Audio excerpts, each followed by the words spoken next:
Chapter 1. The Tropical Desert Island.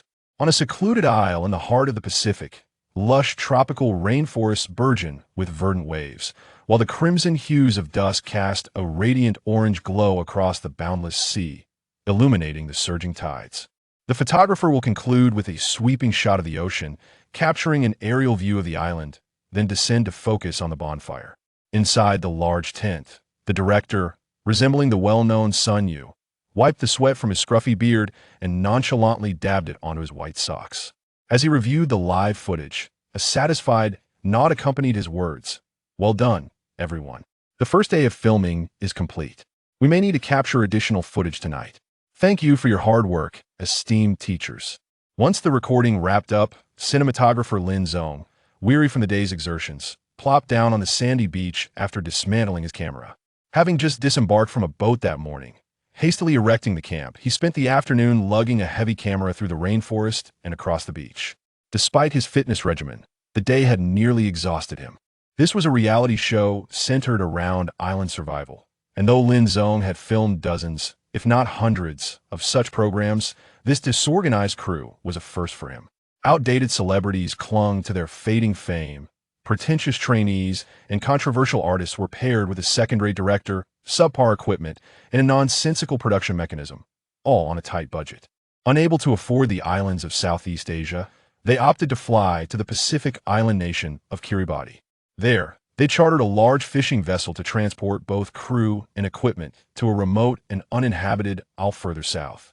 While Lin Zong had experience filming abroad, this marked his inaugural venture to the Southern Hemisphere, particularly to an isolated island.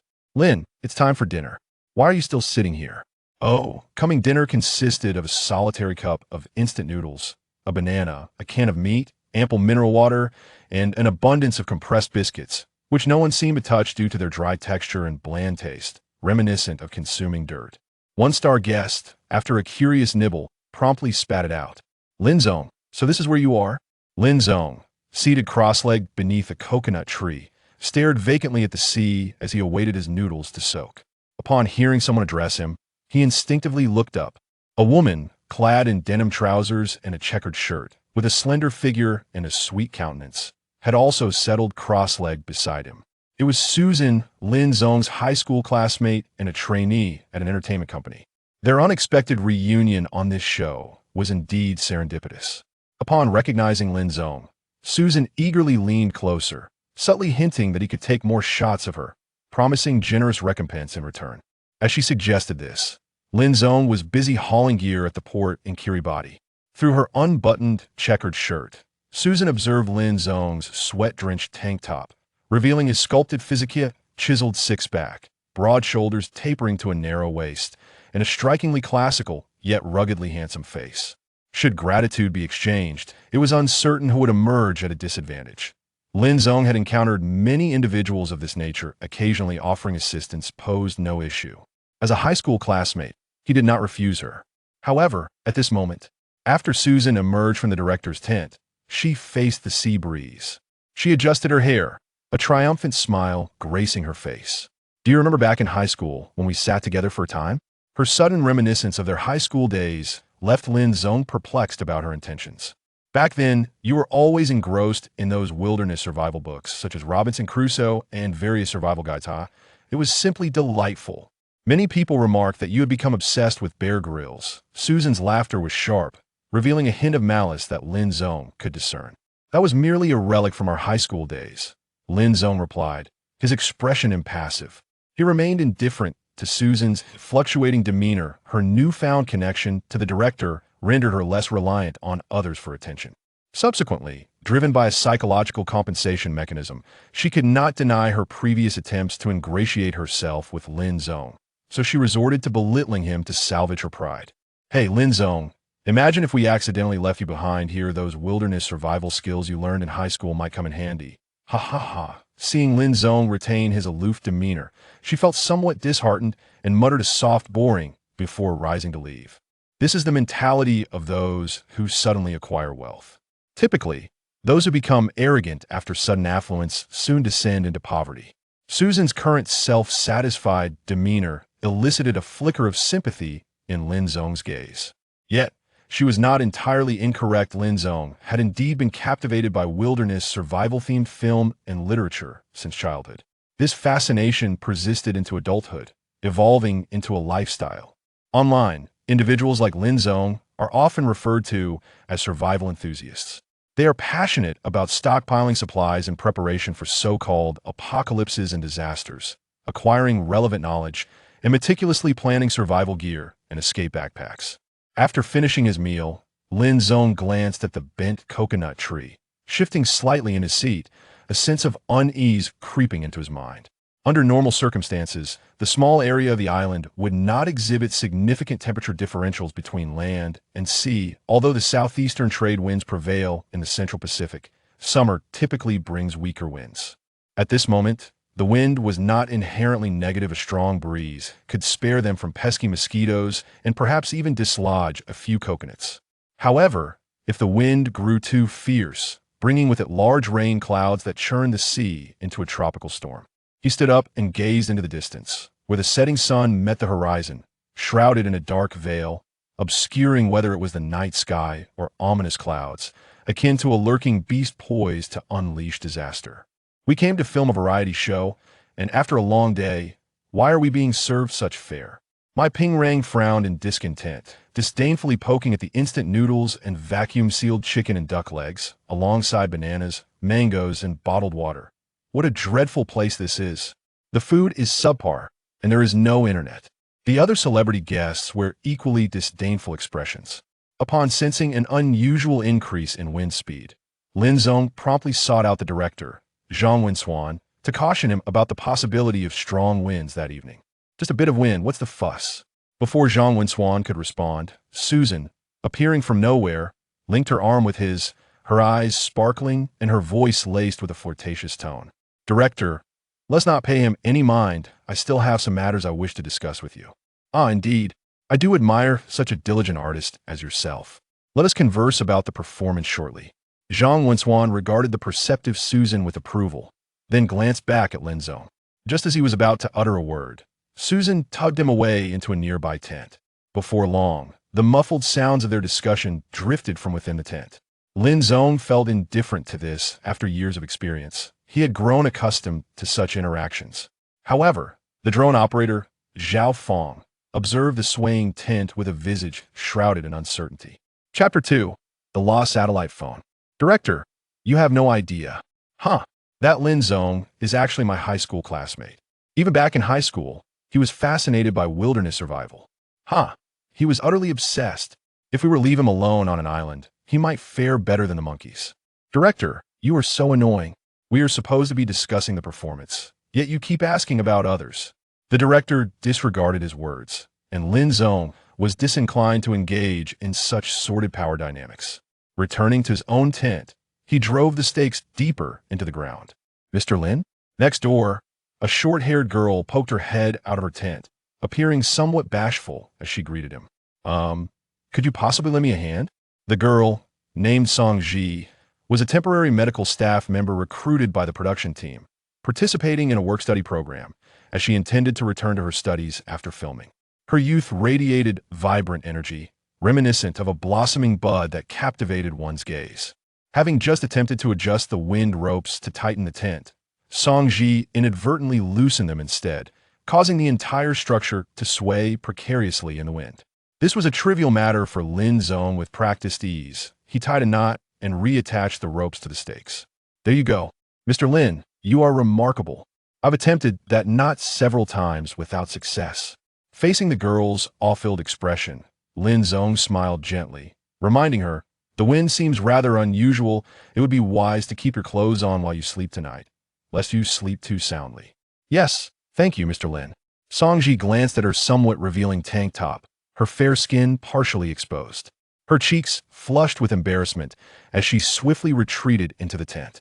In the dead of night, the howling wind surged, crashing against the rocks with a jarring sound that sent shivers down one's spine. The tent rocked violently in the suddenly intensified gusts, the noise of the stakes scraping against the sand drowned out by the wind. Damn! As the tent was buffeted by the wind, Lin Zong's eyes flew open, The mighty sea breeze distorted the tent, and the stakes driven into the sandy ground, already fragile, were further compromised by the gusts. The two corners of the tent, facing the wind, swiftly lifted, nearly toppling Lin Zong. He quickly donned his backpack, using his weight to anchor the tent's edges, feeling as though he were restraining a wild stallion poised to throw him off. Lin Zong hastily slipped on his shoes, gathering all visible items: pillows, bottled water, slippers into a summer quilt before turning to pull back the tent flap. A gust of wind rushed in, filling the tent with its force. With a nimble leap, Lin Zong tumbled out, just as the rear of the tent transformed into a giant kite, whisked away into the sky by the raging wind. His heart raced as he witnessed this scene, and he turned to see Song Ji's tent, similarly torn by the wind. A faint light shone from within the deformed structure, and a hand frantically searched for the zipper. Lin Zong bent down and pulled open the tent from the outside, grasping Song Ji's arm and yanking her out from the brink of flight. "My bag," she exclaimed, quickly crouching down as Lin Zong urged her to safety. She grasped his hand nervously, yet, upon seeing their tent soaring into the sky, could only bite her lip in resignation, her delicate face still reflecting remnants of her fright. "Thank you, Teacher Lin," she said, casting a wary glance at the tent that had been swept into the rainforest, before turning back to express her gratitude sincerely. The storm continued to rage, tearing at the coconut trees near the shore, emitting a mournful wail, while the waves crashed against the rocks with a thunderous roar. A flash of lightning suddenly split the night, followed by rolling thunder, leaving Song Ji pale, yearning to press closer to Lin Zong. "The wind is too fierce. We must take shelter in the rainforest." The howling wind drowned out her words, but she followed Lin Zong closely. As they plunged into the rainforest, the storm, now infused with seawater and rain, erupted into a frenzy, engulfing the entire deserted island. By the time the tempest had completely subsided, it was already the following morning. A radiant sun hung on the horizon, and the tumultuous waves had calmed, with a few seabirds chirping melodiously. The ocean, having shed its drunken fury from the previous night, sparkled under the warm sunlight, transforming back into its amiable self. Realizing the storm had passed, Lin Zong emerged from the rainforest, with Song Ji trailing closely behind, her gaze still tinged with fear, mirroring his every step.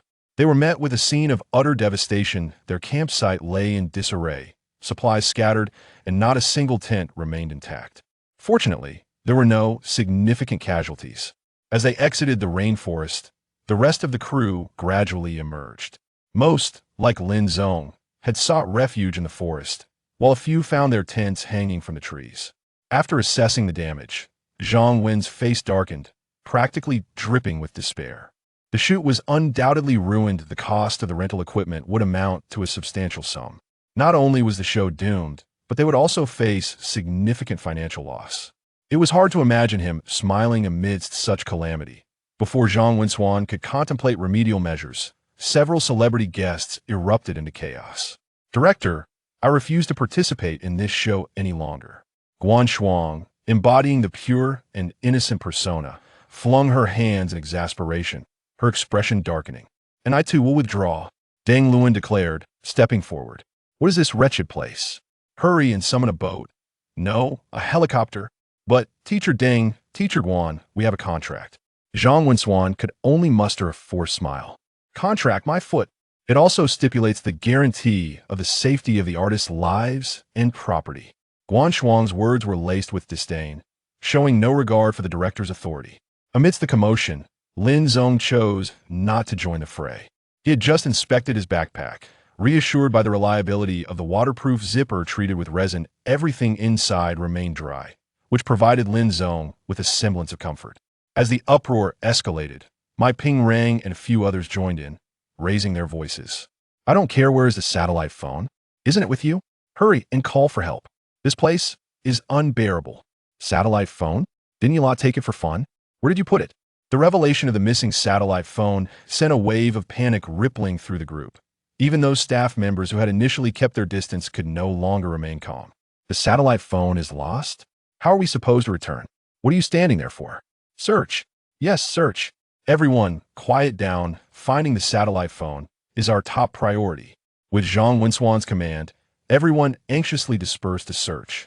The tempest ruthlessly ravaged the camp, scattering water and food, leaving even the sole means of contacting the outside world, the satellite phone, mysteriously absent.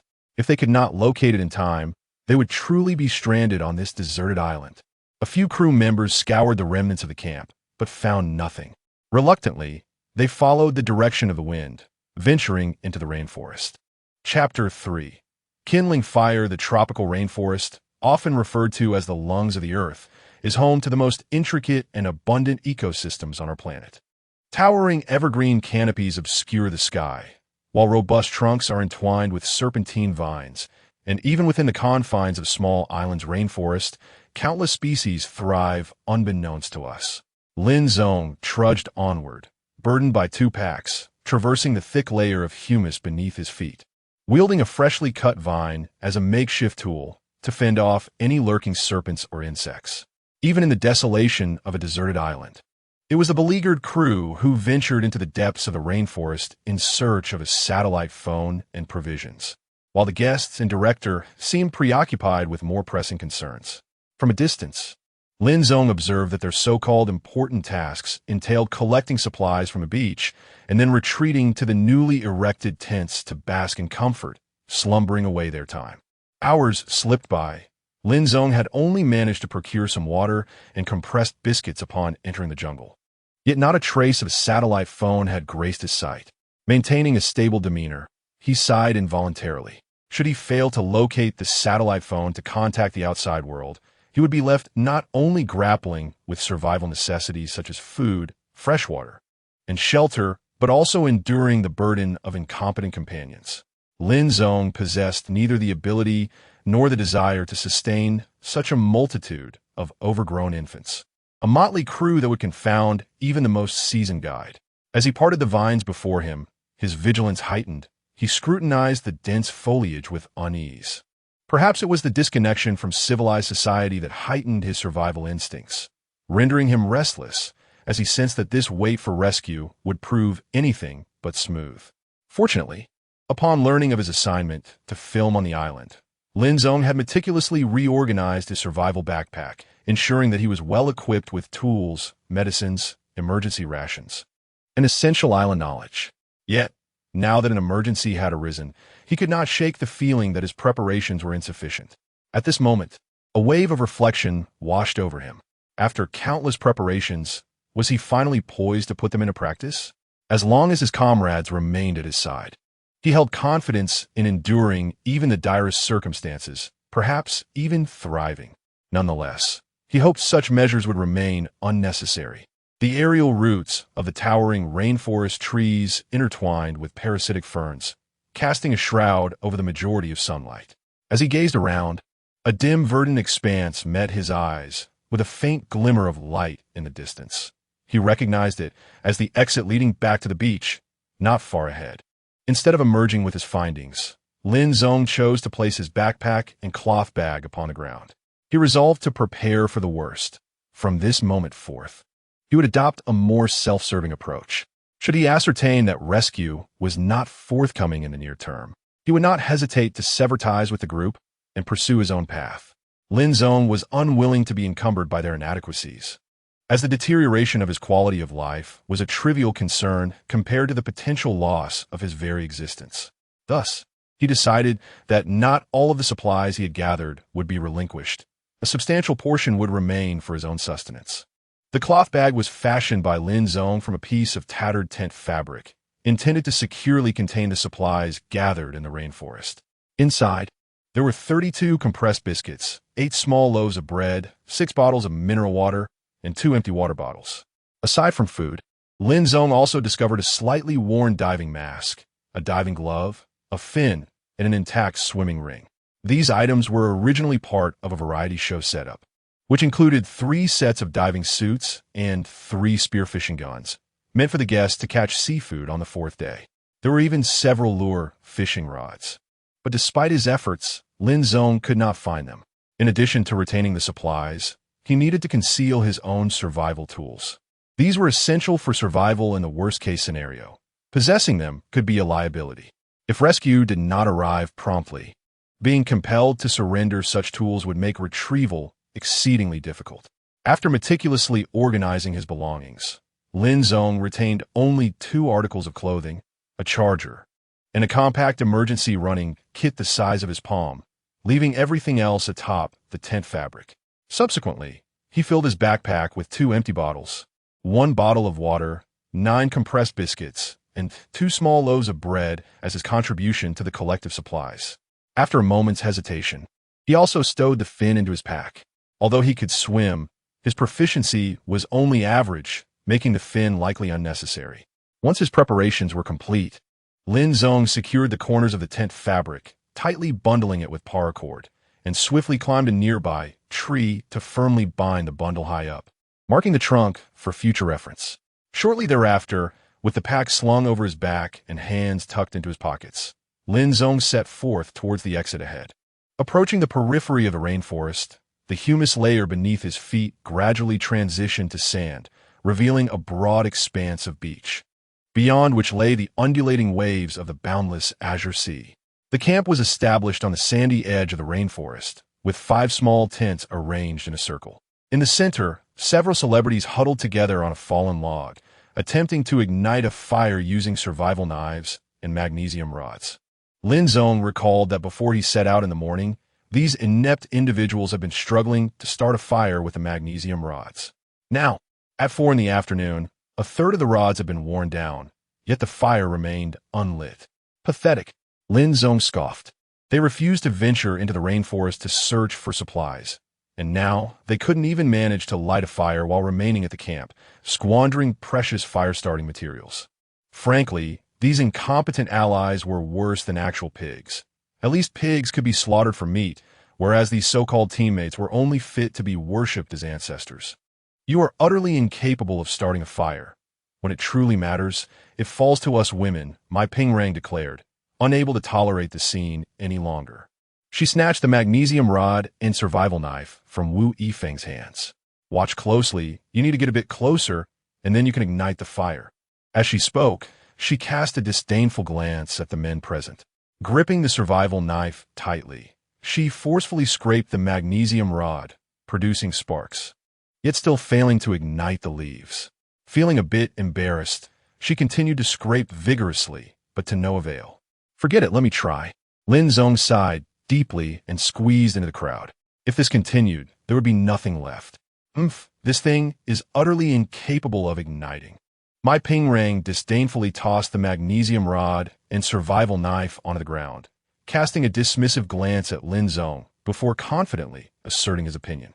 Beside him, Li Yifan, Wu Yifeng, and others nodded in agreement, clearly sharing his sentiment.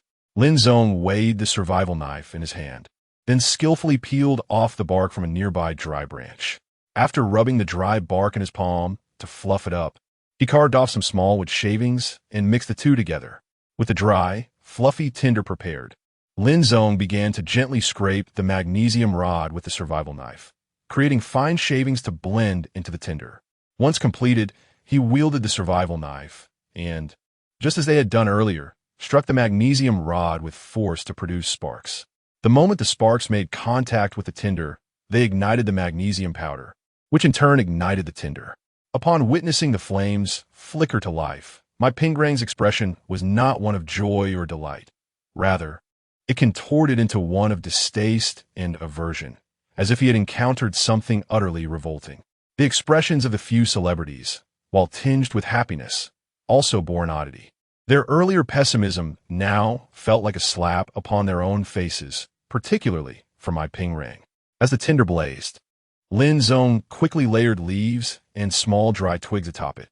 With plumes of smoke rising, he blew a couple of breaths to provide ample oxygen, and the fire flared up instantaneously. TCH, my Pingrang, visibly displeased, turned his head aside. What are you looking at? What's so impressive about this? Indeed, it was nothing remarkable. Anyone could achieve it. Lin Zong echoed my Pingrang sentiment. Chapter 4.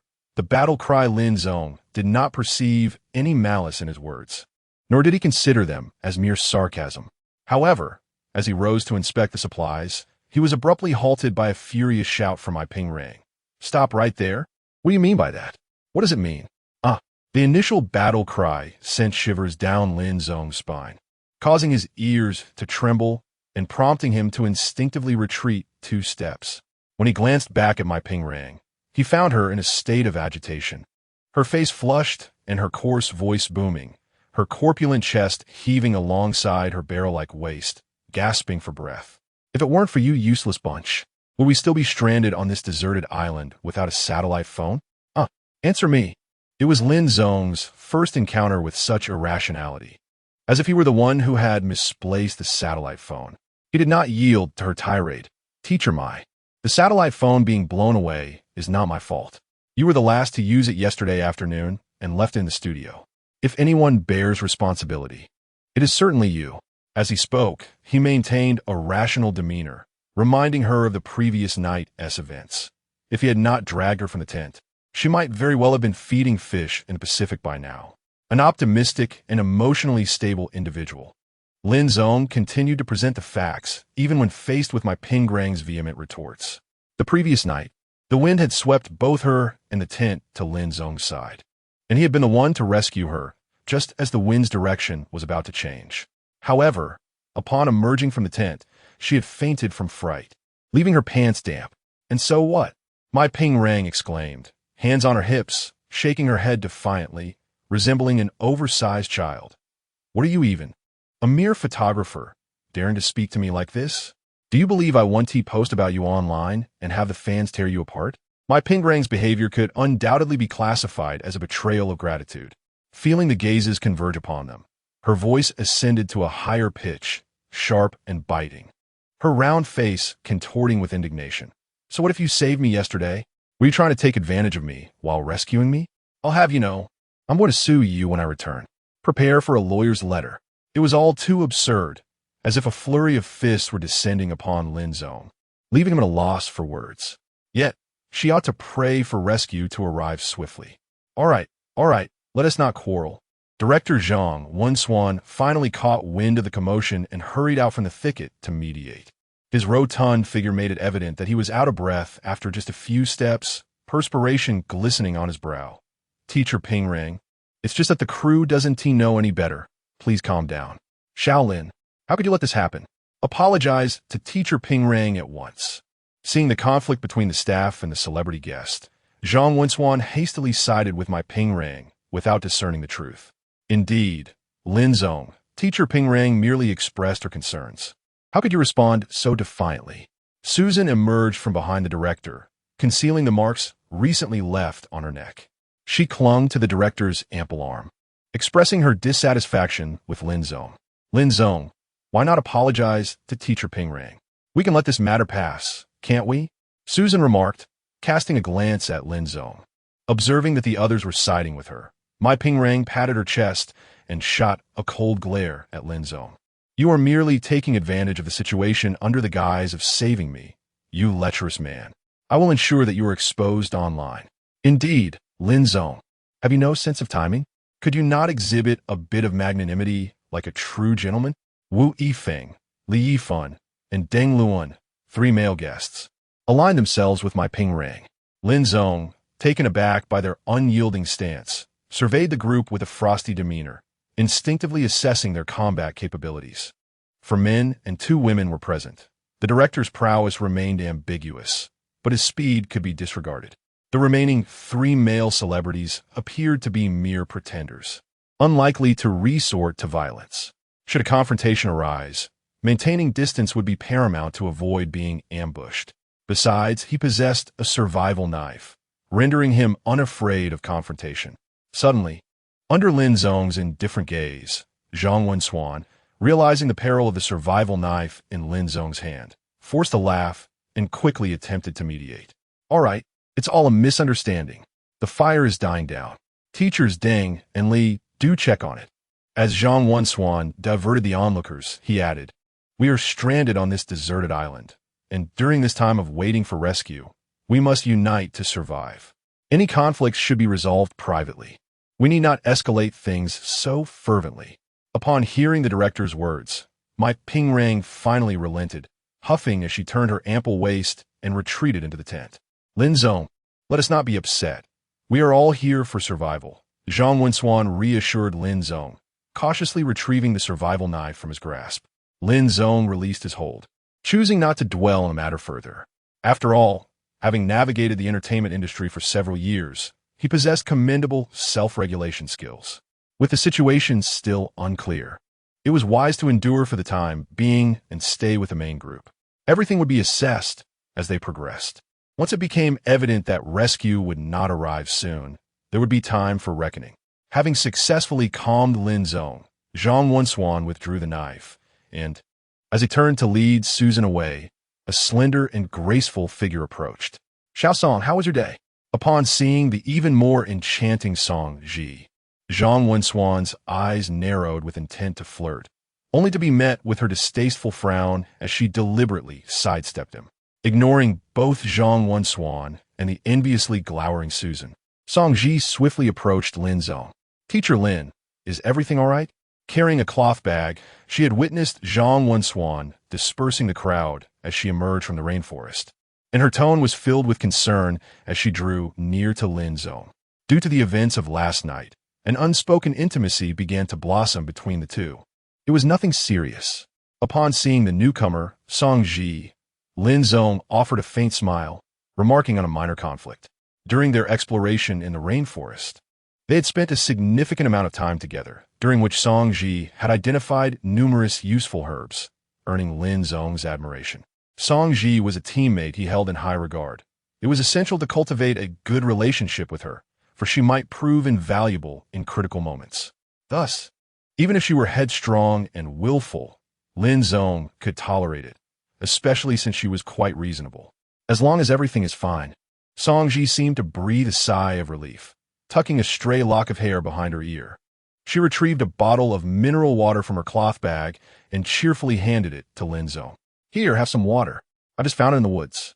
"Thank you," he replied. "There's no need for formality between us, Teacher Lin." Song Ji cast him a playful glance, appearing slightly displeased with his distant demeanor. "Very well. I shall be at ease then." Lin Zong accepted the water and gulped down half the bottle in one go. After the recent ruckus with his incompetent teammates, his throat felt parched. "Hey, do we have any more water?" Guan Shuang, just waking up, pulled back the tent flap and glanced at the half-empty bottle in Lin Zong's hand, frowning in displeasure before shifting her gaze to Song Ji. "I only found this one bottle," Song Ji replied, shaking her head. Guan Shuang's frown deepened as she shot a cold glance at Lin Zong, huffing in irritation. "Seriously, couldn't you have asked if anyone else wanted water before drinking it? How selfish." "You." Song Ji was incensed. "Enough, enough," Lin Zong interjected, grasping Song Ji's arm as she seemed ready to retort. "After all, she is a celebrity. It's best we avoid conflict with her for now." He patted her shoulder gently, his tone measured. "We are currently stranded on this deserted island. Who knows what the future holds for any of us?" Guan Shuang's attitude further solidified Lin Zong's determination to venture out on his own. Remaining in the same team with these immature individuals for an extended period might very well lead to his downfall. Chapter 5. A division sparked by a coconut as evening descended. The drone pilot Zhao Fong, stylist Sun Wenwen, and stagehand Li Jiaqing emerged from the rainforest. Their faces disheveled and covered in dirt, their backs burdened with bundles wrapped in tent fabric, having retrieved a considerable amount of supplies. Lin Zong, in turn, extracted the meager contents of his own backpack and added them to the pile laid down by the three, attempting to mask his own scant harvest. Upon counting the provisions, it was evident that the bulk consisted of compressed biscuits, totaling over 100, accompanied by 8 bottles of mineral water, 5 cans of meat, 3 buckets of instant noodles, a few small loaves of bread, and 2 coconuts scraped from the trees. Additionally, there were damaged cameras, drones, computers, 2 swimming rings, a set of diving gear, a fishing rod, and a spear gun. However, the fishing line on the rod was tangled and would be of little use unless sorted out. Zhang Wenswan and several guests gathered to sort through the items, and upon discovering the absence of a satellite phone, their expressions turned grim. The winds from the previous night had blown in all directions, making the chances of supplies being scattered across the island almost equal to them being swept out to sea. If they could not locate a satellite phone on the island, the task of searching the boundless ocean would be all the more daunting. For a moment, the gravity of the situation weighed heavily on everyone's faces. Songji moved closer to Lin Zong, grasping the edge of his garment, seeking a sense of security. Let us not despair. The rainforest is vast. We cannot possibly search it all in a single day. Perhaps we shall uncover more tomorrow. Zhang Wenswan surveyed the group, attempting to rekindle their spirits. Moreover, even if we do not find anything, it is of little consequence. We can only remain here for a fortnight at most. Once our absence is noted back home, they will surely send someone to search for us. With a little frugality in our consumption, some fishing, and gathering seafood along the shore, we can certainly endure until rescue arrives. His words indeed eased some of the tension in their hearts. After a brief allocation of the items, he began distributing the evening meal. The 6 guests, the director, and assistant director Jiang Yin received 1 bottle of water and a compressed biscuit each, while the 5 staff members, including Lin Zong, were left with merely a single dry biscuit. Director, this is rather insufficient. Li Jiaqing attempted to voice his discontent, only to be silenced by a piercing glance from Zhang Wenswan. What is lacking? This is all we have. Sometimes, one should reflect on their own efforts. Why do we not find more supplies? Were we diligent in our search? Damn it, we recovered that water ourselves. Li Jiaqing muttered under his breath, biting into his compressed biscuit behind the tent. The crumbs absorbed every bit of moisture from his mouth, rendering swallowing nearly impossible. Why must they be celebrities? Zhao Fong sighed, lamenting that he should have drunk some water in the rainforest instead of now having to rely solely on the saliva in his mouth. The moisture was quickly depleted, and without any lubrication, swallowing the biscuit felt like a blade cutting through. Observing the guests and the director, each sipping from their bottles of mineral water, the transparent, shimmering liquid seemed to possess a certain enchantment, intensifying his thirst even further. There are coconuts up in the trees. I shall attempt to fetch one. Li Jiechi could no longer suppress his frustration. He set down the compressed biscuit and rose to his feet. However, the coconut tree proved to be a formidable challenge. After much effort, he had barely ascended at all, and instead, he was drenched in sweat. He sank down beneath the tree, panting heavily, nearly dehydrated. Truly, he had overestimated his abilities. The coconut tree stood stark and unyielding, far from easy to climb. Dinglin, sipping water, couldn't help but laugh. Indeed, echoed Wu Yifeng in agreement. Song Ji, while consuming her compressed biscuit, took her time, painstakingly nibbling and swallowing in the absence of water, which made the task arduous. I shall go fetch a coconut, Lin Zong declared, extending his half-eaten biscuit to Song Ji. It's all right, Brother Lin, she replied, grasping his hand. It's not that I doubt you, but the top of the coconut tree is rather fragile. A fall could easily result in a fracture. In the tropics, if one does not replenish fluids promptly, dehydration can set in overnight. We cannot rely on others to assist us. Lin Zong gently patted her hand and smiled. Moreover, you've called me Brother Lin. I cannot simply watch you eat biscuits in solitude. Let's sit and wait. The term of endearment caused Song Ji's cheeks to flush slightly. She withdrew her hand from his palm, feeling somewhat shy as she cautioned, be careful. If it proves too difficult, we can devise a plan together to cut down the tree. We can still obtain coconuts that way. Can you manage that? Li Jiechi inquired skeptically, casting a glance at Lin Zong as he approached, but refrained from further comment, stepping aside. Lin Zong's climbing technique differed from Li Jiechi's. He grasped the trunk with both hands, positioning his feet alternately, utilizing the friction of his legs and ankles to ascend gradually, displaying remarkable proficiency. The commotion attracted the attention of the guests, who had already begun to comment when Li Jiechi was climbing, as if watching a peculiar entertainment program. Observing Lin Zong's ascent, Mai Pingrang scoffed, overestimating oneself. Perhaps he might succeed, Wu Yifeng mused, eyeing the enticing green coconuts with a sense of longing, unable to suppress a swallow. A fruit he would normally overlook now captivated his interest immensely. I hope he falls. Mai Pingrang cursed inwardly. Yet she secretly hoped Lin Zong would manage to gather several coconuts, allowing her to partake as well. Let him collect a few before tumbling down. That would suffice. Could he truly manage to pluck them? Li Jiechi gazed at Lin Zong, now only 2 meters from the treetop, feeling a mix of frustration and excitement. His mouth was parched from the biscuits, and having climbed the tree left him drenched. He could barely summon a drop of saliva, his throat ablaze with discomfort. The thought of quenching his thirst with a coconut was tantalizing beyond imagination. 2 meters, 1 meter.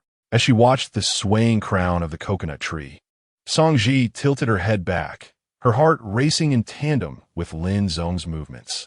With utmost caution, Lin Zong reached the top, securing himself with one hand while the other began to harvest coconuts, tossing them onto the beach below. As the second, third, and fifth coconuts tumbled down from the tree, Li Jieqi and the others could hardly contain their excitement, eagerly cracking open the coconuts and indulging in their refreshing nectar. The cool coconut water glided down their parched throats, as if rejuvenating both body and spirit. What once seemed ordinary now tasted exquisitely sweet and refreshing. Songji handed a coconut to Lin Zong, while Li Jieqi wiped his mouth and offered him the knife. "Thank you, Teacher Lin." Li Jieqi expressed his gratitude. Just as Lin Zong was about to slice the coconut, he suddenly heard Wu Yifeng's voice call out, "Wait, I'll take that coconut. You should fetch another." Wu Yifeng approached briskly, accompanied by the haughty Guan Shuang. "And Dr. Song, your coconut remains unopened, doesn't it? Name your price. I'll take that as well." "No way. I'm sorry, but it's not for sale." Lin Zong and Song Ji replied almost in unison. The synchronicity brought a smile to Song Ji's face as she glanced at Lin Zong. But her expression quickly shifted to one of wariness as she regarded the two so-called celebrities who sought to snatch their coconuts. Wu Yifeng, his face darkened by the unexpected rejection, stepped closer to Lin Zong and lowered his voice. "You'd best reconsider. It is a privilege for you that I desire your coconut. Do you have any idea how many wish to bring me offerings? I hardly spare them a glance. Whoever feels honored can pursue them. We will not yield," Lin Zong retorted boldly, disregarding Wu Yifeng's disdain. He picked up the survival knife and swiftly carved openings into 2 coconuts. The sweet coconut water was rich and nourishing, far more vitamin-packed than beef. "Very well, Lin Zong. You shall regret this once we leave this island," Wu Yifeng seethed, watching Lin Zong not only refuse to present the coconuts but also drink the coconut water in front of him. It was the first time someone had dared to provoke him like this. "Whatever, if you don't want to sell, then don't." Guan Shuang shot an irritated glance at Song Ji before turning to Lin Zong. "Lin Zong, I'll give you 5,000 for 2 coconuts." "Not interested," Lin Zong replied, still savoring the coconut water without looking up. 10,000, 20,000. Guan Shuang continued raising the offer, his expression growing increasingly sour. "I'm sorry, but I'm tired and lack the strength to climb." Lin Zong steadfastly refused, recognizing such promises as mere trickery, worthless even if the offer were 2 million. "Teacher Lin, why not consider?" Zhao Fong interjected, glancing at the approaching director and other guests, then back at Lin Zong, attempting to persuade him. "It's just a few coconuts. There are plenty of trees here. Is it really worth offending the guests and the director over something so trivial?" "Indeed, Lin Zong. Just go and pick a few more. You hardly exerted much effort earlier," Li Jieqi added after finishing his coconut, still craving more. "Exactly, Lin Zong. Why are you being so selfish? You're only thinking of your own enjoyment. We're running low on water. With your ability, why not be a bit more generous?" The stylist Sun Wenwen set down the emptied coconut, licking her lips as she reluctantly withdrew her gaze from the coconut tree, casting a dissatisfied glance at Lin Zong. The area was abundant with coconut trees. If Lin Zong so desired, he could certainly gather more. There were indeed other coconuts on the previous tree, albeit smaller, still containing both coconut water and flesh. Why did he not pick them? Was it not due to his selfish intentions? In that moment, all eyes, except for Song Ji's, were directed towards Lin Zong. Chapter 6. Betrayal. Lin Zong's expression grew even colder. He had never anticipated that betrayal would arrive so swiftly. It was merely the second day following the storm. "What are you all talking about?" Song Ji remarked, still in disbelief. She gazed at the few individuals who had just shared the coconuts Lin Zong had perilously harvested, finding their words utterly incomprehensible. "The coconut water you just drank was collected by Brother Lin at great risk. Is it not a betrayal to speak like this?" "Xiao Song, one must not phrase it that way," Zhang Wenswan interjected as he stepped forward to stand before Lin Zong and Song Ji. his hands clasped behind his back in an attempt to project authority, though it comically exaggerated his girth. And you, Shaolin, you are a good comrade. But I must admonish you on this matter. We are a team that thrives together and falters together. Only through unity can we enhance our chances of survival. If everyone were to act as you do, devoid of a spirit of contribution and teamwork, how could we possibly advance? Oh, what do you mean by that, Director? Lin Zong grasped the agitated Song, Ji beside him, and regarded Zhang Wenswan with an icy stare. Zhang Wenswan surveyed the group, reassured that he represented the majority's interests, and felt emboldened to confront Lin Zong. He cleared his throat and declared, "Let me be straightforward, Shaolin. Since you can climb trees, you should assist in gathering coconuts to help us through this crisis. We are currently in dire need of water. If you are willing to exert yourself, everyone will remember your kindness. Climbing trees is perilous. A single misstep could result in a fracture." Director Zhang, your optimism is indeed remarkable. Lin Zong clapped his hands, feigning awe. He had witnessed true black-heartedness. Perilous? I see no danger, Shaolin. Even if there is, it has yet to materialize, has it? Zhang Wenswan feigned sorrow, adopting a tone of concern for Lin Zong. I am not being overly optimistic, Shaolin. One cannot progress without a spirit of sacrifice. Even if you were to suffer an injury, I believe none would abandon you, would they? Indeed, Lin Zong, it is merely a matter of gathering coconuts. We have yet to find fresh water. Cannot you empathize with everyone? Susan frowned as she spoke. You were selfish in high school, focusing solely on your studies, ignoring classmates who sought your help. It appears you have not changed at all over the years. Exactly, Lin Zong. How can one be so selfish? Cannot you consider the collective? I too believe Lin Zong is excessively selfish. Several guests chimed in, and under the weight of such disapproving gazes, Song Ji grew increasingly anxious. Gripping Lin Zong's hand tightly, the murmurs felt like an invisible pressure bearing down on him, as if a storm were crashing upon Lin Zong. Yet, at the heart of this tempest, he merely smiled. So what if I am selfish? What of it? In a civilized society, when faced with stars who wield wealth, status, and influence, he finds himself in a position of vulnerability. Moral coercion might hold some weight against him. But now, we find ourselves on a deserted island. He possesses the ability to climb trees, is well-versed in various survival skills, youthful, strong, and endowed with a resilient spirit and an optimistic demeanor.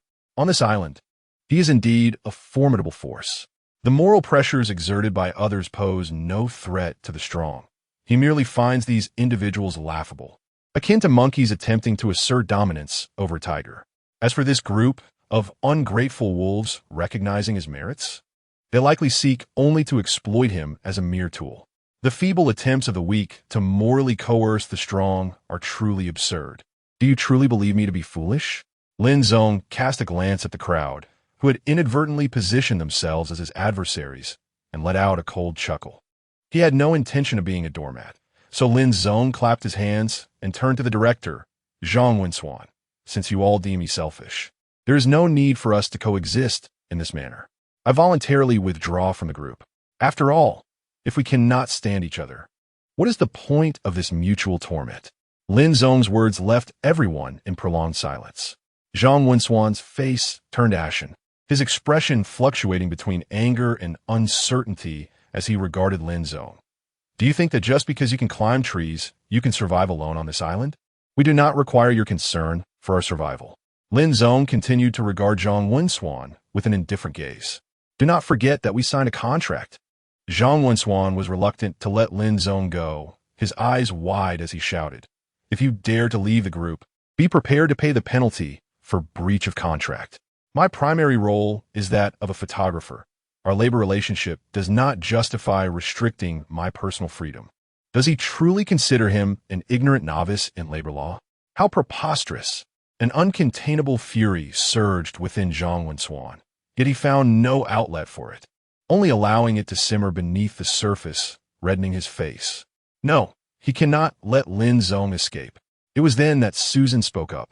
As if struck by a sudden realization, her countenance darkened, and she pointed an accusing finger at Lin Zong. Lin Zong, you are being exceedingly selfish. You intend to abandon us to fend for ourselves. During high school, Lin Zong had been captivated by wilderness survival films and hardcore scientific literature on the subject, much to the amusement of many who labeled him a survival enthusiast. Even as they boarded the ship, Susan had noticed the weighty burden of his backpack. A survival fanatic. Knowing he was headed to a deserted island, how could he possibly be unprepared? Think what you will, Lin Zong shrugged, turning to look at Song Ji. Song Ji, will you follow me, or remain with the crew? I will follow Brother Lin, Song Ji declared resolutely, her eyes sparkling like the stars. No, Lin Zong cannot leave. Susan grasped Zhang Wenswan's arm tightly, whispering a few words into his ear. Suddenly, Zhang Wenswan furrowed his brow, his expression resembling one who had tasted something foul. Why did you not say this sooner? He glared at Susan, his words seeming to be forced through clenched teeth. He suppressed the fury within him and forced a crooked smile towards Lin Zong. Shout Lin. Oh no, Teacher Lin, we were in the wrong just now. Being stranded on this deserted island, we must strive for mutual understanding and support, no matter how capable one individual may be. They cannot compare to the strength of a cohesive team, can they? On behalf of everyone, I apologize for what transpired. Zhang Wan, true to his role as a director, with his round face and bushy beard, clad in white socks, showcased a remarkable ability to change his demeanor, reminiscent of a master of Sichuan opera. Why should he apologize? My Ping Rang, initially eager to watch the unfolding drama, was taken aback by the director's sudden softness. Director, what do you mean? Lin Zong is such a selfish person. I think it's best if we cast him out. Does he believe we cannot survive without him? I like to see how he manages. Exactly. Guan Shuang and several other guests echoed in agreement. Lin Zong's recent actions had deeply offended them, and if given the chance, they would relish the opportunity to abandon him on the island, allowing him to fend for himself. No, we cannot allow Lin Zong to leave. Susan insisted anxiously.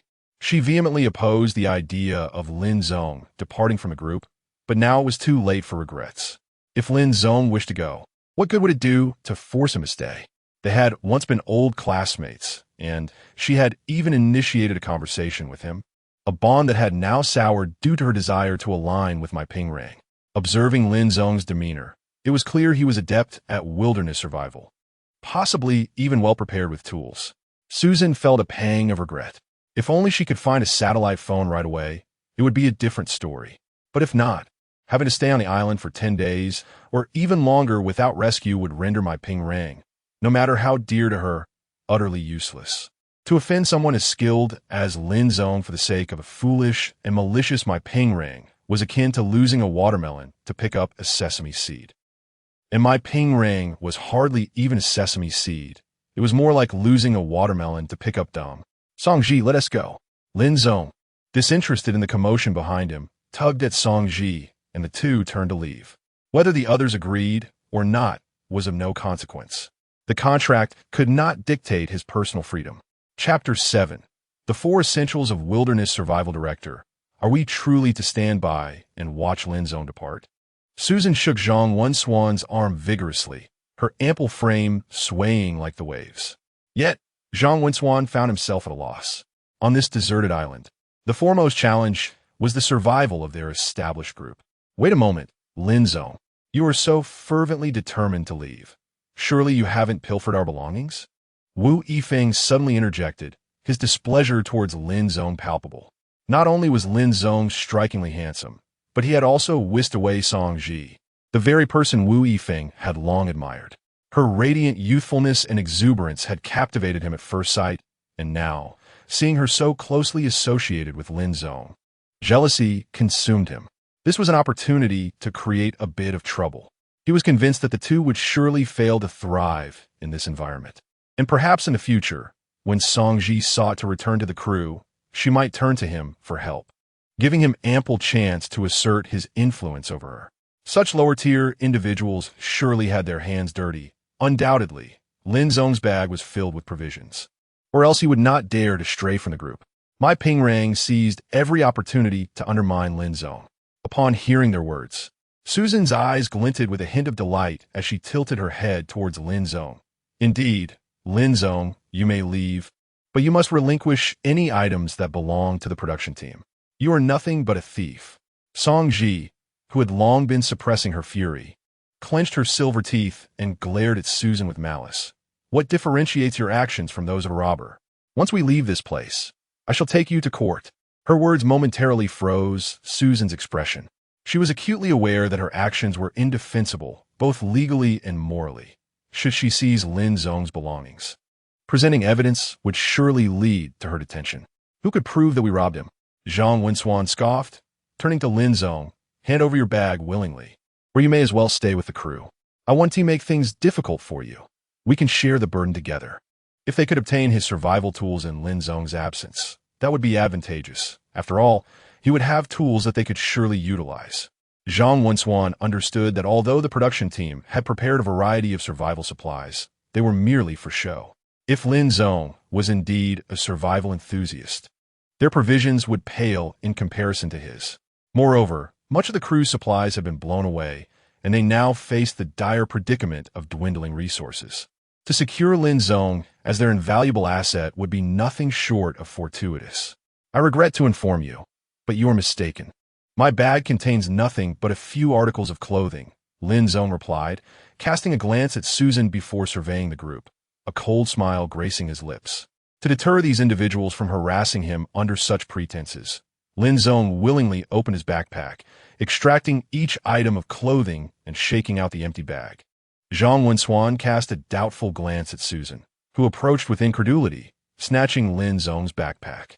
After shaking it, she discovered it was indeed devoid of anything, leaving her utterly dismayed. This is impossible. Lin Zong, you undoubtedly brought survival gear.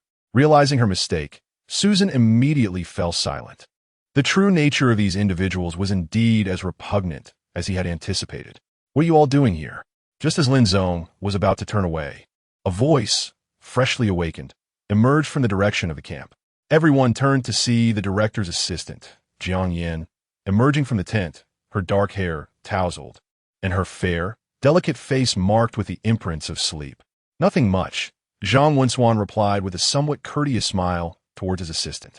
Apologies for disturbing you, Assistant Jiang. Although Jiang Yin was ostensibly Zhang Wenswan's assistant, her true identity was hardly a secret. The investor behind this variety show also bore the surname Jiang, being Jiang Yan's father.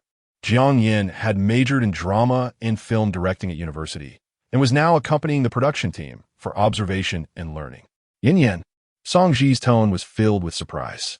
Given that they were of similar ages, Song Ji and Jiang Yin had gotten along well during their journey. Now, seeing Jiang Yin arrive, Song Ji felt a surge of delight.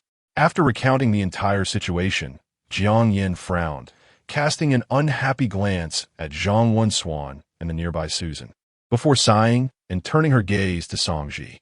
Noticing the growing tension between both parties, Jiang Yin remarked, Ji, if you wish to leave the group, I will not stop you. Recently graduated from university, Jiang Yin felt discomfort at the idea of expelling anyone for the actions of her subordinates.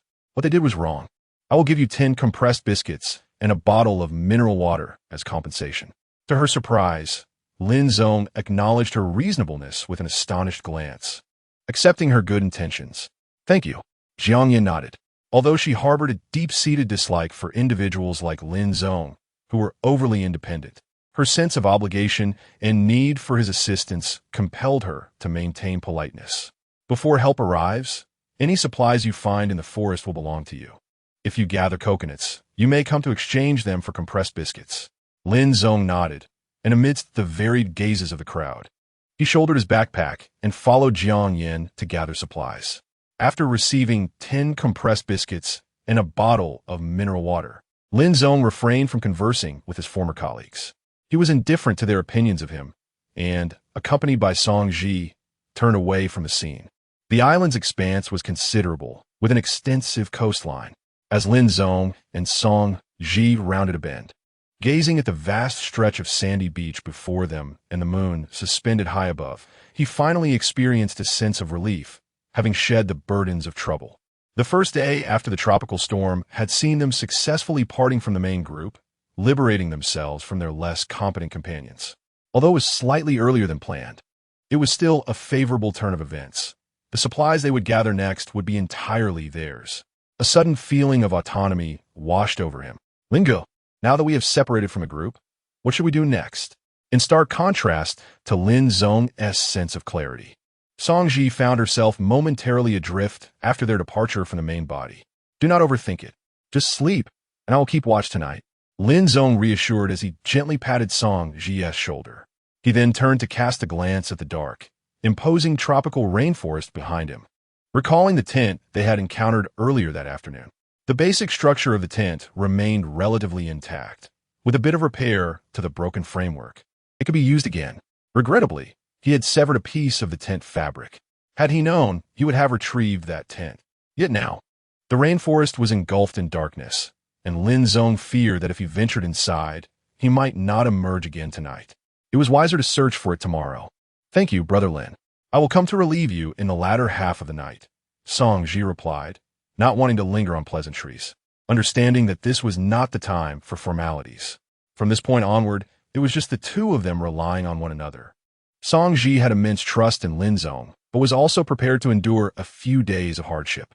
Lin Zong arranged his backpack into a makeshift pillow for Song Ji, who then used her cloth bag to cover her abdomen.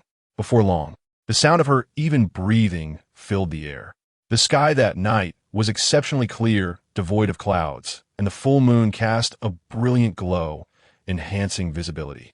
Gazing at the moon, Lin Zong began to contemplate their survival strategy moving forward. This was not merely a playful camping trip with friends.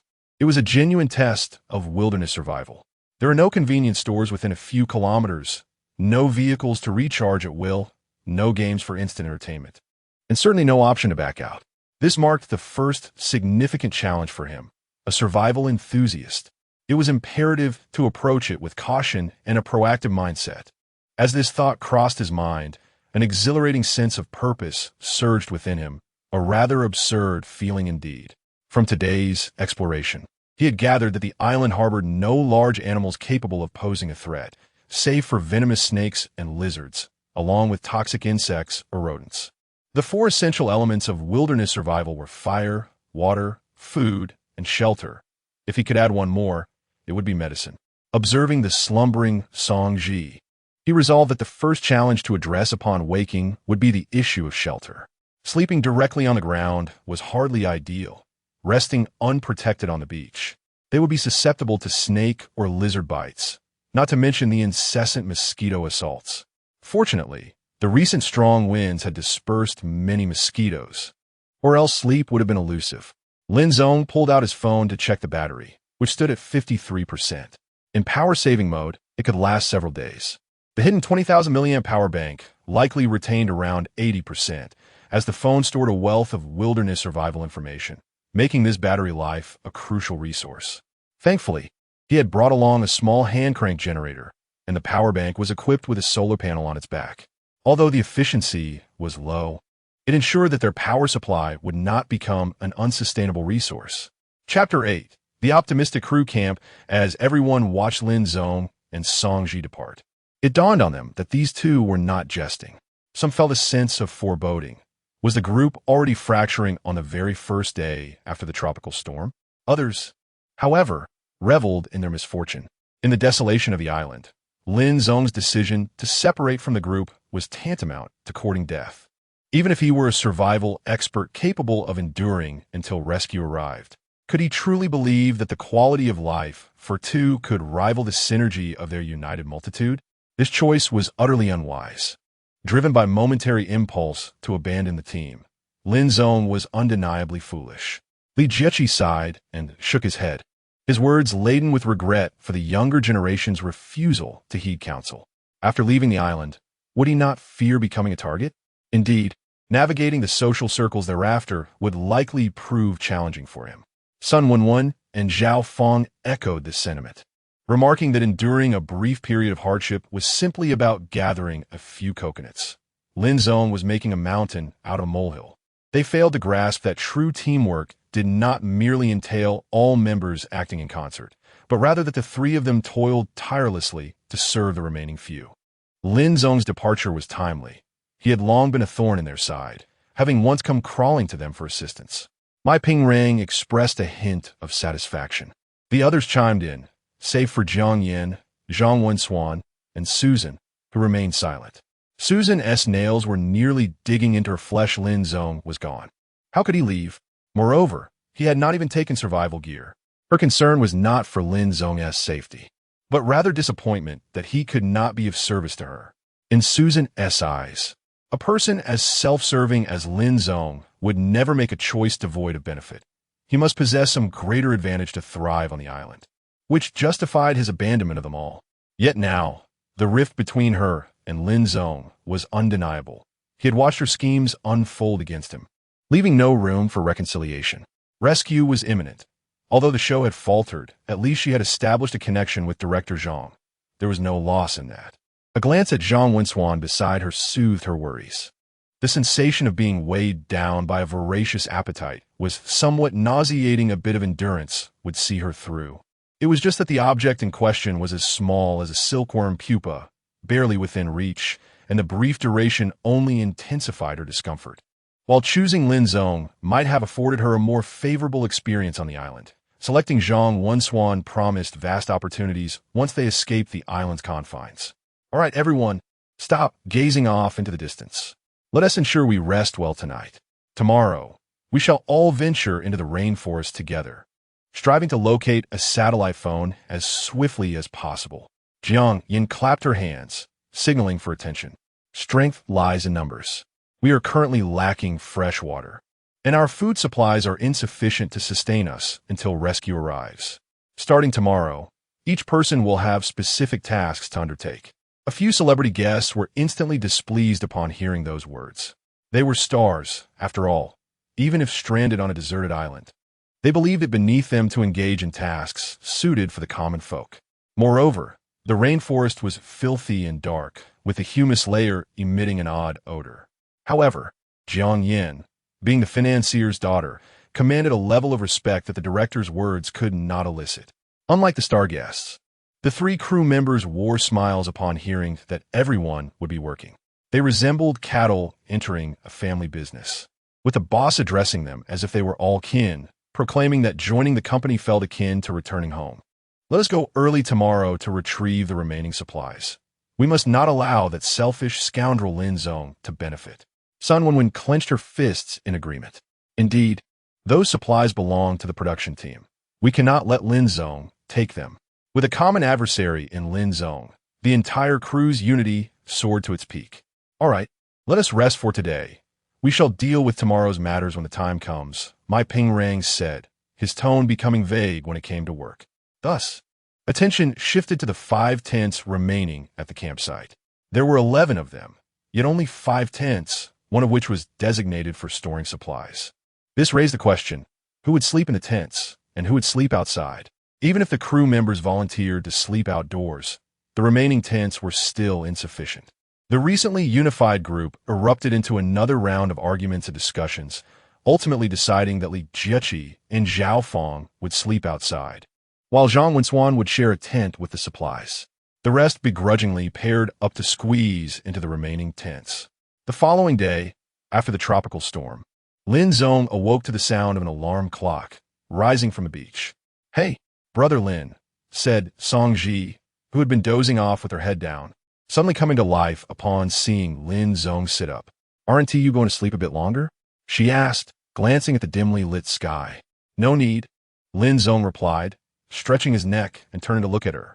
Her fair complexion bore a hint of dark circles, clearly indicating that the 5 hours of sleep she had obtained the previous night were far from sufficient for her needs. Time is precious. I will go find some firewood, he declared. Songji, you can check the beach for any edible seafood. Just a casual look. It's all right if you find nothing. Understood. With Lin Zong taking the lead, Songji refrained from further conversation. Once she stood up, the initial drowsiness on her face was replaced by a newfound determination. Today marked her first official day of survival on the deserted island with Lin Zong, and she was determined not to lag behind. As for gathering seafood, she was eager to discover what treasures the shore might yield. Take this stick and some shoes. You can wear my flip-flops, Lin Zong said, picking up a short, sharp stick from the ground, which could serve as a makeshift shovel, before retrieving his own pair of Crocs from his backpack. Watching Song Jixing dash towards the seaside, bouncing with an air of exuberance, Lin Zong couldn't help but smile. Such optimism is commendable. After all, one cannot overlook the survival show participants who, due to emotional turmoil, opted to withdraw and thus forfeited the opportunity of a 500,000 prize. The light within the rainforest remained dim, and visibility would only improve once daybreak fully illuminated the surroundings. Consequently, Lin Zong merely gathered some dry twigs and leaves from the forest's edge to bring back to the makeshift camp. He snapped them into smaller pieces before retrieving his compact survival kit from his pocket. This palm-sized tin, originally intended for mints, may have been modest in capacity but contained an impressive assortment. Within it lay a packet of purifying tablets, 2 mini umbrellas, a small roll of strong adhesive tape, 5 large fishing hooks, a wheeled lighter, an emergency thermal blanket made of aluminum foil, a magnesium rod, a multi-functional card knife, wire, Kevlar string, a compact towel, a whistle, a compass, needle and thread, and a small flashlight. Each item was remarkably compact. The flashlight was even smaller than a size 5 battery, and the compass was no larger than a button, exceedingly miniature.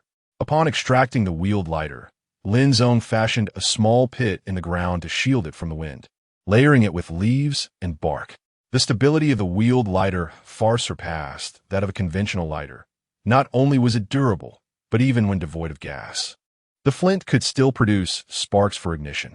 With the lighter in hand, Lin Zong effortlessly ignited the fire, and once it settled, he added several pieces of slow-burning wood to ensure that the flames would not easily extinguish in his absence.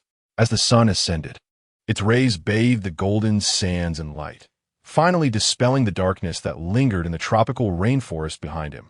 After glancing at the compass to confirm his direction, Lin Zong hoisted his backpack and ventured into the depths of the rainforest. Chapter 9. Water Scarcity. Song Ji, a native of the north, found herself at the seaside once more. Although it was not her inaugural encounter with the ocean, it was indeed her first venture into foraging along the shore, intent on unearthing edible treasures to satiate her hunger. Initially, she considered this task to be a trifling endeavor. After all, the exploits of coastal foragers, as showcased in various live streams, suggested that the rewards were quite bountiful. However, moments later, as she dug into the sand, searching here and there for the elusive breathing holes, she discovered, to her dismay, that not a single clam, cat's eye snail, or moon shell resided within. After toiling for quite some time, she had managed to unearth only a few hermit crabs. Defeated, Song Ji cast a forlorn glance at the ocean, her delicate features marred by disappointment. She lamented the hours squandered by the shore, having found naught but a handful of questionable hermit crabs. Lin Ge would undoubtedly be disheartened by her lack of success. Deep down, Song Ji held Lin Zong in high regard. It was not merely a matter of owing him her life, but rather a profound sense of compatibility that spanned various facets of their interactions. Thus, she was determined not to be perceived as ineffectual, nor did she wish to be a burden to him. Meanwhile, Lin Zong, guided by his compass and the markings made the previous afternoon, effortlessly located his belongings. Along the way, he stumbled upon a survival knife, a razor, a broken camera, and 3 containers of instant noodles. These items were merely serendipitous finds. As the storm had scattered the crew's supplies far and wide, he anticipated that more treasures awaited discovery in the rainforest. His original plan had been to construct a shelter using an emergency thermal blanket and vines, but in light of the precious resources that might benefit others, he altered his course. The tattered tent he had seen the previous afternoon was still a viable option. Its broken frame could easily be mended with a stick.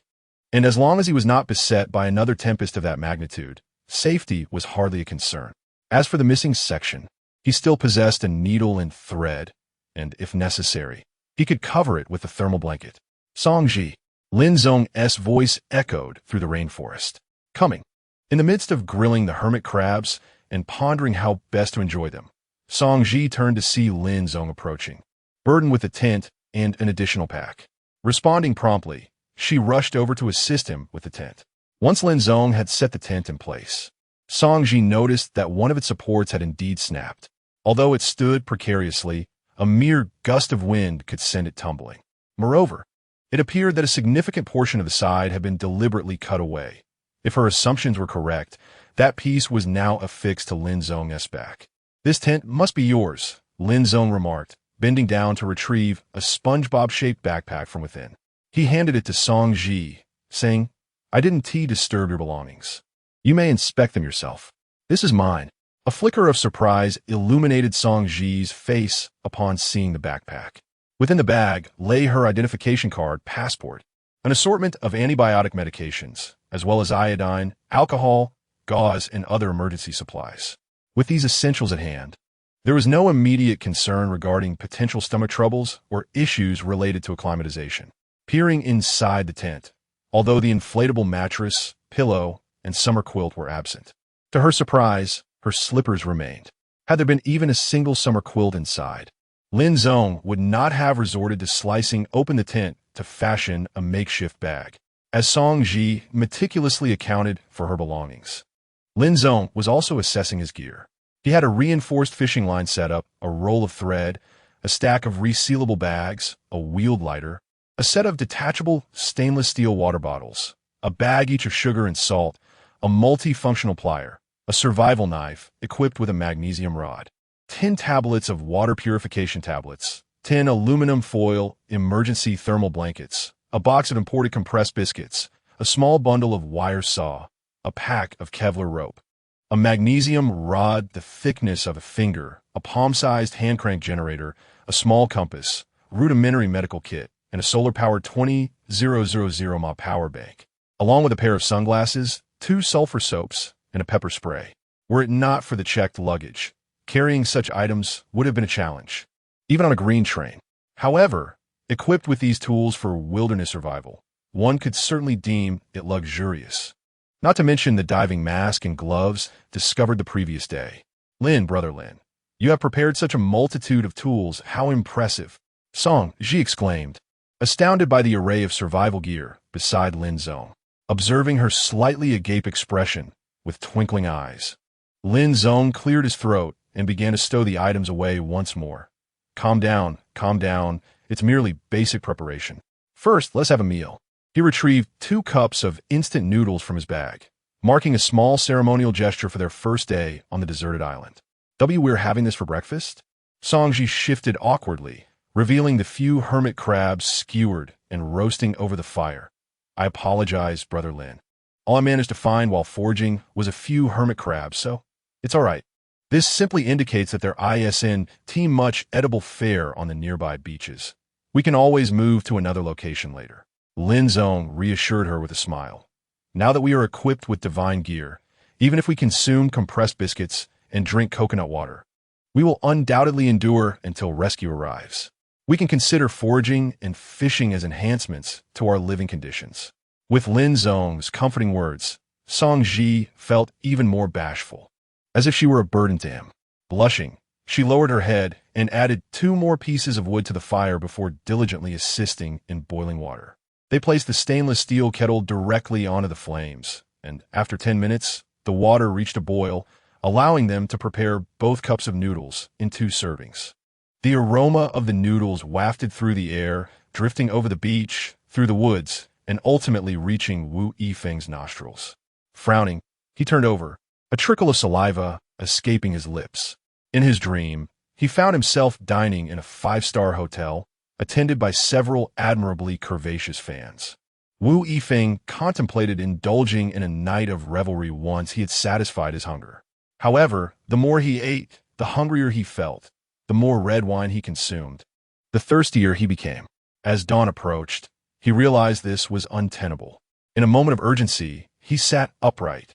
It turned out to be merely a dream. As Wu Yifeng pulled back the tent flap, he noticed that some individuals were already awake outside. "Why do I smell instant noodles?"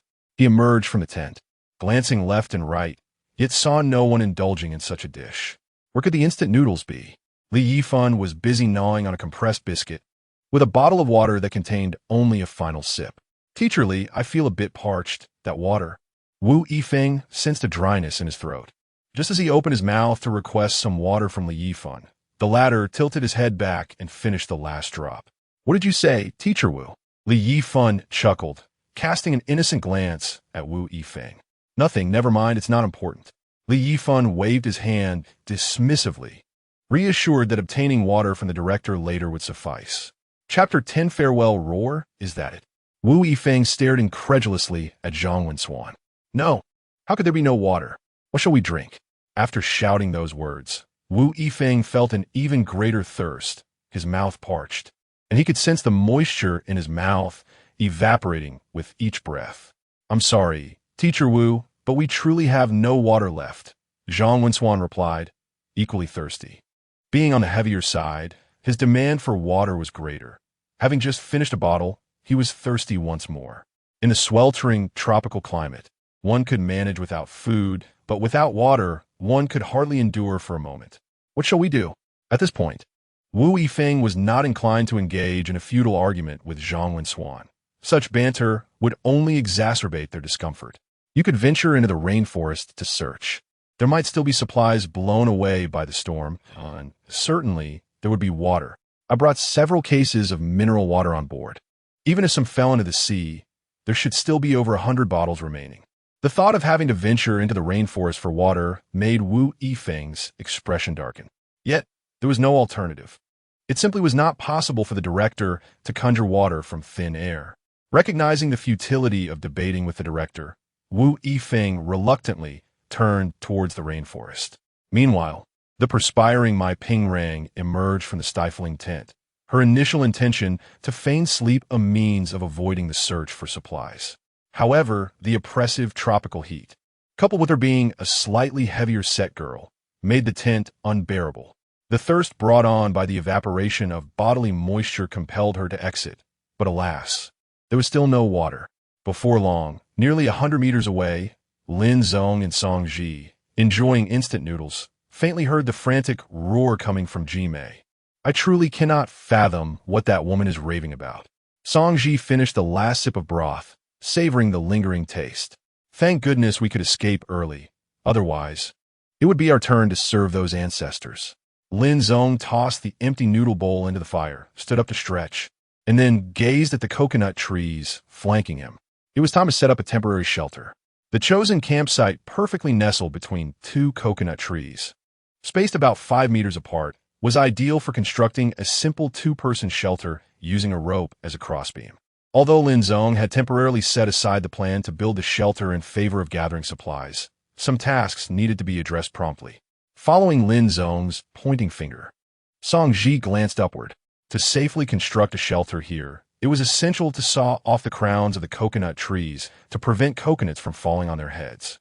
Upon learning of Lin Zong's plan, Song Ji obediently dragged the tent a little further away, while Lin Zong, armed with a survival knife and a rope saw, threaded a paracord around his back, resting it in the crook of his arm, and began to climb the tree. Initially, Song Ji harbored some apprehensions, but as she observed Lin Zong's agility, reminiscent of a monkey in scaling the tree, and noticed the taut contours of his 8-pack abs visible beneath the hem of his shirt, she realized her concerns were unfounded. Indeed, Lin Zong's claim of fatigue yesterday was merely an excuse to avoid picking coconuts for others. With such a physique and athletic prowess, one could hardly doubt that he could ascend the tree multiple times in a single night, though here the reference is solely to climbing. Turning her gaze back, she admired the firm and aesthetically pleasing muscles. The thought of touching them made her blush. How indecent! Song Ji lowered her head, her cheeks flushed, scolding herself inwardly. Lin Go was not an object of such thoughts. Upon reaching a certain height, Lin Zong embraced the trunk, securing the ends of a rope with a knot that would not loosen. The rope, tucked under his arm, not only stabilized his body while he sawed the tree crown, but also served as a safety measure. Even if he inadvertently lost his grip while the coconut tree swayed after the crown was severed, the rope would at least prevent a direct fall. With the knot securing his position, Lin Zong clamped his feet tightly around the crown, freeing his hands to pull the rope saw from side to side. After finishing one side, he diligently switched directions to prevent the crown from toppling towards him. Moments later, a brittle crack echoed from the top of the trunk as the first coconut tree crown plummeted to the ground. The second tree met a similar fate as Lin Zong replicated his efforts. Within 10 minutes, What had once posed a threat to their safety in gusty winds now stood as a bare pole, cleaner than a balding middle-aged programmer. The two trees yielded 9 large coconuts and around 15 to 16 smaller ones. Lin Zong and Song Ji each cradled one to replenish their hydration before carefully burying the remaining coconuts along with their supplies in a sandy pit. They were not naive enough to wait for theft to teach them the importance of safeguarding their possessions. From this moment forward, those around them would find it impossible to take advantage of them. After securely stowing their supplies, the duo ventured into the rainforest to scavenge for more resources and gain a deeper understanding of the area, hoping to discover mangoes, bananas, or other fruits. The rainforest was dimly lit, with towering banyan and skyward-reaching trees obscuring the sun, while dense ferns made it exceedingly difficult to discern direction. Additionally, colorful snakes and insects could emerge at any moment, prompting them to tread cautiously. As they remained vigilant of their surroundings, their eyes swept the ground. Various supplies, particularly the silver foil-wrapped compressed biscuits, stood out prominently against the brownish-gray humus layer. Lin Zong pushed aside the fronds while keeping his gaze fixed on the ground. Suddenly, his eyes flickered with interest, and he slowly crouched down. In the distance, partially concealed beneath fallen leaves, lay a plastic bag glistening with morning dew. Lin Zong reached out to pull the bag closer. It felt quite heavy, but before he could open it, disappointment washed over him as he shook his head. It was merely a few articles of clothing. Song Ji felt a twinge of regret, yet she soon smiled and remarked, "Clothing is also a non-renewable resource. It may prove more significant than food in the future. Linga, let's take these with us." The island was not particularly vast. With a compass capable of discerning directions in the rainforest, the two ventured parallel to the mountain range, occasionally collecting various odds and ends that might prove useful. They endeavored to carry everything they could, and in just over 2 hours, they traversed the entire expanse of the rainforest, arriving at the opposite side of the island. Regrettably, this side offered little novelty. It remained a stretch of beach, rolling waves, and coconut trees, reminiscent of a serene tourist destination in the Maldives. The sole distinction was that from this vantage, another small island could be seen a few hundred meters away. This island appeared slightly smaller, and to the naked eye, it was evident that more than half of it consisted of hills and rocks, seemingly connected to the mountain they had just left.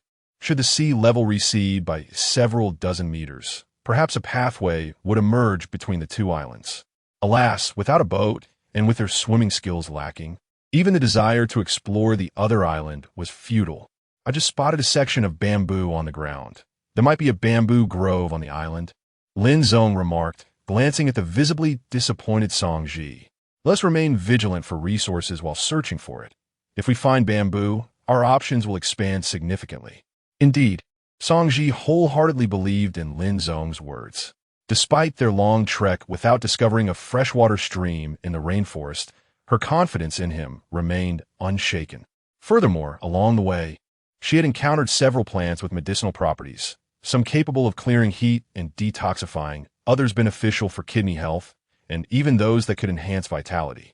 Coughing slightly, she felt bolstered by these findings, believing herself worthy to stand alongside Lin Gu as a person who could assist him.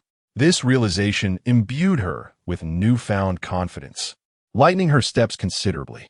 Together, Lin Zong and Song Ji meticulously searched the area surrounding the recently spotted dry bamboo.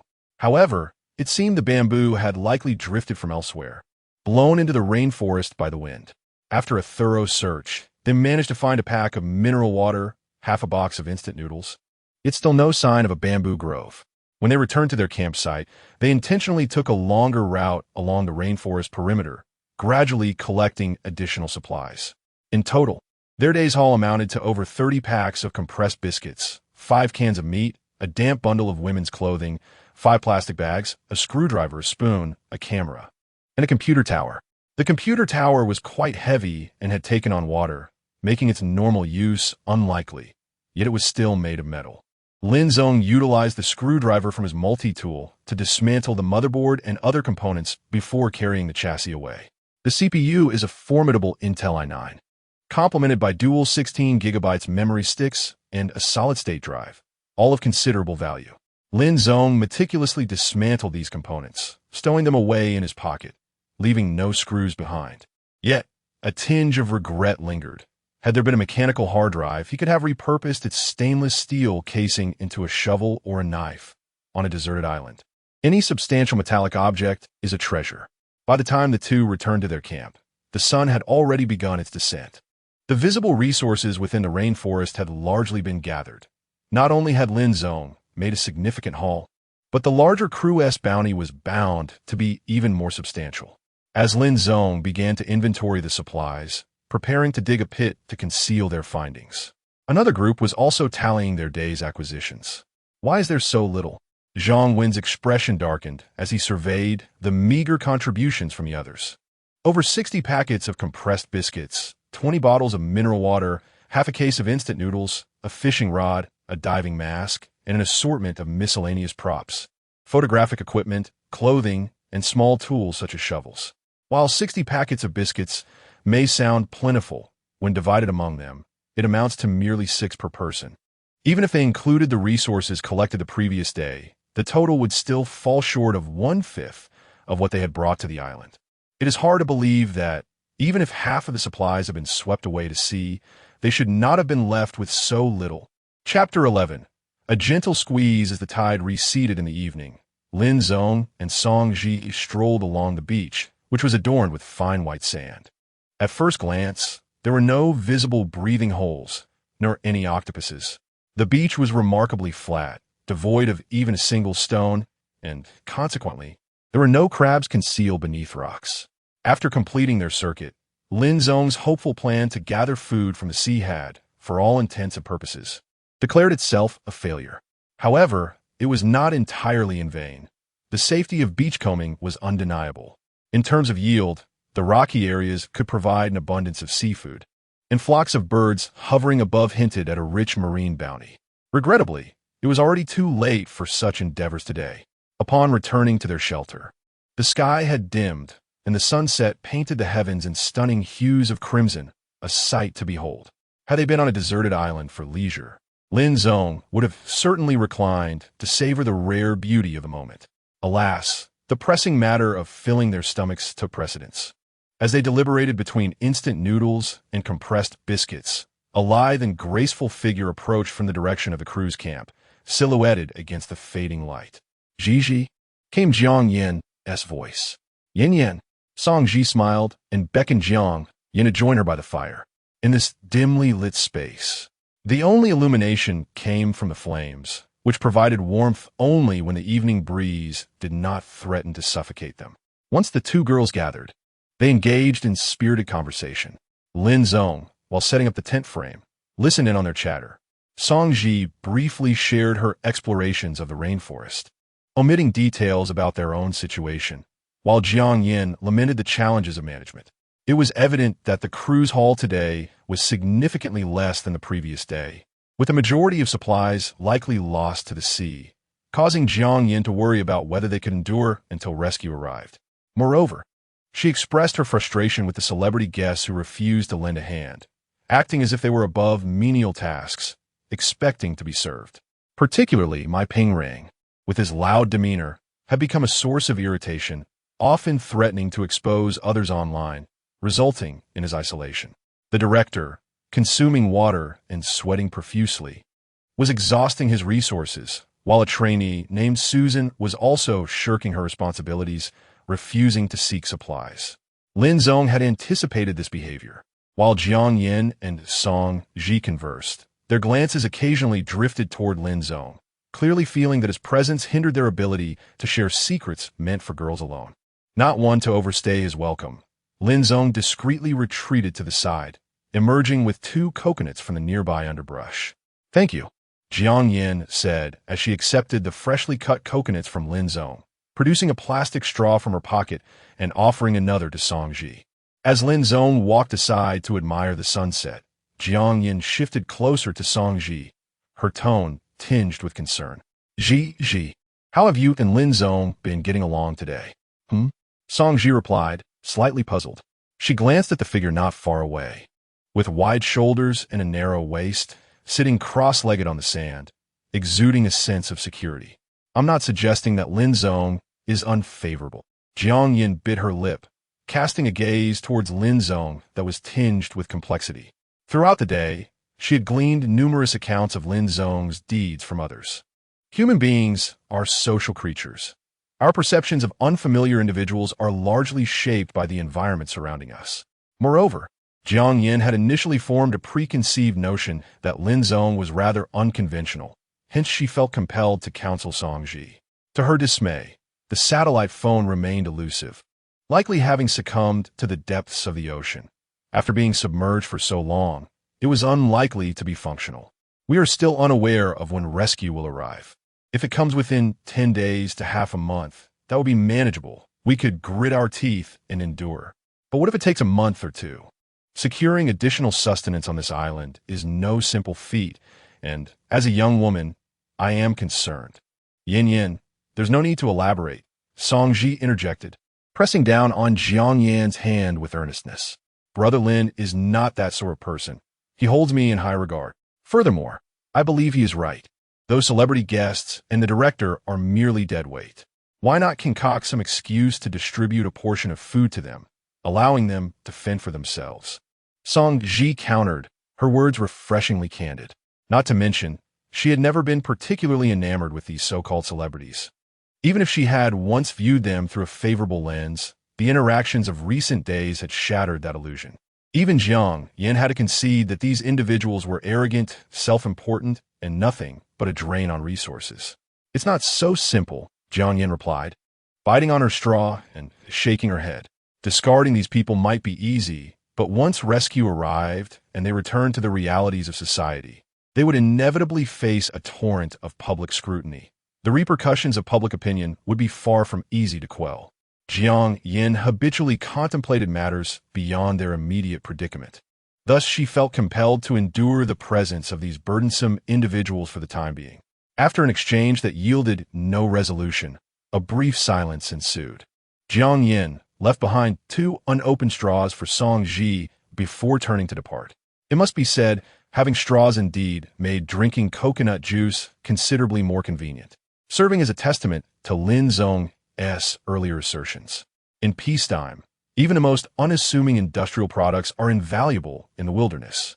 At the very least, Lin Zong would not have been able to conceive a method for crafting straws in the absence of hollow plants like reeds or bamboo. Upon returning to the camp, Jiang Yin observed the group huddled around the fire in contemplative silence.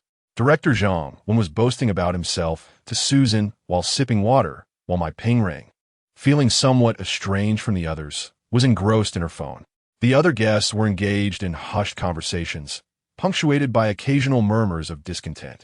Meanwhile, the crew members Li Jiaqing, photographer Sun Wenwen, and drone operator Zhao Fong gazed out at the waves, having seemingly forged an unspoken alliance, lost in their own thoughts. As she observed the fracturing film crew, even Jiang Yin, who had been subtly influenced by management from a young age, felt an involuntary headache brewing. She was merely a university student. Though her family was affluent, her father had no intention of allowing her to inherit the family business, leaving her only with a few trust funds for safety. Consequently, her 4 years at university had yielded little in the way of managerial prowess. Fate, however, had dealt her a tricky hand, pairing her with a rather challenging group of teammates, amplifying her woes. Initially, she believed that the only issue was a lack of drinking water, which could be remedied by trading with Lin Zong for coconut juice. Yet, the dire situation was escalating, revealing not only a scarcity of fresh water, but also an unexpected insufficiency of food supply. All she could do was pray for swift rescue. Jiang Yin cast a glance at the beach outside and resolved to create an SOS signal the next day, lest they miss a precious opportunity for rescue. Yet, passively waiting for salvation was not an option. She needed to proactively devise a plan. The immediate concern was fresh water. If they could not locate any source of fresh water on the island aside from coconuts, they would have to attempt to distill seawater. As someone who had undergone 9 years of compulsory education and had just graduated from university, Jiang Yin had not entirely relinquished her middle school physics knowledge. She recalled that activated charcoal could adsorb impurities from water. Perhaps if they distilled seawater and subsequently filtered it through charcoal, they might temporarily resolve the freshwater dilemma. This way, even if freshwater remained elusive for a while, they could sustain themselves a bit longer. Meanwhile, after Lin Zong and Song Ji dined on compressed biscuits and bread, they exchanged glances at the solitary tent. "Shall we take turns keeping watch? With you sleeping first, and me taking the latter half?" Lin Zong suggested, pointing towards the tent, intending to repeat their arrangement from the previous night. "Non, brotherling. Let's squeeze in together. There's enough room for both of us," Song Ji replied, a hint of bashfulness in her voice as she gestured towards the tent. Her cheeks flushed a deep crimson, yet her eyes sparkled with an unusual brightness. Her words laced with an unmistakable undertone. "Only by resting well at night can we be more efficient during the day. I trust that you, Brother Lin, are a gentleman." Chapter 12. The Rocky Beach, an invitation hard to decline since the young lady did not seem to mind. Lin Zong found no reason to be overly coy. However, sharing a confined tent with the beautiful and youthful Song Ji was a different matter altogether. At that moment, Song Ji followed Lin Zong's gaze toward the tent, seemingly realizing the implications of her earlier words. She curled up her legs, lowered her head, and concealed half her face behind her arms, revealing only her sparkling, bashful eyes. Lingo, I think I'll head to sleep now." "And you should too," the girl stammered, her words faltering as she swiftly ducked into the tent. Though she claimed she needed to tidy up, the tent contained little more than a backpack, a few compressed biscuits placed strategically to deter thieves, and 3 small coconuts. When Lin Zong extinguished the campfire and entered the tent, guided by the light of his phone, he found Song Ji sitting cross-legged inside. The tent was divided into 2 sections, with the 3 coconuts serving as a makeshift barrier, and the compressed biscuits and an empty mineral water bottle neatly forming another dividing line. It was evident that Lin Zong had the larger share of space. "Lin Go is a man. He requires more room to sleep," Song Ji remarked. Just as Lin Zong intended to inquire further, she had already laid down, turning her back to him and feigning sleepiness, waving her hand dismissively as if to say the rest could wait until tomorrow. Not one to linger on such matters, Lin Zong propped his backpack under his head and reclined to sleep. "Good night," came Song Ji's voice shortly thereafter. Lin Zong turned to face her, and even in the darkness, illuminated by a sliver of moonlight, he could distinctly see the glimmer in her eyes. "Good night," he replied softly. On the 3rd day, following the tropical storm, Lin Zong awoke to the cacophony of birdsong. In the sea breeze, flocks of white birds congregated on the rocky beach, emitting sharp cries. He glanced at the still, overcast sky and then at the disheveled Song Ji, who had somehow managed to twist herself into a chaotic position, resembling an electrocardiogram. Deciding not to rouse her just yet, he recognized it was not an opportune time for beachcombing. Lin Zong retrieved a needle and thread from his backpack, beginning to mend the tent. His supply of thread was limited. Stitching it completely was out of the question. Instead, he used the thread as makeshift nails, securing points with a few stitches before cutting and knotting the line. This approach meant sacrificing the thread's potential for reuse, but it conserved nearly 3 meters of it. Song Ji awoke just as Lin Zong was nearing completion of his task. She fumbled to turn on her phone, which had but 20% battery remaining, and upon parting the tent flap, she was met with the sight of Lin Zong diligently repairing the tent. "Linga, you're up so early?" she asked, a blush creeping on her cheeks. Her initial plan had been to rise before Lin Zong, ensuring he wouldn't witness her disheveled sleeping posture. Clearly, that plan had failed, leaving her with a twinge of guilt as she met his gaze. Her outward demeanor has consistently been that of a gentle, intellectually poised young woman, but witnessing her in such an unrestrained sleeping position evokes a sense of embarrassment akin to that of an fa ade crumbling. Fortunately, Lin Zong cast a smile at Song Ji and reassured her, "It is still early, and today holds no significant tasks, so you may indulge in a bit more slumber." "No, I'm no longer drowsy," Song Ji replied, her eyes still tinged with remnants of sleep, yet she shook her head repeatedly. She glanced at Lin Zong, who had just completed mending the tent, and felt increasingly like a burden. After repairing the tent, Lin Zong carefully stowed away the needle and thread, only to subsequently draw forth a survival knife. He possessed 2 survival knives, one of his own and another provided by the production team. It was evident that the knife he had personally chosen was of superior quality, both in material and sharpness, compared to the standard issue from the crew. Thus, in a situation requiring forceful use, Lin Zong would prioritize the knife from the production team. Although the sun had not yet fully risen, the sky was already brightening. Lin Zong picked up an old coconut shell from the forest, swiftly cracked it open, and then skillfully shaped it with his knife into a handleless shovel. Following this, he sharpened a stick from their previous exploration of the rainforest, testing its weight in his hand, finding it quite suitable. "Brother Lin, shall we go to the tidal flats next?" Song Ji had been attentive to Lin Zong's movements early that morning. Having just changed into her slippers, she was ready to accompany him to the tidal flats. "Change into long pants and sports shoes," Lin Zong suggested, gesturing at the unknown seabirds circling above the rocky shore. Song Ji, being astute, understood that the rocks were likely to harbor a plethora of shellfish, the edges of which could be quite sharp and potentially cause cuts that might lead to infections. She nodded vigorously, a look of delight illuminating her face. Once properly attired, with a plastic bag in hand, they set off together toward the tidal flats. The rocky shore was in close proximity to the cliff, and they reached it in less than 10 minutes. Before them lay a stretch of stone extending into the sea, mottled and uneven, with unknown seaweed entwined at the base of the rocks. The endeavor of gathering at the tidal flats proved less arduous than anticipated, as the rocks were not coral but rather ordinary stones, and there were no loose pebbles underfoot. Lin Zong and Song Ji were thoroughly equipped, perhaps overly so. Before they could venture deeply into the rocky expanse, Song Ji spotted a crab swiftly scuttling along the crevices, brandishing its pincers. "A swimming crab," Lin Zong exclaimed, his face flashing with surprise. He was tempted to catch it, but worried about being pinched, so he opted to cover it with his coconut shell shovel. After carefully shifting the shell aside, he swiftly pressed down with his survival knife to secure the crab from behind. "This seems rather difficult to contain," Song Ji remarked, glancing at the plastic bag in her hand, fearing it would tear under the crab's struggles. The two individuals further explored the method of binding crabs and ultimately decided to use paracord, leaving one end secured to their backpack.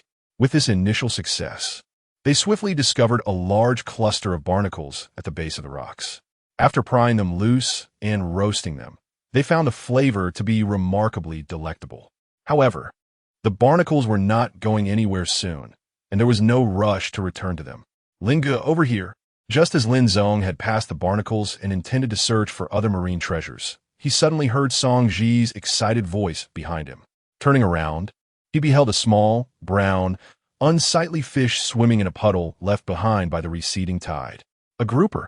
Song Ji, you have struck gold," Lin Zong exclaimed, glancing at Song Ji with delight. "Should we capture it alive or dispatch it at once?" He looked at the wooden stick in his hand, deeming it too thick for the task. "Let us use a plastic bag. We'll catch it alive." Song Ji quickly unfolded the plastic bag she held. The small puddle was roughly 1 square meter in size. Despite the grouper's frantic attempts to evade capture, it could not escape the confines of Song Ji's plastic bag. Holding the bag aloft, she noticed the grouper thrashing about within, splattering her with droplets of water. "Lin, go look. Spit it out, spit it out." Song Ji grinned widely, revealing her teeth, as seawater accidentally splashed into her mouth. Chapter 13, the first seafood feast. The rocky shore teemed with an abundance of treasures. As the two companions gradually unearthed a scuttling flower crab, 2 lounging cat's-eye snails, and an octopus clinging to the rocks. Above them, seabirds circled ominously, yet dared not descend to contend with the fearsome upright ape for scraps, resorting instead to an impotent fury, squawking discordantly. Lin Zong, however, was not greedy. The bounty they had gathered was sufficient for their meal. Even if they had caught more, they lacked proper means of preservation, which would only lead to waste. Upon returning to their shelter, Song Ji kindled a fire while Lin Zong discovered 2 remarkably flat stones. After a thorough cleansing, the thinner slab would serve as a heat-conducting plate in the fire, while the other would be utilized as a cutting board. With a swift blow, Lin Zong rendered the grouper unconscious, swiftly scraping away its slime, disemboweling it, and extracting the entrails and gills. Under the current conditions, Washing was not an option. The flames would purify everything. Lin Zong meticulously scraped the black membrane from within the fish's belly, slicing the grouper into 2 fillets. After scoring them, he skewered the pieces with sharpened wooden sticks and placed them over the flames to roast. In the intervals of grilling the grouper, Lin Zong also set the crab and snail beside the fire. Initially, the 2 crabs struggled, but as their shells turned a vibrant red, they ceased their movement. Gradually, the grouper's skin took on a delicate golden hue. While flipping it, Lin Zong sprinkled a touch of salt over the fish. With each turn, the skin became golden and crispy, exuding an enticing caramelized color, while the aroma of the fish wafted through the air.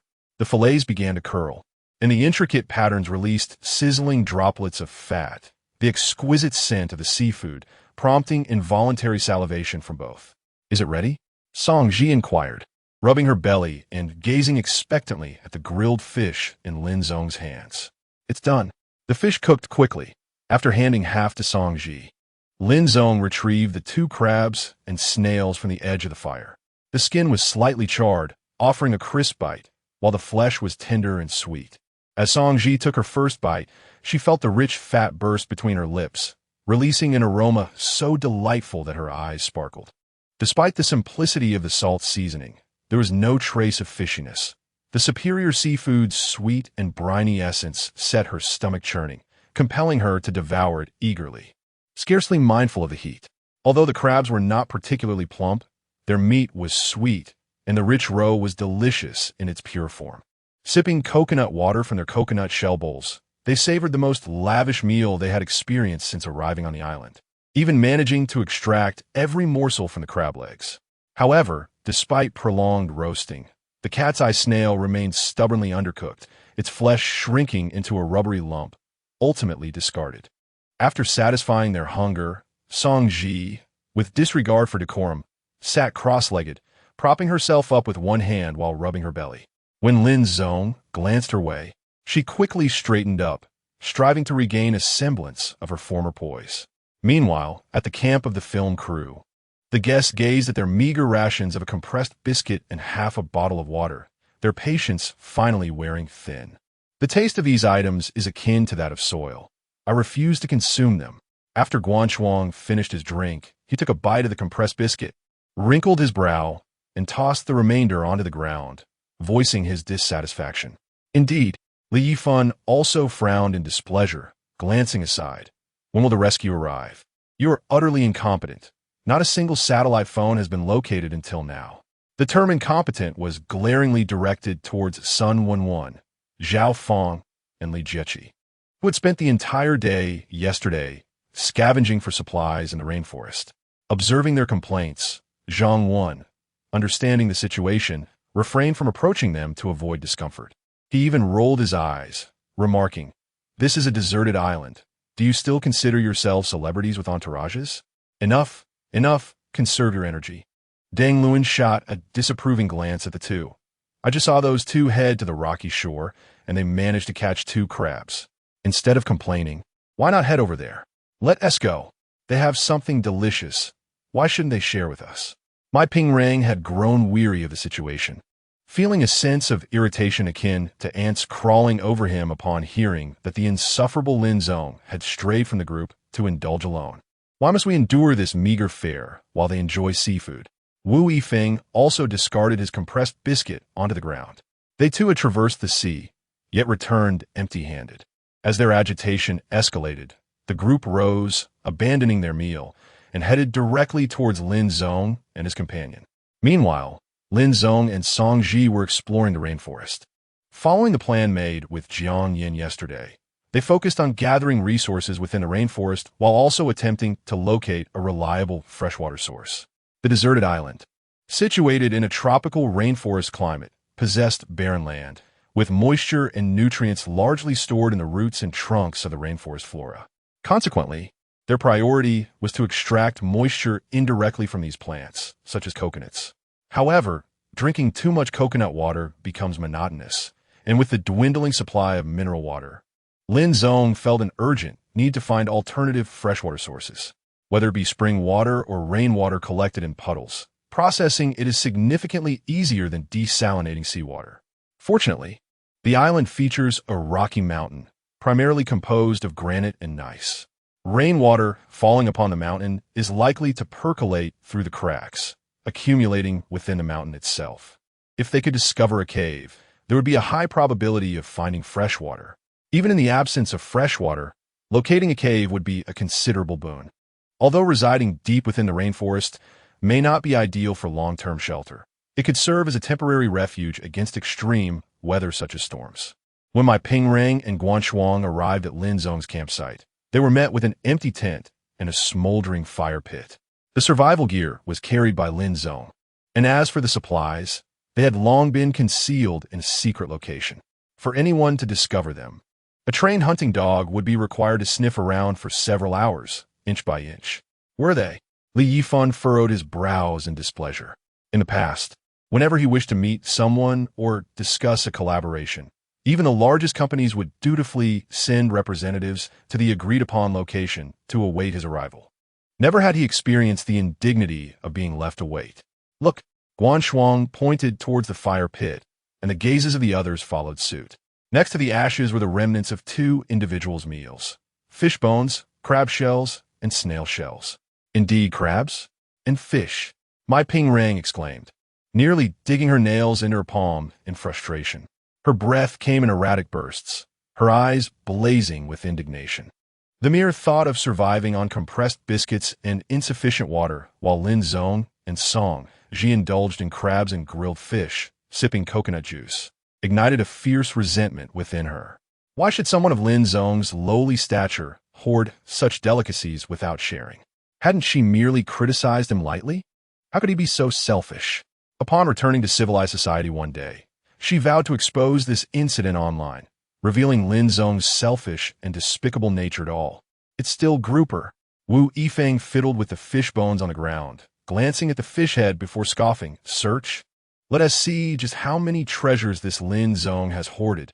At his command, despite the fact that the others were not his subordinates, they began to rummage through the surroundings as if compelled.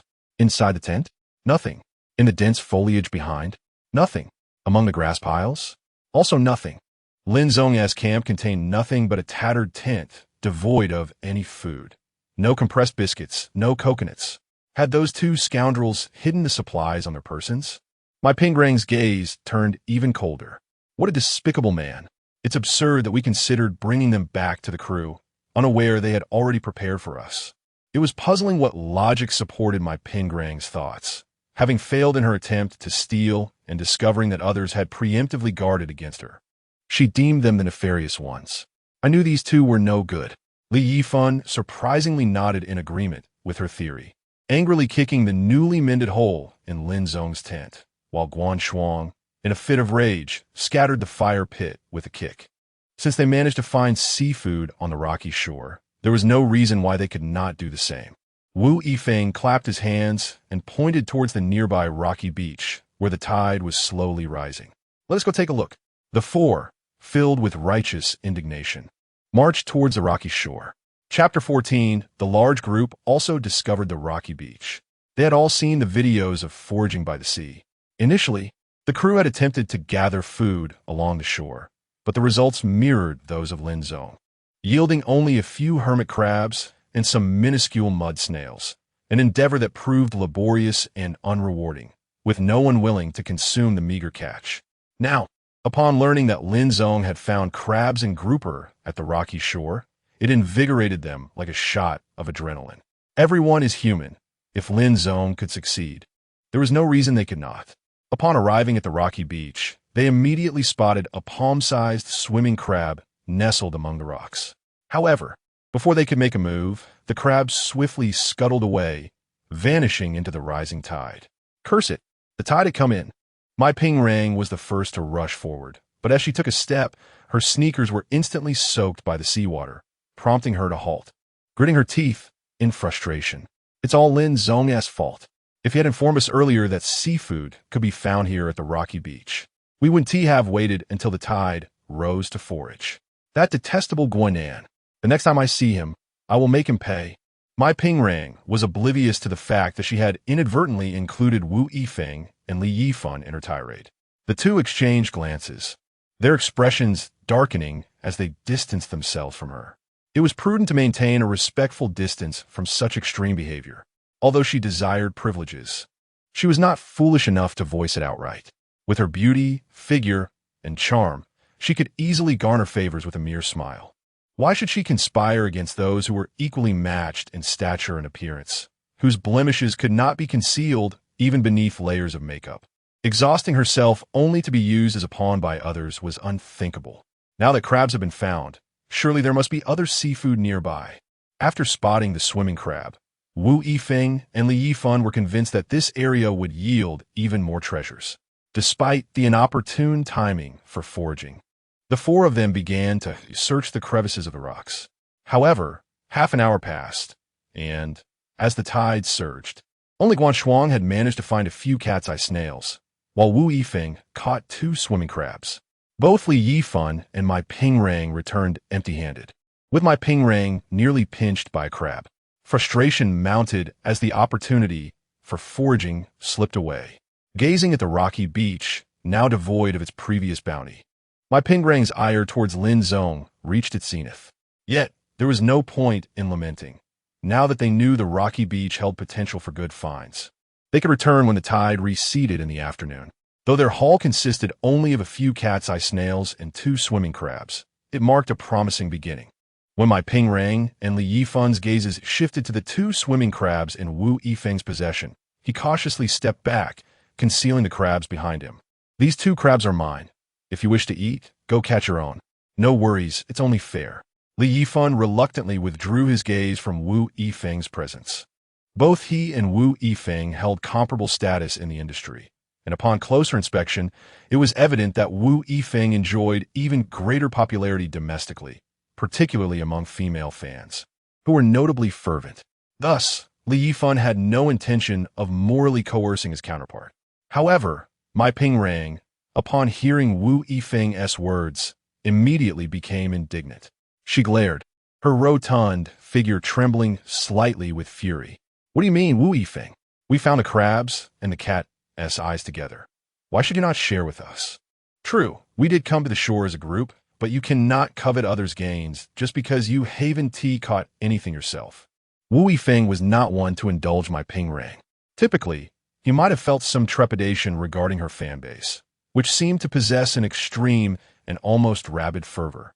But given the current desolation of the island, he had no intention of sharing the 2 crabs he had caught. He was more than content to keep them for himself. Should the matter escalate online, he was not concerned. Most of his fans were female, and he would not shy away from any ensuing confrontation. His expression turned increasingly sardonic, and he spoke without restraint. "Are you out of your mind? Did you get hit too hard in the head? Why on earth should I share my crabs with you?" Mai Pingrang could only stammer in response, unable to articulate a coherent argument. Previously, she had been adept at wielding moral high ground, but faced with a 3-to-1 situation, she found herself at a loss, her frustration mounting. As she struggled to formulate a response, Wu Yifeng, who had grown impatient, snorted derisively and made his way back to the camp, crabs in hand. Upon returning, the sight of the 2 crabs caused a minor stir. Director Zhang Wensuan hovered around Wu Yifeng, gazing at the crabs as if he wished to devour them whole. Apart from a few hermit crabs, this was the first genuine seafood the group had encountered on the island. After Li Yifan explained the backstory, Zhang Wensuan, who had initially eyed the crabs with greed, tempered his enthusiasm. Since seafood could indeed be found at the rocky beach, it was unnecessary to jeopardize relations with Wu Yifeng over 2 crabs, especially if it might tarnish his standing among the group. "Assistant Jiang, what are you doing?" Wu Yifeng inquired as he approached the fire, noticing Jiang Yin boiling water. She was indeed boiling water, but had not covered the pot. Instead, she had draped a sheet of cling film over it, with a cut mineral water bottle beside her. "I'm making distilled water," Jiang Yin replied, casting a glance at the crabs in Wu Yifeng's hands, her eyes sparkling with surprise.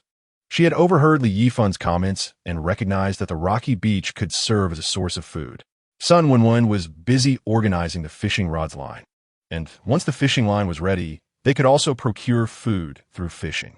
Distilled water? Wu Yifeng leaned closer to Jiang Yin, deliberately shaking his two crabs. Assistant Jiang, look at these crabs. I cannot possibly eat them all by myself. Why don't we share? As Wu Yifeng spoke, he reached out to place his hand on Jiang Yin's shoulder from behind. No need, she said, shifting slightly to the side, allowing his hand to fall short. She continued to gaze ahead at the accumulating droplets of steam. An hour had passed, and they had only managed to collect half a bottle of diluted seawater. The troubling aspect was the faint yellow tint of the water, a consequence of the distillation process that inevitably introduced some impurities. Further filtration and even a second distillation would be required. Noticing Jiang Yan's aversion to his touch, a flicker of displeasure crossed Wu Yifeng's eyes. Humph. Does she think she's a pampered heiress? On this deserted island, familial wealth holds no value. Yet, Jiang Yan remained oblivious to the situation. And Wu Yifeng could only voice his grievances internally, for her status was undeniable. Unless he intended to remain on the island indefinitely, he could never overlook Jiang Yan's identity as a wealthy heiress, one with considerable influence in their social circle. Brother Feng, well, Assistant Jiang is unwilling, but I am, Susan declared, pulling down the neckline of her tank top as she eagerly seated herself beside Wu Yifeng, flashing a flirtatious smile as she attempted to drape her arm around his. Brother Feng, you have no idea, I have been your fan since childhood. I have watched every film and television series you starred in. Really? Wu Yifeng glanced at Susan, allowing his arm to be drawn into her eager embrace. She cast a glance at the crabs roasting by the fire, swallowed hard, and her face lit up with a sycophantic grin. Of course. Chapter 15. Unexpected harvest. The brown shell of the blue crab quickly transformed into a vibrant orange hue as it was roasted, and the enticing aroma of fresh seafood wafted through the steam, causing Susan and several onlookers nearby to swallow in anticipation.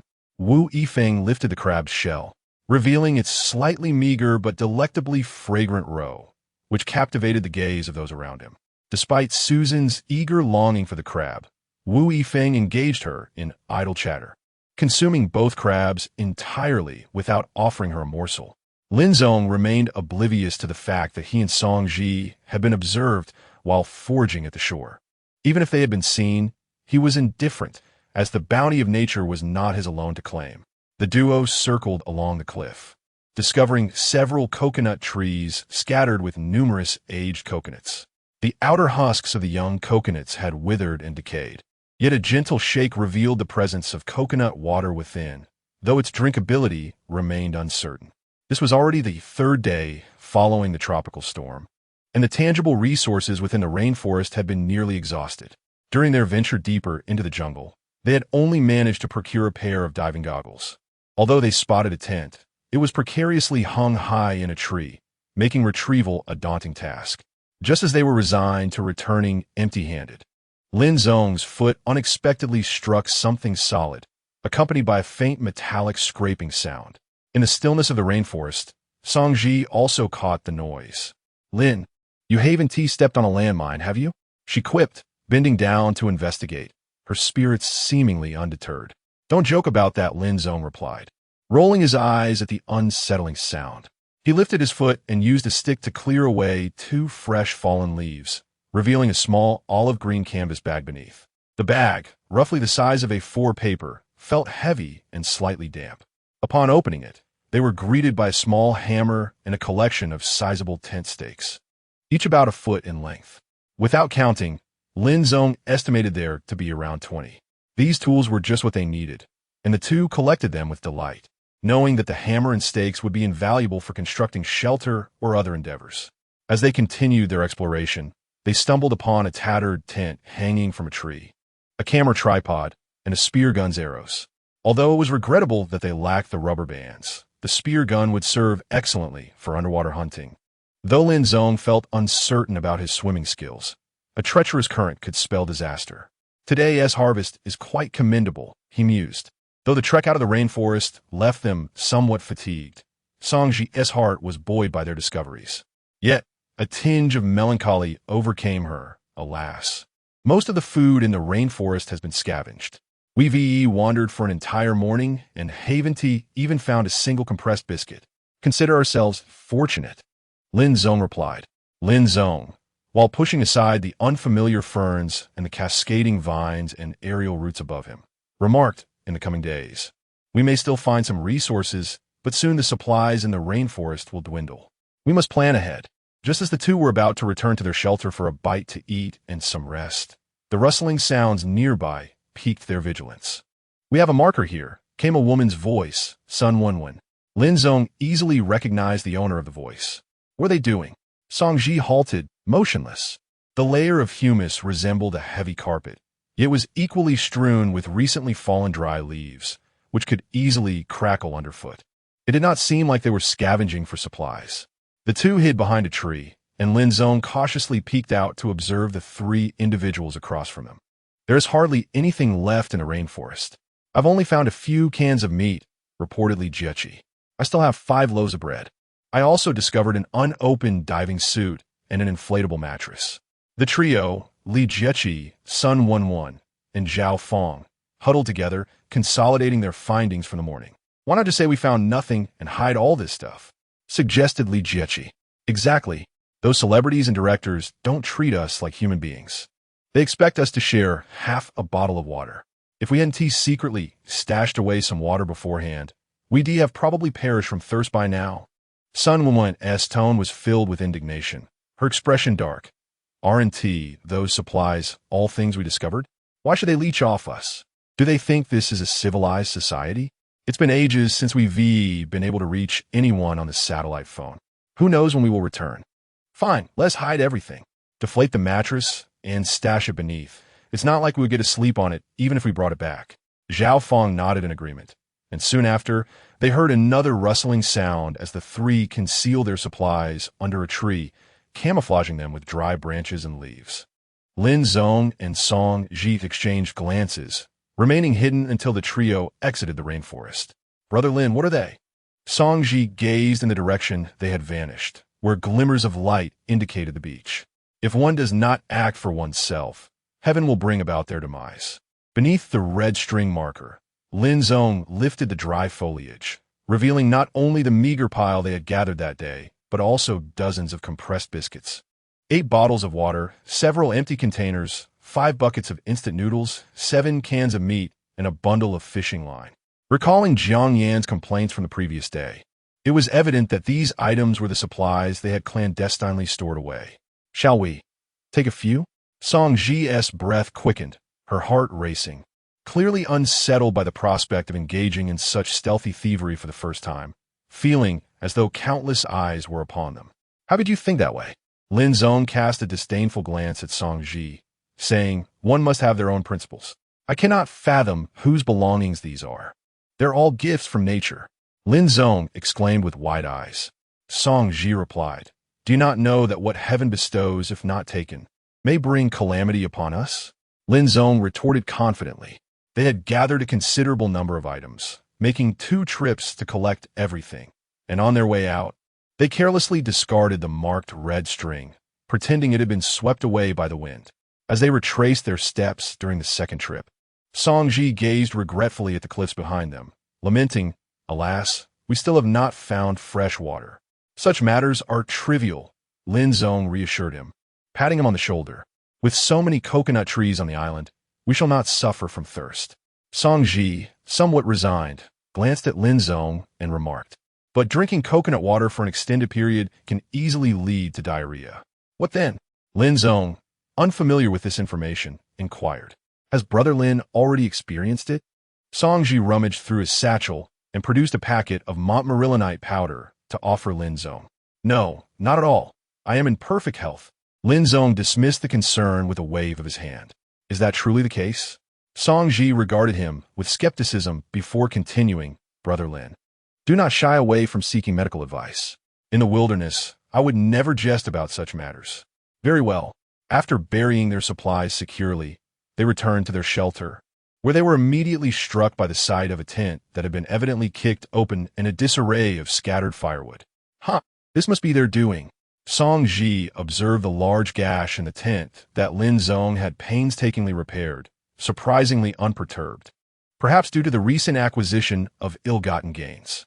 After inspecting their buried supplies and confirming that nothing was missing, they felt a sense of relief. "Brother Lin, shall we simply endure this?" Song Ji looked at Lin Zong, who was mending the tent, as a surge of anger began to rise within him. They had only one tent, and it had been ruined. "Of course not," Lin Zong replied while threading the needle. "But we do not yet know who is responsible. There will be ample opportunities for retribution later." "Indeed," Song Ji nodded, planning to inquire with Jiang Yin shortly. Lin Zong had anticipated that, by afternoon, Li Jieqi and his companions would discover their supplies had gone missing. But unfortunately, due to a dire shortage of fresh water, Jiang Yan's desalination efforts were slow.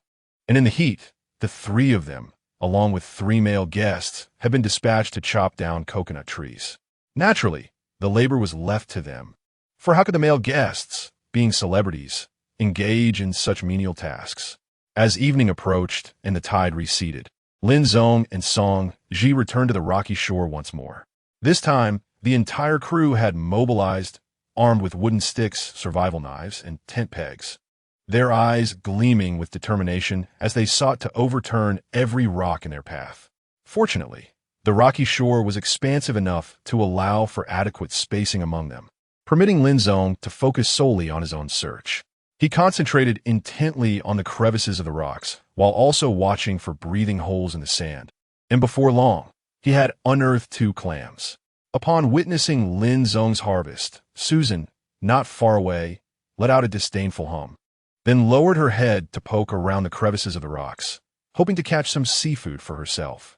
Earlier that morning, Wu Yifeng had been unwilling to share his meal with her, so this time she was determined to rely on her own efforts, eagerly anticipating the moment she would find a crab and tantalize others with her bounty. Lin Zong, however, remained oblivious to her murmurs. He returned to the spot where he had seen barnacles that morning, which had yet to be discovered. With his survival knife, he began to pry them off, collecting the large barnacles into his pouch. Although they were not abundant, grilling them would provide a delicious source of protein, and he could not bear to let them go to waste. Song Ji and Lin Zong split up to search, but her luck was rather lackluster this time. Despite searching for several minutes with a tent stake, she found nothing edible. "Teacher Lin, what are you busy with today?" Li Jieqi, the stagehand, approached with a cheerful demeanor, hoping to mend their relationship. After all, thanks to Susan's advocacy, it had become common knowledge that Lin Zong was well-versed in wilderness survival, and he had been the first to discover the seafood on this rocky shore, rendering him invaluable on the deserted island. Lin Zong cast a glance at Li Jieqi, momentarily suspecting that this fellow had noticed the missing supplies and was beginning to doubt him. Since the day those individuals had consumed the coconuts he had gathered and yet stood against him, Li Jieqi had been relegated to the ranks of the untrustworthy in Lin Zong's mind. Given the lack of any perceived utility, Lin Zong could not be bothered to waste even a word on him and chose to ignore him altogether. "Teacher Lin, let us not be so distant. We VE work together on several productions. Those celebrity guests don't regard us as equals, so we must unite," Li Jieqi persisted, a pained expression on his face as he pulled a cat's eye shell from his bag to offer to Lin Zong. "No need," Lin Zong waved his hand dismissively. "There's no bond between us. Let's just act as strangers from now on." Li Jieqi's face fell at Lin Zong's unrelenting rejection. He stood there for a moment, then resumed his search along the shore after Lin Zong moved on to another area. "Why do you bother talking to him so much?" Zhang Wenswan appeared behind him, casting a disapproving glare at Li Jieqi. "Oh," Li Jieqi replied calmly, seemingly unfazed by Zhang Wenswan's presence. Chapter 16. The lobster. Zhang Wenswan still held out hope that the crew members would heed his words, yet as the prospects of satellite communication grew increasingly dim, the connection between the deserted island and human society weakened correspondingly. Li Jieqi and his companions had long since entertained ulterior motives, but Zhang Wenswan remained oblivious. Or perhaps simply indifferent. Lin Zong observed this unfolding drama, yet chose to remain disengaged. Having finally found an excuse to extricate himself from the crew, he had no inclination to willingly entangle himself in this chaotic situation. As the tide receded, Lin Zong strolled along the sandy shores, clad in flip-flops, when he caught sight of a flash of orange shell. In an instant, he drew his knife. Despite the crab's sideways gait, it was surprisingly swift, and he could not afford to act carelessly, for its pinch could be quite painful. Lin Zong pressed the blade against the shell of the crab, grasped it firmly, and with a hair tie belonging to Song Ji, he simply secured it before stashing it in his pocket. There was indeed an abundance of crabs around. As he gazed at the crystalline waters, reminiscent of blue jelly, he felt a surge of excitement, contemplating the prospect of diving to fish. Simply immersing himself in the water seemed delightful, and he anticipated the underwater vistas that would provide relaxation. However, time was of the essence, and he needed to dedicate his precious moments and energy to survival. Moreover, his swimming skills were yet to reach a commendable standard. After securing the crab, Lin Zong continued to scan the area, hoping to discover other marine treasures. Upon observing the crab in Lin Zong's hand, Susan recalled the rich and delectable aroma of crab roe wafting through the air earlier that morning when Wu Yifeng grilled crabs, causing her stomach to rumble. She glanced at the two pitiful cat's eye snails in her possession, feeling torn. Keeping them seemed futile, yet discarding them felt equally wrong. She had witnessed Guan Shuang's disdain after tasting the snails, finding them unpalatable and discarding them. What a waste compared to the allure of crabs. Furthermore, Lin Zong had been her desk mate in high school, and there existed a bond between them. Even though they had experienced a minor disagreement recently, could such camaraderie really be sacrificed over a mere crab? With this in mind, Susan touched her face, striving to muster a charming smile as she approached Lin Zong. Lin Zong, Susan called out, slightly bowing her head. I'm here to apologize to you. Oh. She had anticipated that Lin Zong might reject her overture or respond with a frosty demeanor, which, while unappealing, would at least indicate some potential for communication. However, his simple "oh" left her bewildered. Susan struggled to maintain her smile. Lin Zong, I realize that I said some things that upset you a couple days ago. I sincerely apologize and hope you can forgive me. Having trained for quite some time, Susan's acting skills, while not masterful, were certainly more polished than the average person's. At this moment, with a quivering lip and a look of vulnerability, she managed to project an air of innocence. Unfortunately for her, Lin Zong was not easily swayed.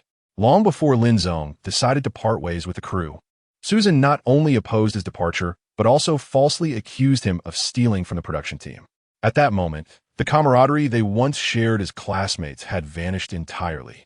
There was no affection left, only animosity. There is nothing more to discuss between us, Lin Zong remarked coldly, casting a disdainful glance at her as if she were something filthy, before turning to leave. Lingo, look. Just as Susan summoned her courage to stop Lin Zong for a serious conversation, Song Ji stepped forward. By the waves, Song Ji leaned against the rocks, her feet submerged in the water, clutching two large, blue-green tentacles.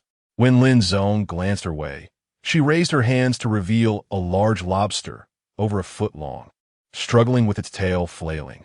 Lin Zong hurried over, grasping the lobster firmly by the junction of its head and abdomen, fearing it might break free. Once he secured his hold, he gazed in delight at the magnificent creature before him. The lobster curled up, its head alone as large as Lin Zong's palm, with a body nearly 30 centimeters long. If presented at a seafood market, it would fetch several hundred yuan without a doubt. Impressive, Lin Zong exclaimed, quickly opening his tote bag to place the lobster inside, offering encouragement to Song Ji. Your luck is extraordinary. Song Ji seemed to revel in Lin Zong's praise, her modest face lifting in pride, her smile as innocent as a child's. The commotion from capturing such a sizable lobster drew numerous onlookers, and upon recognizing Song Ji, several approached with expressions of envy and jealousy, as if ready to snatch the prize away. However, upon noticing Lin Zong holding a knife, they all halted in their tracks. Witnessing the scene, Susan stood frozen among the rocks, clutching her tent stake tightly, her eyes reddening with jealousy as she gritted her teeth. Why did Song Ji possess such good fortune?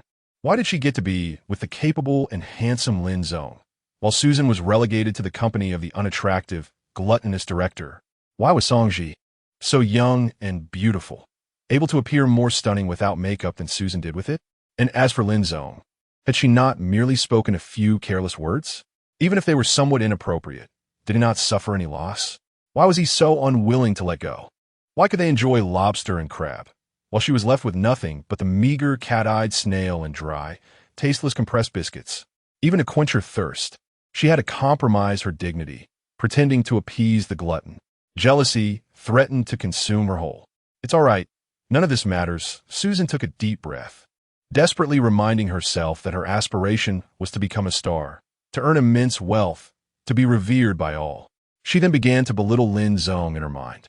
What is prowess now? A photographer earning a mere few thousand a month. What was so remarkable about that? Like a savage, he could only flaunt his dominance on a deserted island. Outside of that realm, he was nothing. As soon as Susan managed to persuade herself, Lin Zong and Song Ji had already wandered far away. The sky gradually darkened, and after locating the lobsters, Song Ji and Lin Zong embarked on their adventure together. Fortune favored them today, as they unearthed 3 moon clams, a mantis shrimp, and even spotted a clam hole, though it regrettably eluded capture. Following this, Lin Zong excavated a patch of barnacles, and with the octopus previously found by Song Ji, they were in for a sumptuous feast that evening. After the lobster had relieved itself, it was placed alongside the crabs beneath the charcoal fire to roast, while the moon clams, octopus, and mantis shrimp were simply rinsed and then boiled in a kettle of water. There remained a considerable amount of coconut. Although the consumption of coconut water posed a risk of diarrhea, it was currently their most vital source of fresh water, particularly with the introduction of straws. Drinking coconut water became even more convenient. By the fire, the two embraced large coconuts, using the discarded shells as bowls. The lobster gradually emitted a mouth-watering aroma as it sizzled over the charcoal, and when it finally changed color, the tantalizing fragrance enveloped the air.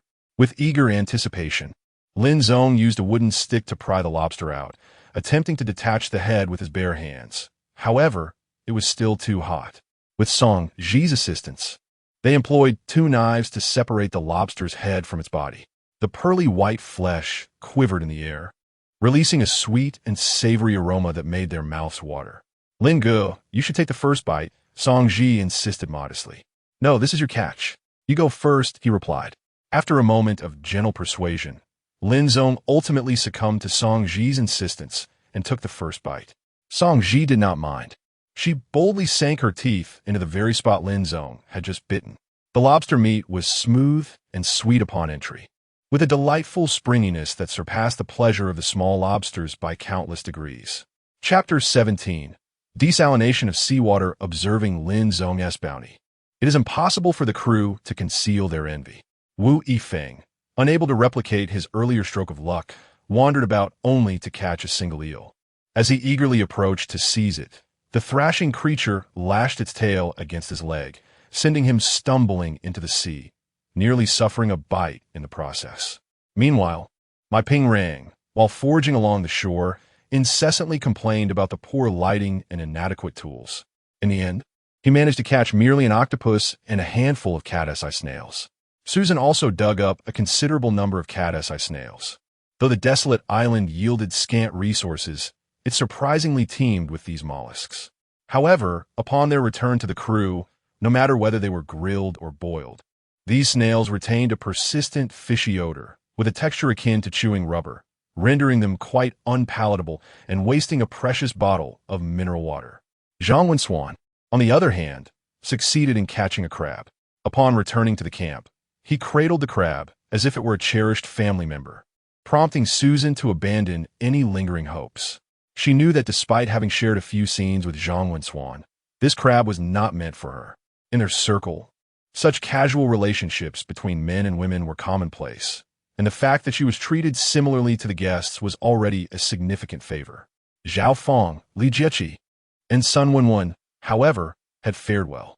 Working in unison, they had managed to capture 2 blue crabs, a palm-sized flatfish, a generous handful of cat-eye snails, and several sea snails, all without the aid of proper tools, relying solely on tent pegs and sticks. Hey, you 3, hand over those crabs, Li Yifan commanded, towering over them with an air of authority that brooked no refusal. Li Jieqi frowned and glanced at Zhao Fong and Sun Wenwen beside him. The two subtly shook their heads, a gesture that did not escape Li Yifan's notice. Not giving them up, Li Jiechi retorted, shielding the still undercooked crabs protectively. What do you mean by that? Li Yifan scoffed, his displeasure evident. As a mere crew member, it is an honor for you that I desire your possessions. How dare you refuse me? Has Liang Jingru emboldened you? Do you believe I want to have the director dismiss you 3 right now? Go ahead. Just remember to settle our wages first, Sun Wenwen replied boldly, her tone dripping with disdain. Who do you think you are? A robber? You. Li Yifan could hardly fathom that the crew members, who had previously groveled before the stars, now dared to speak to him so defiantly after just a few days without oversight.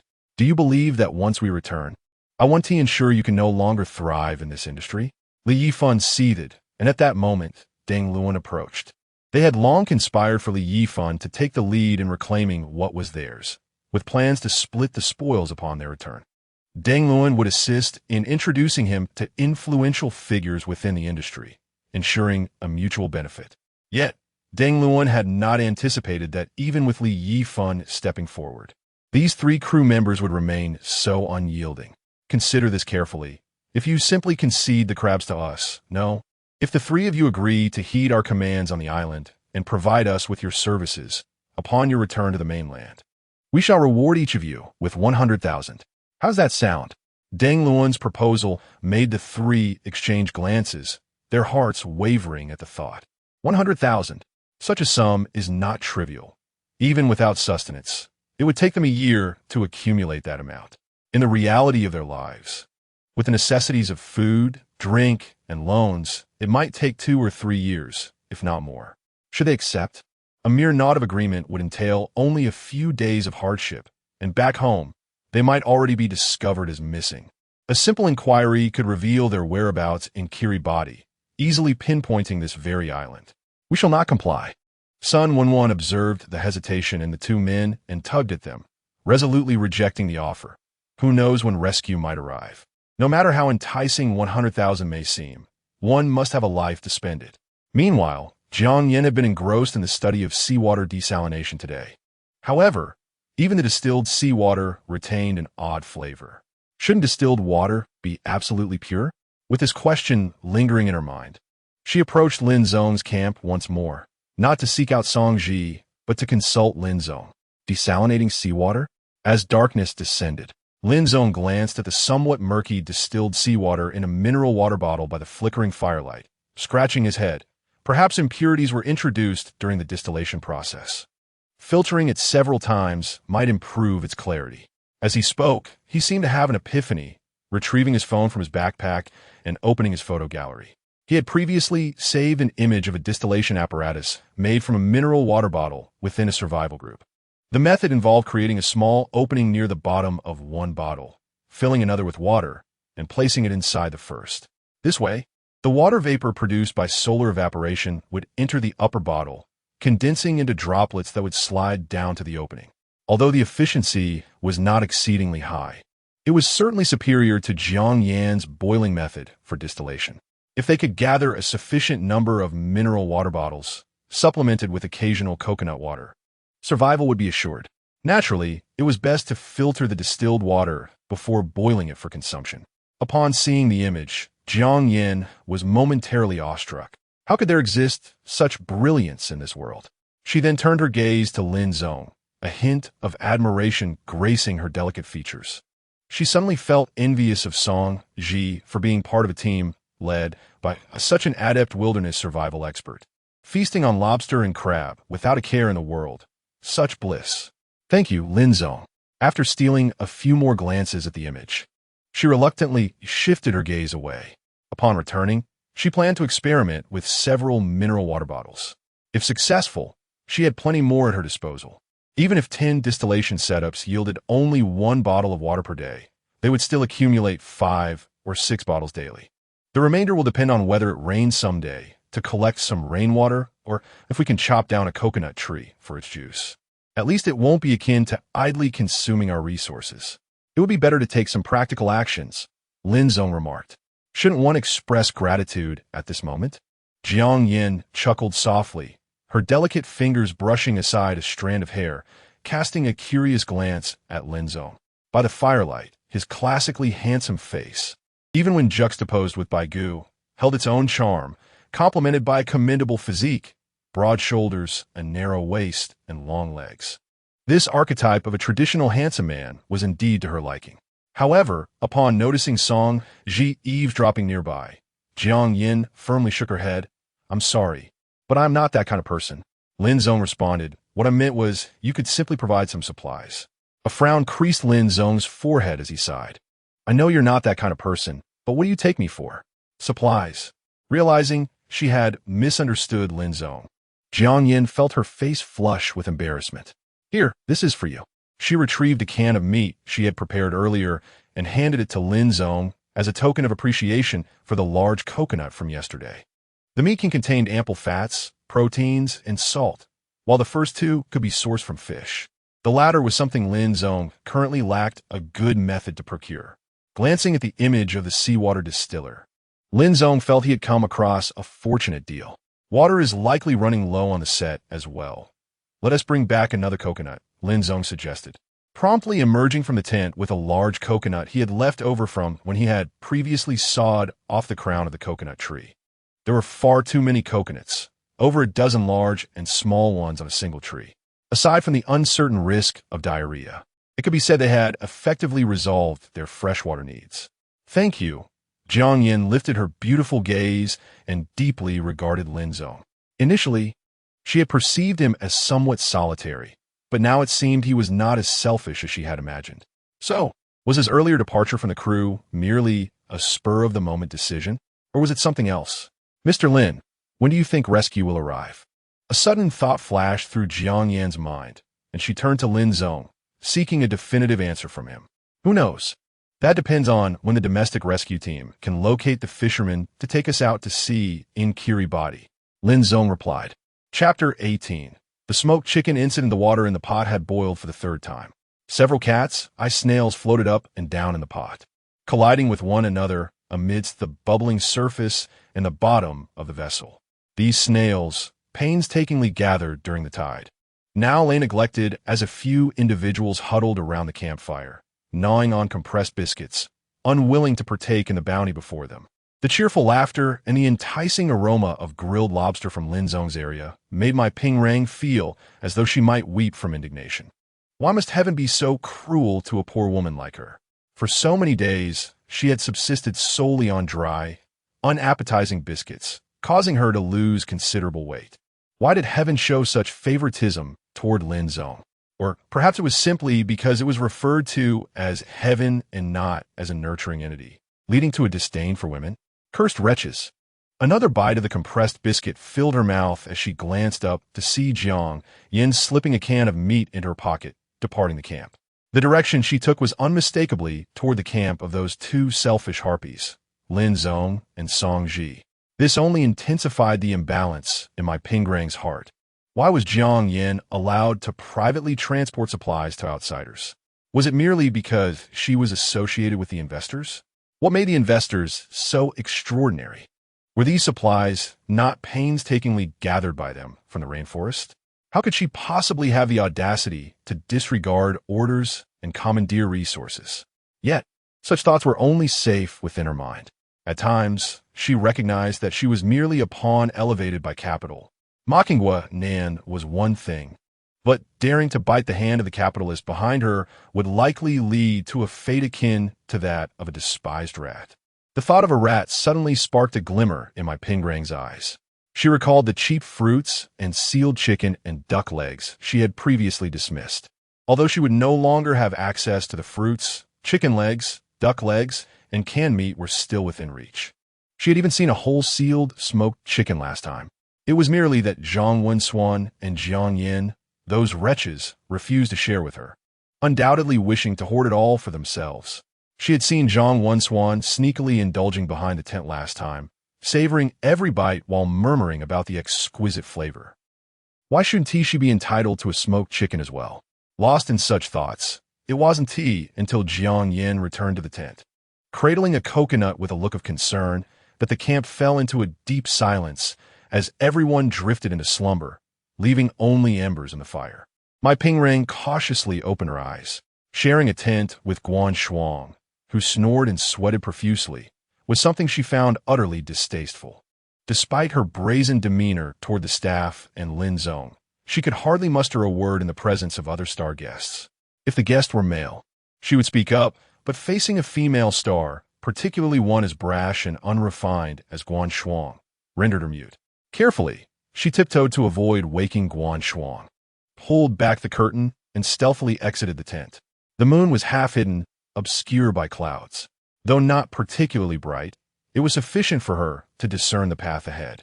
Mai Pingrang treaded softly upon the sand, making every effort to minimize sound as she stealthily approached the tent where supplies were stored. Originally, Zhang Wensuan had settled down to sleep in this spot, but later he found a tattered tent and moved out. Upon entering the supply tent, Mai Pingrang's heart raced with intensity. Her phone had long since run out of battery, and the tent was engulfed in darkness, forcing her to rely on touch. Compressed biscuits, empty water bottles, a few coconuts, and canned meat, smoked chicken, and to her surprise, 2 of her favorite milk skins. Grasping the smoked chicken, Mai Pingrang silently smiled, her face slightly sagging, blossoming in the darkness like a chrysanthemum. Stranded on a deserted island, for days had passed, and most people's phones were dead and switched off, completely severing their ties with modern society. The satellite phone had yet to be found after all this time, and hope seemed dim. Rescue? It was uncertain when it would arrive, yet it had become the sole hope in everyone's hearts. Without the anticipation of rescue, their spirits would inevitably falter. At night, Zhang Wensuan tossed and turned in his tent, unable to find sleep. Alone in a shabby tent, as the days wore on, his sleep quality deteriorated. He longed for the comforts of civilization, a world filled with light, electricity, and an abundance of entertainment. Yet in this desolate place, there was not even an inflatable mattress, and, after using the restroom, he could only wipe himself with leaves. With no phone at night, and no book to read, a tempest of frustration brewed within him. He sat up in anger, only to suddenly hear rustling noises from the adjacent tent. Wait, that tent was where the supplies were stored.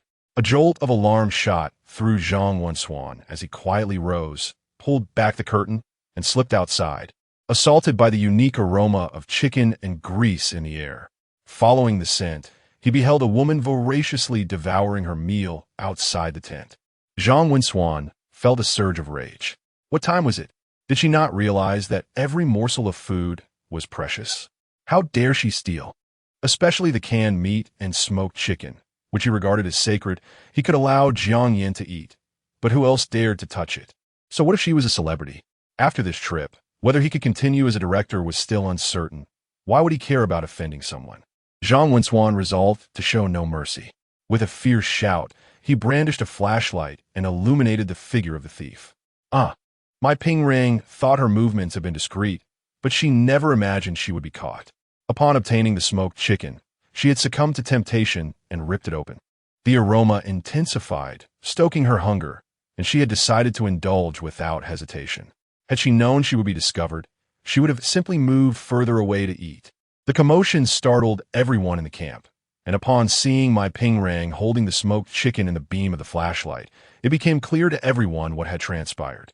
"Director, why are you shining the light on me?"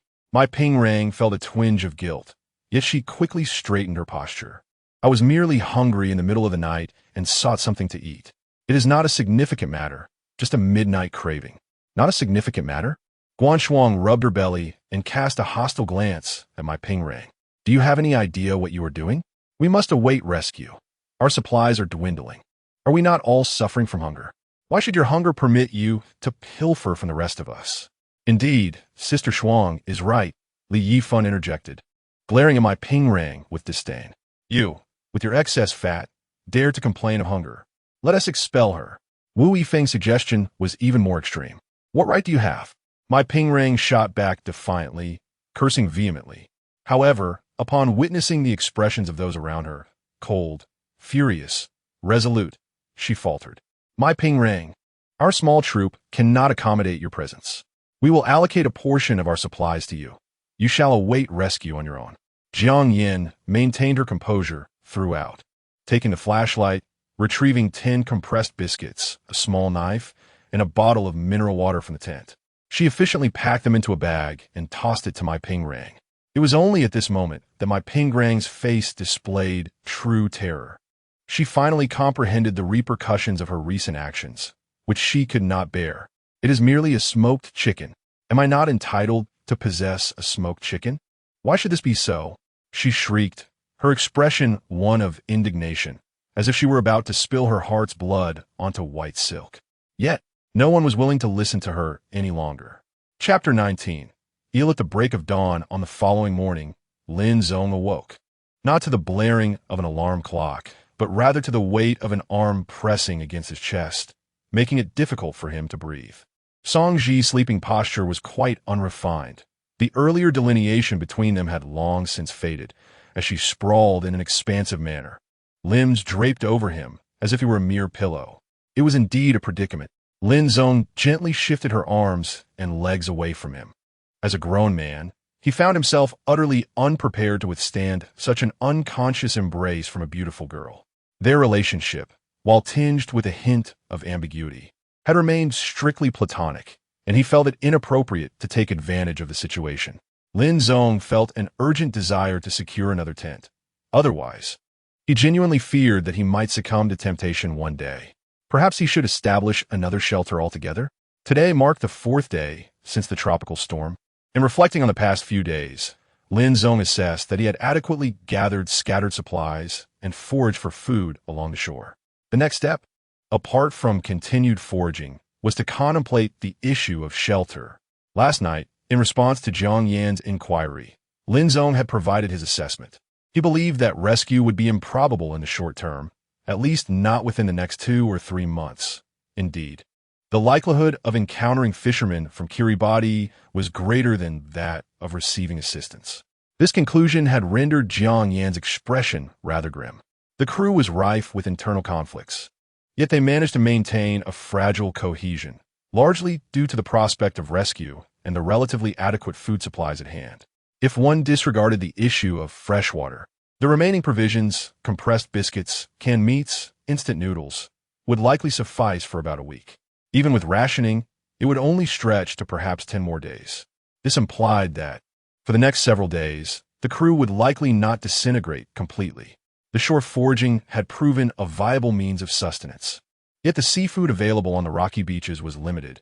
It could sustain 3 or 4 individuals, but certainly not a larger group.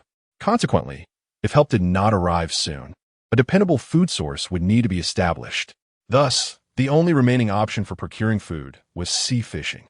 The fishing rod had been set up, and although the hooks were modest in size, a few lures remained, or one could employ cat's eye snails and hermit crabs as bait. In addition to fishing, the crew possessed a set of diving gear.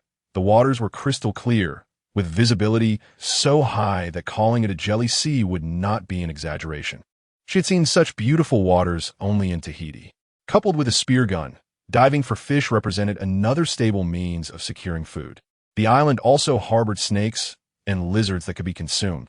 Jiang Yin contemplated various methods of obtaining sustenance and, come the next morning, entrusted the fishing rod to Deng Lin, who had experience with sea fishing, urging him to devise a way to catch something. Perhaps the task of fishing was not particularly strenuous, and Jiang Yin had promised that should he succeed in catching fish, he would be prioritized for the meal. Deng Lun readily accepted the fishing rod, skillfully attaching the lure, and commenced his efforts for the day. On the other side, as the tide receded, Lin Zong and Song Ji arrived at the rocky shore almost simultaneously with the majority of the crew. This location currently serves as the nearly sole avenue for both parties to procure sustenance. Although the yield is precarious and the seafood scarce, neither is willing to relinquish their efforts. Some individuals are remarkably shameless, having distanced themselves from the crew, yet still insisting on foraging with us. Zhang Wan, while prying barnacles off the rocks, directed a snide remark at Lin Zong. Unfazed, Lin Zong swiftly transitioned into a hunting mindset. However, for reasons unknown, the rocky shore yielded an exceptionally meager bounty of seafood today. The two commenced their meticulous search, inching along the periphery, leaving no crevice or puddle unexplored, and ultimately managed to find only 2 flatfish and a small-sized crab. In contrast to Lin Zong's meager haul, the crew's collection was equally underwhelming. Apart from a few cat's eye shells, Susan was fortunate enough to discover a palm-sized coconut crab, though she inadvertently pinched her thumb while capturing it, leaving a bruise. Nonetheless, the discovery of the coconut crab greatly elevated Susan's spirits.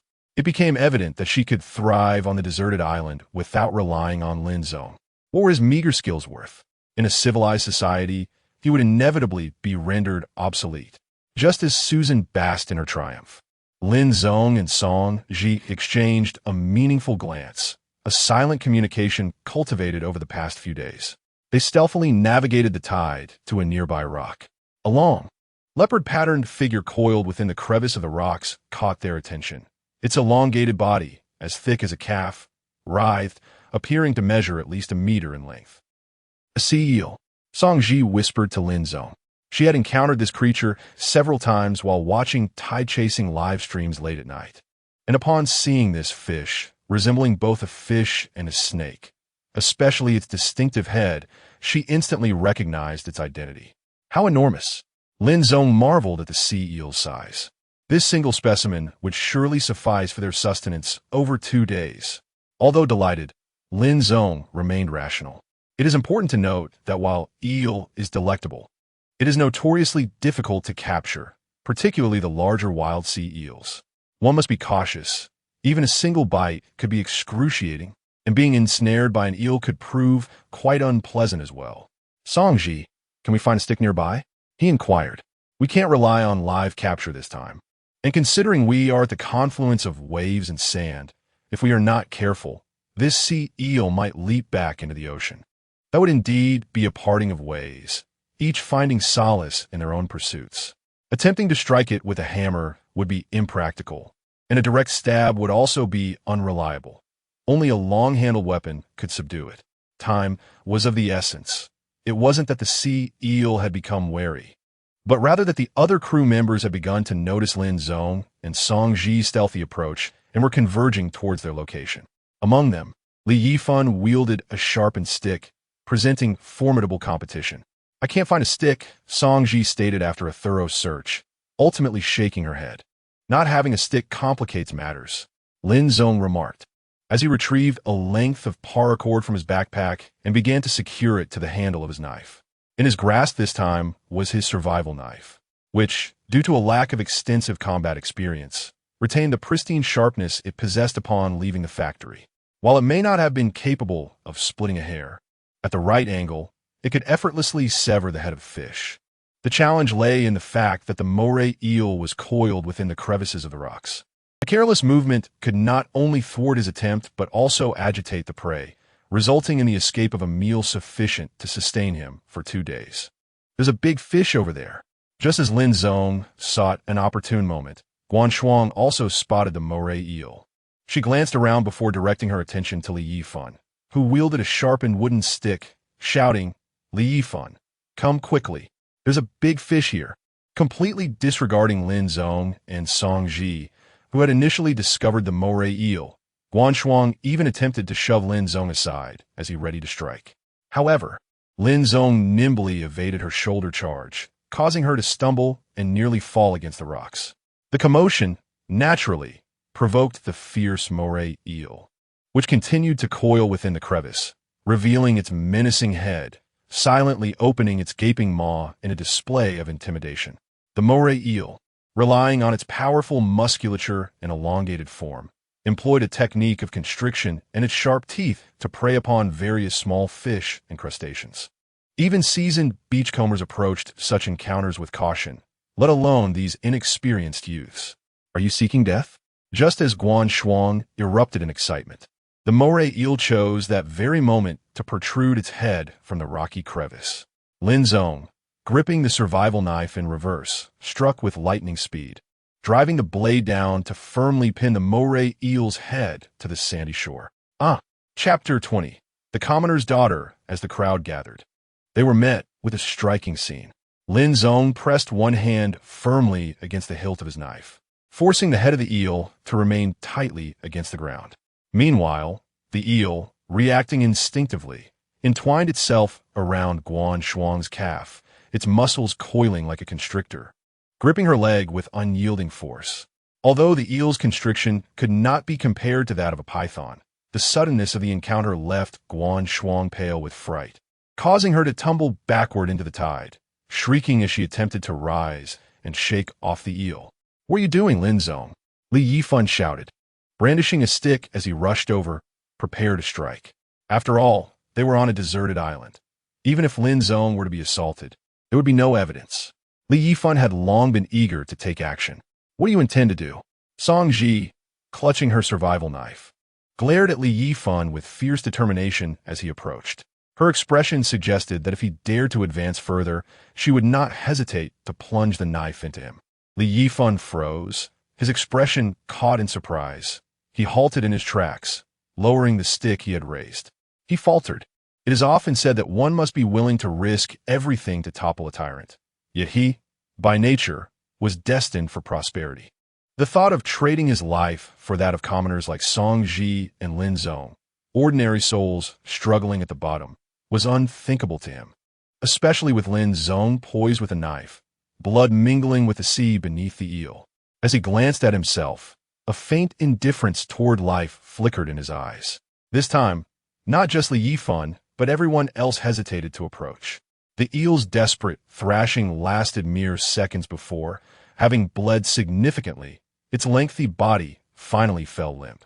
Guan Shuang's clothes, stained with diluted blood, turned a pale red as she screamed and fled. "Little Song, how could you threaten us with a knife?" Zhang Wensuan was the first to raise his hands in a gesture of peace, eyeing the slowly retreating Lin Zong with the massive eel. He swallowed hard, recalling the delectable flavor of such eels, despite the cumbersome task of removing their intermuscular bones. However, the sheer size of the creature was undeniable. It could easily feed the entire crew. If Lin Zong were willing to relinquish the fish, the risk was worth taking. After all, he doubted that Song Ji, being a girl, would truly dare to stab someone. "Director Zhang, your true colors are quite disgraceful," Lin Zong said coldly, lifting the eel by its gills and slinging it over his shoulder, casting a disdainful glance at Zhang Wensuan. "This fish is our quarry. I do not deny that you struck it down, but with so many of us here to assist, we deserve our share of the catch. Lin Zong, you truly do not appreciate the favor bestowed upon you. It is your privilege that we are willing to partake of your offerings. Do you not realize how many are out there eager to host us? We are celebrities. Do you comprehend this? Should you continue to show such ingratitude, I shall ensure you understand the true meaning of connections upon our return home." As Lin Zong's demeanor hardened, Zhang Wensuan and several star guests around him grew increasingly indignant, clamoring for Lin Zong to spare the sea eel. Celebrities? A celebrity's life is but a singular one. Lin Zong shielded Song Ji behind him, unfalteringly raising his hand to wield the knife. With a swish, the survival knife, merely the length of a palm, sliced through the air, forcing several individuals back a step. Zhang Wensuan, somewhat rotund, struggled to retreat, his shirt torn, nearly exposing his ample belly, and he found himself unceremoniously seated on the ground. As he felt the blade graze his shirt, terror washed over him, and the mask of pretense slipped away, leaving him aghast as he clumsily shuffled backward. "Get lost!" Lin Zong's furious shout sent the crowd trembling, parting to grant him passage. Observing Lin Zong escorting Song Ji away from the throng, Susan felt an incomprehensible mix of emotions.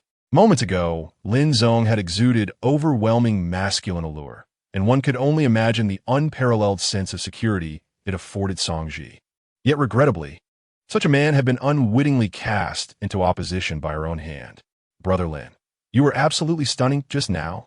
After she sheathed the knife, Song Ji, with a hint of admiration, grasped Lin Zong's other arm, her large eyes sparkling with enthusiasm. "Really?" Lin Zong chuckled. "I feel somewhat juvenile." No, no, no. You were incredibly handsome." Song Ji vehemently shook her head, affirming, "Very handsome indeed. Yet what use is handsomeness? Who is there to impress on a deserted island?" Lin Zong cradled the sea eel in his arms, shaking its formidable head before shifting the conversation. "How should we prepare this fish?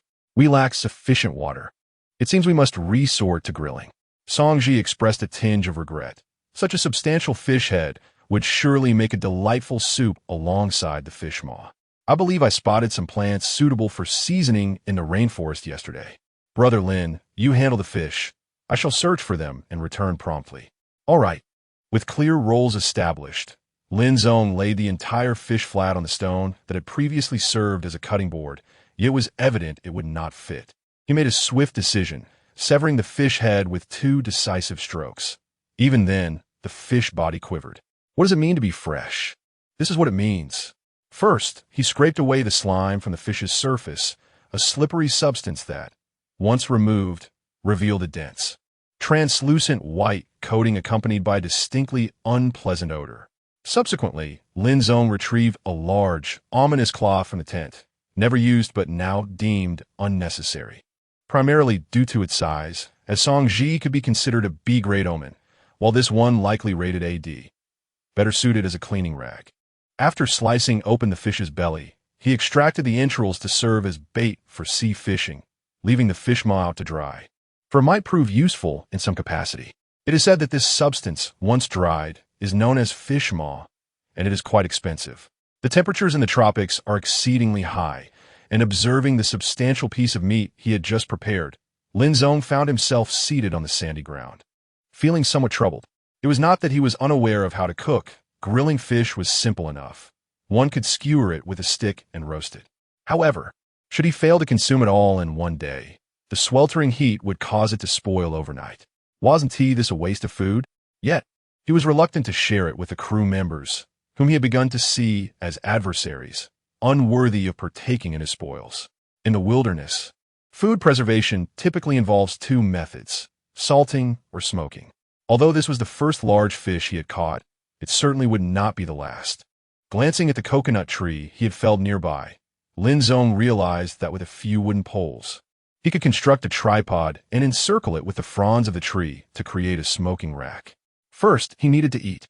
Only after nourishing himself would he have the strength to work. Lin Zong sat up again and began slicing the fish.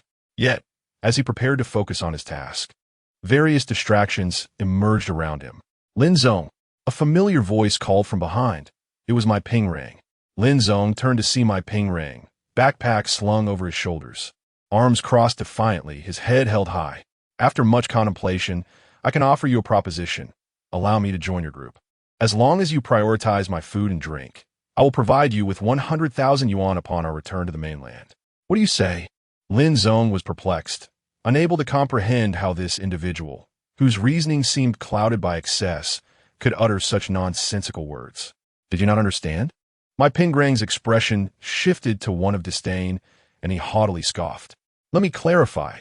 From this day forth, you are in my service. I will pay you a salary of 100,000 yuan to ensure my quality of life on this deserted island. Do you comprehend? Furthermore, once we leave this place, you must not disclose our agreement to anyone. I am a star, and I am willing to lower myself to accompany you. Consider it a rare opportunity to protect a celestial being. Lin Zong remained speechless. Chapter 21.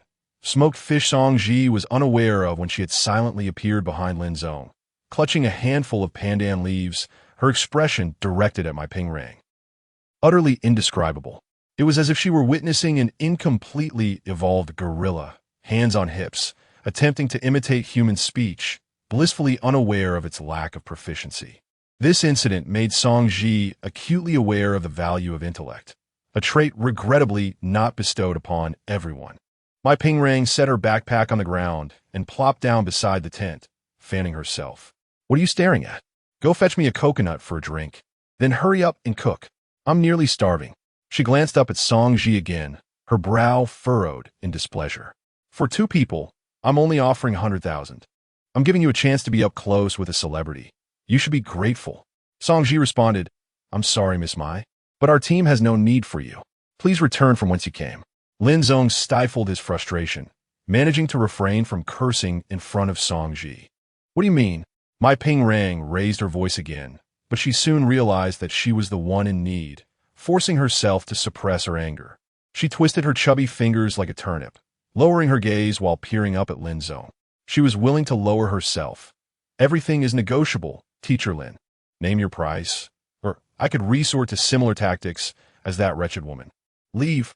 Lin Zong suddenly stood up, delivering a firm kick to my pingrang's shoulder, sending her sprawling onto the ground. If you continue to be ungrateful, I wouldn't hesitate to teach you a lesson in humility. My pingrang felt the world spin around her, and, upon regaining her senses, found herself sprawled on the sandy beach, a shoe print emblazoned on her shoulder. Song Ji is my friend, and this is a desert island. If you persist, be wary of drowning one day, Lin Zong warned, his eyes glinting with fierce determination, exuding an air of protectiveness. My pingrang dared not utter a word, not even lifting her gaze to Lin Zong. Picking up her backpack from the ground, she hurriedly fled the scene. All right, Lin Ge. Song Ji stepped forward, grasping Lin Zong's arm and patting it gently, shaking the pandan leaves in her hand. No need to bother with that lunatic. I found this, pandan leaves. The pandan leaves exuded a delightful fragrance, a harmonious blend of floral and herbal scents, imparting a sense of tranquility. After driving away the comedic my pingrang, Lin Zong felt a flicker of concern that her baseless slander might distance Song Ji from him. However, upon seeing Song Ji grasping his arm, that anxiety dissipated instantly. As Lin Zong prepared to slice the fish, Song Ji was busy igniting a fire with a magnesium rod. After several days of living on the deserted island, she had nearly mastered the art of starting a fire with a magnesium rod. A 10-gram magnesium rod could be used thousands of times. Even if they ignited a fire once a day, it would suffice for 3 years. Not to mention Lin Zong had 2 rods at his disposal. Lin Zong first removed a row of fish bones from the dorsal fin of the eel. The intermuscular bones of the sea eel are primarily concentrated in the back. However, Lin Zong had no effective method to tackle this issue. He could only slice the fish as thinly as possible against the grain of the flesh, which allowed him to eliminate the intermuscular bones during the cutting process. Due to the complexity of the task, it took Lin Zong and Song Ji a full half hour to finally enjoy their meal. They used coconut shells as small bowls, mashing pandan leaves into a paste, then adding water and salt to create a dipping sauce. Although the flavor was somewhat peculiar, once accepted, it revealed a unique taste, far superior to consuming the fish slices alone. The thinly sliced sea eel glistened enticingly, and upon closer inspection, one could see the fresh muscle gently twitching. When lightly grilled over the fire, the eel curled up, releasing its juices and fats that sizzled upon contact with the flames. As the fragrant aroma wafted through the air, the soon-to-be cooked eel slices dipped in the distinctive pandan sauce offered a delightful experience. The moment one's teeth met the eel, the elasticity of the muscle was first felt, followed by a sensation of melting in the mouth upon a gentle bite. The texture was exceptional, and it would have been even better paired with rice. Indeed, humanity's digestive systems have been so accustomed to staple grains that mere days without rice had already sparked a longing for it. The two of them, despite their hearty appetites, could not finish even a quarter of the entire fish. Subsequently, Lin Zong sliced the sea eel into long, thin pieces, meticulously removing the intermuscular bones, and threaded each slice onto a wire. Are these going to be dried? Song Ji inquired curiously, wanting to help but unsure how to proceed, fearing she might complicate matters. They need to be smoked, Lin Zong instructed, directing Song Ji to gather more firewood. He then chopped several logs to construct a tripod and harvested large leaves from the coconut tree's crown to drape over the tripod for temperature regulation. This seemingly simple step consumed over half an hour. Next, the tripod was placed over the fire. Given the thinness of the fish slices, the smoking process was relatively short, requiring only about half a day. During this time, Song Ji remained industrious. Her phone had run out of battery, so she borrowed Lin Zong's hand crank generator, diligently cranking the handle. Seeing her so engrossed in the task, Lin Zong hesitated to reveal that he possessed a solar charger. Let's serve as a workout for your arms. Lin Zong then found a sturdy piece of wood, trimmed off the excess branches, and tied fishing line to the top, completing a simple fishing rod. Lacking professional fishing gear, they were fortunate that the essence of sea fishing lay primarily in resource availability. As long as they chose a good spot, one could catch fish with even the simplest of tools caught. Whether those caught remain afterward is another question. Lin Zong was uncertain about the fish resources in the waters surrounding the island, but the presence of seabirds suggested that the fishing prospects were promising. "Brother Lin, where shall we go fishing?" Song Ji asked excitedly upon seeing Lin Zong tinkering with the fishing rod. She had a great fondness for the sport, as it was not only leisurely but also provided a profound sense of relaxation while watching the bobber. Regrettably, the medical student dedicates her days to relentless study, leaving her with scant opportunities for fishing. On her rare excursions, her hands are burdened not only with a fishing rod, but also with a hefty stack of examination materials. Presently, Lin Zong lifted the smoking meat rack to inspect the fish within. The fish had begun to change color, and amidst the crackling of matches, the sizzling sound of fat dripping onto the charcoal could be heard. Alas, on this deserted island, fat is more elusive than protein. Fortunately, most sea fish are rich in fat, and as long as her luck holds while fishing, she need not worry about the scarcity of this essential nutrient. "Is there even a fish here?" Deng Luan pondered as he stood in the seawater, casting his line repeatedly while questioning both himself and the ocean. Since rising this morning, nearly noon had approached, and despite countless casts, he had only managed to catch 2 tiny fish, each barely the size of his palm. The imagined catches of substantial species, such as grouper, sea bass, or stonefish, remain elusive. He refused to believe that the fish resources of this island were so meager. After an entire morning, he had consumed nothing but a compressed biscuit and a coconut, eagerly awaiting the moment he could return with a couple of sizable fish to enjoy a hearty meal of grilled fish. Yet, those 2 diminutive fish were hardly sufficient to sate his hunger. Chapter 22. There are people ahead since food was still plentiful. Lin Zong was not in a hurry to fish. He did not have an insatiable craving for angling. Rather, he viewed it merely as a means to procure sustenance. From this perspective, fishing involved enduring the scorching sun and standing in the water or on rocks to reach deeper waters, with no guarantee of success. Given these considerations, unless there was a compelling reason, Lin Zong would prefer to learn diving to spear fish rather than risk sunburn for fishing. However, noticing the eager expression on Song Ji's face, it seemed prudent to entrust the task of fishing to her. Before they could fish, they lacked certain equipment. After testing the strength of the fishing rod with a large coconut, Lin Zong remarked that they needed a larger sun hat and a fish basket. Song Ji seemed to glean something from the tropical rainforest behind them, to guard the smoked meat rack against any potential theft by the crew. Lin Zong ventured deep into the rainforest alone, climbing trees to harvest numerous vines.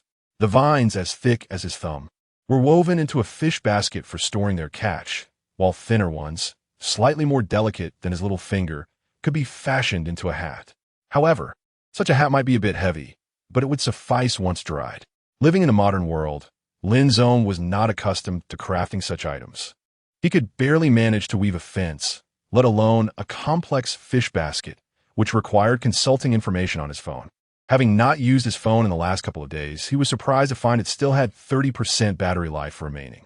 Without delay, he and Song Ji began learning from previously downloaded tutorials on basket weaving. Despite strictly following the instructions, their creation still appeared rather unappealing. They had considered directly weaving a hat from vine bark, but abandoned the idea after finding it unmanageable. Song Ji proved to be far more adept than Lin Zong. While he could barely craft a rudimentary basket, she had already mastered the art of finishing touches and was able to create a sturdy and aesthetically pleasing lace base. The vine basket would be useful not only for fishing, but also for gathering along shore. Song Ji had also fashioned 2 backpack straps from vine bark, securing them to the basket with paracord. After much effort, Lin Zong ultimately succeeded in crafting a large, albeit unattractive, vine basket, which was not as robust as Song Ji's creation. "That's all right, Lin Gu. The fact that you managed to make one is quite impressive," she smiled, playfully showcasing her own backpack in front of him. By the time they completed the basket, the smoked fish fillets were nearly finished. Once they moved the smoking rack aside, Lin Zong retrieved the dried eel fillets. They were somewhat dry, but their thinness made them not overly tough. Taking a bite, he noted the fragrant aroma imparted by the pandan leaves used during the smoking process, though the predominant flavors were still that of smoke and the subtle fishiness of the meat. Eating it directly felt peculiar, but given the circumstances on this deserted island, he had no luxury to be choosy. He collected the dried eel, earning 8, setting aside 2 pieces for lunch before hanging the remainder of the eel fillets high up in the trees. The freshly smoked eel exuded a robust aroma, likely dissuading the seabirds from showing any interest in it. With this thought in mind, the 2 individuals, bearing fishing rods and backpacks, departed from the campsite. Shortly after their exit, a familiar, plump woman stealthily entered the camp. Where could it be? My Ping-Rang scanned her surroundings, first inspecting the smoking rack, which was devoid of contents, the pungent smoke causing her to cough. She then rummaged through the tent, only to find a few empty water bottles and several plastic bags. Along with a tote bag, nothing of substance remained. Beyond these 2 locations, the campsite offered no further treasures. Undeterred, she ventured into the thicket behind her. Yet the ground yielded only sand, and the nearby bushes were equally barren. Could it be that they had taken it with them? Furrowing her brow, she gazed toward the direction in which Lin Zong and Song Ji had departed, stamping her foot in frustration. How infuriating, those wretched individuals, to carry even the slightest morsel of dried fish as if it were a coveted treasure. Meanwhile, in a secluded part of the rainforest, 2 men and a woman were frantically excavating the humus beneath a tree. Nothing, still, nothing. Sun Wenwen's expression contorted in disbelief, her bloodshot eyes bulging slightly with anger, her chest heaving with indignation. It was right here. I distinctly remember it being here. How could it all be gone? It must have been stolen. Calm down, Li Jikiki said, his face equally grim as he placed a reassuring hand on Sun Wenwen's shoulder, feigning composure. Perhaps we simply searched the wrong spot. Let's keep looking. I refuse to believe we cannot find it, Zhao Fan declared, gripping a sharpened stick as he turned toward the next tree. Meanwhile, my Ping-Rang had also plunged into the rainforest, having lost a significant amount of supplies due to the recent storm. It was inconceivable that others could collect what she could not. Although she was now separated from the main crew, she vividly recalled the substantial provisions the director had brought to the island. Enough chicken legs, duck legs, and canned meats to sustain their group of over 10 for an entire week. An unfathomable quantity, far exceeding the meager rations left in the crew's tents. Let them starve with their paltry supplies after driving me away. She cast a glance back toward the crew's campsite, letting out a disdainful huff. If she could find the lost canned meats and ample bottled water, she would thrive alone, and soon enough. Those who had cast her aside would be begging for her assistance. What if she were to locate a satellite phone? Her heart raced at the thought. Could she arrange for the rescue to take her alone? She could simply claim that everyone else had perished. As my Ping-Rang indulged in these fantasies, her excitement grew, envisioning a scenario where everyone begged her to take them along. But how could that ever be? She would coldly refuse them all. Unbeknownst to her, she had ventured deeper into the heart of the primordial tropical rainforest. The surroundings were shrouded in gloom, with dim light casting a shadow over everything, accompanied by the indistinct, rustling sounds of unseen creatures. She was lost.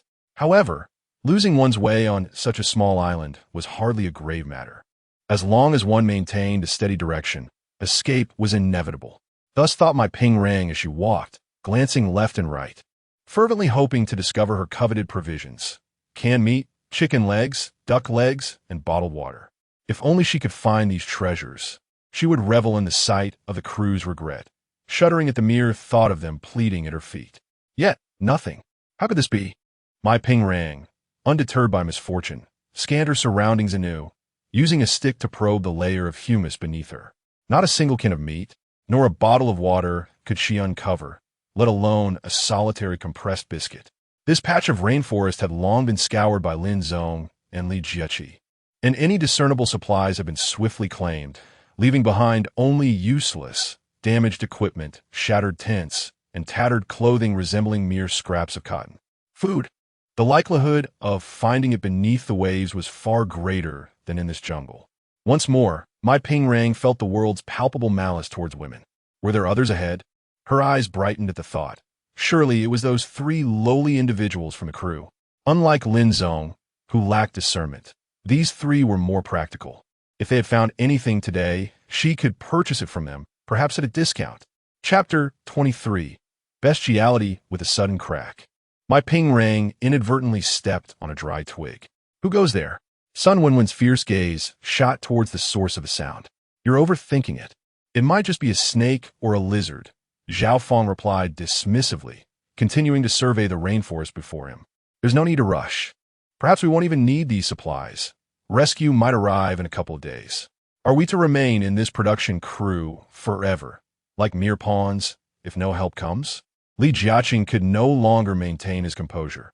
He frantically ran his fingers through his hair, his expression fierce and dark circles under his eyes evident. I've had enough. It's entirely possible that Zhang Wensuan, that scoundrel, has stolen our supplies. He has been frequently venturing into the rainforest lately. Think about it. If the hoarding of supplies is discovered, we will inevitably clash with them. It will be better to act while they are unprepared. Li Jiaqing's tone was ominous, starkly contrasting with his usual demeanor of restraint and subservience. We have no idea when rescue will arrive. We found these supplies, so why should they benefit? He continued, frustration evident in his voice. If assistance doesn't come, are we to remain like fools forever? Silence enveloped them. Amidst the quiet, the rainforest beside Zhao Fong rustled, and a corpulent figure emerged into view. At last, I found you all. My ping rang gasped, drenched in sweat, but quickly adopted an air of arrogance upon seeing the trio. Have you three found anything edible today? I warn you, these are the crew's assets. Do not think you can hoard them. The abrupt arrival of my ping rang shattered the previous atmosphere of discussion, leaving the three in silence. They exchanged glances, filled with a fierce, resolute anger that had long been suppressed. At the crew's camp, following the morning's fishing expedition, the group fell into a state of idle waiting for rescue. They either languidly huddled in their tents or doodled on the beach, displaying a profound lack of enthusiasm. They preferred idleness over foraging for supplies or fishing for sustenance. Their sloth had become deeply ingrained. Jiang Yin sat cross-legged in the cool shade at the edge of the rainforest, using a survival knife to carve a circular opening in the bottom of an empty water bottle. Addressing the urgent need for fresh water, she divided the bottle into 3 parts, one filled with seawater to be desalinated, another with a hole to intercept water vapor, directing the condensed water into the opposite end of the bottle. The third part, slightly smaller, would collect the desalinated water for boiling and filtering for consumption. Before long, 32 rudimentary desalination devices were crafted. Looking out at the sweltering weather, Jiang Yin held high hopes for their efficacy. The ability to endure until rescue arrives hinged upon these devices. As she was about to command her team to place these items on the beach, a rustling sound emerged from the rainforest behind her. Jiang Yin instinctively turned to look, and upon confirming that it was not a snake or a lizard, but rather 3 crew members, she let out a sigh of relief. Although these stars were utterly inept, it was fortunate that the crew members still exhibited a sense of responsibility and accountability. Perhaps they could be promoted after this ordeal. Particularly, Sun Wenwen, despite being a girl, diligently searched the rainforest for supplies, which truly impressed her. In this day and age, many boast of their resilience, yet when faced with hardship, it becomes apparent who merely talks the talk and who genuinely possesses fortitude. While this may not be a quality one can flaunt, a person incapable of enduring hardship is destined to struggle in achieving significant success in their endeavors. Even those born with a silver spoon, such as wealthy heirs, must exert considerable effort to effectively manage their family enterprises. However, when Jiang Yin turned back, she did not notice the ominous glint in the eyes of the 3. Li Jieqi swiftly passed by Jiang Yin, flung open Zhang Wensuan's tent, and under his terrified gaze, delivered 2 resounding slaps to his face. Li Jieqi, what are you doing? Zhang Wensuan, still bewildered, hurriedly concealed Susan behind him, his voice laced with fury. What am I doing? Li Jieqi retorted with a cold laugh, raising his leg and delivering a kick to Zhang Wensuan's chest. Let me show you how splendid my shoes are. Sun Wenwen and Zhao Fong were also not idle. During Li Jieqi's assault on the director, they intercepted Wu Yifeng and Li Yifan, who were attempting to assess the situation. With Deng Luan out fishing, their actions were made easier. If you want to avoid death, get the hell away. Sun Wenwen and Zhao Fong brandished their knives, glaring fiercely at the 2 before them. What do you 2 intend to do? Do you truly believe this deserted island is a lawless realm? Li Yifan, skeptical of their daring to threaten him with a knife, took a few steps forward to flex his muscles, only to be met with a kick to the abdomen from Zhao Feng, sending him crashing to the ground. Wu Yifeng, who was nearby, fared no better, as both were subdued and beaten by Zhao Feng. I've long been annoyed by you two, doing nothing while expecting the best. Sun Wenwen shot a glance at Guan Shuang, who was peering out from the tent, recalling the grievances she felt when Guan Shuang had scolded her just days prior. The oppressed lower class had finally revolted against the long-standing inequities in wealth distribution, akin to a grassroots uprising aimed at toppling the bloated aristocracy and bureaucracy, holding them accountable for their greed and atrocities. Wush Lin Zong stood atop the rocks, casting his fishing rod alongside Song Ji, their four eyes fixated intently on the bobber before them. Aside from bobbing up and down with the waves, there are no signs of fish biting. Brother Lin, let me give it a try, Song Ji said, her hands itching with excitement as she eyed the fishing rod in Lin Zong's hands. I'm only a few years younger than you. Just call me by my name. Lin Zong harbored little interest in fishing. He handed the fishing rod to Song Ji, who was perched on the adjacent rock, and casually lifted her basket from behind her. Wow, how heavy! Song Ji exclaimed, her excitement evident as she steadied the fishing rod and settled cross-legged, her gaze fixated on the bobber. Today, they were using cat's eye snails as bait, uncertain if the fish would find them appealing. Just as she pondered this, the tip of the rod suddenly dipped. The bobber plunged beneath the surface, and through the crystalline waters, Lin Zong caught a glimpse of a palm-sized fish that had taken the bait. It's biting. Pull it up, Lin Zong urged. But Song Ji was quicker to react. By the time he spoke, she had already lifted the rod with remarkable swiftness. Indeed, the ocean could be deceiving, as a gray grouper, measuring the length of her forearm, surfaced from the depths. The net, Song Ji called out, and without hesitation, Lin Zong grasped the basket, ready to catch the first fish that Song Ji had reeled in on this island. As they beheld the lively grouper flopping within the basket, a radiant smile of triumph illuminated Song Ji's face. Excellent. Let's keep it up. Chapter 24. No rescue empty rods, still empty rods. Damn, is there even a fish in this sea? Deng Luan was exceedingly irritable. After an entire morning, he had only managed to catch a few palm-sized fish. On the way back, he clutched his hair, feeling utterly despondent. His mood soured even further upon catching sight of the crew camp in the distance, where two staff members sat side by side, sipping water and enjoying vacuum-packed chicken legs. They had eaten and relaxed, and now it was time for a serious conversation. Jiang Yan's heart was heavy, yet she maintained an outward calm as she stood opposite Sun Wenwen, her tone serene.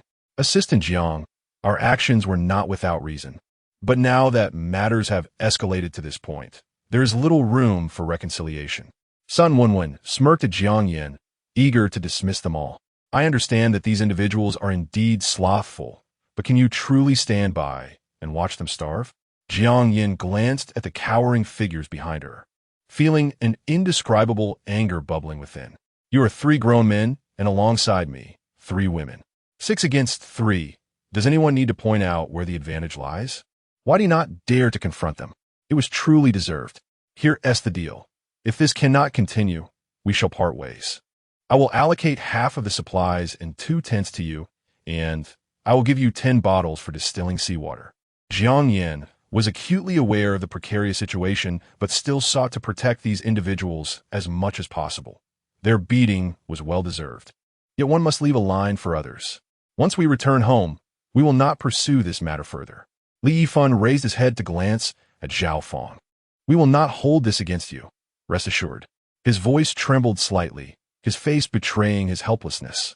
Indeed, these individuals have emerged from civilized society. Zhao Feng and Li Jieqi exchanged glances, both feeling somewhat swayed. Half of the supplies would suffice for them to survive, and they could still forage from sea. If they managed to acquire diving suits and spear guns, they could catch fish underwater. Water sources could be obtained by chopping down coconut trees, desalinating seawater, or waiting for rain. They could endure in such a manner. I find it acceptable, Li Jieqi voiced his opinion first, but we shall select the supplies. Agreed, Jiang Yan replied patiently, nodding. She began to comprehend the notion that diplomacy is merely a continuation of warfare. What could not be preserved by force could not be safeguarded at the negotiation table either. Furthermore, we require 3 intact tents. Zhao Fong extended 3 fingers, his gaze greedily sweeping over Susan and Guan Shuang as he looked at the tents. However, they had not yet succumbed to such madness, at least not before that incident was uncovered. "What you all doing?" When Deng Luan arrived at the campsite with his fishing rod, he sensed an unsettling atmosphere. His gaze first fell upon Jiang Yan, whose complexion was far from favorable, and then he noticed the 3 staff members standing rigidly with an imposing demeanor, as well as the others crouched on the ground, appearing defeated. He keenly perceived the shift in dynamics and immediately understood the gravity of the situation, turning on his heel to flee. "Catch him!" Sun Wenwen shouted, while Zhao Fong darted out like a startled rabbit. In that moment, Jiang Yin quickly signaled the men behind her, yet none responded. Useless. Jiang Yin cursed silently in her mind. With the odds at 6 against 2, and one of them a woman, if anyone dared to meet her gaze, she could easily hold Sun Wenwen at bay, while the other 5 could surely overpower a single Li Jieqi. Murder. There's been a murder. Halfway through his escape, Deng Luan turned back, desperately calling for help from the crew. He has blood on his pants. Hurry, save me. There's been a murder. Zhao Fong was taken aback. In Deng Luan's gaze, the expressions of Li Jieqi and Sun Wenwen shifted dramatically, their eyes glinting with malice. So, it has been exposed. The bandages. Jiang Yin abandoned negotiation and fled. Besides her, Zhang Wensuan and Susan also took flight. Did Deng Luan truly believe they hadn't noticed the blood and dirt on Zhao Fong's legs? It was sheer pretense. As long as they didn't expose the murder, they could maintain a facade for a while. However, once the truth was revealed, and if they learned of their collusion in murder, it would be a fight to the death. Pursue. Li Jieqi and Sun Wenwen, aside from Zhao Fong, also raced after Deng Luan. Jiang Yin, in a panic, fled blindly, noticing Li Jieqi closing in on her and swiftly dove into the rainforest.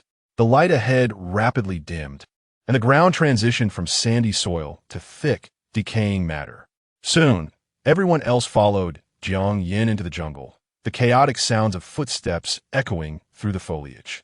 The dense ferns obscured their vision, but for Jiang Yin, avoiding tripping and colliding with trees was her only concern, while Li Jieqi, in addition to those 2 points, had to keep track of her escape route, causing him to lag slightly. During the pursuit, Li Jieqi ultimately lost sight of his target. Hurry, chase after her. Sun Wenwen's voice reached Li Jieqi's ears from behind. She's just a woman. Letting her go is inconsequential. Following Sun Wenwen's voice, Li Jieqi saw the plump Zhang Wensuan, sweating profusely, running in a panic while glancing back. Hearing the sound of Li Jieqi's footsteps approaching, Zhang Wensuan lost his footing and fell to the ground, flailing desperately to rise, but failing. Li Jieqi stepped on a Zhang Wensuan's shoulder, a clear sneer etched on his face. Wait, you can't kill me. Zhang Wensuan cried out. I know nothing. I swear I know nothing. Rest assured, I shall never divulge the matter of your heinous crime. I offer you money. I offer you wealth. What good is money? Li Jiaqin savored the pitiable state of Zhang Wensuan for a moment. The adrenaline coursing through him from the recent act of murder still surging within, now transforming into a primal fuel that stoked the flames of his inner savagery. The irony lies in your awareness of things that should remain in the shadows. Li Jiaqin stepped closer, seizing the survival knife proffered by Sun Wenwen. As Zhang Wensuan's frantic cries of terror erupted, No, you cannot kill me. Rescue. There will be no rescue. You need not take my life. Zhang Wensuan desperately racked his brain for any information that might spare him. What does this mean? This matter pertains to rescue. Li Jiaqin's movements slowed momentarily before he pressed for answers. Do you know something? Speak. I merely found a fishing boat, not a legitimate ferryman at all. Rescue could never locate this boatman. Thus they could never discern when or where we boarded, nor could they ever know our whereabouts. Even if there were a chance for rescue, it would be a long time coming. This was Zhang Wensuan's most closely guarded secret, a truth even Jiang Yin was oblivious to. He leveraged this informational advantage, using the empty promises of his return to manipulate others, ensuring that Susan remained devotedly by his side, while simultaneously hoarding supplies that he concealed in unknown locations. I possess resources, I have hidden many supplies. Only I am aware of their whereabouts. Should you take my life, they shall remain forever lost. Zhang Wensuan desperately sought to prove that his existence held greater value. In the face of survival, he would relinquish anything. Then I shall spare your wretched life. Sun Wenwen exhibited a ruthless side that starkly contrasted with her earlier submissiveness during the job interview. If rescue were indeed to come, the three of us would unerringly assert your complicity in the murder.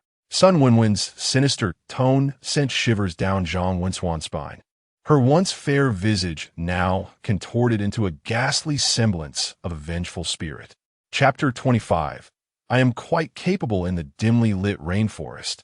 Jiang Yin concealed herself behind a banyan tree, her heart pounding like a drum, beads of sweat cascading down her brow, and her delicate face as pale as parchment. Her pair of nimble eyes brimmed with the terror and relief of having narrowly escaped danger. Just a moment longer, and it could have been disastrous. The immense physical disparity between men and women rendered it impossible for Jiang Yin to flee from a healthy male adversary, compelling her to take risks. Had Li Jieqi pursued her for just a few more steps, he would have undoubtedly discovered her hidden presence. Once her heartbeat began to steady, Jiang Yin cautiously rose, treading softly upon the thick layer of decaying foliage, circumventing the direction Li Jieqi had just come from, and heading towards the rocky cliff.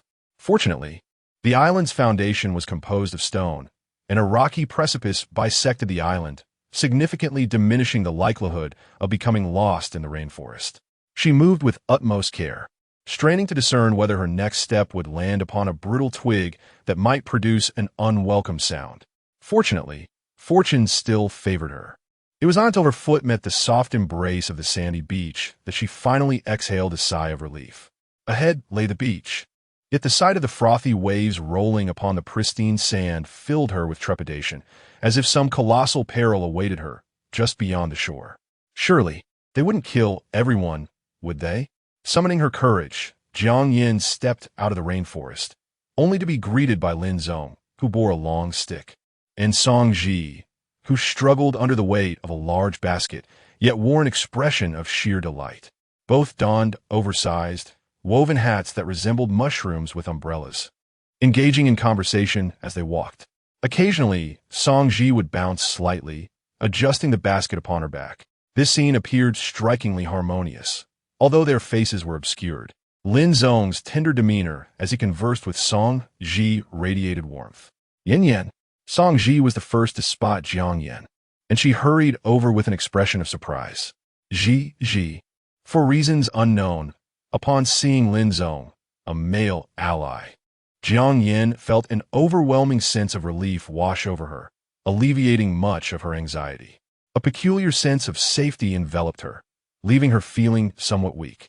However, this unfounded sense of security soon gave rise to a pang of guilt regarding her friends. In Jiang Yan's eyes, even if Lin Zong was not Song Ji's boyfriend, they surely had developed mutual feelings for one another. Her own actions felt excessively self-indulgent. What happened to you? Song Ji observed Jiang Yan's disheveled appearance, reaching out to sweep aside the damp strands of hair clinging to her forehead. Concern mingled with astonishment in her voice. You're drenched in sweat. What transpired?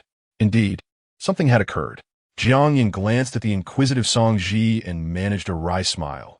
My Ping Rang was killed by Li Jieqi and his companions.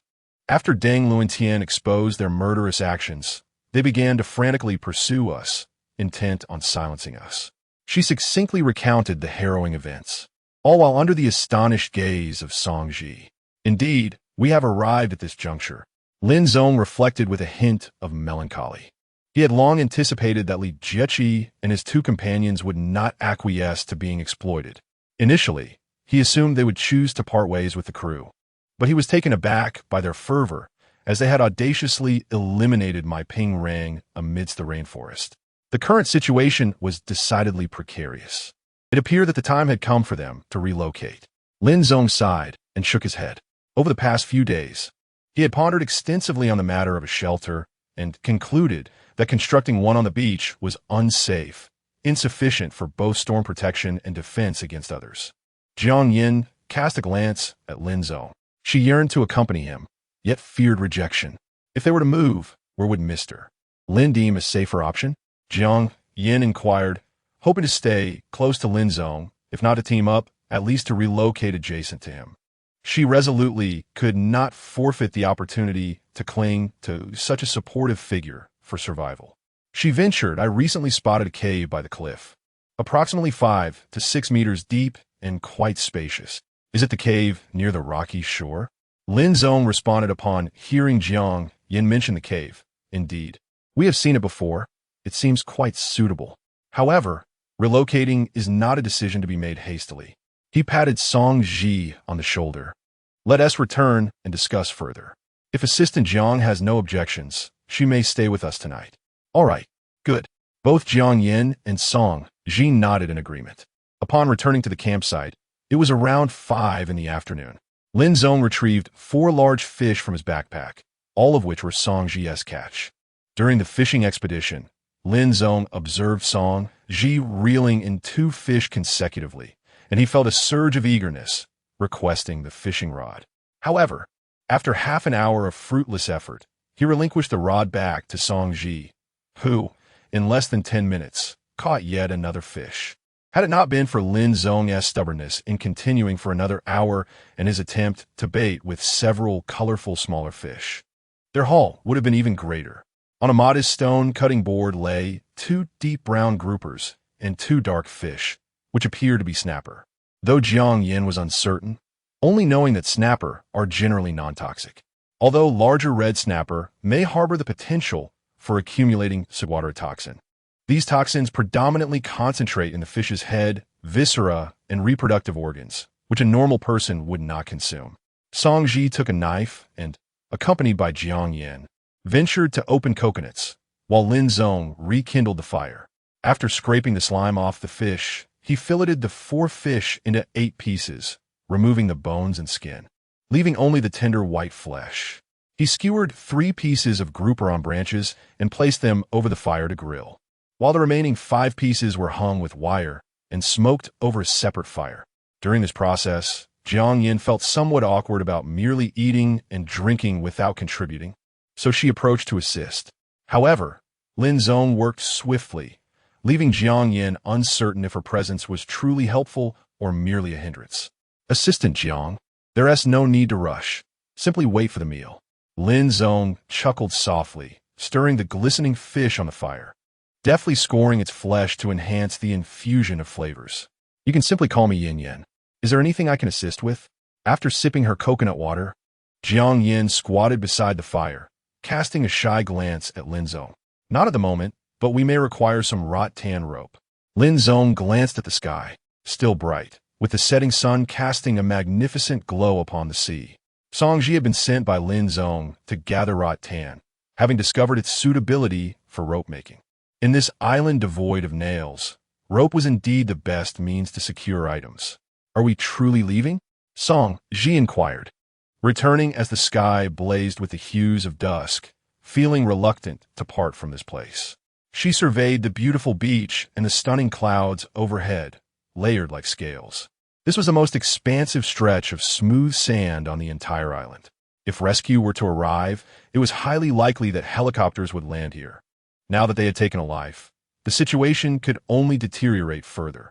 We must devise ways to ensure our safety, Lin Zong stated, rummaging through his backpack to retrieve a 120 milliliter pressure spray bottle, tossing it to Song Ji. What is this? She asked, her curiosity piqued as it resembled hairspray or styling mist. Pepper spray, Lin Zong remarked, eyeing her slender arms and legs. Protect yourself. Rest assured, Lin Zong, do not be misled by my delicate appearance. I was the top of my class in physical education during university, especially in running, Song Ji declared with a hint of pride, flexing her arms, though her biceps offered no support. Her upper arm circumference remained unchanged. In any case, you can count on me, she added, kicking a hefty bundle of rattan at her feet. I am quite capable. Chapter 26. The claw of Lu Shan Jiang Yin followed Song Ji back into the rainforest to gather rattan. Lin Zong calmly turned over the fish fillets he was roasting, casually picking up a stick nearby, meticulously sharpening its dull tip. Just as Lin Zong carved the final cut, Zhao Fang's figure appeared beside the tent. "Teacher Lin, we mean no harm." Noticing the sharpened stick and the glinting survival knife in Lin Zong's hand, Zhao Fang raised both hands in a gesture of peace, signaling that he bore no weapon. "Is there something you need?" Lin Zong inquired, glancing at Zhao Fang while flipping the fish. Before the tropical storm, both Lin Zong and Zhao Fang were responsible for filming, which had fostered a certain rapport between them. Perhaps this was why they had sent Zhao Fang to meet Lin Zong. Seeing the wariness in Lin Zong's demeanor, it was evident that he was aware of the situation. Zhao Fang, not wishing to withhold information, spoke directly.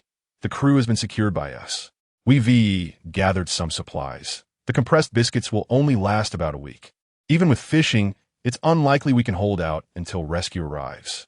Zhao Fang deliberately omitted any mention of murder, stating plainly, "Teacher Lin, you are an expert in wilderness survival. If you agree to join us, the three of us are willing to follow your lead. And as for the women in the crew, they can accompany you if you wish. What do you say?" Though he claimed they would heed Lin Zong's guidance, in truth, the three shared a common secret and a unified stance, with Lin Zong being the one exploited.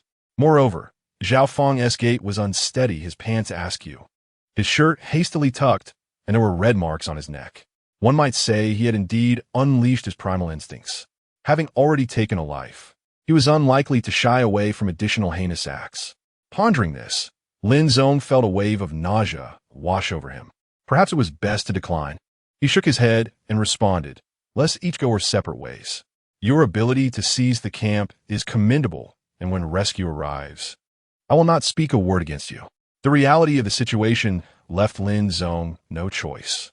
Returning would only place him in peril and lead Song Ji and Jiang Yin into the abyss alongside him. Observing Lin Zong's refusal, Zhao Fang's expression soured. He stroked his stubbled chin, a flash of ruthless intent crossing his eyes. "Teacher Lin, do not mistake our courtesy for weakness. We are not afraid to remind you that rescue may not come after all." Zhao Fang reiterated Zhang Swan's original words. As he concluded, he struck the sandy ground with his fist, his weary eyes bloodshot. Despite having committed murder, he still yearned for a chance to return to society. If they eliminated everyone, they believed they could evade the long arm of the law. After all, only the living could testify. The dead might as well be in the belly of a fish. Even if bodies were discovered, without witnesses or physical evidence, the law, founded on the principle of innocent until proven guilty, would be powerless against them. Certainly, regardless of whether Zhao Fang offered kind counsel or resorted to threats, Lin Zong remained steadfastly unmoved. After Zhao Fang departed, Jiang Yin and Song Ji emerged from the rainforest. "That was close, we almost got seen." After placing down the vine, Jiang Yin gazed at Zhao Fang's receding figure and exhaled a sigh of relief. They had overheard most of the conversation, and it was Song Ji who proposed. "Lin Zong, why don't we move to the cave tonight? The cave will also require some preparation for habitation. At the very least, we need a wall to ensure safety.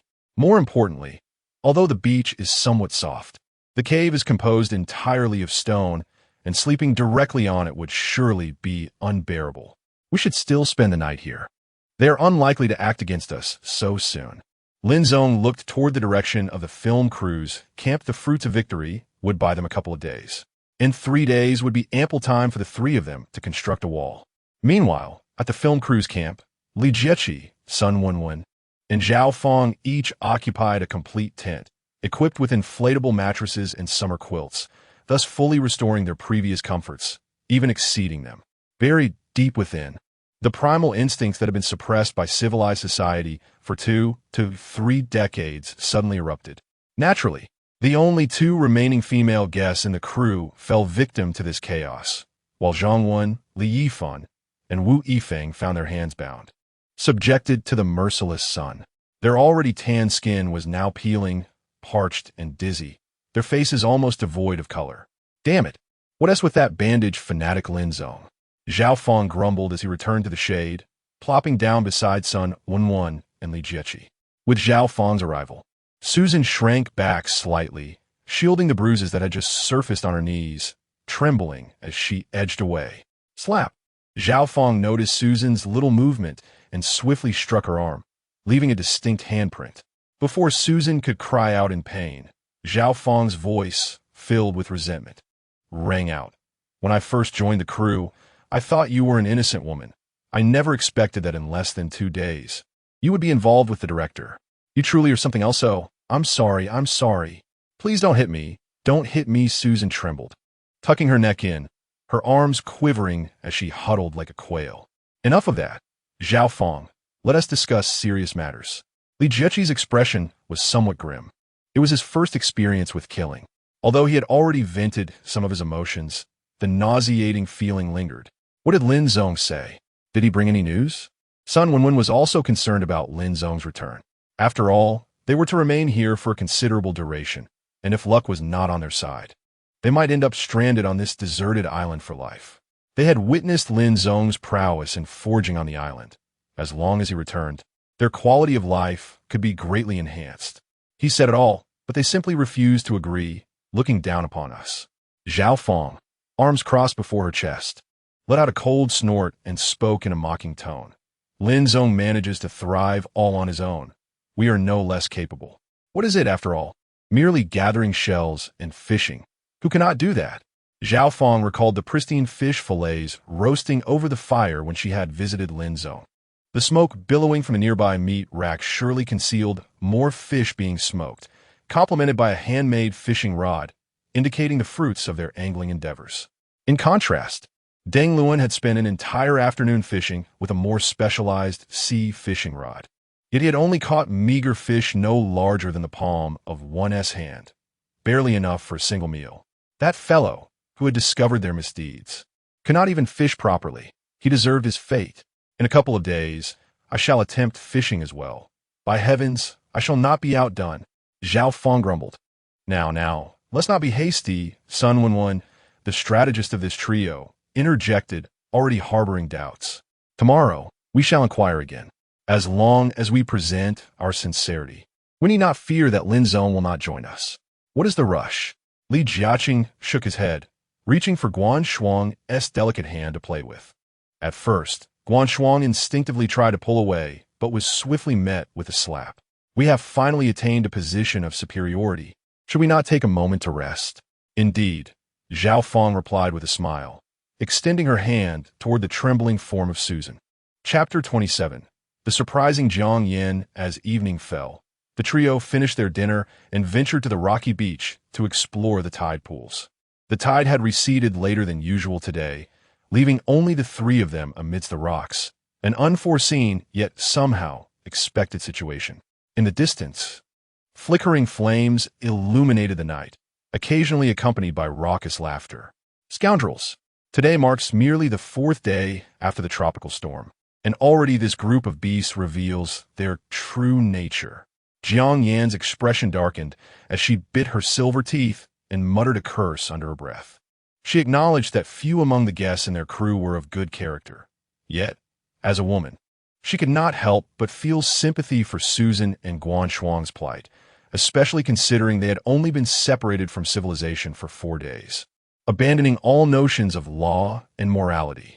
This realization left Jiang Yin disillusioned with humanity. Had she not escaped, it was highly likely she would have fallen prey to Li Jieqi and Zhao Feng, becoming their mere plaything. The thought haunted her, preventing any semblance of peace in her heart. Well, they won't be basking in their triumph for long, Lin Zong remarked, casting a calm glance at Jiang Yin, who was nearly digging her nails into her palm. After all, there is still plenty of time ahead. With their complete lack of wilderness survival experience and knowledge, even if they don't starve, various unforeseen circumstances await them. Upon realizing that the hope for rescue was slim, both Jiang Yin and Song Ji felt a mix of relief and uncertainty. The fact that they were unlikely to be found anytime soon indicated that Li Jieqi and his cohorts were not desperate enough to resort to extreme measures to eliminate them. Their personal safety had at least attained a degree of assurance. However, The absence of immediate rescue also implied that they would have to endure life on this desolate island devoid of cultural entertainment, with even basic sustenance becoming a challenge for a prolonged duration. The various hazards associated with prolonged survival on a deserted island, such as dysentery, venomous snakes, heat stroke, and parasitic infections, would escalate with time. In a place lacking medical supplies, the occurrence of any of these situations could lead to a dire fate. Especially concerning was Lin Zong. Should anything happen to him, the two women would likely face a fate far worse than death. All right, let us not dwell too much on our worries. As long as we remain vigilant, we can endure for a year or two, Lin Zong assured them, exuding a confidence that surpassed that of the two women. Noticing their despondent expressions, he continued to uplift their spirits. And as you know, I am quite the expert in wilderness survival. Our current predicament is certainly more favorable than that of primitive tribes. I assent to it. If they can thrive for so long, why can't we? Though Lin Zong himself harbored doubts, he understood the importance of projecting assurance and ease. This was vital for morale. While intangible, high spirits represented a positive outlook which could, at times, prove even more crucial for survival in the wilderness than food, water, or survival skills. Indeed, I must persevere. Jiang Yin was undoubtedly inspired, especially after catching a glimpse of Lin Zong's confident demeanor. She felt that sharing such an experience with individuals like Lin Zong and Song Ji, who were truly worth befriending, was not such a terrible prospect after all. Rest assured, Song Ji exclaimed, her voice slightly elevated as if to bolster her own spirits. The tropical rainforest is teeming with medicinal herbs, and with the Western medicine I possess, falling ill 3 or 4 times should pose no problem at all. Yes, the 3 of us will surely survive on this deserted island until rescue arrives. The trio exchanged glances, igniting a spark of determination. All right, let's go beachcombing. Tonight, we must assign someone to keep watch. Let's hatch a few crabs for our evening repast. Agreed. The atmosphere indeed brightened, as Jiang Yin and Song Ji tirelessly bent down to inspect every crevice among the rocks. Before long, they had captured 2 sizable coconut crabs gnawing on coconut shells. They also spotted a similarly sized blue crab, but regrettably, it was too close to the waves, and they could only watch as it scuttled into the crystalline waters. Today's tide had receded exceptionally low, revealing many rocks that had previously been submerged. Lin Zong pried off numerous barnacles from these rocks.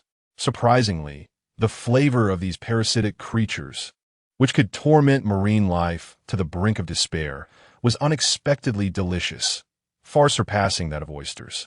Alas, there was no garlic sauce on the deserted island. Subsequently, Lin Zong also unearthed a considerable number of clams, which he adored for their polite nature. They came with their own utensils and allowed one to gauge their freshness by the degree of their opening. Truly courteous. The rocky shore was vast, and just as the trio was about to explore further, dusk had already descended. Under such visibility, beachcombing was nearly akin to being blind, and the brightness of their phone flashlights was rather disheartening. To avoid injury, they decided to conclude their endeavors for the day. If only we had come earlier, Jiang Yin lamented, gazing at the half-exploited rocky expanse. Don't worry, we still have plenty of dried fish. The texture of the smoked fish was decent, albeit somewhat chewy, and the flavor left much to be desired. The freshly smoked fish carried a distinct smoky aroma, so it was advisable to scrape it with a knife before consumption. Thus, Lin Zong opted to cook the fish over an open flame this time, using heat to dry the meat rather than smoking it. While this might reduce its shelf life, it significantly diminished the smoky flavor, making it entirely palatable even when freshly cooked. Indeed, Jiang Yin nodded, taking the initiative. Let me keep watch tonight, as I happen to quite enjoy dried fish. You've had a long day. Let me take the night watch, Song Ji insisted, volunteering for the task. I'll do it. You two should get some rest. Don't worry, I won't eavesdrop, Jiang Yin said, nudging Song Ji playfully with her shoulder and winking at her. What are you talking about? Yin Yin. Song Ji's cheeks flushed, and she gritted her teeth. Then let us keep watch together. 2 charming young maidens, their smiles radiant and delightful, were a sight to behold. Yet, Lin Zong merely followed behind them with a grin, and after listening to their playful banter for a while, he interrupted the whimsical atmosphere by stating, No one can keep watch alone for an entire night. We shall take turns. Both of you will watch the first half of the night, while I will take the latter half. We shall switch shifts at 2 o'clock. It is settled. Very well. I concur. Both Jiang Yin and Song Ji readily agreed. We may need quite a bit of rope. We can put it to good use during our watch. Lin Zong displayed a familiar smile, reminiscent of a shrewd entrepreneur. Rest assured. Song Ji puffed her cheeks. But I still need to charge my phone. Charge. Jiang Yan's eyes widened in surprise. Ji, does your power bank still have any juice left? It's out, but... Song Ji glanced at Lin Zong. I possess a small hand-crank generator, Lin Zong stated directly. There was no need to keep such matters from Jiang Yan. They would all be teammates henceforth. If teammates resorted to deception and mistrust, their group would not endure long. A hand-crank generator? Jiang Yan's eyes sparkled with excitement. She had previously considered the possibility that Lin Zong might possess some survival gear of his own, but she had only assumed he had a few lighters, a survival knife, compressed biscuits, and fishing line. Though these were immensely helpful for survival, they required a certain level of skill. Little did she expect that Lin Zong would even have a hand-cranked generator. While this device may not be particularly novel, its principle is simple enough for someone from the last century to construct. It could be purchased online for a mere 9 yuan with free shipping. Yet, upon hearing about Lin Zong's possession of such a generator, Jiang Yin could hardly contain her astonishment and exhilaration. The existence of a hand-crank generator meant that electricity on the deserted island was no longer a non-renewable resource. Once the phone was charged, not only could they indulge in relaxation and entertainment, but they might even have the opportunity to paddle a kayak and find a signal. As long as a call could be made, there were technological means to ascertain their precise location, paving the way for potential rescue. However, this did not seem to conflict with the task of making ropes, did it? Lin Zong, overlooking Jiang Yan's elation, turned his gaze towards Song Ji, who appeared eager to take the easy route. All right then, I shall lend you my power bank. But you must remember to place the solar panel under the sun tomorrow during the day. Jiang Yin can use it as well. You even have a solar power bank. Can I use it too? Jiang Yin exclaimed, joyously touching her phone, which had been out of commission for 2 or 3 days. She suddenly felt an unparalleled sense of happiness, akin to a parched traveler in the desert discovering a source of water. After being without her phone for this time, she felt as though her spirit had been wilting, a sensation not much better than that experienced by a smoker deprived of their cigarettes. Chapter 28. A new sanctuary. It appears, Lin Zong, that you indeed possess some hidden survival gear. Jiang Yin, relieved yet filled with a sense of resentment for not having known sooner, lamented that had she been informed earlier, she would have eagerly sought refuge with her elder brother, rather than dealing with the mess left behind. Had you mentioned it sooner, I would have come to cling to your leg much earlier, and spare myself from that chaotic predicament. By the fire, Jiang Yin watched as her phone screen, long extinguished, gradually illuminated, stirring within her a tide of emotions. The call of civilized society, although there was no internet here, rendering her unable to scroll through Douyin or indulge in novels. She opened the app and accessed the offline cache. Accompanied by a lively melody, the trio found themselves staring at a video of a female streamer dancing provocatively. Jiang Yin's cheeks flushed crimson, and she quickly scrolled down, finally locating the piano tutorial video she had downloaded earlier. Douyin consumes a lot of battery, Song Ji remarked, shaking her own phone. When I heard we were heading to a deserted island, I considered the lack of signal and downloaded some music. Let's listen to mine. All right. Although power was not an inexhaustible resource, it was invaluable on a deserted island. Jiang Yin was keen to conserve energy and promptly turn off her phone, allowing it to recharge in silence. Keep the volume down. I'm going to sleep, Lin Zong's voice echoed from a tent. Life on the deserted island was both industrious and fulfilling. As darkness fell, fatigue would swiftly envelop them, with the sound of crashing waves providing an oddly soothing lullaby. However, for Jiang Yin and Song Ji, staying up late had become routine. Despite their exhaustion, the presence of their phones made the weariness seem distant. Though merely listening to soft music, their nimble fingers worked faster as they wove vine ropes. I wonder what the situation is like with the production crew now? Jiang Yin pondered. Once she confirmed Lin Zong was asleep, she sighed softly and spoke in a voice that wouldn't disturb him, if I had known. I would have vehemently opposed my father investing in this show. Zhang Wen is such a fool. If it weren't for his greed for a little money, we might have been rescued by now. Well, there's no point in lamenting over it now. Song Ji, ever the optimist, deftly peeled the vine bark with her slender fingers. I'm more concerned that the crew might turn against us. After all, it's only a matter of time. Upon mentioning this, a heaviness settled over both of their hearts. Jiang Yin recalled with dread the moment she was chased by Li Jieqi into the rainforest. Shifting closer to Song Ji for comfort. There's no need to be so fearful. Brother Lin will protect us. Song Ji reassured her, patting Jiang Yin's shoulder and revealing the chilly spray Lin Zong had given her. From now on, we'll stick together with this. We'll be safe for sure. Lin Zong truly is kind to you. Jiang Yin, with a hint of curiosity, cast a glance at the tent behind her and lowered her voice slightly. A mischievous smile gracing her lips. You two have been sleeping in the same tent for days. Gigi. Do tell, have you? You. What nonsense are you spouting? Song Ji's cheeks flushed with embarrassment as she stammered, avoiding eye contact. We are merely friends, maintaining propriety. We always sleep in our clothes at night. Surely, we would never engage in such activities. Jiang Yan's expression conveyed an understanding, albeit unclear to her what exactly she comprehended. Song Ji, equally perplexed, felt her embarrassment intensify. All right, I shan't tease you any further, Jiang Yin chuckled, shifting the topic. After spending these days together, what do you think of Lin Zong? Lin Zong. He is undoubtedly a wonderful and responsible individual, Song Ji replied. Though she was not entirely naive about matters of the heart, discussing romance in the face of survival felt rather extravagant. If he is indeed a good man, she must seize the opportunity. Jiang Yin playfully patted Song Ji's thigh, which was smooth and supple, lingering a moment longer, as if indulging in a bit of harmless mischief on Lin Zong's behalf. The two gathered a considerable amount of vines, and, as novices to such laborious tasks, they took frequent breaks, eventually roasting 2 crabs around midnight. Despite the balance of work and rest, Jiang Yin found her hands blistered from the toil. Survival in the wilderness was indeed no simple feat under the moonlight.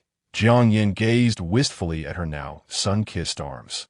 Once delicate and porcelain-like, her skin had transformed into a bronzed hue, and if the sun continued to beat down upon her, she might soon resemble a sun-kissed beauty. Unavoidable, I suppose, Song Ji remarked, shaking her hand. Look, I'm getting calluses on my fingers. By the time Lin Zong took over the watch in the dead of night, Jiang Yin and Song Ji were both so fatigued they could barely keep their heads upright, resembling little chicks pecking at grain. Upon hearing that their shift was over, they felt as if a great weight had been lifted, stumbling into the tent, where soon their synchronized breathing filled the space. Looking so worn out and yet claiming to be a night owl, Lin Zong yawned, rubbing his face and shaking his head. Prolonged sleep deprivation was no sustainable solution. As he continued to twist rope, his gaze drifted toward the sea, his thoughts swirling. Even if he were to relocate to a cave, could he truly ensure his safety? The answer remained uncertain. This time, his adversaries were not the wilderness or the mindless beasts, but rather living, thinking beings capable of wielding tools, humans. When one forsakes their humanity, the potential for harm is immeasurable. To fortify oneself, even if it meant temporarily using wooden barriers as walls, they must be raised as high as possible. Lin Zong silently calculated and strategized in his mind as he twisted the rope. He remains inclined towards constructing a stone wall, intending to procure quicklime as an adhesive through the calcination of limestone. He has even earmarked a particular hill for this endeavor. However, it is only he and 2 others, alongside a primitive fire pit, who are present. Currently, they lack the furnace and high temperatures necessary for calcining limestone. The construction of a boiler from clay is required, along with charcoal production, which demands considerable effort and time. As a result, they are left with no choice but to settle for building a wooden fence. To erect this wooden fence, a substantial quantity of timber is essential. At present, Lin Zong possesses a rope saw, an excellent tool for sawing wood. The rainforest is abundant with trees striving to reach great heights. Though Lin Zong is not a botanist and has limited knowledge of these species, the trees with trunks as thick as a thigh are precisely his targets. The foremost task is to construct a shelter capable of withstanding human intrusion for at least an hour, all while lacking nails, proper saws, and chisels. The absence of iron tools weighs heavily on Lin Zong's mind. While the rattan cord is sturdy, it is not impervious to cuts. Relying on it to connect the high walls of the fence seems fanciful. With only 27 tent stakes at his disposal, it is evidently insufficient. The solutions appear straightforward. One could bury the wooden fence deeper or employ a more intricate mortise and tenon joint system. Lin Zong's skill in weaving rattan baskets is not as refined as Song Ji's, but his ability to twist ropes is commendable. His hands are resilient, and his speed rivals that of Song Ji. Within a couple of hours, he has transformed the remaining rattan into remarkably robust rope. Although the strength of this rope may not match that of Kevlar, its thickness, comparable to that of a thumb, ensures it is considerably sturdier than the paracord he possesses. The remaining rattan cannot be wasted. After being sun-dried, it can serve as firewood. Though its low density renders it less durable for burning, it is still suitable for kindling. With seemingly nothing left to do, Lin Zong begins to contemplate the construction of the wooden fence utilizing a mortise and tenon joint structure. Chapter 29. The Celestial Tree. Perhaps due to a late night, Lin Zong quietly departed from the camp early the next morning, an act unnoticed by the other two. As the tide had just receded, Lin Zong did not proceed to the rocky beach as he typically would. Instead, he ventured towards a different campsite nearby. This area was enveloped by a semicircle of rainforest, making it difficult to discern from a distance. Upon approaching, Lin Zong observed only an extinguished fire pit, scattered food wrappers, and a solitary slipper of unknown ownership. Faint sounds of breathing emanated from within the tent, accompanied by heavy snoring. Lin Zong refrained from alarming anyone. He harbored no intentions of slaying everyone with his knife. Such an act would be utterly inhumane. Lin Zong was not a bloodthirsty individual. Rather, it is challenging for any sane person to make the decision to take lives, especially in large numbers. He was not a psychopath, and while he could convince himself that preemptive strikes were necessary, to eliminate Li Jieqi and his companions would necessitate the death of everyone except Song Ji and Jiang Yan. One might ponder if Jiang Yan and Song Ji were not equally capable of betrayal. The complexities of the Rashomon effect and the chains of suspicion are not easily escaped. If given the choice, Lin Zong preferred not to become a figure stained with blood. Once he confirmed that the crew remained asleep, Lin Zong refrained from pilfering supplies. The sound of the tent zippers was rather loud, and time was of the essence. Engaging with the three of them would yield more detriment than benefit. He quietly extracted several stakes from the empty tents, acquiring a total of 12, and then stealthily returned to his camp. With time pressing upon him, he unceremoniously roused Song Ji and Jiang Yan. Fortunately, neither was in a foul mood, despite their yawns. They promptly consumed the bottled water and compressed biscuits Lin Zong tossed to them. Let us leave the tents as they are for now, but we must transport the other supplies to the cave, Lin Zong explained while eating. Their tasks for the day included moving supplies, cleaning the cave, chopping wood, and digging pits. Noticing Lin Zong's serious demeanor, both Jiang Yan and Song Ji silently hastened their eating. After several days of coconut water, the opportunity to drink clean mineral water brought an unexpected sense of joy. Lin Zong quickly finished his water and then led the two women into the rainforest, commencing the excavation at the marked locations. Jiang Yan had anticipated that Lin Zong might possess a substantial amount of food, yet upon discovering the buried cans of meat, compressed biscuits, instant noodles, small loaves of bread, and mineral water, she was profoundly astonished. The food alone filled Lin Zong's hand-woven, over a meter-tall backpack, with instant noodles precariously stacked on top, while coconuts and mineral water seemed to overflow. The supplies currently held by the crew amounted to a mere 100 compressed biscuits. Instant noodles, canned meat, bread, and snacks, hardly a substantial stock. The search for provisions within the rainforest had yielded almost nothing, and considering these supplies must sustain 11 mouths. Even if each were to consume only one biscuit a day, they would not last half a month. This was merely the food. There were still numerous tools to consider. Song Ji's tone carried a hint of triumph as she stuffed the provisions into the two backpacks. She then used her clothing as a makeshift bundle to pack away the remaining vacuum-sealed snacks. The trio followed the edge of the rainforest until they reached the cliff, taking a few steps into the jungle beyond. After traversing a sparse section of the rainforest, they halted before a cave. Indeed, it was a cave, albeit modest in dimensions, over 3 meters high and 5 or 6 meters deep.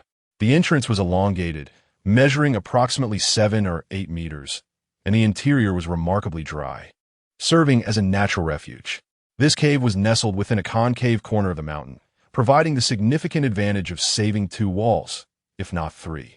By erecting a fence as the third side of a triangle, they could enclose the cave, creating a secure and defensible little courtyard. A few days prior, Lin Zong and Song Ji had hoped to discover a water source within the cave.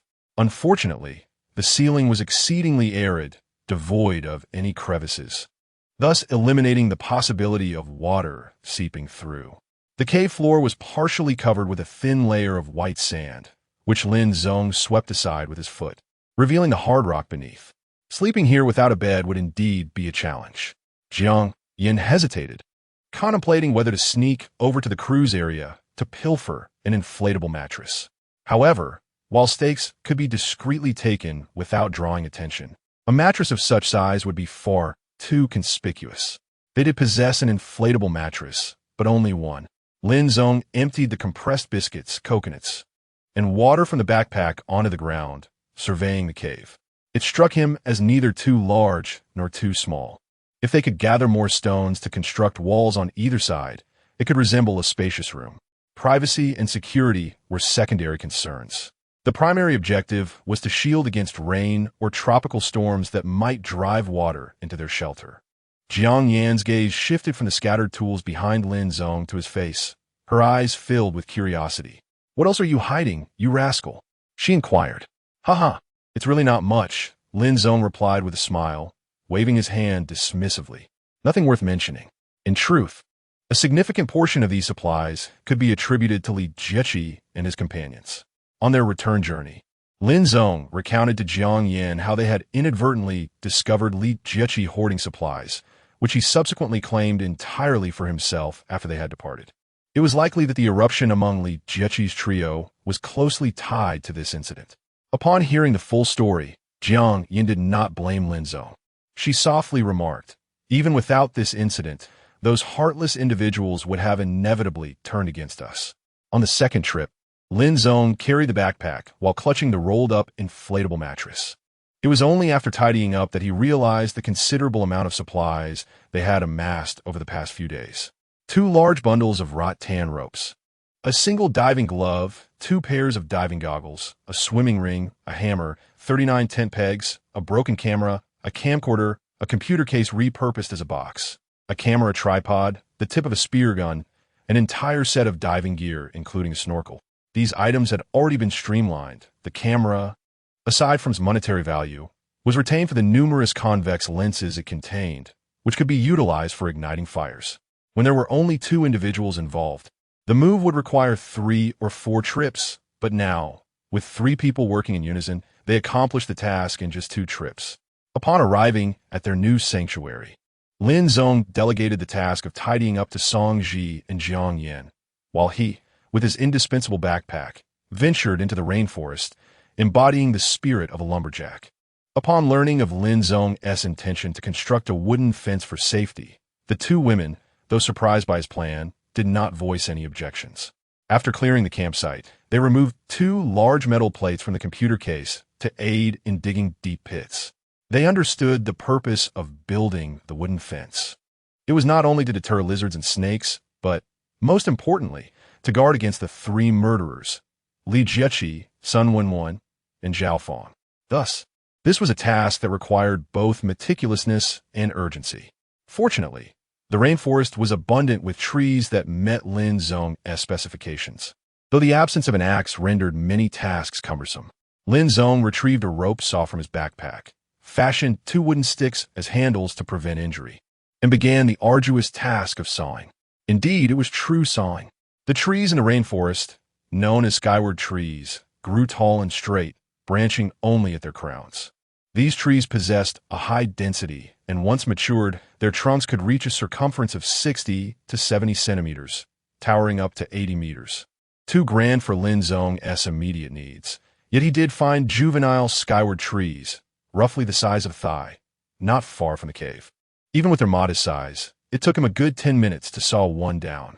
As he watched the skyward tree topple towards the cave, he swiftly dodged to the side, feeling a surge of relief regarding the rope saw in his hand. During the sawing process, the saw had snagged several times. Fortunately, he had invested in a premium imported model, costing over $100. Had he opted for a cheaper version, it likely would have snapped under the strain. This was not a civilized society. Without the rope saw, relying solely on 2 survival knives to construct a wooden fence, he would probably still be laboring on it well into the next year. This realization filled Lin Zong with gratitude that he had not been tempted by cheaper alternatives and that he had made thorough preparations. Chapter 30. The underachiever's abundance of stationery. The density of the Wangtian tree is high, its texture robust, devoid of any peculiar odor, and resistant to decay and pests. Lin Zong dedicated an entire morning to his labor, his arms weary and aching, ultimately felling 8 Wangtian trees, each as thick as a thigh. In their juvenile phase, these trees reach a height of over 20 meters.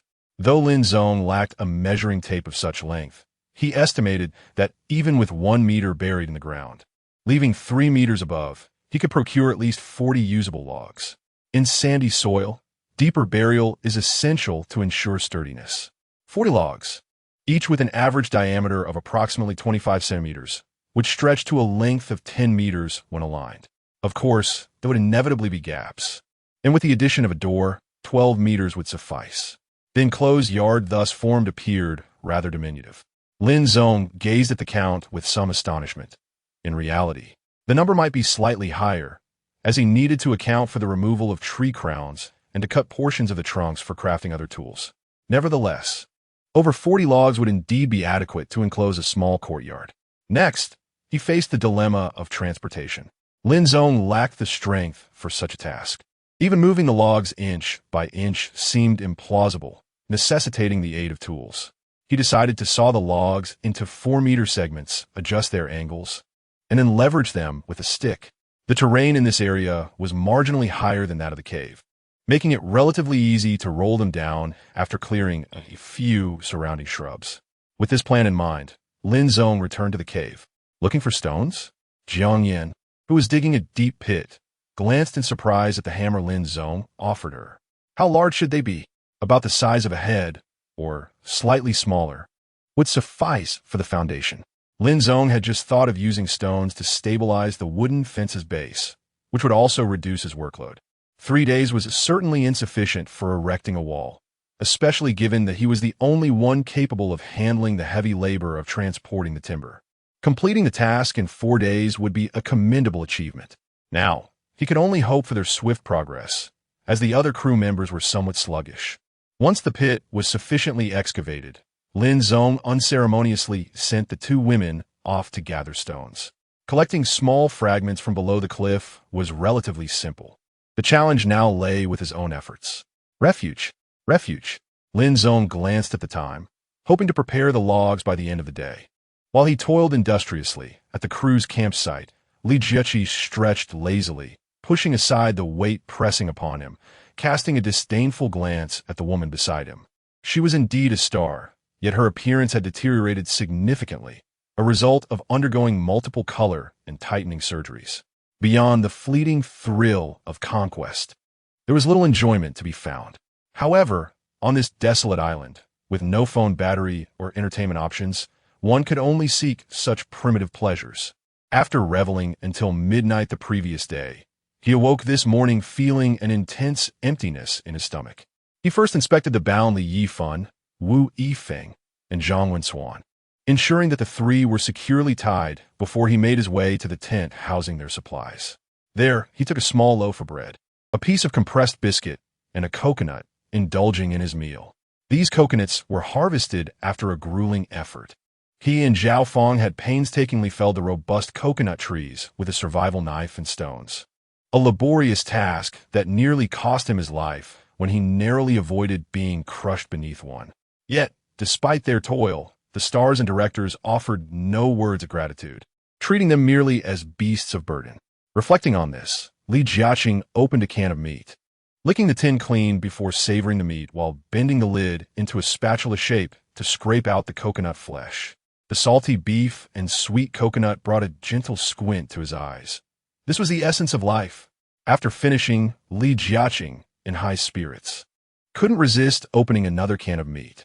Meanwhile, inside the tent, Li Yifan struggled, twisting his wrists in hopes of freeing himself from his bindings. However, hunger gnawed at his insides like a knife, and thirst left him utterly powerless, rendering his struggles almost comical. He could not fathom how things had devolved into such chaos. After all, he was merely a staff member of the crew, someone there to serve. How could they dare to treat him so? But Li Yifan dared not utter a word. The situation had shifted. There would be no rescue. On this deserted island, the wealth, status, and fame they once possessed had vanished, and their very lives hung in the balance. He had witnessed Zhao Feng brutally murder Deng Lun, stripping the body of its clothing and shoes before unceremoniously tossing it into the sea, where it, along with another corpse, was swiftly claimed by the waves, leaving no trace behind.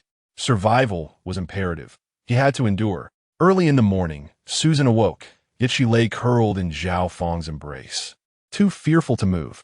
Her body felt as if it might fall apart, her throat parched to the point of burning. But she dared not make a sound until Zhao Feng stirred. Heaven knew the inhumane torment she had endured the night before. Though Zhao Feng was robust, his inexperience rendered him surprisingly sensitive, and his curiosity had driven him to experiment with various methods, likely influenced by the inappropriate films he had watched. His temper flared easily. He would strike her and tug at her hair while angrily accusing her of being shameless, of seducing the director, branding her a harlot. Zhao Feng had long harbored feelings for Susan, but previously, due to their respective positions, he had concealed his desires, watching helplessly as she initially sought to curry favor with Lin Zong, only to later crawl into Zhang Wenxuan's tent. Now, in this chaos-ridden island, his suppressed desires surged forth, soon warped into a primal form by possession and instinct, suppressing the parchness in her throat. Susan could not help but reminisce about her days as an intern at the company. She once believed that was the extent of her suffering, yet in retrospect, despite being compelled to restrict her food intake and refrain from drinking water after 8 o'clock, she had never experienced such desolation as she did now. Had she not been blinded by the allure of this opportunity, had she not surreptitiously drugged her roommate's drink, perhaps she would not have found herself stranded on this forsaken island. Had she chosen not to pursue the path of an intern, she might be leading a life of comfort and security, diligently working from 9 to 5 in the civilized world, rather than facing the dire reality of having gone nearly an entire day without sustenance, lacking even the strength to escape. But where could she possibly run to? On this desolate isle, devoid of the skills to climb trees or catch fish, relying solely on foraging along the shore rendered even survival a distant dream. Her thoughts drifted to Lin Zong. If only she had initially clung to Lin Zong's coattails, avoiding entanglements with the director. Following Lin Zong when he sought to leave the production crew, she would not have descended into her current predicament. She had observed Lin Zong's demeanor towards Song Ji, and moreover, he was proficient in wilderness survival, adept at climbing trees to harvest coconuts, securing fresh water, and catching fish with his bare hands, thus ensuring an ample supply of food. All she would have needed to do was accompany him to forage along the shore, while Lin Zong would manage the rest with ease. A life devoid of worries, if it were hers, would surely elicit joyous dreams. Remaining with the crew, although seemingly advantageous in numbers, actually resulted in greater depletion of resources. Even without the betrayal of the three, they would likely meet the same fate of starvation once their supplies ran dry on this island. 2 streams of tears cascaded down her cheeks, as an overwhelming tide of regret threatened to engulf her entirely. Yet, there exists no remedy for remorse in this world, and time, alas, does not offer a second chance. Chapter 31. In full swing during the midday repast, the three engaged in a brief exchange of work-related matters. Although Jiang Yin was a genuine young lady of high status, She was not the sort to remain aloof from labor, waiting for others to serve her. On the contrary, she sometimes worked even more diligently than Song Ji, anxious that Lin Zong might not take her along. Lin Zong's primary purpose in having them search for stones was to assist in securing the sandy ground, thereby reinforcing the wooden walls. Meanwhile, he aimed to saw the timber swiftly, hoping to fell a few more trees as a precautionary measure. Lin Zong, we have nearly gathered enough stones. Why don't we help you move the wood instead? Song Ji remarked, glancing at Lin Zong, who was covered in dust and grime, her heart aching for him. No need to rush. You should continue finding more stones. Lin Zong smiled, revealing a set of pearly whites. Let us three work in unison. I shall endeavor to fell 2 more trees today, and you may assist me tomorrow. Lin Zong's plan for the afternoon involved transporting the sawn timber to the vicinity of the cave, 10 logs, each 4 meters long and 20 to 30 centimeters in diameter. Fortunately, as the path sloped downward, Lin Zong could cleverly let the logs roll by themselves. However, the final stretch of flat ground required him to move them inch by inch. Despite his exceptional physical conditioning from years of exercise, the afternoon's toil left him thoroughly exhausted, and he barely managed to transport the last log to the cave's entrance as dusk began to settle. Well done. Song Ji immediately approached him, holding a coconut. Look at you drenched in sweat. Come, have some coconut juice, but sip it slowly, don't choke. Your clothes need washing too. Let me take care of that.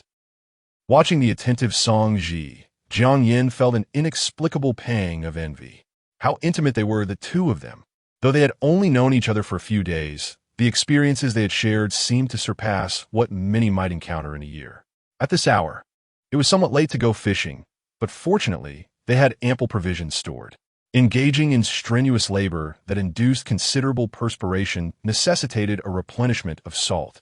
The trio took a simple seawater bath using soap as the gradually surging waves washed away the dust and grime, revealing the delicate, sun-kissed skin of the young ladies, along with the smoother, fairer skin on their thighs and arms. After their bath, they settled beside the tent on the beach to commence their evening meal. Dried fish, canned meat, coconut juice, and compressed biscuits comprised their fare. The dried fish, rich in oils, boasted a sweet and tender flesh with a satisfying chew, perfectly complemented by the salty canned meat. With each bite, they felt the weariness of the day finally reach a satisfying conclusion.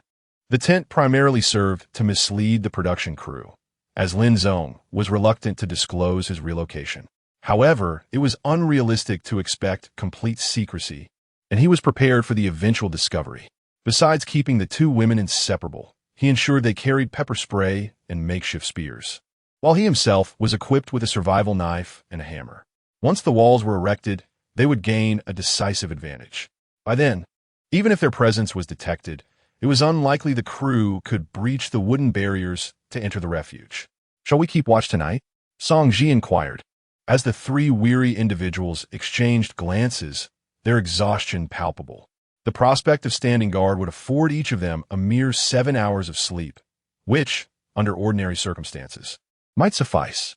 However, given the physically demanding tasks that awaited them, such rest was undoubtedly inadequate.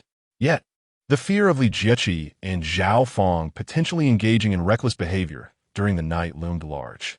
Life is singular, and they wished to preserve it. Thus, they resolved against keeping watch. Lin Zong turned to gaze into the depths of the tropical rainforest behind them. I should have considered this more carefully. Had I known, I would have retrieved that tent hanging from the tree. If we had chosen to sleep in the cave tonight, we would not have to fret about keeping watch. Exhaustion weighed heavily on all 3. If they were to stand guard, the following day's labor would become even more arduous. They decided to drag the tent into the rainforest as deeply as possible, ensuring that even if someone approached, they would remain concealed. Within this trio, Lin Zong held unequivocal authority. Armed with flashlights, they swiftly transported the tent to a sandy clearing within the rainforest.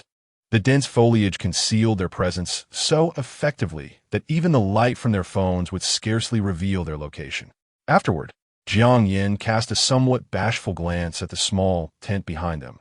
It was already cramped for 2, and accommodating 3 would inevitably lead to some degree of physical contact. A moment of shared embarrassment passed between Jiang Yin and Song Ji.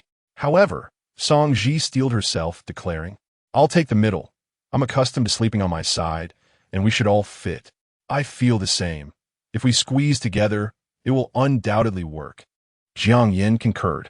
With her agreement, Lin Zong, who had initially planned to sleep on the ground, acquiesced respectfully. After all, the mosquitoes on this deserted island were quite ferocious, and the first order of business upon entering the tent was often not sleep, but rather the relentless endeavor of swatting them away. Exhaustion enveloped them, and once nestled within the confines of the tent, Jiang Yin anticipated a flurry of chaotic thoughts. Yet, before such musings could take root, slumber overtook her, and she drifted into a deep sleep until dawn. The following morning, Lin Zong's alarm rang incessantly, rousing them from their slumber after several attempts. It marked the 6th day of their survival on the deserted island following the storm. Upon awakening, Lin Zong felt as if his body, which had functioned relatively smoothly the previous day, had transformed into an antiquated machine devoid of lubrication. Every movement brought discomfort and pain. The lactic acid accumulated in his muscles had yet to be fully metabolized, and now they were called back into action, protesting vehemently. Dismissing these grievances, he emerged from the tent, gazing at the sun rising in the sky, and forced himself to stretch, engaging in a haphazard series of calisthenics to invigorate his body. It was imperative to mobilize swiftly, for today's tasks promised to be even more daunting than those of yesterday. They still needed to clear the remaining 6 trees of their upper branches, saw them into 4-meter segments, transport them back to the cave, and erect them, burying them in the deep trench they had dug the previous day. After a unanimous decision among the 3, they resolved to construct 2 wooden fences, shaping their yard into an irregular square. They had already excavated a 1-meter deep foundation pit. While 1 meter may not seem substantial, the depth was such that one could not reach the bottom with outstretched arms. Thus, it provided a sturdy base for the wooden fences. Lin Zong conducted a simple measurement and deduced that, based on the dimensions of the pit, he would need to fell at least 2 trees. Setting aside other considerations, merely transporting those logs to the pit would prove to be a formidable task. Moreover, to ensure the wooden wall's sturdiness, they would need to nail cross-shaped planks between the upright logs for reinforcement. Lacking ready-made planks, Lin Zong would need to devise a solution. The only feasible method he could contemplate was splitting the Wangtian trees in half, a task that would undoubtedly require considerable planning. Upon rising, Jiang Yin and Song Ji found themselves in a similar predicament as Lin Zong, their limbs and abdomens burdened with lactic acid, leaving them feeling sore and swollen, their hands adorned with blisters. However, neither of them lamented their exhaustion. Instead, they joined Lin Zong in some light exercises, quickly washed up, and promptly made their way to the cave. Breakfast was as lavish as the previous evening, though this time, grilled fish fillets were replaced with instant noodles. Previously, instant noodles had been a last resort to satiate hunger, only marginally better than plain noodles, yet now the 3 left not a drop of broth, consuming every morsel with fervor. Today, it was Song Ji and Jiang Yan's turn to saw the wood, while Lin Zong took on the responsibility of transporting the logs to the cave using sticks and his feet. Just as the trio was engrossed in their industrious labor, a figure appeared at their campsite on the beach. After the 3 had risen, the tent was dragged back to its original position, continuing its role of deceiving potential adversaries. Sun 11, observing the empty tent and extinguished fire pit, was certain that the 3 would sleep here again that night. Where could they have gone? Curiosity propelled Sun Wenwen's gaze toward the nearby rocky shore, where only Li Jieqi was urging Zhang Wenshuan, and Li Yifan and Wu Yifeng were engaged in gathering seafood. With no sign of Lin Zong and the others, could they be in the rainforest? Sun Wenwen glanced back at the verdant expanse. Assuming Lin Zong and his companions were scouring the jungle for supplies scattered by the storm or attending to the tasks that springtime demanded, without overthinking the situation. After all, their campsite remained here. She could not believe that Lin Zong would not return by nightfall. As Sun Wenwen turned to depart, she faintly heard a rumbling sound from the rainforest akin to distant thunder, logs rolling. However, she dismissed it and proceeded toward the rocky shore to continue her seafood gathering. Chapter 32. Nothing to discuss. Lin Zong was oblivious to Sun Wenwen's visit. Even had he been aware, it would have mattered little to him. At that moment, his entire focus was directed towards the towering skyward tree before him. He was merely a step away from felling this grand, robust tree, and he aimed to ensure that it fell parallel to the gentle slope, thereby facilitating their subsequent transportation efforts. Crack! The sound of wood fibers splintering echoed from the point where the rope saw met the trunk, accompanied by the crisp, resonant clattering of branches from the swaying crown colliding with others overhead. Lin Zong observed intently while tirelessly pulling the now heated rope saw. At last, the immense tree, with a girth exceeding 30 centimeters, collapsed with a thunderous crash, startling a flock of birds into flight. What was that noise? In an instant, nearly everyone turned their gaze towards the source of the sound. Should we go take a look? Sun Wenwen glanced at Zhao Feng and Li Jieqi, clearly reluctant to venture forth. Despite having navigated the rainforest numerous times over the past few days without encountering any large animals, she dared not claim a complete understanding of this wilderness. What if wild boars or similar creatures lurked within? She cannot face such dangers alone. Who will watch over them if we go? Zhao Feng muttered with a hint of dissatisfaction. The two of them were present, armed with knives to keep the others in check while they scavenged the shore. If only one man remained. What if these individuals fled or banded together to revolt? Though hungry and thirsty, the power that could be unleashed under dire circumstances, fueled by adrenaline, was formidable. Even with two men present, they could not guarantee control over the situation, thus refraining from cornering them completely. None of the three were inclined to investigate, much less allow Li Yifan or Wu Yifeng to do so. Should they escape, capturing them would pose a troublesome endeavor. Do you think this was instigated by that Lin Zong fellow? Li Jieqi expressed concern, noting that the sound bore the unmistakable hallmark of a tree falling. No, in the rainforest, it was undoubtedly the sound of timber crashing down. He wondered what Lin Zong was up to. Was he constructing a shelter or perhaps harvesting coconuts? It is likely that Lin Zong and his companions were indeed felling trees, Sun Wenwen contemplated, which would also explain their absence over the past 2 days. What could he possibly need the timber for? Zhao Feng furrowed his brow, anxiety creeping in. You don't think he is plotting something against us, do you? No, I'm uneasy. We must go check it out.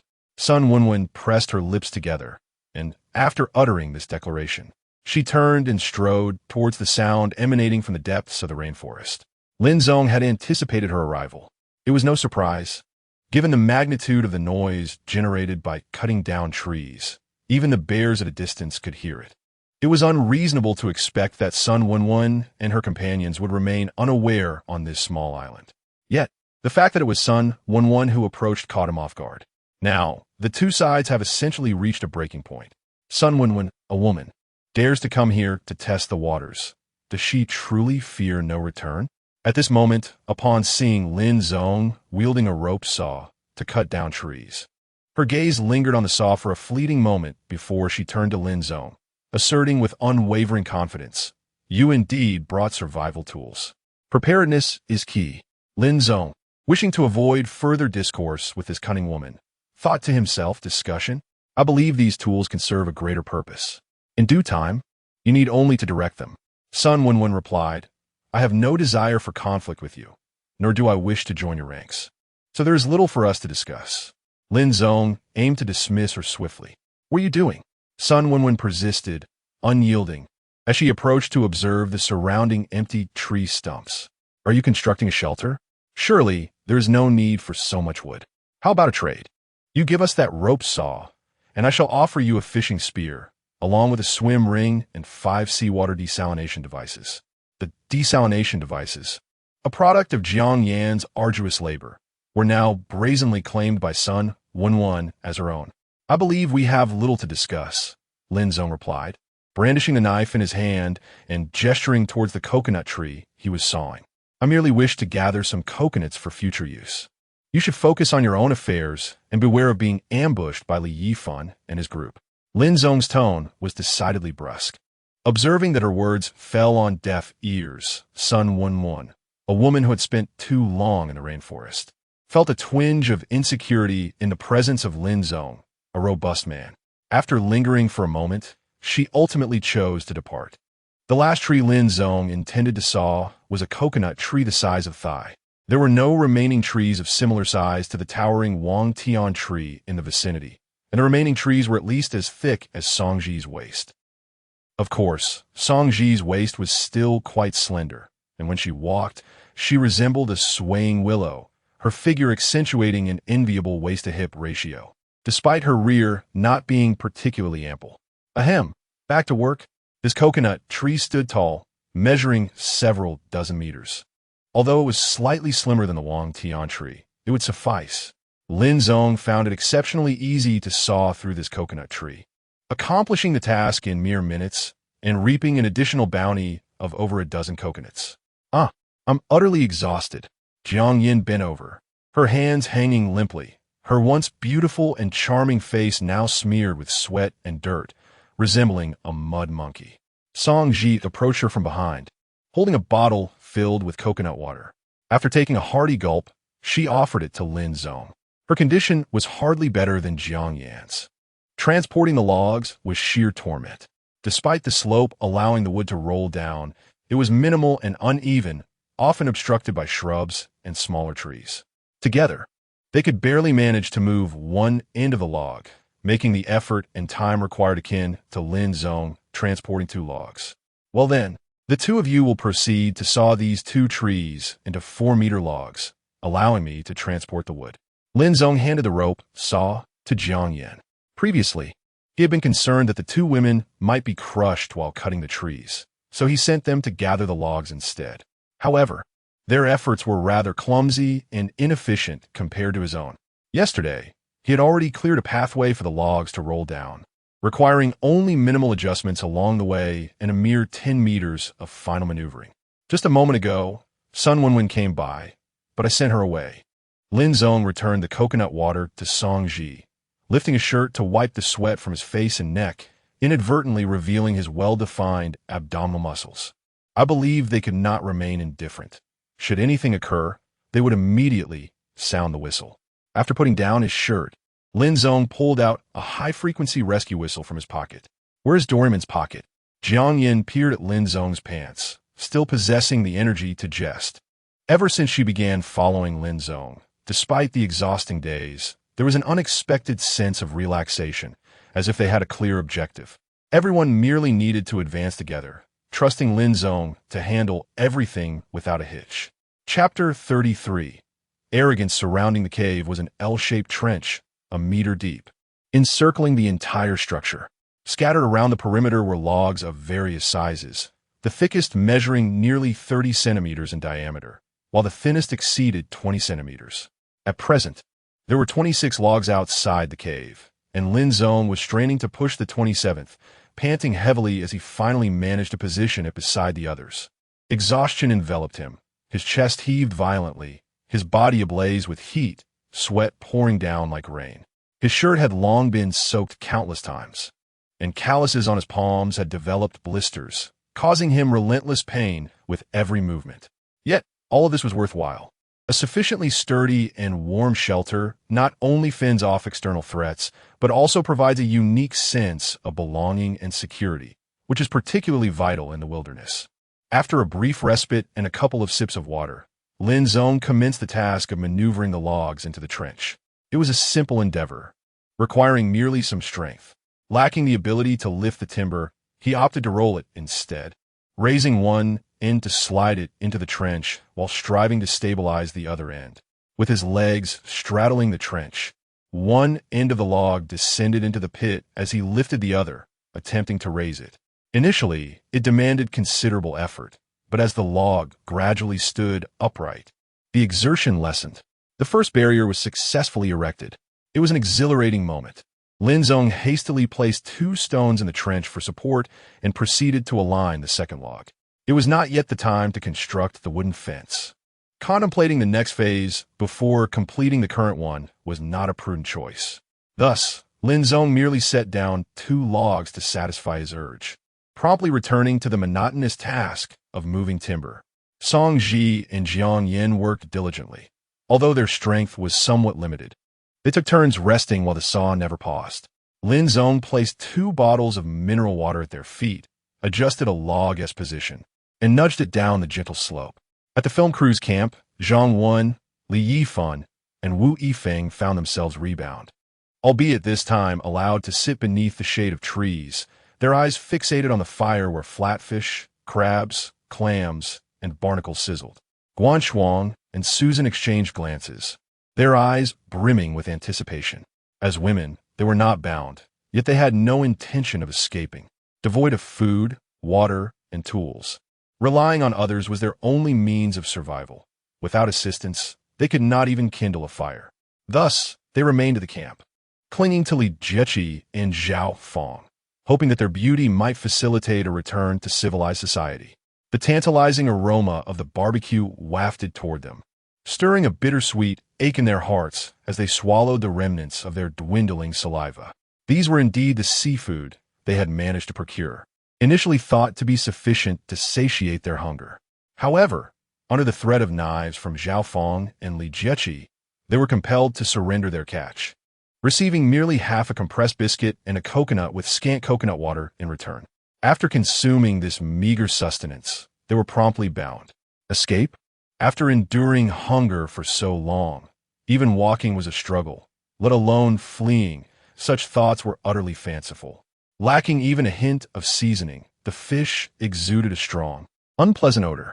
Li Jieqi tore off a piece of fish flesh and chewed it, his expression reflecting his discontent. As a crew member, he was well aware of the supplies the production team had brought along. The so-called guests cooking their own catch was merely a scripted performance. The guests would not taste a morsel, thus no seasoning was required. This time, they hadn't even brought salt, let alone pepper or monosodium glutamate. They would have to make do. Perhaps in a couple of days they could extract some salt from seawater. Zhao Fong cracked open a crab shell, taking a bite of the roe, and began to pick at the crab legs and claws like one would with sunflower seeds. The crab tasted quite sweet and fresh, enjoyable even without salt, yet prolonged deprivation of sodium was detrimental to their health, even if the coarse salt obtained from seawater might contain heavy metals. There was little choice but to overlook such concerns for now. Wen, eat some crab. Zhao Fong called out to Sun Wen, who sat in the shade, lost in thought about Lin Zong.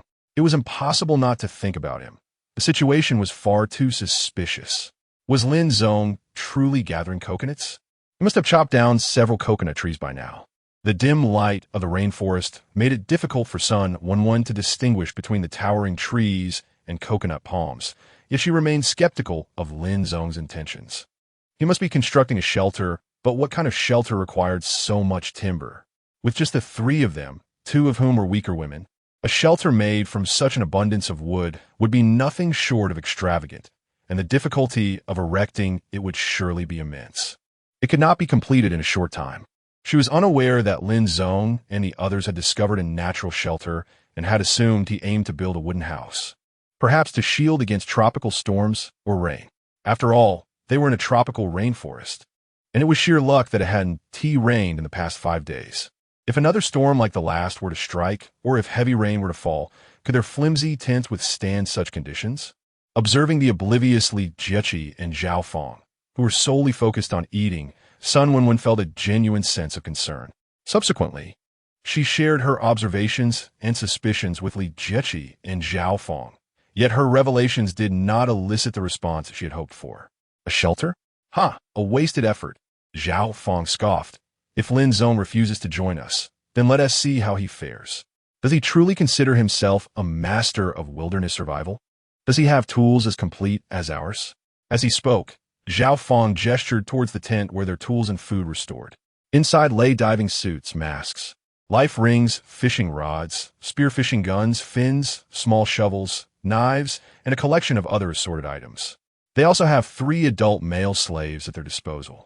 What does Lin Zong possess? With merely a few tools, is a saw truly impressive? At best, he is merely a carpenter. Do not worry, Wen. Li Jieqi seemed to sense Sun Wen's dissatisfaction with Zhao Fong's haughty demeanor and quickly offered words of comfort. Let us first observe what Lin Zong and his group intend to do, and examine the construction of a shelter. If it proves inadequate, we can seize it. A shelter built from wood. How sturdy could it possibly be? There are no steel and concrete structures on this deserted island. It could easily be dismantled with a simple kick. As for whether Lin Zong is wary of them, absurd. In this desolate expanse, there are places they cannot traverse that Lin Zong cannot either. Even if he constructs a shelter among the trees, should they desire, they can still bring it down. I hope my concerns are unfounded, Sun Wenwen thought silently. Chapter 34. Bathing through the collective efforts of the three, the progress of the project was exceedingly gratifying. During their lunch break, there remained over 20 logs yet to be transported. Human endurance is finite. After a morning of strenuous labor, Lin Zong felt as though his arms were no longer his own. The camera was cumbersome, demanding a certain level of physical fitness from the photographer. Thus, Lin Zong had diligently maintained a regimen of running and weightlifting capable of performing 50 pull-ups in one breath. His physical condition surpassing that of 90% of his male peers. His stamina allowed him to carry a camera weighing several pounds across rugged terrain for an entire day. Yet, even with such robust fitness, a day and a half of such toil was undeniably exhausting. Song Ji and Jiang Yin had already segmented the felled trees. Both of them equally fatigued.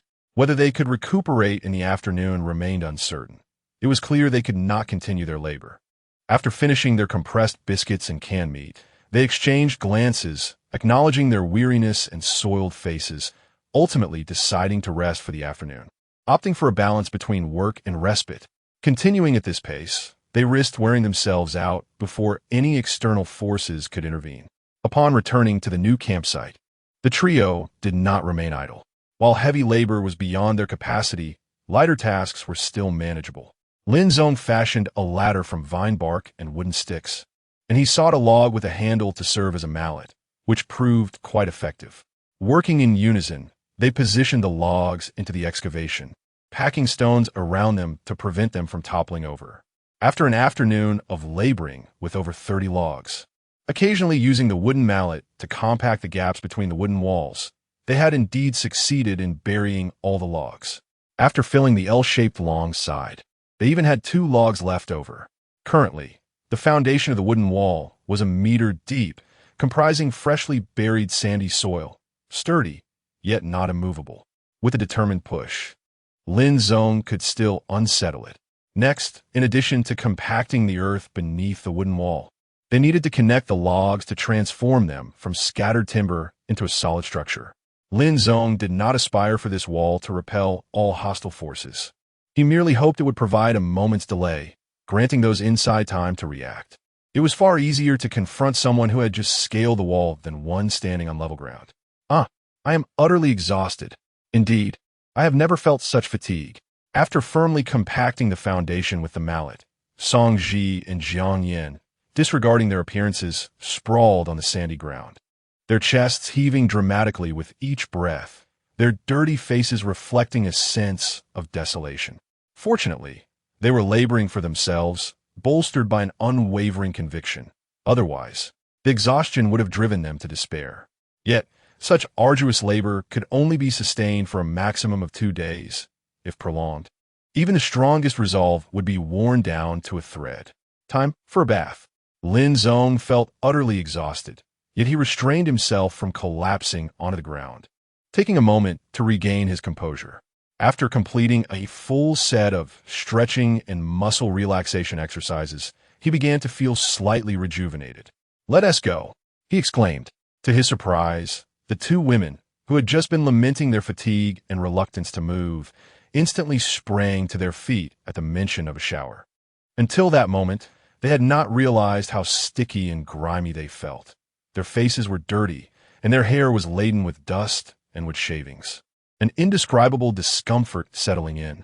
Among the trio, only Lin Zong carried 3 bars of sulfur soap, as they had not encountered any shower gel or shampoo during their time in the rainforest, necessitating careful conservation of their supplies.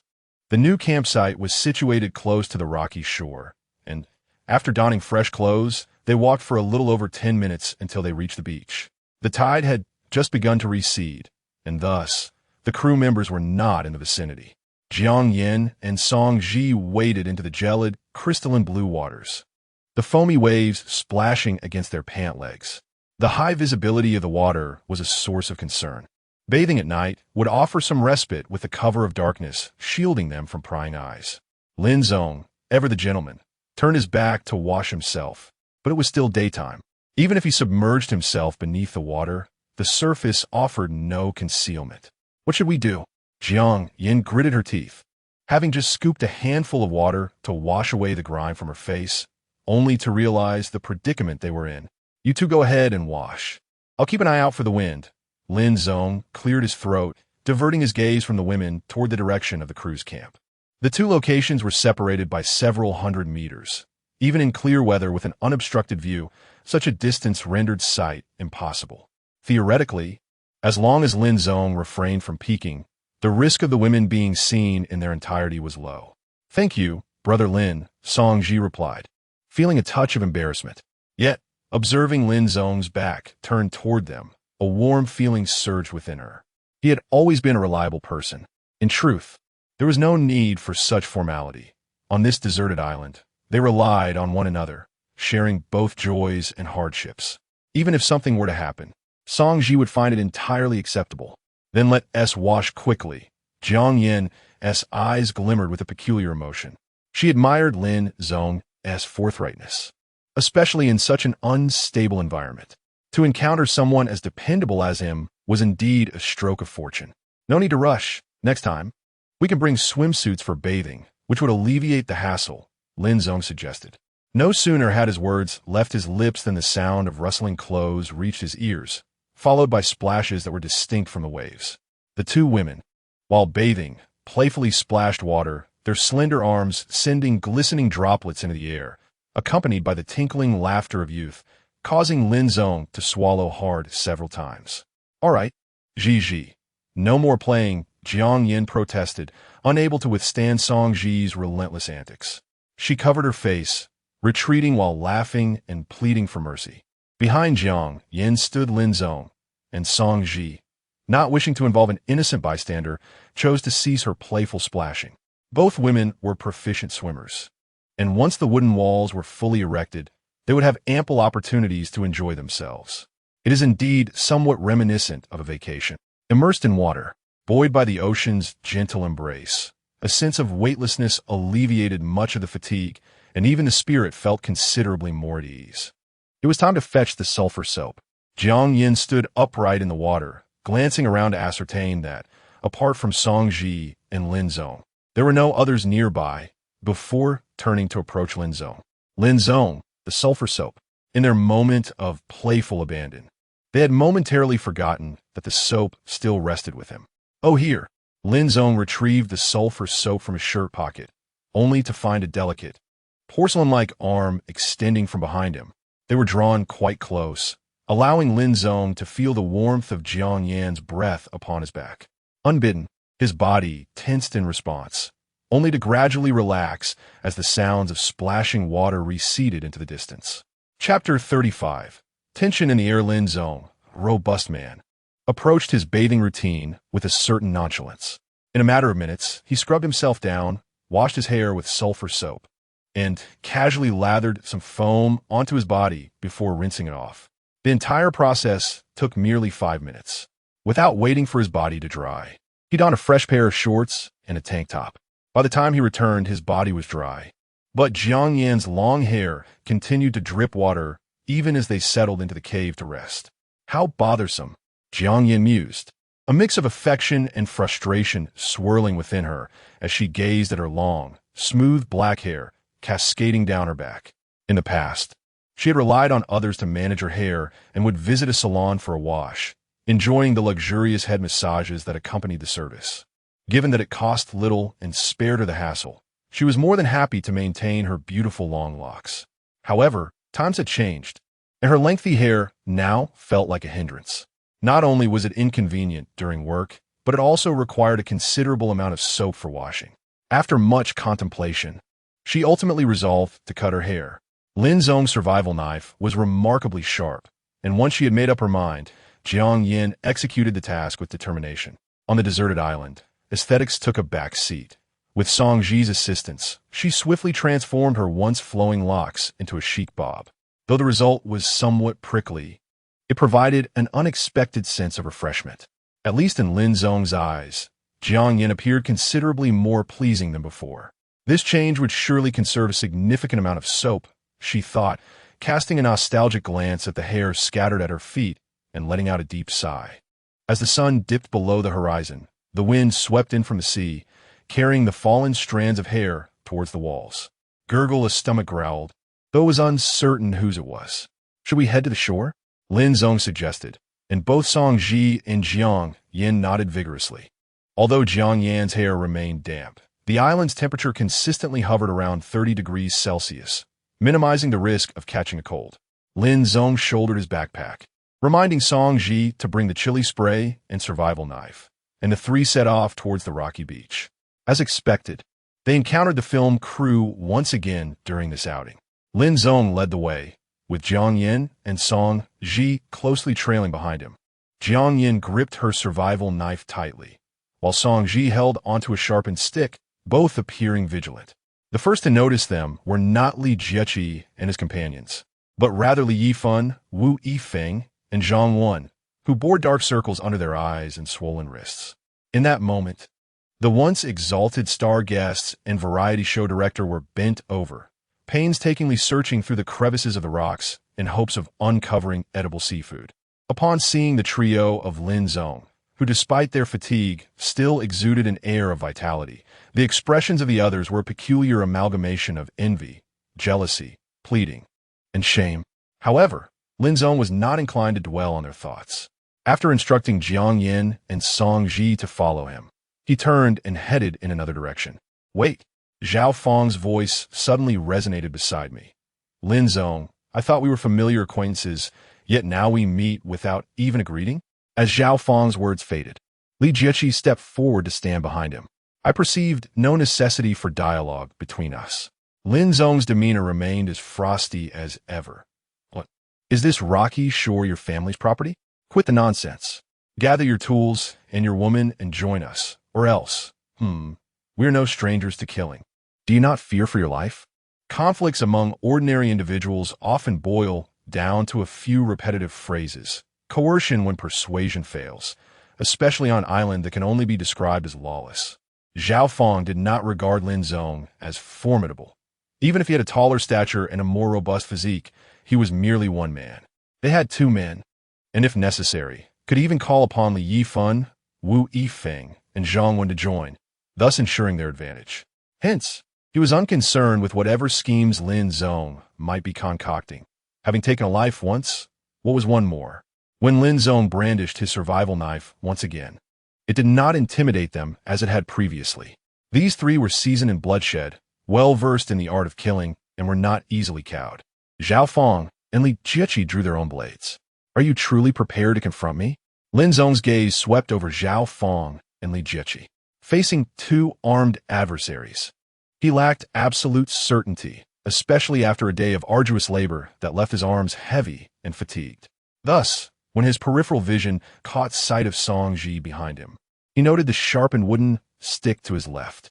If engagement was inevitable, he should first hurl a knife to buy time and swiftly seize the stick.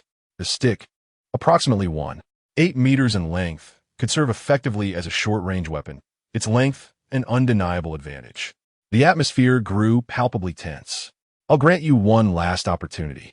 Simply join us. Zhao Feng's gaze shifted, landing on Jiang Yin and Song Ji behind Lin Zong, a sinister glint in his eyes. If you deliver Assistant Jiang and Dr. Song to us for our amusement, I'll spare your life. Rest assured, Lin Zong, we shall not let you suffer. Susan and Guan Shuang will be at your disposal, should you desire. Zhao Feng and Li Jieqi played their roles, one the villain, the other the accomplice, and Lin Zong found himself exasperated. All he had sought was to gather seafood, only to be confronted with blades. Should good individuals be threatened thus? Even a clay figurine possesses a spark of defiance. As a flicker of murderous intent ignited within Lin Zong, contemplating striking first to eliminate the incessantly nagging Zhao Feng, Song Ji stepped forward from behind him, wielding pepper spray. A gust of wind swept through. Positioned advantageously against the wind, Song Ji began to spray the pepper solution, potentially blinding the two men. This was a self-defense spray containing a high concentration of pepper extract. Even an elephant would be rendered helpless by a mere spray. As Song Ji spoke, his thumb deftly flicked open the safety cover, his tone calm, yet laced with menace. We do not wish to sully our hand with blood. A good dog does not obstruct the path. Song Ji was far more impetuous than Lin Zong, yet his impact was undeniable. Zhao Feng and Li Jiaqing had not anticipated that Lin Zong possessed such a formidable secret weapon, and their expressions shifted instantaneously, prompting them to sheathe their knives. The preceding events could indeed be classified as justifiable self-defense. As the two retreated, Jiang Yin interjected from the sidelines. "I understand," Lin Zong replied with a wry smile, his voice a mere whisper. "However, the strength I had was spent on the wooden wall. Taking on one would be challenging enough, yet facing two remains perilously risky." Chapter 36. Guanshuang's escape following the recent altercation. Lin Zong and his companions remained on the rocky shore, continuing their search for marine treasures, while Zhao Feng and Li Jiaqi, accompanied by others, turned back towards the campsite. Lin Zong chose to disregard them. The tide today had receded slightly. Yet numerous seafood still lingered in the crevices of the rocks, and in more secluded spots, there were plenty of barnacles. Although they did not manage to find crabs, they discovered an abundance of sea rainbow and several large sea snails, even unearthing a sea cucumber soaking in the water. It lay limp and lifeless, reminiscent of the national football team, known for their lack of vigor. As twilight approached, and given the necessity to process the sea cucumber swiftly to prevent decomposition by its own enzymes, the trio decided against lingering on the rocky shore. Just as they returned to their original campsite, preparing to dismantle the tent, a figure suddenly emerged from the bluish-gray sky, sprinting towards them. From a distance, it was discernible that the newcomer was a woman, her running marked by a staggering gait. As she drew closer, they recognized her, Guanshuang, whose once exquisite features had become haggard and pale from torment. Perspiration dripped from her, her disheveled hair clinging to her forehead, and she gasped for breath, appearing utterly disheveled. "Lin Zong, Teacher Lin, please save me," Guanshuang implored, collapsing to her knees before him. Time rewound a half an hour earlier. Guanshuang had finally managed to grasp a sea snail, but upon turning around, she was met with the sight of Lin Zong and his companions confronting Zhao Feng and Li Jiaqi. The atmosphere was charged with tension, both parties brandishing knives, seemingly on the brink of violence. Let them fight. Perhaps I could seize the opportunity to escape, Guanshuang thought, a sentiment echoed by Zhang Wensuan, Li Yifan, and Wu Yifeng. Though they were men, paralyzed by fear and unwilling to confront Zhao Feng and Li Jiaqi directly, ultimately rendering themselves captives, they felt emboldened to act against the two men who were injured or fatigued. If Lin Zong could incapacitate one of them, the anticipation built as they clenched their fists, eager to take action. However, the anticipated scene of bloodshed failed to materialize. In fact, no confrontation ensued at all. Perhaps both men recognized the precariousness of their stalemate, understanding that a single injury could provoke a counterattack from the subdued Zhang Wensuan and his companions. Or perhaps it was the sight of Song Ji wielding pepper spray that deterred them, a simple tool capable of subduing them, yet potentially costing them their lives was simply too great a risk. Thus, the fragile equilibrium was preserved once more. On her way back, Guanshuang's mind replayed the scene of the standoff. Pepper spray. Song Ji actually had pepper spray. The thought brought tears to her eyes. If only she had possessed such a powerful weapon, how could she have endured the torment inflicted by those two men? After all, she was a star, once a prominent figure in the limelight. Despite her subsequent fall from grace due to various circumstances, she felt that such lowly individuals were not worthy of her plight. She loathed the fact that she had come to this desolate island and had participated in such a trivial reality show in pursuit of a comeback. Yet the damage was done, and her resentment grew towards the unscrupulous crew who dared to treat her in such a manner. She harbored bitterness towards Lin Zong for choosing to protect Song Ji, a mere ordinary person, rather than come to her aid. However, she knew she could not afford to let her hatred show just yet. On her way back, Guanshuang deliberately slowed her pace, feigning a stomachache.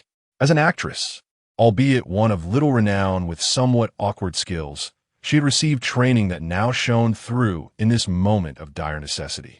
Her expression of pain was so convincingly portrayed that it would surely astonish any director who had previously cast her in a drama. I seem to have an upset stomach," she murmured.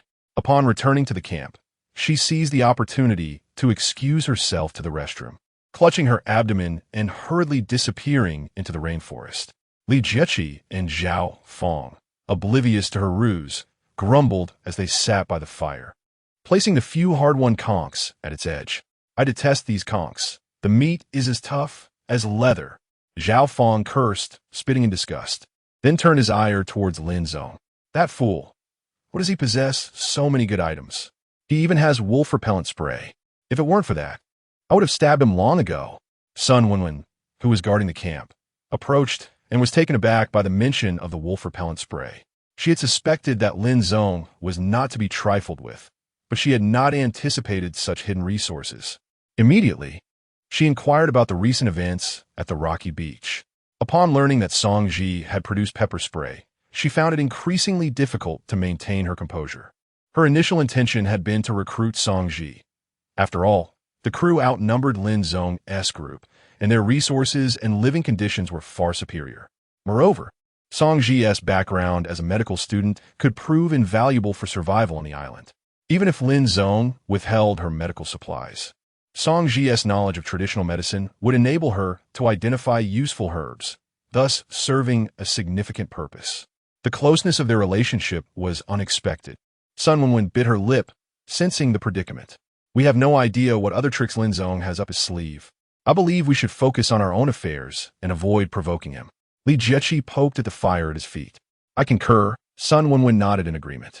Although Zhao Fong lacked foresight, at least Li Jieqi was not foolish. It was clear that, even if they could not recruit Lin Zong, they must not make him their enemy. Unless an opportunity arose to eliminate him decisively, the consequences could be dire. But now that we've already offended him, what if we don't act tonight and Lin Zong strikes first? Zhao Fong expressed his frustration. The deterioration of their relationship with Lin Zong had reached a critical point. If they did not take action, they risked being the first to suffer.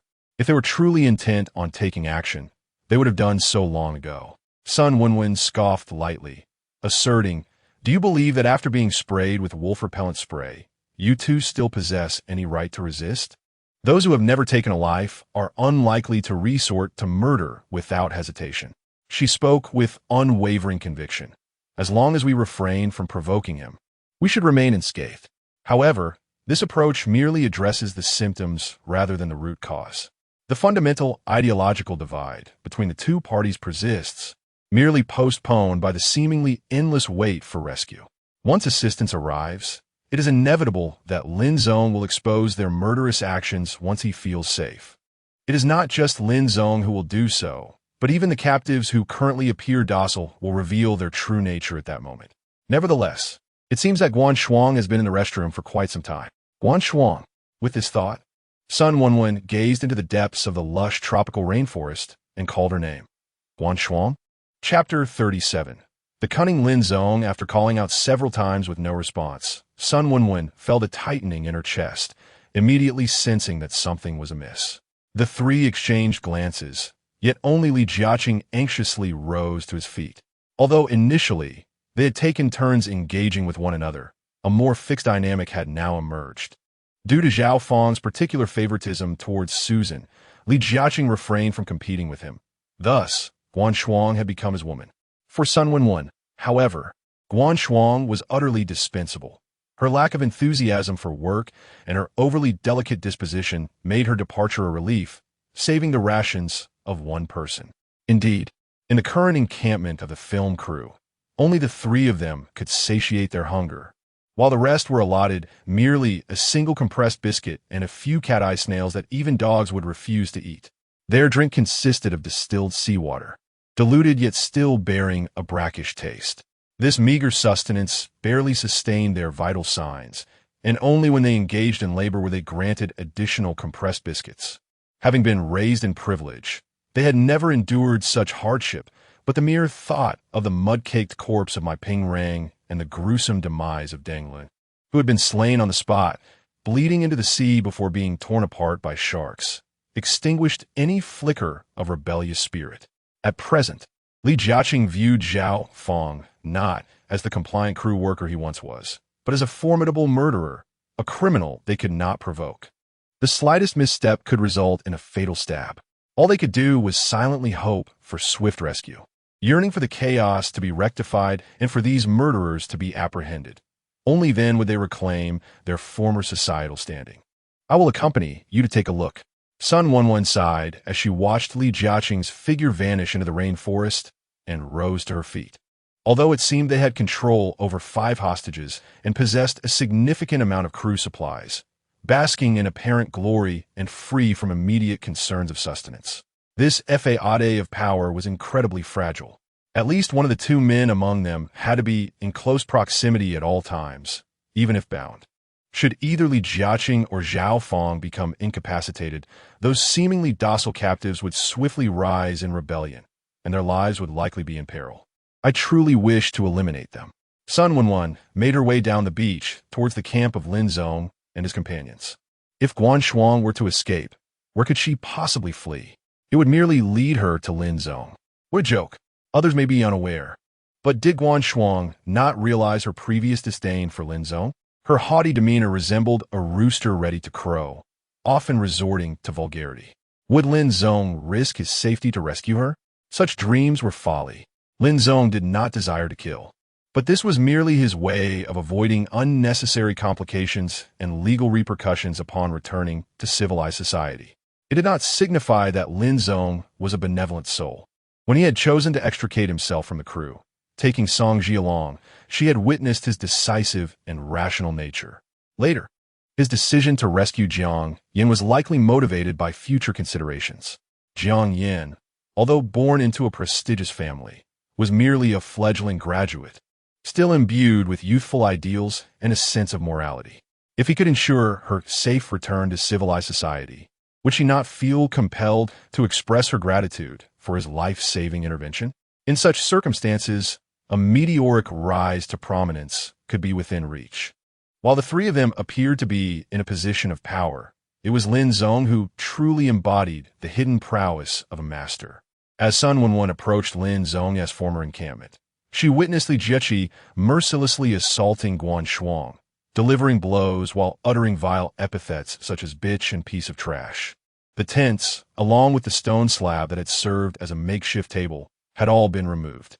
The only valuable remnants left in the camp were scattered firewood, which was abundant in the tropical rainforest and easily gathered. "Enough. Stop it," Sun Wenwen intervened, fearing that Li Jiaqing might inadvertently kill Guan Shuang and then compete with Zhao Feng for women.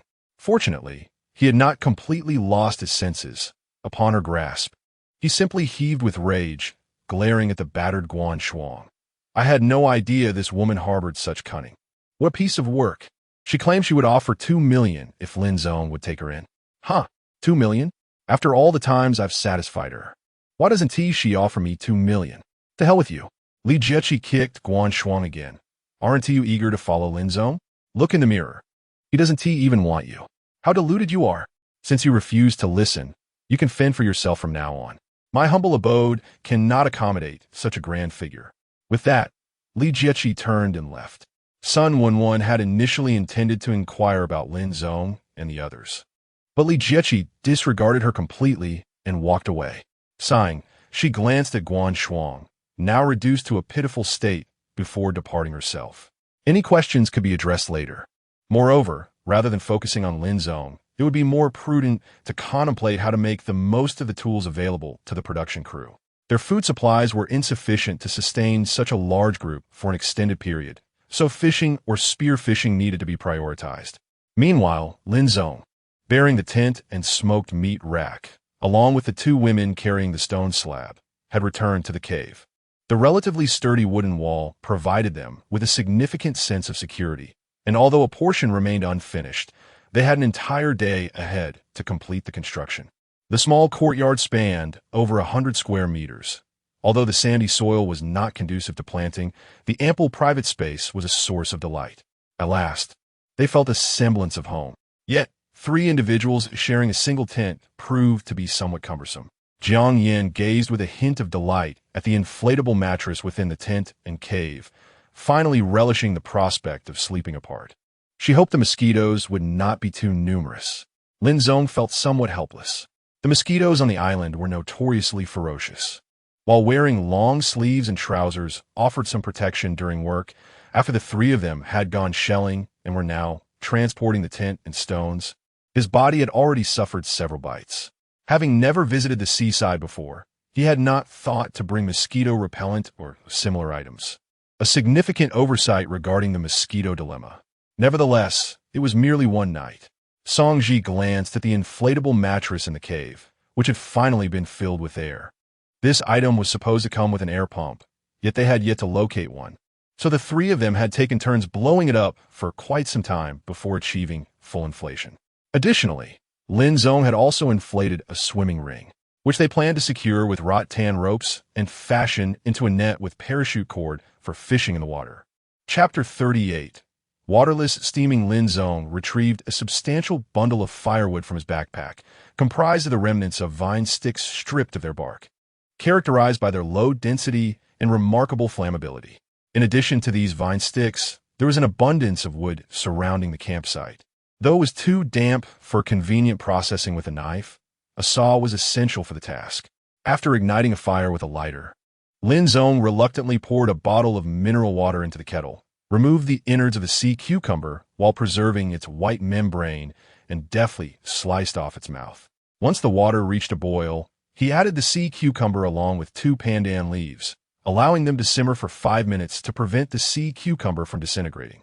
Today's seafood offerings were modest. To satiate their hunger, they would need to open 3 coconuts and consume 2 blocks of compressed biscuits. The coconuts were plentiful. The coconut tree felled that morning had yielded over a dozen fresh coconuts. Furthermore, Lin Zong noted through observation and experimentation that even the older coconuts, whose surfaces had weathered and flaked, remained edible, provided they bore no cracks, ensuring the coconut water within was uncontaminated. With the passage of time, the texture of the coconut flesh would also become richer. However, having consumed an abundance of coconuts, the notion of richness had lost its allure, even if discernible. It was hardly a novelty. After cooking the sea cucumber, Lin Zong intended to dry it for preservation, as there was no immediate urgency to consume it. The task of preparing the conch was entrusted to Jiang Yin, who did not simply toss the conch into the water. Instead, she discarded the slightly fishy water used to boil the sea cucumber and placed the conch directly into the small pot.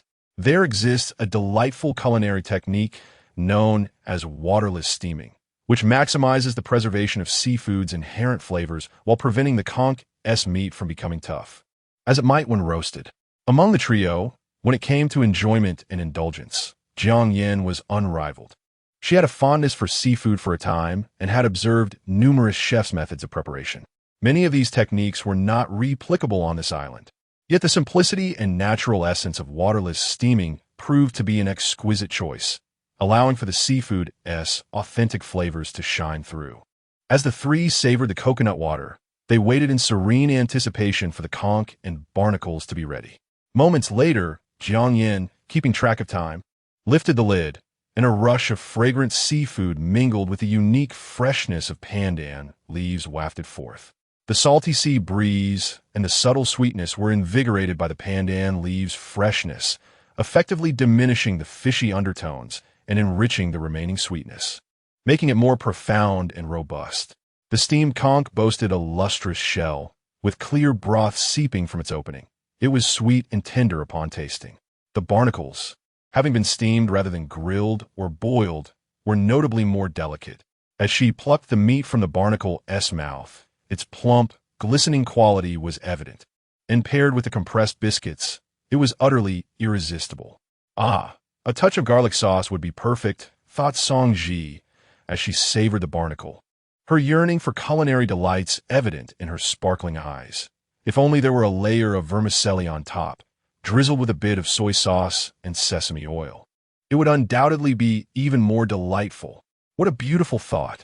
Lin Zong rolled his eyes and replied irritably, "We have neither fans nor garlic sauce, but perhaps we could pair it with instant noodles next time." I believe there are still a few packets of pickled cabbage left. Pickled cabbage would suffice. Song Ji looked at Lin Zong with anticipation. Another day, another day. We've already had enough to eat tonight. After the trio finished consuming the conch and barnacles, they rinsed their mouths and brushed their teeth briefly. All three still had their toothbrushes, whether discovered later or retained from the beginning. In any case, maintaining oral hygiene and dental health was of paramount importance. However, only Lin Zong's toothpaste remained. They shared a single tube, each using merely a grain-sized amount, just enough to create some foam, a rather frugal approach. The fresh water was depleting far too quickly. Jiang Yin gazed at the cave, noting the mere 15 bottles of mineral water left, feeling somewhat distressed. It's all right. Have you noticed that the sun hasn't been very harsh these past few days? Lin Zong replied nonchalantly, perhaps it will rain in a few days, and then we shall have fresh water. Rain would be ideal if it were a gentle drizzle, ensuring that all falling water was pure rain rather than seawater swept up by the wind. Yet, as it stands, we still lack containers to hold the water. Lin Zong glanced up at the moon obscured by clouds, deep in thought. While water was indeed an urgent necessity, constructing the wooden walls was even more crucial. It appeared that the remaining wall would not require as much timber. The leftover logs could be used to reinforce the wooden structure. If they could saw a bit more and dig a water storage pit lined with an aluminum foil thermal blanket, the water storage issue could be temporarily resolved. Ideally, it would be best to have a proper water storage container. Lin Zong pondered, vexed that he had not thought to bring something like a bucket. Relying on an aluminum foil blanket was ultimately not a sustainable solution. Noticing the contemplative expression on Lin Zong's face, Jiang Yin wisely refrained from interrupting him. Previously, she had to devise solutions for various issues at the camp, but now with Lin Zong as a strong ally, she could relish the ease of following orders without needing to think too hard. A water storage container, if it were up to her, she would be at a loss as to where to procure one. As it stood, there was no indication of impending rain, so Lin Zong did not feel overly anxious. The next morning, the trio had dried fish, mineral water, and compressed biscuits for breakfast, and immediately after, they rushed to the worksite to begin transporting timber.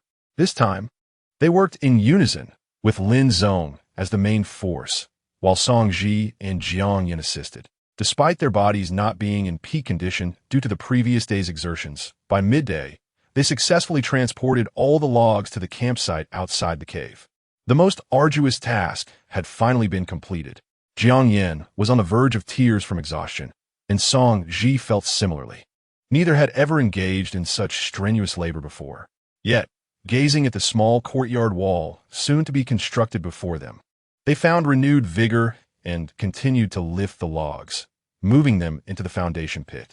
After erecting the logs within the pit, Lin Zong employed a wooden mallet to firmly drive them into place, ensuring they snugly adhered to the adjacent wall. Fortunately, the trunks of both the skyward tree and the coconut palm were exceedingly straight, allowing for a tight fit with a mere strike of the mallet. Following this, they promptly filled the space with stones and proceeded to transport another log. However, midway through their task, they found themselves short on stones. Together, the three of them managed to gather an additional half basket. Ultimately, before the clock struck 5 in the afternoon, they successfully enclosed the wooden wall. Only a door remained. Lin Zong gazed at the imposing wooden wall, towering at 3 meters, instilling a profound sense of security and accomplishment. Behind him, Song Ji and Jiang Yin shared a similar sentiment. Despite the arduous process, the exhilaration upon witnessing their achievement was ineffably gratifying. So, what shall we do about the door? Song Ji inquired, looking towards Lin Zong. Chapter 39. They must be taught to swim without hinges. How should one install a wooden door? Lin Zong stroked his chin, feeling a twinge of concern. The method of digging a hole and using a door bolt was not only inconvenient for opening and closing, but also lacked sturdiness. A different approach must be considered. Well, as the saying goes, where there's a will, there's a way. Let us have a meal first. Song Ji patted Lin Zong on the back, eagerly producing compressed biscuits and instant noodles. The three had been busy all day, neglecting even lunch, and now, as the clock approached 5, they could no longer hold out until dinner. After finishing their meal, the evening was still young, and the tide had not yet fully receded. Lin Zong resumed his contemplation of the door dilemma. If the door were made in two separate panels, the weight would decrease significantly, making it far more manageable.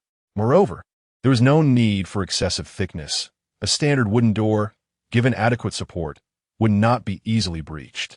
Lin Zong then rummaged through his previously gathered camera tripod, where he discovered nested steel pipes with a telescopic design. If he were to saw them, they could serve as hinges. Suddenly, a sense of clarity washed over him. However, there was no need to rush. A haphazard arrangement of branches could serve as a temporary barricade, making it difficult for outsiders to enter. The pressing concern remained the construction of the door itself. Without an axe, splitting logs was no simple task. Lin Zong had initially planned to prepare the necessary logs for the door before heading out to the sea that evening, but by 7, as the tide receded, he had not managed to split even one piece of wood. Reluctantly, the urgency of the fishing trip took precedence. Fortunately, fortune smiled upon them that day. In the shallow pools left by the retreating tide, they caught a black sea bream over a foot long, full of vitality. While by the seashore, the three of them took a moment to wash off, returning to their small courtyard with the freshly caught black bream and the clams Lin Zong had dug up. After cleaning the black bream, they stuffed its belly with pandan leaves and sprinkled salt over its surface, wrapping it in broad banana leaves before placing it at the bottom of the fire to roast slowly. The banana leaves were impressively large, measuring over a meter in length and 30 to 40 centimeters in width, which Jiang Yin had identified. With the presence of banana leaves, they anticipated the arrival of ripe bananas in due season, filling them with excitement.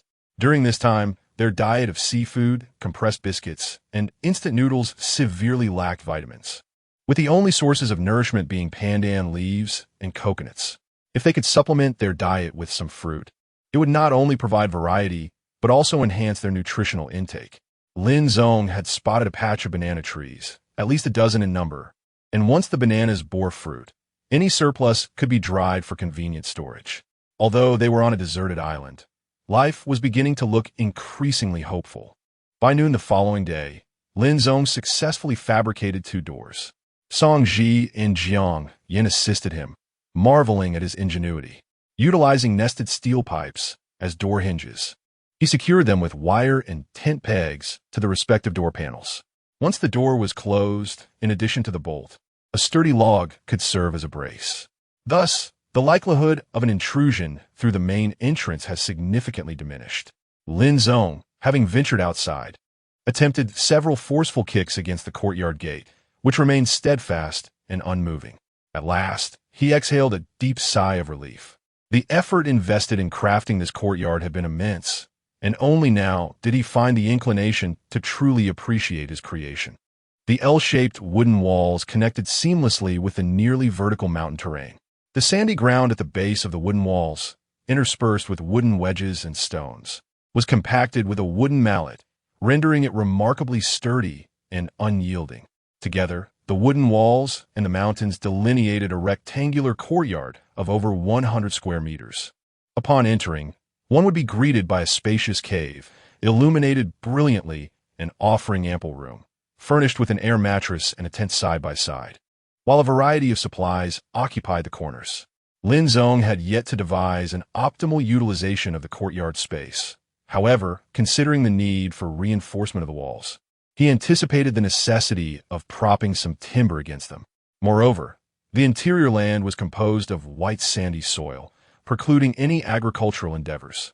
Thus, aside from its aesthetic appeal and spaciousness, the courtyard would primarily serve as a strategic buffer zone. As the tide began to recede, the presence of a secure shelter invigorated Song Ji and Jiang Yin, who were noticeably excited. They unearthed their swimsuits and even discovered a brand new pair of men's swim trunks, the tags still intact, indicating they had never been used. Swimming during low tide might not be ideal, Lin Zong mused, observing the 2 women in high spirits. While he was indeed eager to witness them in swimwear, safety remained a paramount concern. "Oh, it's no problem," Jiang Yin chuckled, declaring, "I've previously obtained a level 2 swimming certificate and have submerged in the sea countless times. A minor rip current is a trivial matter for me." Hearing this, Song Ji hesitated, as both she and Lin Zong were merely novices in swimming, barely capable of keeping their heads above water and possessing an awkward semblance of a frog stroke. In a standard swimming pool, they might avoid drowning, but if swept away by a rip current, they would certainly be in peril without flotation devices. All right then. In light of Song Ji and Lin Zong's reservations, Jiang Yin acquiesced, resolving to ensure that these two learn to swim on another day. After all, one could not navigate life on a deserted island without the ability to swim. Once the wooden walls and door were erected, life on the deserted island finally commenced its steady course. That evening, Lin Zong secured the door, fastening 4 stakes from top to bottom with tent pegs. Without a crowbar, entry would be near impossible. The wooden wall towered 3 meters high, and without a ladder, ascending it was unfeasible. Even if one attempted to use timber as a makeshift ladder, finding wood long enough would prove a challenge. While not entirely foolproof, breaching this enclosure would certainly not be an easy feat. Reflecting on this, Lin Zong couldn't help but reminisce about the security systems of civilized society. If only high-voltage electricity could be coursed through the wooden walls, it would be utterly perfect, eradicating any concerns regarding security. Naturally, with such power, it would be far simpler to eliminate those individuals outright. Thus, lost in a whimsical train of thought, the 3 companions arrived at the rocky shore. This time, the tide had just receded, and numerous sea birds were meandering across the beach. The sunset painted the sky with hues of crimson and gold, while Jiang Yin gazed at the shimmering, undulating jelly-like sea, where she could even discern the corals beneath the surface and the vividly patterned fish gliding through the water. Diving for fish undoubtedly held great promise, and perhaps they might even salvage some useful supplies from the depths. She had a premonition that any items that fell into the water would settle at the bottom, unable to drift far. Lingu, coconut crab. Song Ji's excited voice jolted Jiang Yin back from her reverie, reminding her that they still had to gather seafood. Chapter 40. Rain. It has been 9 days since the tropical storm that severed all connections with the outside world, casting everyone adrift on a desolate island. The clouds in the sky have thickened ominously, and with the increasingly somber atmosphere and the howling sea breeze, a deluge is imminent. Rain is surely on the horizon, perhaps within the next couple of days. Sun Wenwen gazes anxiously at the gathering clouds above, then casts a glance at her tent. Recalling the frightening tempest from 9 days prior, her heart sinking with trepidation. Had she known, she would have sought alternative shelters or at least reinforced the tent with vines and leaves. Yet, time has slipped away, leaving them with no choice but to hastily relocate their tent into the rainforest, praying that the winds remain gentle and the rain does not seep inside. Hoping for mercy from the heavens. What shall we do if another storm strikes? Susan clung tightly to Zhao Feng's arm, burying her face in his embrace, only to reveal a look of disdain when he was not watching. She was astute enough to recognize her lifeline in such dire circumstances. Through her relentless efforts to ingratiate herself, Zhao Feng's attitude toward her has undergone a remarkable transformation, shifting from disdain and contempt to a semblance of protection. Particularly after Guan Shuang's escape, she seized the opportunity to weep and pour out her heart to Zhao Feng, pledging her loyalty with fervor, which turned out to be a pivotal moment. As the adage goes, one fears not the unworthy, but the worthy comparison. With the contrast of Guan Shuang's flight, her previously tarnished image has now been elevated, making her appear virtuous by comparison. Lin Zong. She vowed to prove that even without his assistance, she could thrive splendidly on her own. Meanwhile, as the crew hastily relocated their camp, fretting over their ability to weather the impending rain, they gathered every vessel capable of collecting water on the beach, preparing to capture fresh water during the downpour. In the cave's courtyard, Lin Zong was engaged in digging a pit using the side panel of a disassembled computer case. This excavation had long been overdue, but yesterday he had retrieved the tent that had been hung in a tree. Due to the extent of the tent's damage, mending it and repairing the frame with wire consumed a considerable amount of time, resulting in the task being postponed until today. Inside the tent lay an inflatable mattress, a pillow, a summer blanket, half a pack of cigarettes, and a few articles of clothing, the ownership of which was indiscernible. Nonetheless, Any redundant items were carefully stored away. Though regrettably, the inflatable mattress bore a gash. Fortunately, being made of plastic rubber, it was relatively simple to repair, after stitching it with Kevlar thread. He melted the damaged area with a lighter to bond it back together. Although its strength may not match its original state, it would suffice for sleeping. Repairing the tent consumed nearly the entire day. Aside from meals and foraging by the sea, the trio accomplished little else. They resolved to construct another bed when the opportunity arose. Lin Zong cast a glance at the two women's tent, which housed only an air mattress. When he awakened them in the morning, he was struck by the sight of their delicate legs intertwined, their fragrant shoulders brushing against each other, and their enchanting faces pressed together, their breaths mingling, a scene that profoundly impacted his spirit. After digging the pit, Lin Zong placed a complete 2-meter by 2-meter aluminum foil insulation blanket inside. Once he measured it and confirmed its adequacy, he began to drive wooden stakes into the surrounding perimeter, weaving a circle of wrought tan skin to create a raised wellhead. This structure aimed to elevate the well's entrance, preventing contamination of the water source. Next, he would fashion a lid to deter dust and sand from falling into the reservoir. With this, at least a basic supply of fresh water would be secured. Jiang Yan, feeling somewhat cheerful, nestled closer to Song Ji. Since they had slept closely on the same bed the previous night, their relationship seemed to flourish with increased physical contact. Well, at least their bond had deepened, enhancing their moods and alleviating feelings of loneliness. This would positively influence their survival in the wilderness. Lin Zong thought as he spread the aluminum foil insulation blanket within the reservoir, using stones to weigh down the edges to prevent it from being blown away by the wind. This way, when it rained, they could collect a substantial amount of water. Lin Zong estimated that the filled reservoir could hold approximately 1 to 200 liters of water, while not abundant. Combined with the existing bottled water and another aluminum foil blanket placed in a large rattan basket, they could store around 100 liters, although not directly potable. Boiling the water after adding purification tablets would pose no issue. Such a volume of water, solely for drinking, could sustain them for a month. And if used for cooking seafood as well, it might last for half a month. After all, in a tropical climate, it was quite normal for rain to fall every 7 to 8 days. There were 11 aluminum foil insulation blankets in total. Having used 2, 9 remained.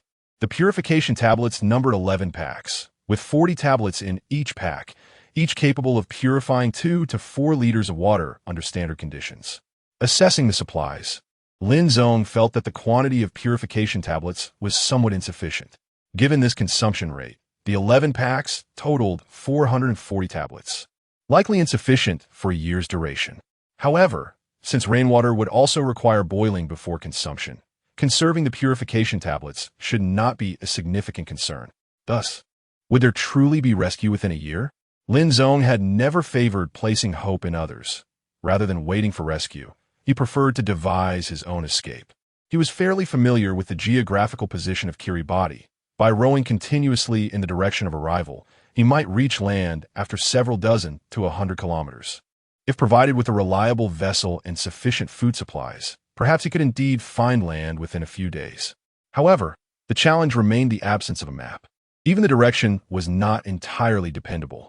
The sea was fraught with unpredictable currents and trade winds. Venturing out without caution could result in the inability to return, should fortune not favor him. A rumbling thunder echoed ominously.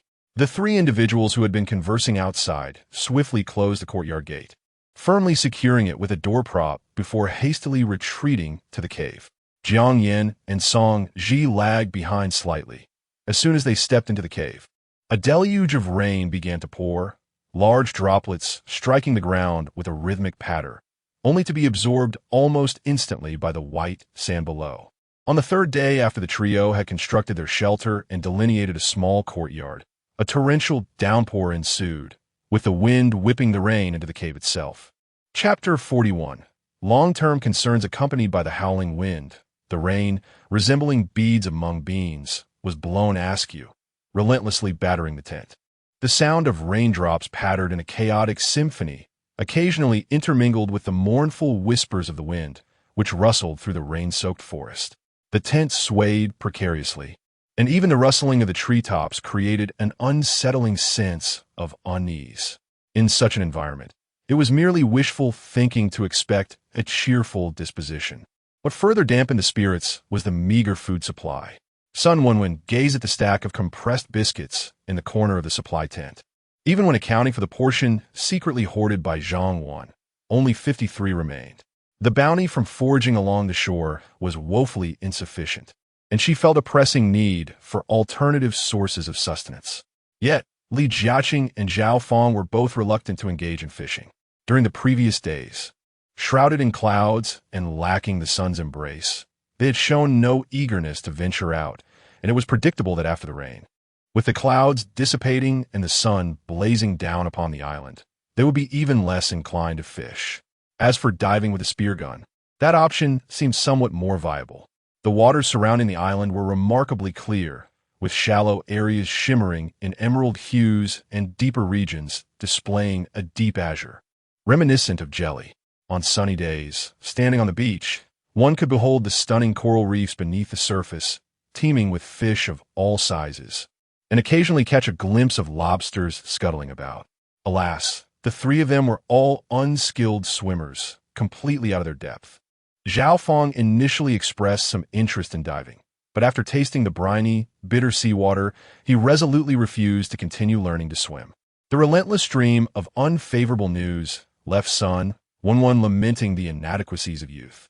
Had she known that Lin Zong would depart from the crew, she would have clung to him. At least Lin Zong would not be like these two, preoccupied with immediate meals without any thought for the next. Before the rain began, she had visited Lin Zong's former campsite, now desolate, with only the remnants of ashes from a fire pit left behind. They had likely prepared for the rain long ago and were perhaps now comfortably sheltered, enjoying grilled fish and singing songs. The reality was much like Sun Wenwen had imagined, though instead of grilled fish, they feasted on freshly caught fish. This morning, when the trio went to forage along the shore, the tide had completely receded. Jiang Yin had thoughtfully brought a swimsuit and snorkeling gear, fastening the spear guns tipped to a stick to dive for fish. Beneath the surface of the rocky area, the seabed was a labyrinth of stones, many having tumbled down from the mountains, but even more with the vibrant remnants of coral polyps, forming a kaleidoscope of reefs.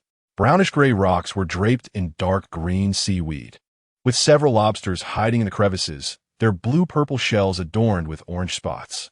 While Jiang Yin snorkeled, Lin Zong closely followed, startling some fish and crustaceans. Yet he swiftly managed to pull out a cluster of lobsters hidden within the rocky crevices, tossing them into his backpack. In total, there were 5 lobsters, varying in size, with the largest exceeding a foot in length and the smallest barely graspable in a single hand. In addition to the lobster, Jiang Yin also speared 2 silver fish, each adorned with a dark vertical stripe along its sides.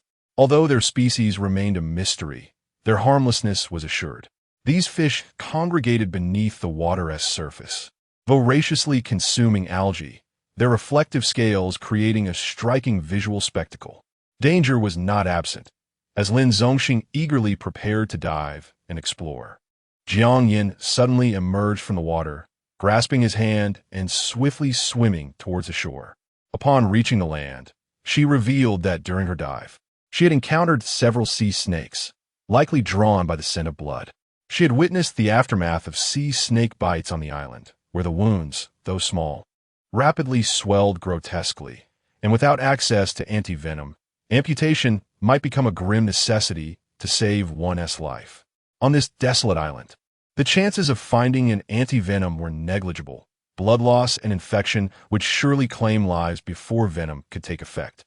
To linger in the presence of a sea snake was to invite disaster. Jiang Yin could discern the species of the sea snakes, characterized by their black horizontal stripes reminiscent of pixelated imagery from island comics.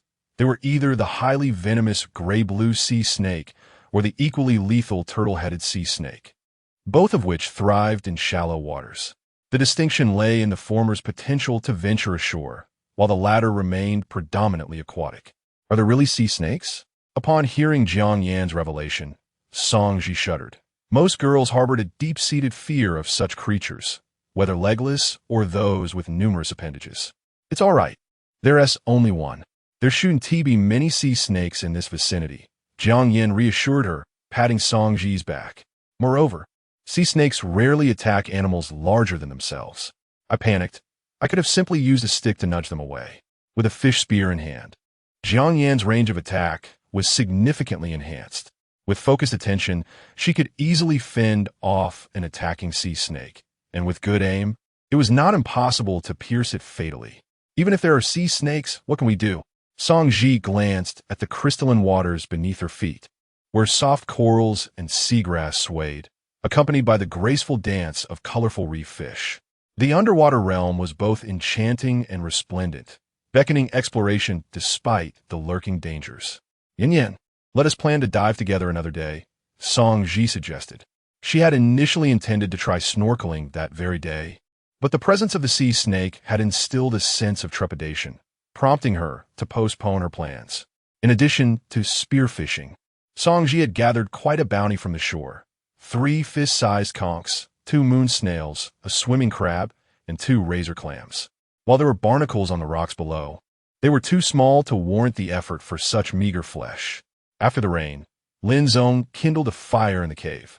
In one corner, a substantial pile of firewood, previously gathered, lay waiting. He placed a thin stone slab in the center of the flames to support a stainless steel pot, while simultaneously steaming a lobster, a moon snail, a clam, and a crab using a dry cooking method.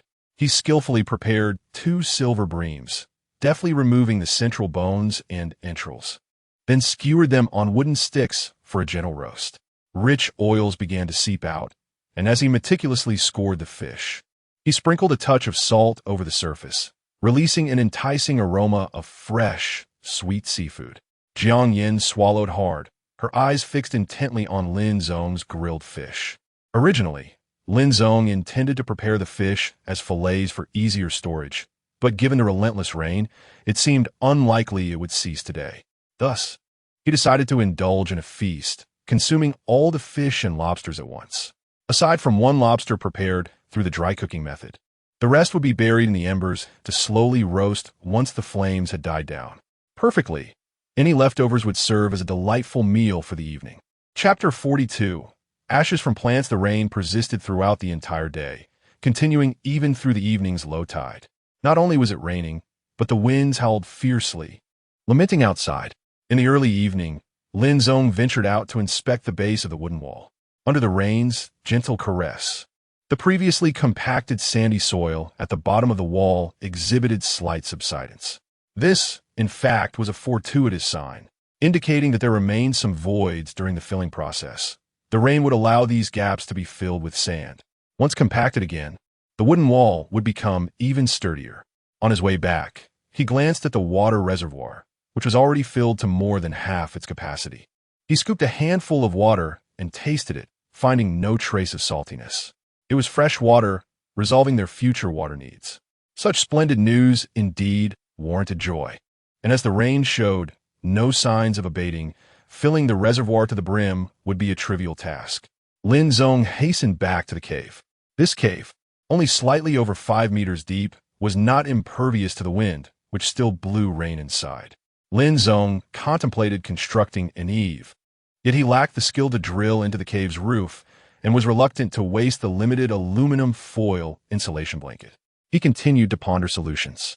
Despite the cave's myriad shortcomings, sitting at the entrance of the tent, gazing at the flickering flames of the fire pit and the adjacent tent, he felt a gentle sense of accomplishment and tranquility that was profoundly comforting. This was his sanctuary on this desolate island, and within the nearby tent were his dependable companions. Song Ji possessed medical skills, while Jiang Yin excelled in swimming. Both women were resilient and hardworking, proving to be exceedingly reliable. Moreover, they were remarkably attractive. One could not deny that coexisting with such beauty, even devoid of any intimacy beyond friendship, was a delightful and soothing experience. The aroma of roasted lobsters began to waft through the air. It was time for dinner. Lin Zong glanced at the first fire pit, now devoid of embers, reduced to ashes, while using a stick to retrieve the 4 charcoal grilled lobsters. He called out to Song Ji and Jiang Yan. though the fire had long been extinguished. The lobsters remained warm to the touch. Lin Zong rinsed them in the rainwater, washing away the ashes. "Brother Lin, it's fine if you don't wash off the ashes," Song Ji remarked, observing his actions. "Why?" Lin Zong asked, a bit perplexed. While he did not mind accidentally consuming some ashes, he believed that cleaner food would enhance the dining experience. Ashes have certain antibacterial and disinfectant properties. Some folk remedies even use them to treat diarrhea. Song Ji explained as she retrieved her lobster from the ashes, merely brushing it off before detaching the head. The pristine white lobster meat emitted a faint steam, inevitably dusted with a light layer of ash, giving it a somewhat muted appearance. "Is that so?" Lin Zong glanced at the lobster in his hand, now thoroughly rinsed clean. After being grilled, the lobster meat shrank somewhat, though not significantly. Lin Zong twisted off the lobster head, and the texture of the tail became even more pronounced, offering a delightful chewiness. Shun Tung was indeed correct. One could feel satiated while indulging in lobster. Lin Zong tore open a packet of instant noodle seasoning, and the three of them savored the exquisite wild lobsters dipped in a modest 4 yuan seasoning, thoroughly enjoying the meal. The lobster legs also contained a fair amount of meat, as Jiang Yin had informed them. However, due to the grilling method, it was more challenging to extract the meat from the legs compared to boiling. Nevertheless, with no means to venture out to the sea and little work to occupy their time, they had plenty of moments to relish their food. The head of the lobster housed a rich roe, which, after grilling, exuded a fragrant sweetness that was utterly delightful. While the three of them feasted on lobster and perused their phones, though unable to connect to the internet, they listened to local music and browsed through wilderness survival knowledge, along with previously saved photos and videos, which proved quite enjoyable.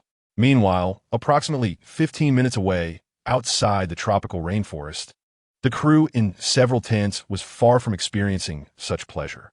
It is worth noting that there are distinctions between tents, particularly regarding the fabric used, which significantly affects their weight and water resistance.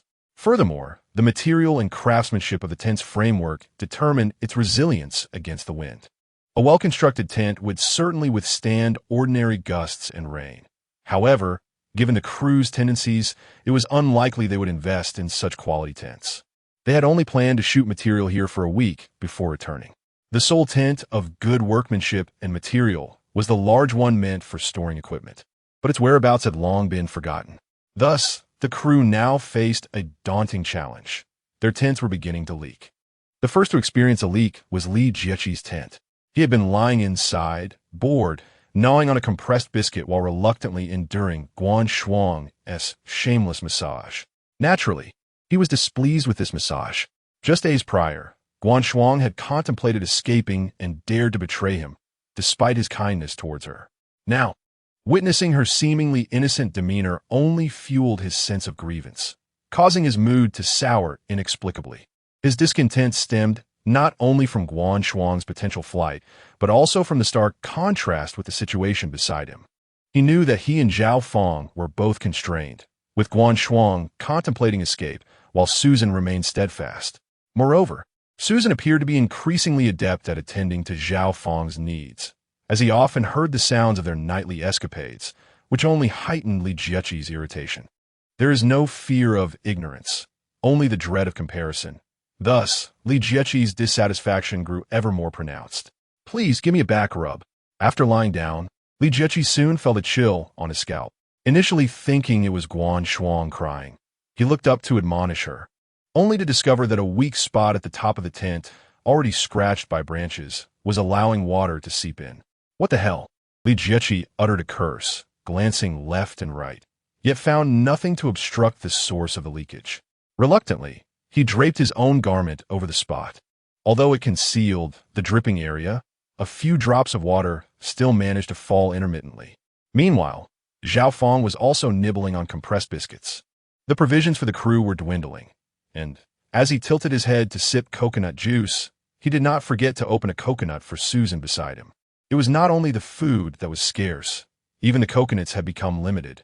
Just 2 days prior, they had directed Li Yifan, Wu Yifeng, and Zhang went to fell a coconut tree after a day's labor, retrieving a total of 23 coconuts of various sizes. Now, merely 2 days later, Only about 10 remained. Chapter 43. Fortune. As dusk descended, the evening wind grew increasingly fierce. Although it could not rival the previous tropical storm, the tent was still buffeted wildly after being shielded by a small cluster of rainforest trees. The support poles creaked and groaned, as if on the verge of collapse. Many tents lacked stakes, and in the darkness, those nearby could only listen helplessly as the wind whisked their shelters away. Unable to venture out to rescue them due to the absence of light, their spirits plummeted at the thought. Water seeping into the tents was one matter, endurable with patience. But if an empty tent were to be swept away, what then? An empty tent might be one thing, but what if the supply tent were to be carried off? It was known that Lin Zong had uprooted all the stakes he could find, and had it not been for the fear of detection, even their own tents would have fared no better. With no one residing within the supply tent, it was equally vulnerable. Thus, that night, many in the crew's camp found little solace in sleep. The rain ceased. Lin Zong noted the cessation of the downpour as dawn broke. The sky appeared as if washed anew, and the morning sun shone brightly and fervently. One could easily imagine that a stroll outdoors without proper attire would result in sunburn. Lin Zong roused Song Ji and Jiang Yin, reminding them to guard the camp diligently, while he set out alone with a survival knife and a backpack to forage for food. As the tide receded, perhaps due to the rain, the number of birds swirling around the rocky shore diminished significantly. Upon noticing a human approaching their territory, a flock of birds scattered in alarm. Lin Zong thus rescued a pitiful little crab from the clutches of these fierce avian predators. After being pecked by the sea birds, the crab's shell bore cracks, and it had lost 2 legs. However, Lin Zong did not disdain it. He planned to revive it later with pandan leaves and instant noodle seasoning, hoping to nurse it back to health. He continued to search among the crevices of the rocks, leaving no small stone unturned. Before long, he stumbled upon 2 octopuses, a flower crab, and several cat's eye snails. How unfortunate that the cat's eye snails chose this moment, under the glaring sun, to appear. These were not particularly favored as food and could only be used as bait. Embracing the spirit of not letting anything go to waste, Lin Zong added the cat's eye snails to his backpack and continued following the ebbing tide, hoping to discover seafood that would please him. Regrettably, luck was not on his side today. Out here alone, his fortune paled in comparison to when he was accompanied by Song Ji or Jiang Yan. He navigated the waves and spotted 2 crabs, but both evaded capture. There was also a small fish that had been in a puddle, a silver fish adorned with black stripes, reminiscent of the delicious sea bream he had tasted before. Unfortunately, as Lin Zong attempted to grasp it, it leapt gracefully back into the tide. Farewell, little fish. From then on, it truly was a vast sea for the fish to leap freely. Lin Zong had no other recourse. Thankfully, the rocky shore was expansive, and today he was the sole forager. So even if he pried off barnacles, he would gather enough. Thus, while yesterday they feasted on lobster, today they were left with only barnacles. Song Ji and Jiang Yin expressed their resignation. It would have been better had they been called over. If we had summoned you, would your arms even be able to lift? Lin Zong, with a hint of annoyance, extracted the waterless boiled barnacles from a pot and divided them into the coconut shell bowls of Song Ji and Jiang Yan. After such strenuous labor, one's body would inevitably feel fatigued in the following days. The first day would only bring slight soreness, and one could still move about normally. Yet by the second and third days, the pain, particularly in the ligaments, could become quite unbearable. This was the current predicament of Jiang Yin and Song Ji. Lin Zong felt a bit of discomfort as well, but his routine of stretching, coupled with a significantly superior physical constitution compared to Jiang Yin and Song Ji, had allowed him to recover quite well by now. We're nearly there too, Song Ji remarked, rolling her eyes in mild frustration. You woke us up so early this morning, only to have us stand watch. She cast a glance at the fishing rod propped against the wall, and then at the 7 cat's eye snails on the ground. How about we go fishing today? Sounds good, Lin Zong nodded, but the sun is rather intense. I plan to fashion a hat out of the aluminum foil thermal blanket.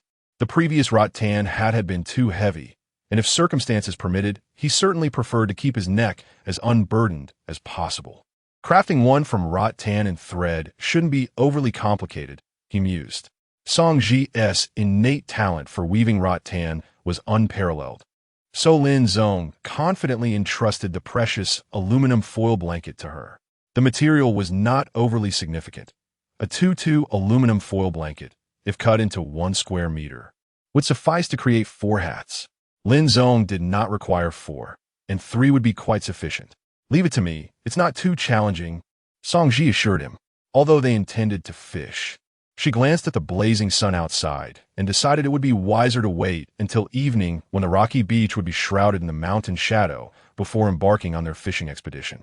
Under the current scorching sun, it was manageable to move about in the rainforest, but under direct sunlight. In ancient times, there was a punishment known as exposure, where individuals were literally baked alive. Typically, without water, a condemned person would perish within 3 hours. Modern individuals, with their enhanced physical resilience, might endure 5 hours? Regardless, Lin Zong had no desire to experience such an ordeal. Meanwhile, Jiang Yin watched as Song Ji deftly wove a large, circular ring from soft rattan. After a few measurements against Lin Zong's head, she switched to crafting smaller rings, comparing their sizes against her own and Song Ji's. Intrigued, Jiang Yin decided to join Song Ji in her hat-making endeavor. Within a mere 2 hours, 3 hats were completed, each fitting comfortably and remarkably lightweight, featuring wide brims that nearly shielded their entire upper bodies from the sun's glare. Admittedly, they were somewhat unsightly and had consumed a fair bit of Lin Zong's wire. Feeling restless, Song Ji gazed at the post-rain tropical rainforest and suddenly had a whimsical notion of foraging for some herbs. During their time in the tent, she had lacked the desire to stockpile, but now, with a secure courtyard and a stable base, her inclination towards preparedness had intensified. Be careful. Do you need me to accompany you? Lin Zong cast a glance at the tropical rainforest, which exuded a refreshing and humid aura after the rain. Snakes, insects, and lizards particularly reveled in such an environment. Should one fall victim to a bite, it would undoubtedly be a rather sharp experience. Is it convenient? Song Ji inquired, surveying the courtyard. Ultimately, the courtyard was lifeless. If left unguarded, it would likely succumb to intrusion with ease. They lacked a ladder, and the wooden wall stood 3 meters tall. Lin Zong pointed out, the mountainside is steep, and to my knowledge, none among them possess climbing skills. Even if one were to attempt to breach the wooden wall, it would require time, and they are without shovels. In summary, unless they form a human pyramid, any effort to break out into the courtyard would demand at least an hour's time. Chapter 44. Herb gathering the tropical rainforest after the rain resembled a sea saturated with water. Stepping onto the humus layer felt akin to treading upon a lifeless serpent, sticky and slick. Not only was the ground treacherous, but the rising humidity and droplets were omnipresent, clinging to the hanging aerial roots and resting upon the fronds of ferns. The moss on the tree trunks, having drunk its fill, appeared damp and lush, adorned with vividly colored frogs. The trio navigated a somewhat familiar path, alternating between deep and shallow steps, and with the occasional vine startling the snakes, their journey remained relatively smooth. Lin Zong carried a woven basket on his back. Watching as Song Ji bent down to inspect one plant, then crouched closer to the tree to examine another parasitic specimen. Within less than half an hour, the basket behind him was filled with an array of unfamiliar finds. For Lin Zong, this expedition felt somewhat tedious, so much so that upon encountering a lizard over 1 meter in length, he tightened his grip on the knife, momentarily tempted to taste the flavor of his sister-in-law in a most literal sense. Conversely, for Song Ji, this outing proved immensely rewarding. Following the rain, many previously hidden plants unveiled their new shoots. Everything in the rainforest appeared rejuvenated, as if washed anew. The plants stood out vividly. Lemongrass was distinctly lemongrass, and perilla leaves unmistakably perilla leaves. Additionally, she unearthed numerous herbs, some capable of clearing heat and cooling the blood, others soothing the spleen and stomach, and yet more effective against diarrhea and miraculous for constipation. The reason many common herbs remain unknown to people is that they often present themselves in the form of prescriptions after being combined. With different herbs working in tandem to temper the medicinal properties, some warming and tonifying, others restoring vitality, and some enhancing the potency of the medicine. This orchestrated combination allows the herbs to maximize their efficacy while minimizing harm to the body. However, in the wilderness, there is little room for such meticulousness. Any herb that proves effective is deemed a good remedy. Once these herbs are dried and processed, there will be no need to flounder like a headless fly in a future crisis. As Song Ji identified the herbs, Jiang Yin also recognized a familiar plant. Similarly crouched, supporting her knees, Jiang Yin focused on a small shrub they had overlooked, discovering curry leaves, one of the primary ingredients for making curry. Fresh curry leaves exude a potent fragrance reminiscent of citrus. Her ability to identify them stemmed from a previous encounter in a Southeast Asian buffet, where she had seen this ingredient in the spice section. While their direct taste was pleasant, they were generally used as a seasoning. Is this truly the raw material for curry? Lin Zong pondered upon seeing the curry leaves. Still somewhat perplexed, the scent felt familiar, and they bore a resemblance to certain green belts in the southern provinces. Were they indeed edible? Oh, so you believe Gigi when she says those are edible, yet you doubt me when I say these are curry leaves? Jiang Yin pouted, casting a somewhat mournful glance at Lin Zong, who was crouching beside her in front of the curry leaves.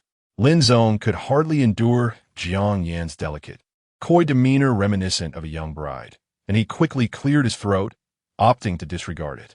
He plucked a fresh curry leaf and chewed it. The flavor was somewhat peculiar, neither entirely unpleasant nor delightful, yet the distinct citrus aroma was undeniably pronounced.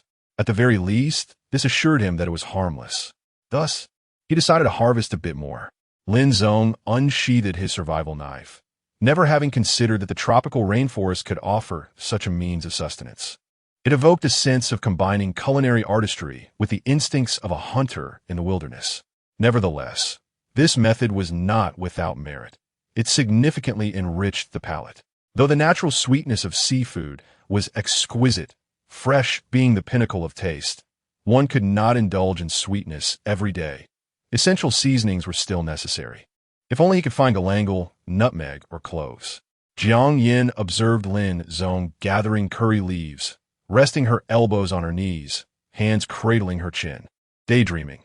These would be perfect for simmering fish soup, especially combined with the perilla leaf ZZ had just found. Ah, it would surely be exceptionally fresh. Wake up, abandon the fantasies, and prepare to face reality. Once familiarized, Lin Zong could engage in affectionate gestures like gentle head pats or face squeezes. Jiang Yin did not reject this level of contact. Even the melancholy she displayed felt somewhat feigned. Come here, Lingo, look what I've discovered. Song Ji's voice emerged from behind a nearby banyan tree. They had traversed this section of the rainforest multiple times. What could possibly be new? Lin Zong led Jiang Yin around the massive banyan tree, which could easily be wrapped by 6 people, and approached Song Ji. What is this? Upon seeing the towering tree before Song Ji, Lin Zong couldn't help but gasp in astonishment. Towering? It wasn't particularly tall. Compared to the towering trees he had felled days earlier, this one seemed quite diminutive. Yet, what if this little one was clad in a coat of prickly armor? A soap tree? Jiang Yin, well versed in botany, reached out to touch the tree, brimming with excitement. Be careful. The thorns of a soap tree are mildly toxic, Song Ji promptly cautioned. This plant could serve as a medicinal resource for reducing swelling and expelling pus, as well as dispelling wind and killing insects, but it required proper preparation. Song Ji had not learned the method of preparation, hence he dared not use it medicinally. If the toxins were not fully neutralized, consuming it might lead to dire consequences. However, despite its unsuitability for medicine, the soap tree remained a treasure trove. Just consider those densely packed thorns.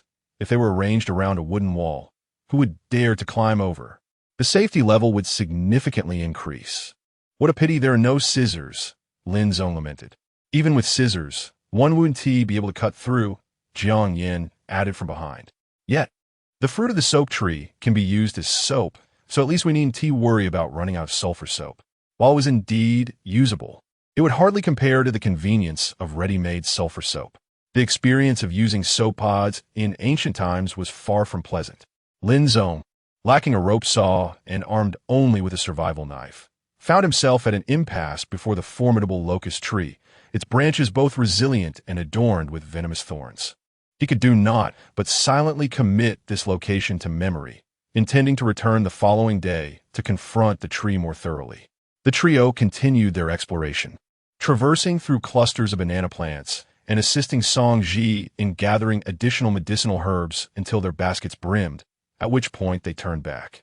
On this occasion, in addition to the herbal and spice bounty, the three serendipitously discovered a camera and tripod amidst the thicket. Although the camera had succumbed to water damage and was rendered inoperable, being a product of modern industry, it might still yield useful components. For instance, the lens could serve as a telescope, and the convex lens could be utilized to kindle a fire. Chapter 45. The Cave. On their way home, Lin Zong and his companions inadvertently spotted members of a film crew rummaging through the rainforest, seemingly scavenging for something. However, they were at a considerable distance and paid little mind to it. The immediate priority was to rest adequately and reinforce the wooden walls, in addition to gathering more provisions. It would be splendid if they could procure an inflatable mattress and a tent. Although there were 3 of them, only 2 inflatable mattresses and 2 tents were available. It was understandable for Lin Zong to occupy a tent alone, but with only 1 mattress for Jiang Yin and Song Ji, their sleeping arrangement would undoubtedly be cramped. If it became too tight over time, he risked feeling like an outsider, which would be rather awkward. Upon returning to the cave, Jiang Yin sat cross-legged, perusing her phone while using a hand-crank generator to charge it, while Song Ji was busy washing and categorizing herbs to determine which to dry in the sun and which to roast. Lin Zong busied himself reinforcing the wooden walls, making them sturdier, but soon found himself at a loss for what to do next. This was unacceptable. Idleness might be tolerable in everyday life, but in the wilderness, it could foster a sense of loneliness. He needed to devise a way to keep himself occupied. However, glancing at the blazing sun outside, he was reluctant to expose himself to the harsh rays. "I'll step out for a moment." He bid farewell to Song Ji and Jiang Yin, donned a spare jacket, and exited the cave. The 2 women, ever vigilant about their safety, promptly secured the entrance once Lin Zong had left. "Zhao Ge." I just saw Lin Zong and the others. Zhang Wenshuan, whose once robust physique had visibly withered, approached Zhao Fong, looking markedly gaunt with a sagging face. The formerly plump stomach he possessed now bore loose skin, an unsightly sight. He resembled a sycophant as he sidled up to Zhao Fong, whom he had previously looked down upon. "And then, what did you see?" Zhao Fong, irritated, dug at his ear. He had not slept well the previous night. Their tent had leaked, and even after relocating to the rainforest, strong winds had scattered their supplies and empty tents. "I saw the 3 of them together at the foot of the mountain, but I didn't take a closer look. I hurried over to inform you." "Zhao Ge," Zhang Wenshuan said with a fawning expression. "Damn it." Zhao Fong slapped Zhang Wenshuan, sending him sprawling to the ground. "You didn't see anything, yet you come to bother me? Get back to work." "Hey, Zhao Ge, I was just thinking, could it be possible they found a cave? If we had a cave, we wouldn't have gotten soaked last night." The tents of Zhao Fong and his companions were the most intact among the crew, yet they too had leaked. If their tents were leaking, how could the others be any better?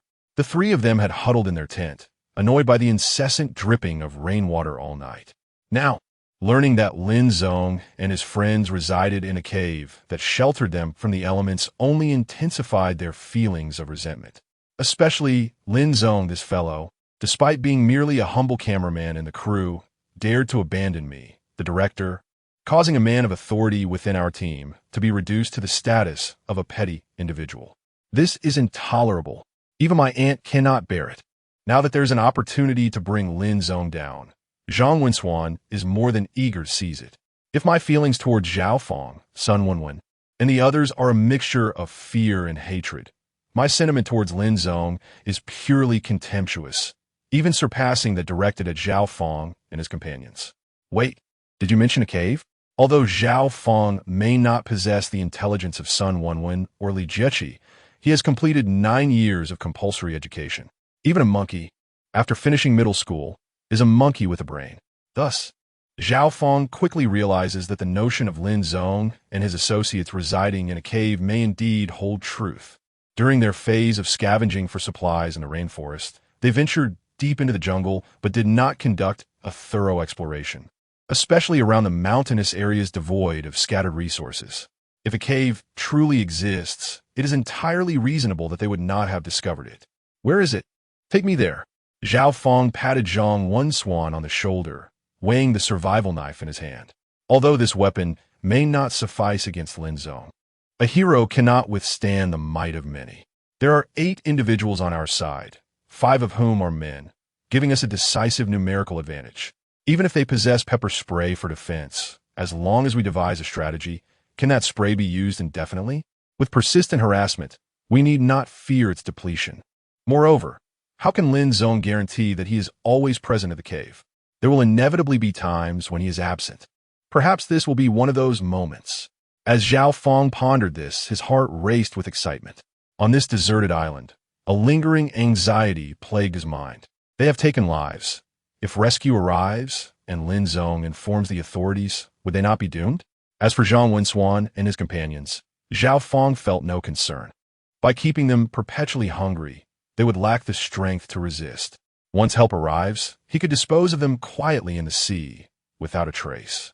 However, the question of whether to eliminate Susan lingered. The former Zhao Fong would have acted without hesitation, but reflecting on her recent attentive care and efforts to please him, he found himself somewhat reluctant. She must have developed feelings for him and is unlikely to disclose their actions to the police. Yet Lin Zong, Song Ji, and Jiang Yin are different. Their hands are clean, they possess food, exceptional hunting skills, and weapons such as pepper spray and spears, making them capable of easily satisfying their hunger. Attempting to eliminate them might cost him dearly. As Zhao Fong journeyed towards the potential cave shelter of Lin Zong and the others, numerous thoughts coursed through his mind. Contemplating Lin Zong's robust physique and his stamina to carry heavy cameras without rest, he felt a sense of trepidation. Should Lin Zong take his own life, it would undoubtedly bring great joy to Li Jiechi and Sun Wenwen, perhaps prompting them to hastily elevate Lin Zong to his former position, allowing them to continue their shameless existence. In such a scenario, having all committed acts of murder, they would share a common vulnerability, rendering them unconcerned about betrayal. All that would remain is to entangle Song Ji and Jiang Yin in their affairs, and even Li Yifan and Wu Yifeng would lose their utility. Before him lay the imposing mountain range that dominated the small island. Yet Zhao Fong felt a sense of trepidation beginning to take root within him. He reassured himself that this was merely a reconnaissance mission. Chapter 46. Defending the city as they traversed the rainforest and arrived at the foot of the mountain. Both Zhang Wenswan and Zhao Fong were enveloped in a profound astonishment upon beholding the towering wooden wall, standing 3 meters high, constructed from sturdy logs. He wished to proclaim that it was utterly inconceivable that a man accompanied by 2 frail women could erect such a formidable structure in a mere span of 3 to 5 days, to say nothing of the logistics. Even the transportation of timber, without the aid of machinery, would be an insurmountable task to complete in such a short time. Yet, the evidence lay before them as they hurried toward the towering wooden barrier and discovered a door, equally crafted from resilient logs. Had it not been for Zhang Wenswan's clear observation of Lin Zong and his companions approaching in this direction, he would have never believed that this wooden wall served as their sanctuary. So that was the source of the disturbances within the rainforest these past few days. Lin Zong and his group had constructed this wall. Zhao Fong stood momentarily dumbfounded before erupting in indignation. Are they not preparing against us? Indeed, these 3 individuals were remarkably selfish. Despite being part of the same troop, they had chosen to abandon them in their hour of need. Zhang Wenswan echoed his sentiments, rubbing his hands together, envisioning the comforts of residing within such a refuge. With the protection of the wooden wall, it was conceivable that there might even be a cave within. If they could dwell inside a cave, no matter the intensity of the rain from the previous night, or even the most ferocious tropical storm, it would be impervious to any threat. What shall we do? Zhang Wenswan inched closer to Zhao Fong, his excitement palpable as he rubbed his hands together, swallowing hard at the thought of having assisted Zhao Fong in discovering such a splendid sanctuary. If he could merely indicate his contribution, his standing would surely elevate, vastly improving their circumstances. In these few days, he had suffered from inadequate food and poor sleep, his frame visibly diminished, even beginning to lose his hair. "What shall we do?" Zhao Fong approached the door and gave it a push, but did not budge. "Perhaps something is blocking it from the inside. Should we consider digging down?" Zhang Wensuan suggested. Digging down was indeed a viable idea. The wall loomed high, and the foundation was unlikely to be deeply set, particularly given the sandy soil. Hence, excavating downward would be a more direct and effective means than attempting to force open the door. Yet, Zhao Fong hesitated, reluctant to mar such a pristine wooden structure. Upon witnessing this perfect sanctuary, his wariness had significantly diminished, supplanted by a covetous desire. Having been marooned on this desolate island was already a dire fate. If they could not seize such a splendid refuge, surely fate would be unkind. "Let us try climbing over," Zhao Fong proposed, shaking his head as he gazed at the imposing wooden wall before him. Meanwhile, as Zhao Fong pushed against the door, Song Ji had already detected the rustling sounds from outside. Initially presuming it was Lin Zong returning, she edged closer to the wall to listen more intently, only to realize that it was none other than the director, Zhang Wensuan, and Zhao Fong. These two were no innocuous individuals. Should they breach their sanctuary, it would prove exceedingly difficult for just the two of them to manage the situation. Upon observing Song Ji's expression, Jiang Yin comprehended everything at once. Both women were astute, and she quietly retrieved a canister of pepper spray and a spear gun designed for underwater fishing from the tent. The spear gun, measuring approximately 1.5 meters for ease of use beneath the surface, may not have been extensive in length, but from a higher vantage point, it was sufficient to reach its target. Meanwhile, Song Ji secured a survival knife to the end of a wooden pole, her eyes glinting with ferocity. The wooden wall had not been tested in actual combat, and they were uncertain whether it could withstand the excavation and assault of multiple individuals. However, the sand's fluidity and the absence of professional tools on the opposing side meant that it could hold for the time being. "Climb a ladder." Jiang Yin pointed toward Lin Zong, who was reinforcing the wooden wall with branches and vines, fashioned into a makeshift ladder. Just as the sound of shoveling emerged from outside the wooden wall, Song Ji silently brought over the ladder, brandishing her rudimentary spear, peering over the top of the wall. "Hey, you two!" Zhao Fong was still digging when a gleaming knife suddenly appeared above his head. "This is our sanctuary. Get lost!" Song Ji shouted, forcefully thrusting her spear toward Zhao Fong. Regrettably, the spear fell short, and Zhao Fong ducked down to evade it. "Song Ji, you're being unreasonable. With such a splendid place, you're keeping it all to yourselves," Zhang Wensuan interjected, attempting to leverage his position as the director to persuade them. "We are a collective. Our fates are intertwined. If we perish, can you truly escape unscathed? Do you not feel any sorrow? I know you are not the selfish, cold-blooded type. If only you ouch." A stone flew from behind Song Ji, as Jiang Yin supported her waist with one hand while hurling another stone with the other. Meanwhile, Zhang Wensuan, struck on the head, clutched his injury, blood oozing profusely down his plump hand. "Zhang Wensuan, stop spouting nonsense. You're worthless. And you, Zhao Fong, don't think we are easy to provoke as the daughter of capitalist." Jiang Yin was far more ruthless than the medical student Song Ji. In matters of confrontation, she displayed more audacity than Lin Zong. Before finishing her sentence, a larger stone, propelled by a gust of wind, hurtled directly toward Zhao Fong's face. Ji, come down and hand me stones." Song Ji hesitated, wondering where to find stones. Upon descending, she discovered not only were they excavating the wall's base from the outside, but there were also signs of digging within, indicating that Jiang Yin's stones had been unearthed from this very spot. "All right, a makeshift solution it shall be." Song Ji immediately recalled the ancient strategies of siege and defense. Even if she were not a history enthusiast, she understood that the most vital resources for the defenders, aside from food, were rolling logs and stones, even boiling oil. In the interest of defending the city, Lan Yu had even resorted to demolishing civilian homes. "Very well, you've done well. This matter is far from over." Zhao Fong narrowly evaded the perilous stones that came hurtling toward him.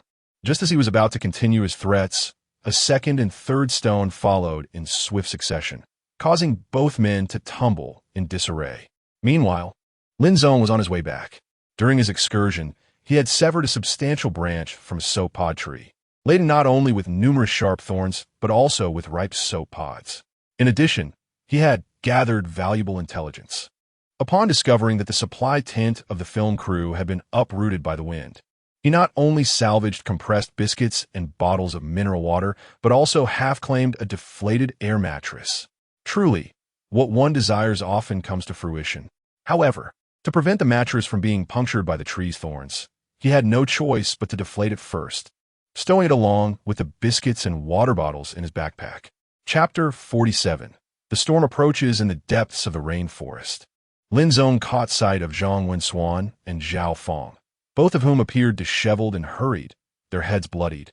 Instantly, alarm bells rang in his mind, prompting him to quicken his pace. Indeed, as they emerged from the foliage and arrived at the shelter's entrance, they discovered the marks left by the duo, who had been digging at the wooden walls. The day of revelation had finally arrived. Lin Zong reached out to push against the excavated section of the wall, which extended over a foot deep. The corresponding wooden beams wobbled precariously under his force. However, opening it was no simple task, as there remained a depth of 60 to 70 centimeters beneath. How audacious they were to return. Retracting his hand, Lin Zong began to fill in the hole when a sharp command from Jiang Yin echoed above him. Jiang Yin had moved the heavy log blocking the entrance, and as she took Lin Zong's backpack, a faint blush graced her cheeks. "There's no harm in being vigilant. It's prudent," she remarked. "But this wooden wall lacks the necessary sturdiness, and we must indeed exercise caution." Upon learning the sequence of events and how the two had repelled Zhao Fong and Zhang Wensuan, Lin Zong reassured Jiang Yin while gesturing toward the honey locust tree on the ground. "We can bury this beneath the outer wall. The camp lacks substantial shovels, so they will likely resort to digging with their hands. The thorns of this locust are toxic, making it an ideal deterrent against them. Additionally, we ought to install a barrier of thorns atop the wall to prevent climbing. We must also prepare more stones."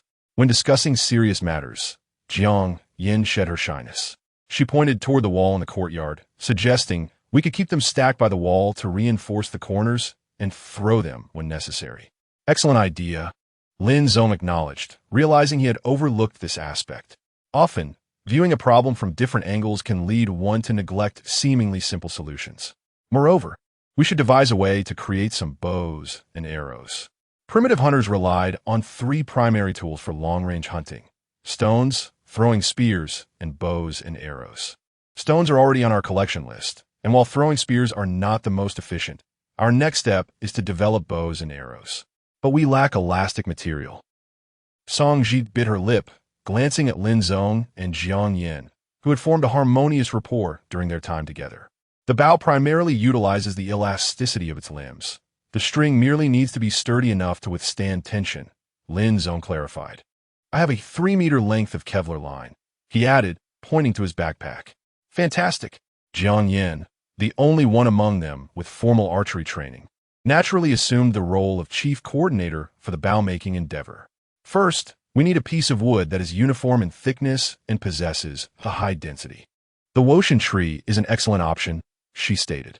"Generally, the denser the wood, the better its elasticity. The finest woods for bow making are mulberry and Osage orange, followed by bamboo and purple sandalwood. Alas, such woods are not readily available here, so we shall make do with the plentiful Woshan tree. There is no rush just yet." Lin Zong shook his head and said, "I fear they may return." He emptied the contents of his backpack, revealing 7 empty mineral water bottles, 5 packets of compressed biscuits, an inflatable mattress, and a fishing rod broken into 2 pieces. "Next, I will collect some stones. You two secure the entrance." Lin Zong shouldered his backpack once again. The spot where he gathered stones was not far from the shelter, strewn with small fragments that had previously been deemed too insignificant for reinforcing the foundation. Now, however, the stones, roughly the size of half a fist or smaller, were perfectly suited for throwing. With minimal effort, Lin Zong amassed half a backpack full of stones within mere minutes. He also found 2 branches from a skyward-reaching tree, each as thick as his wrist and evenly proportioned. Upon returning to the camp with his haul, the two women busily joined in, reinforcing the base of the wooden walls with a mallet while using a rope saw to dismantle the thorny pods, embodying a spirit of readiness for battle. Meanwhile, at the crew's camp, Sun Wenwen gazed at the supplies that had been gathered again throughout the morning, her expression dark and her heart heavy, as if she were on the verge of bleeding from frustration. A third. They had lost a full third. The already scarce compressed biscuits had dwindled by over 10 pieces, leaving only 35 remaining. Even if just the 3 of them were to consume them, it would barely sustain them for a week. The losses of other supplies were significant as well. The few snacks and canned goods had nearly been entirely annihilated. However, it was certain that the wind was blowing towards the rainforest, indicating its proximity. Just as she continued searching for more supplies, she spotted Zhang Wenswan approaching, clutching his head, followed closely by Zhao Fong, who was cradling his arm. The bleeding from Zhang Wenswan's head wound had lessened considerably, though it still appeared alarming. After returning to the camp, he glanced into a small mirror at his forehead and finally exhaled in relief. As long as he took care of himself, he would at least survive. What happened? Upon learning of Zhao Fong and Zhang Wenswan's injuries, Li Jieqi returned with the group. It was Lin Zong. Zhao Fong gritted his teeth, rubbing his arm that had been struck by a stone, and said with indignation, "Jieqi, Wenwen, we haven't seen Lin Zong in days, right? That scoundrel and his 2 accomplices must have found a cave and surrounded it with a wooden wall over 3 meters high. We were merely passing by and were attacked with stones." Given the nature of Zhao Fong, both Li Jieqi and Sun Wenwen understood that his claim of merely passing through was far from credible. It was evident that they had provoked the encounter. Yet, gazing upon such an extravagant shelter, especially after spending the previous night in a small tent, trembling amidst the wind and rain, it was impossible not to feel a pang of greed. Should we consider seizing that shelter for ourselves? Although Zhao Fong had sustained an injury to his shoulder, it ignited a fierce determination within him. He cast a malevolent glance at Li Yifan and Wu Yifeng, who were nearby, exhausted and disoriented, as well as at Zhang Wen. If he could persuade these 3 to act as vanguards, with himself digging beneath to create a pit or perhaps fashioning a makeshift ladder, illegally infiltrating a residential building would indeed pose a challenge without the ability to pick locks, yet breaching a wooden wall to access a cave would be a trivial endeavor. Consider this. Behind that wooden barrier lies not only Lin Zong's survival gear and dried fish, but also a substantial stock of compressed biscuits and supplies. If we could seize that location, it would grant us at least an additional month of sustenance. Sun Wenwen had long harbored thoughts of relocating. Although waiting for rescue was paramount, remaining on the beach by the sea was not a sustainable solution. Moreover, the tropical rainforest climate is characterized by frequent rainfall. It had been over a week since the last downpour, which was a rather unusual occurrence. The next rain could very well arrive as soon as tomorrow. Could they construct a sturdy shelter before the impending storm? Given their limited resources, comprising only a survival knife and a small hand shovel, the answer to that question was glaringly obvious. Sun Wenwen, nearly blinded by the allure of potential gain, realized that breaching Lin Zong's sanctuary, which was fortified by a 3-meter wooden wall, would be far from an easy task. We could also seek out caves. If unsuccessful, we would devise another plan. This other plan undoubtedly referred to the means of overcoming the wooden wall, a strategy to confront Lin Zong. Chapter 48. Preparation to Lin Zong's surprise. This marked the 3rd time he had returned to the courtyard carrying a half-basket of stones. Beneath the wooden wall, a substantial pile of stones had accumulated. Lin Ji and Jiang Yin were diligently sawing small branches from the sopod tree, which would later be affixed to both the wall and the base of the outer wall for dual protection. The intense fortification of their defenses had been underway for over an hour, yet the anticipated enemy had yet to appear, leaving him somewhat disenchanted. After stacking the stones at the wall's base, Lin Zong picked up a hat filled with sopod thorns, beginning to bury them beneath the outer wall's foundation. How cunning! As he buried the thorns, he couldn't help but click his tongue, realizing that rescuing Jiang Yin had indeed been a wise decision. Someone like her was far better suited as an ally. Should she fall into the hands of adversaries, they would undoubtedly find her formidable. Had it not been for her inspiration, His inherently innocent and kind-hearted nature would not have conceived such devious tactics. After digging a foot deep along the wooden wall, he scattered the small, thorny branches, utilizing 3 hats full of thorns in total. He then slowly covered them with quicksand, ensuring the sand filled every crevice. This would maximize the stability of the thorns within the soil, securing them more firmly and amplifying the potential damage they could inflict. Initially, he thought that the large branch he had dragged over would suffice, but upon peeling away the layers, he discovered he was still short by about a meter between the 2 walls. This gap conveniently provided the opportunity to construct a watchtower. This required digging a hole, placing stones inside for stabilization, and then covering it up. At this moment, aside from the logs used to barricade the door, there were 2 surplus logs remaining. Lin Zong planned to saw these 2 logs down, and without the thorns to impede his efforts, he would create a platform. 4 tent pegs would be consumed to secure the corners, along with some arranged branches to form a standing platform. The watchtower would serve a purpose akin to that of city wall. A 3-meter-long spear would be arranged atop it, and stones would be kept on hand, with ladders being of utmost importance. At least 2 ladders would be required for the 2 watchtowers. After thorough planning, Lin Zong set off once more to gather branches. Nightfall approached, and the tide receded. The trio had actively prepared throughout the afternoon. Although the watchtower had yet to be erected, the second ladder was already completed. While transporting stones proved somewhat cumbersome, it did not hinder their progress. This time, Lin Zong and Jiang Yin ventured out together to gather supplies, while Song Ji remained behind with the wolf repellent spray to guard the home. Previously, their concealed shelter had allowed the 3 of them to venture out freely, but now they had to remain vigilant against any impending threats, rendering their lives significantly more inconvenient. As they journeyed, Jiang Yin pondered a definitive solution, but apart from proactively eliminating those in the film crew, no other alternative seemed apparent. She cast a glance at Lin Zong beside her. If an ordinary person like her could arrive at such a conclusion, Lin Zong must surely have entertained the same thoughts. In truth, on a deserted island facing murderers, one's life being threatened justified a counterattack against the assailants as entirely legitimate self-defense, Jiang Yin remarked. It has not yet reached that level. Lin Zong chuckled and remarked, even the most skilled swimmers can drown. Resorting to murder is truly a last resort.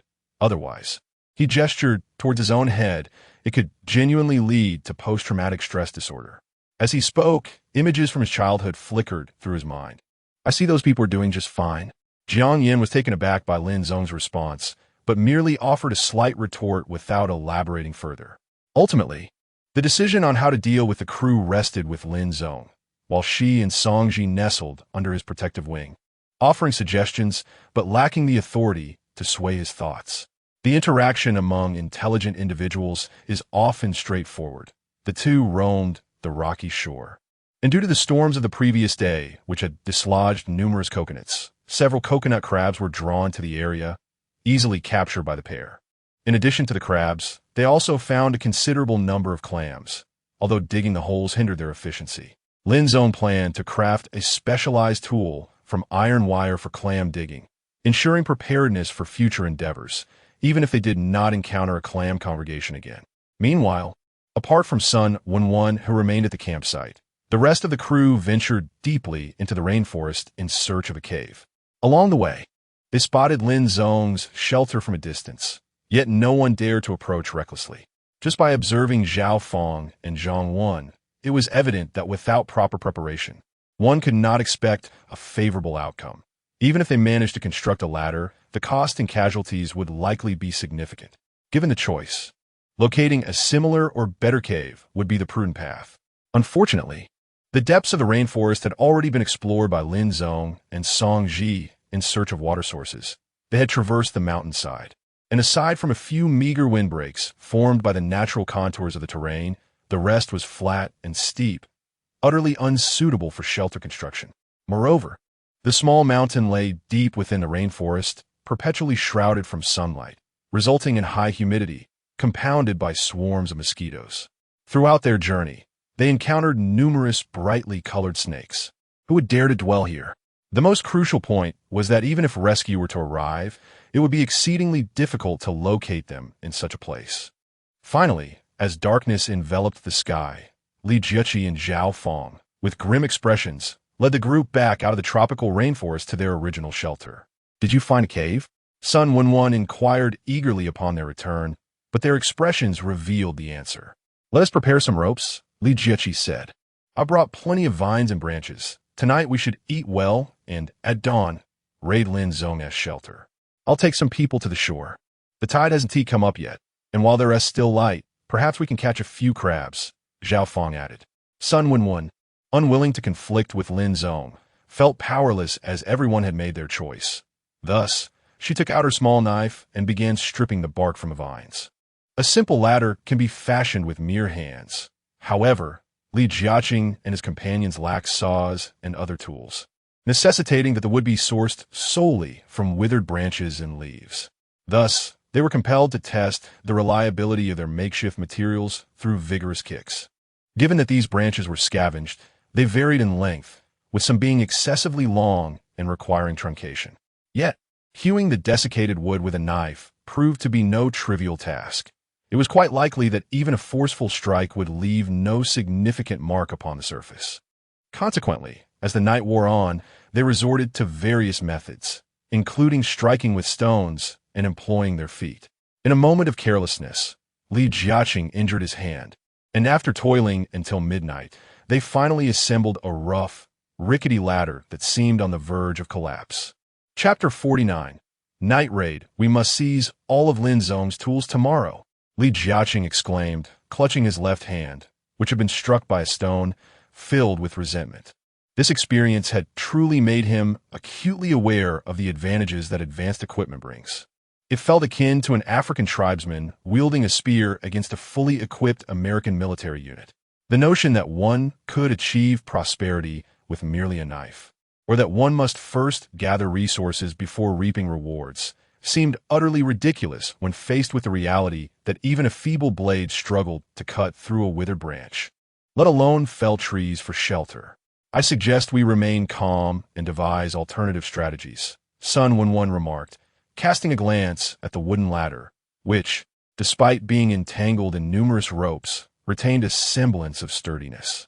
Her expression was inscrutable as she added, "I have a foreboding feeling that this endeavor may not unfold smoothly. We should focus on fishing and find a way to construct a shelter. Perhaps we can endure until help arrives." Zhang Wenswan's wound throbbed painfully, although several hours had passed. There was no sign of improvement. Sweat seeped into the injury, and he felt a blistering sensation around the edges. The lack of supplies within the group meant no medical treatment, and their food consisted only of half a compressed biscuit and a few cat-eye snails, which offered no benefit to his recovery.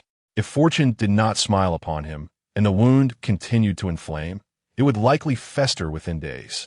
Once it became infected and suppurated, survival on this desolate island, devoid of medical aid, would be a grim prospect.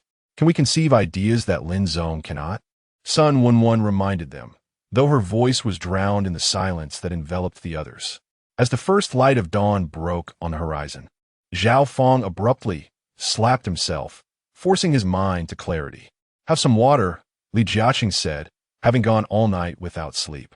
He handed Zhao Fong a bottle of rainwater he had collected, and Zhao Fong drank deeply, consuming nearly half the bottle in one go. "Let us move," Zhao Fong declared, kicking Zhang Wenswan and Li Yifan awake. Sun Wenwan, Guan Shuang, and Susan were each handed a sharpened stick. This time, the confrontation was a matter of life and death. If luck favored them and they could approach quietly, it would indeed be a stroke of fortune. However, should Lin Zong and his companions awaken, they would need to muster all their strength for even a slim chance of survival. Traversing the beach, crossing the rocky shore, and ascending the mountains towards the depths of the rainforest, they finally glimpsed two imposing wooden walls, 3 meters high. At the foot of the mountain, after passing through a small grove of trees, Li Jiaqing, Sun Wenwan, and even Li Yifan and Wu Yifeng gasped in awe. They had spent most of the night constructing a ladder, their hands raw from cutting branches, and Li Jiaqing had even injured his finger on a stone. To their astonishment, Lin Zong, accompanied by 2 women, had quietly erected such towering wooden walls at the mountain's base. In their minds, they envisioned a cave within. Residing in such a shelter that could shield them from the elements and ward off the majority of lizards, snakes, and insects would surely be a boon. Cursed be it. Li Yifan muttered between clenched teeth, the sound echoing with frustration. When one witnesses the sudden rise of someone from their past, who was once deemed less capable, while they themselves languish in their current plight, the depths of anger and resentment that arise are beyond comprehension. Li Yifan now harbors thoughts of dismembering Lin Zong. After all, had Lin Zong not taken the initiative to leave the film crew, perhaps the discord among them would never have escalated.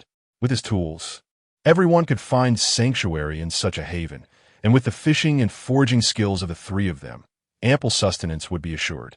Once their basic needs for food and shelter were met, Li Jiechi and his companions would have no justification for hostility towards them.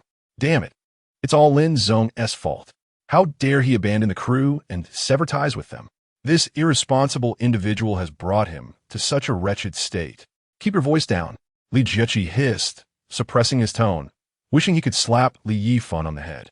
This fool had originally intended a surprise attack, aiming to catch Lin Zong off guard, if his voice alerted those inside the shelter. The mere thought of it made Li Jiechi seethe with rage. They are coming. Jiang Yin, who had been nodding off, nearly dozing off against the wall, was jolted awake by the sudden sound of footsteps outside. Tonight, the three of them were taking turns on watch, wary of potential nighttime ambushes. Previously, she had felt uneasy, perceiving the crew members as threats, and even venturing out to gather sea life had been fraught with a sense of impending danger. Now, however, the prospect of taking action against them filled her with a mix of trepidation and anticipation. Ji, Lin Zong, they're coming. Jiang Yin immediately shook the two awake. With the matter weighing heavily on their minds, they had not slept deeply. At the first call from Jiang Yin, both were alert, gazing into the darkness outside, where only a hint of dawn lightened the horizon. They checked the time. Over 4 in the morning. It was barely 5 o'clock. Remarkable that they had managed to rise so early, or perhaps they hadn't slept at all. Lin Zong's eyes quickly adjusted to the gloom, while the creaking of wood under pressure and the grating sound of tightly bound vines echoed against the wooden wall before them. Yin, get ready, Lin Zong commanded as he tied his shoelaces, his gaze fixed on the wooden wall.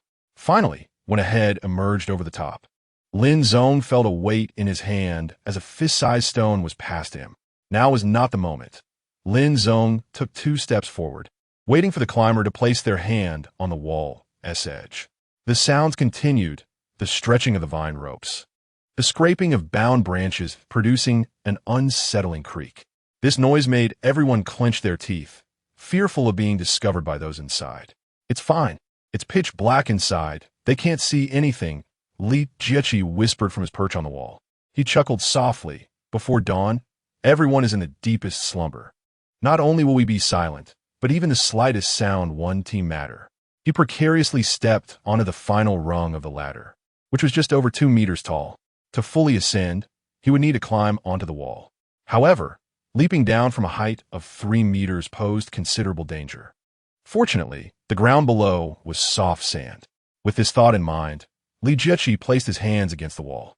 Suddenly, a sharp pain surged through him, and as his footing gave way, he fell backward with a cry. Lin Zong felt a twinge of regret.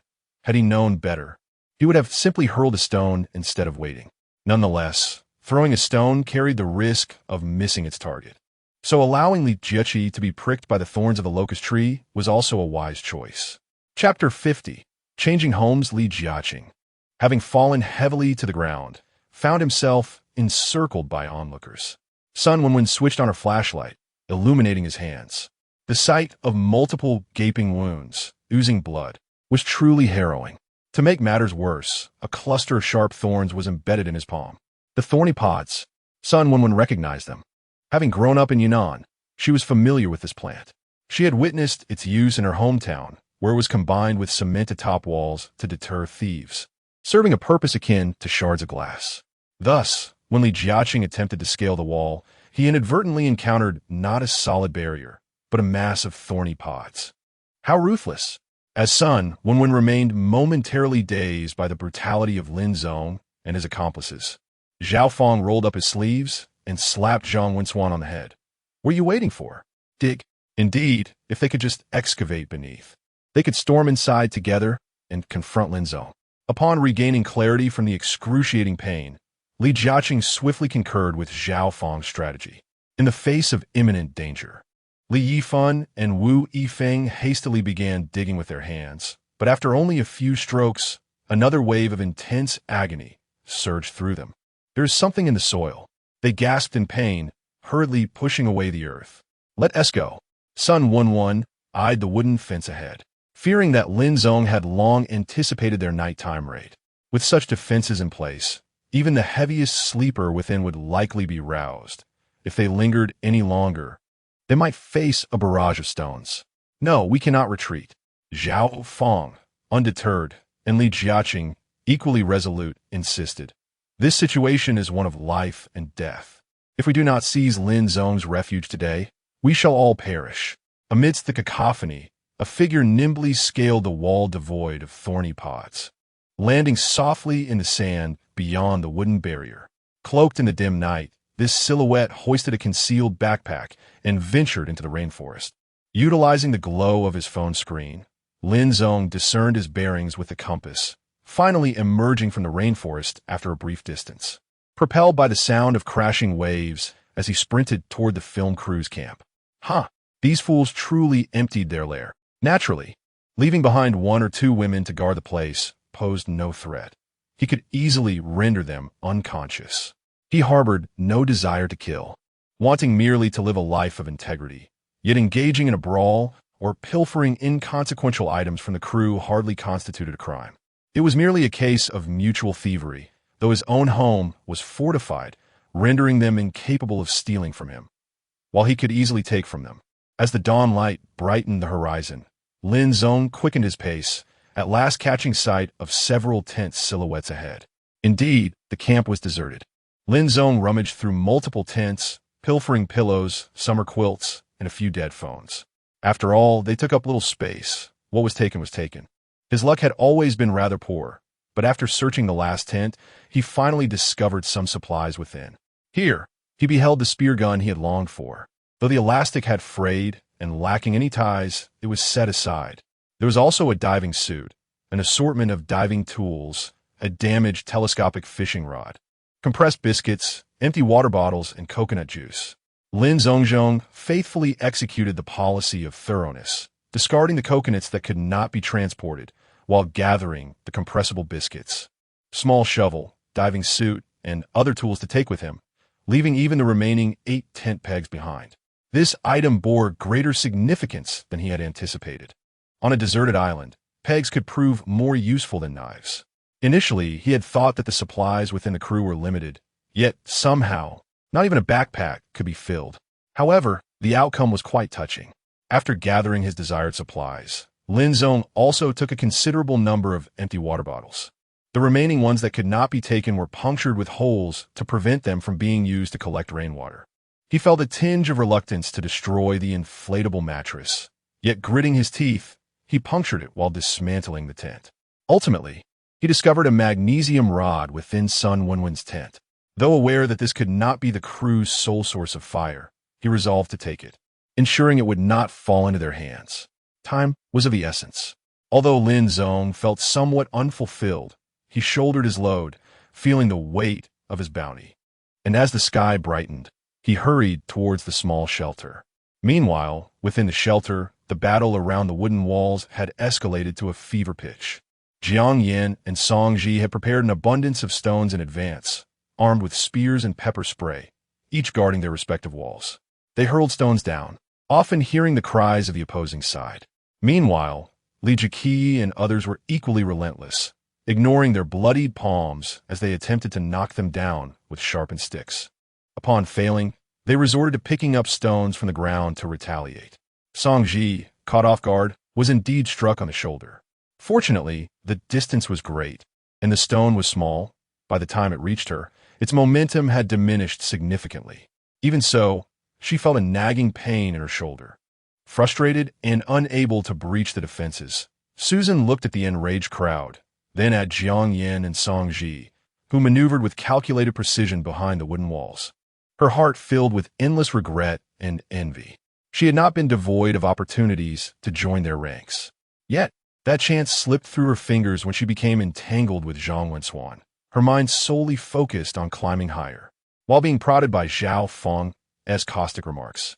Forced to wear a smile, she regretted her past actions countless times, lamenting her mockery of Lin Zong during her flirtation with Zhang Wenxuan, and regretting her choice to expose old grievances when Lin Zong departed from the crew, tearing their relationship apart irreparably. If she had steadfastly chosen Lin Zong like Song Ji did from the outset, would the outcome have been different? Would she, along with them, have fought alongside Lin Zong? She would also be grateful and appreciative, acknowledging Lin Zong's protection over her, even willingly offering her all. But it was too late. She picked up a stone from the ground and, with all her might, hurled it towards Jiang Yan. And Jiang Yan. It was clear that abandoning Lin Zong was the collective choice of everyone. Why, then, did she have the audacity to follow in Lin Zong's footsteps? What right did they have to be supported by a man as handsome and robust as Lin Zong, while she was left to endure the company of the perverse and loathsome Zhao Feng? Hatred swelled within her. Jiang Yin crouched slightly, most of her body concealed behind the wooden wall. Each time a stone was thrown, she would retreat completely behind it. Well done. She had already knocked down 3 people. The first being Li Yifan, whose face was contorted with resentment and indignation, struck squarely in the chest, now lying motionless on the ground. The second was Guan Shuang, whom she had once pitied. Now, in a fit of madness, she was cursing and screaming for death. The remaining individuals posed no significant threat. Li Jieqi had injured his hand and was likely incapacitated, hiding behind. Though Wu Yifeng's injury was minor, he was forced to throw stones while grimacing in pain, moving sluggishly and barely a concern. Zhang Wen lost consciousness after being struck in the same spot by Song Ji again. Only Zhao Feng and a few women remained a threat, yet they could not approach the wooden wall, lacking any cover, destined for defeat. Now, all that remained was to await Lin Zong's return. Chapter 51 of Re. 0 as the sun rose. A thick layer of soap pods prickled atop the towering wooden walls, their sharp tips glinting ominously with a chilling radiance. Behind these wooden barriers, Jiang Yin and Song Ji cautiously peered out. The crew had endured a sleepless night, most of them showing signs of exhaustion, both physically and mentally. In contrast, while Jiang Yin and Song Ji were not exactly bursting with energy, they had managed to rest for 4 to 5 hours. Despite the fatigue in their arms from incessantly throwing stones, their spirits remained relatively high. Moreover, they still possessed the ultimate weapon, pepper spray, yet to be utilized, allowing them to maintain complete control over the situation. They held the advantage of time, terrain, and unity. The first 2 factors undoubtedly favored the 2 women, while the third. Observing the disheveled figures of Sun Wenwen, Susan, Guan Shuang, Zhao Feng, and Wu Yifeng outside the wooden walls, it was evident that they were in dire straits. Some bleeding from their hands, others nursing head injuries. Although they lacked the intense ferocity of Zhang Wenxuan, they were nonetheless battered and bruised. Zhao Feng, one of the few still managing to conserve his strength, was now gasping for breath, utterly depleted of any will to continue fighting. The dawn had arrived, and Jiang Yin coldly remarked, while tossing stones, "Do not waste your efforts. I shall not allow you to approach the wooden walls." Furthermore, she added with a smirk, "Have you not noticed?" A cruel smile graced her lips as she surveyed the pitiful state of her adversaries. At that moment, it was clear that no one was inclined to engage in conversation with her. Lin Zong had hidden his backpack in the underbrush and, navigating through the rainforest, approached the group from behind. With no one left to pose a threat to him, he playfully poked Zhao Feng's back, saying, "Hey, look behind you." Before Zhao Feng could turn, a hefty wooden club, propelled by a gust of wind, struck him on the back of the head. Lin Zong did not apply excessive force, fearing he might accidentally take a life. He had no desire to test the limits of human nature, which was fraught with an endless chain of suspicion. Once doubt took root, even a mere jest could lead to a relentless cycle of conflict. Lin Zong, his sudden appearance, startled everyone present, while Jiang Yin and Song Ji discreetly released a breath of relief. P.S. back. How delightful, they thought, having worried about potential mishaps in his absence. "What are you?" Sun Wenwan began to speak, but suddenly seemed to realize something, immediately sprinting towards the rainforest without even taking a detour, determined to reach the crew's camp as swiftly as possible. As she ran, a tumult of conflicting emotions surged within her. Regret? Anger? Resentment? Perhaps a hint of relief mixed in. These perplexing feelings reached their zenith upon finally witnessing the devastation of the camp. She collapsed to her knees, and the others trailing behind, including Susan, covered their mouths in shock. This cannot be. How could this happen? Lin Zong, that scoundrel. Were we not merely seeking refuge? How could he lay waste to our camp in such a manner? The tents have been slashed open, with gaping wounds that are nearly irreparable, and the fiberglass frames have been shattered. Susan dashed toward the last supply tent, and upon discovering its emptiness, she was engulfed by an overwhelming sense of dread. All the supplies are gone. Those compressed biscuits, which could have sustained her for several days, if consumed alone, would have vanished by the time help arrived. The coconuts, painstakingly harvested after much toil, now lay scattered with their juices spilled everywhere. Wait, one still retained some coconut water. Desperate with thirst, Susan hastily cupped the coconut with her battered arms, drinking the remaining liquid. Meanwhile, Sun Wenwan retreated slowly, tucking the sole survival knife into her embrace. The knife spine was embedded with a small magnesium rod, a feature typical of domestically produced survival knives, often deemed a multifunctional gimmick, yet now was her lifeline. She still had a chance. She must remain composed. There was still hope for survival, as hidden in the rainforest were 10 compressed biscuits, a trivial knife, and a bottle of water that no one else knew about. This place was no longer tenable. She must escape. The island harbored more than just this rocky shore. On the opposite side, near the mountain's edge, there must be another beach. As long as she could ignite a fire, she would have a chance to survive on this desolate isle. However, this time, it would require a primal struggle for sustenance. Even the usually quick-witted Sun Wenwan felt a pang of panic. She wanted to run, and now was the time of least resistance to flee. Yet, if she abandoned her supplies, retrieving them would be no simple task. What if those people remained here? Escaping would not be so easy. Look at Li Yifan. Look at Wu Yifeng. Wu Yifeng was the only man left with strength and relative health, and everyone had witnessed how she had previously dealt with him. Should she truly seize the moment to flee? Flee. It was time to make a choice. Sun Wenwan pretended to be unable to accept reality and plunged into the rainforest. Simultaneously, Lin Zong, after delivering the backpack to the yard, dragged Zhang Wenswan, Li Yifan, and others to the beach. These few were still alive, albeit in a pitiful state. Perhaps they would awaken shortly. Lin Zong had no desire to witness their misfortune. After moving them, he securely locked the door once more. He checked Song Ji's injuries, noting a bruise the size of an egg that had inexplicably appeared on her fair shoulder, and felt an indescribable remorse. Enough, enough! Do not be disheartened. Song Ji looked at Lin Zong's pained expression and found it somewhat amusing, yet her heart was touched. Although there was a bit of discomfort when she moved, it primarily affected her muscles, and there was certainly no fracture. A simple application of ointment would suffice. Fortunately, she had previously gathered some herbs known for promoting blood circulation and alleviating bruising. After giving a few instructions, Song Ji adeptly bandaged her shoulder with her clothing and the herbal paste. Though it somewhat hindered her movement, it would expedite the healing of the bruise. "I apologize for being late." Lin Zong sighed and shook his head. "Isn't everything all right now?" Jiang Yin responded with a smile, shaking her head. She had also been struck by 2 small stones earlier, but the location was rather sensitive, making it uncomfortable for her to ask Lin Zong for assistance. Fearing it might suggest she was deliberately enticing him.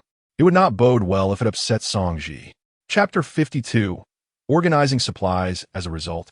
The members of the crew were rendered utterly ineffective. Jiang Yin felt a profound sense of satisfaction at this outcome. None of them had blood on their hands, although she was aware that their actions would indirectly lead to the demise of those individuals. She found ample justification to soothe her conscience. This was crucial. Under the persistent psychological reinforcement based on facts, even if those people perished, the 3 of them would not bear any psychological scars upon returning to civilized society. The human psyche is not as fragile as one might think, yet it is certainly not as resilient as steel. Taking a life, particularly against the backdrop of a civilized society, is always the least desirable option. Jiang Yin cast an appreciative glance at Lin Zong, who was meticulously sorting through the spoils and supplies. What a dependable man he is. As Jiang Yin directed her gaze towards Lin Zong, Song Ji's eyes were also fixed upon his broad back. With the sun rising, golden rays of light filled the small courtyard, enveloping Lin Zong, Jiang Yin, and Song Ji in a warm embrace. What a trustworthy and gentle soul. Song Ji pondered as she observed Lin Zong's silhouette. Lin Zong had gathered all the supplies together and categorized them. Currently, the three of them had 15 loaves of bread, 118 compressed biscuits, 25 buckets of instant noodles, 10 cans of meat, and 8 vacuum-sealed packs of chicken and duck legs. The bread had a shelf life of less than 3 months.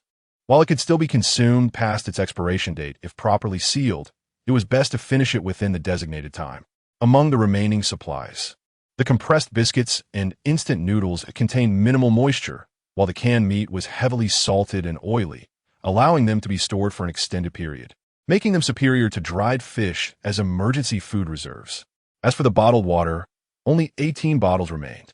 However, after filtering rainwater, boiling it, and allowing it to cool before bottling, it was not as good as unopened mineral water, but it could temporarily suffice for a couple of days. Overall, Lin Zong was quite pleased with their food reserves, despite having secured shelter. A considerable portion of these supplies had to be wrapped in aluminum foil blankets and buried near the cave entrance for security against theft. There were still plenty of coconuts remaining. This fruit is rich in various vitamins and serves as a natural source of high-quality electrolyte water. However, excessive consumption of coconut water can lead to digestive discomfort, and since coconuts are nearly inexhaustible on the island, he did not concern himself much with them, simply placing them haphazardly in a corner of the cave. Beyond food, the most significant acquisition was the tools. The crew members had been unable to secure the elastic bands and bowstrings necessary for the spear gun due to a lack of zip ties. But this posed no challenge for Lin Zong.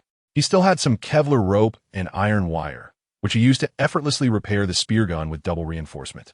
Jiang Yin was enamored with the spear gun, eagerly sharpening its once dull tip against a stone, unable to contain her excitement to plunge into the water and spear fish. Apart from the spear gun, there were also summer blankets and pillows. Driven by psychological factors and the fact that they lacked for nothing, Lin Zong planned to wait for the next rain to wash them with rainwater and dry them in the sun for bedding.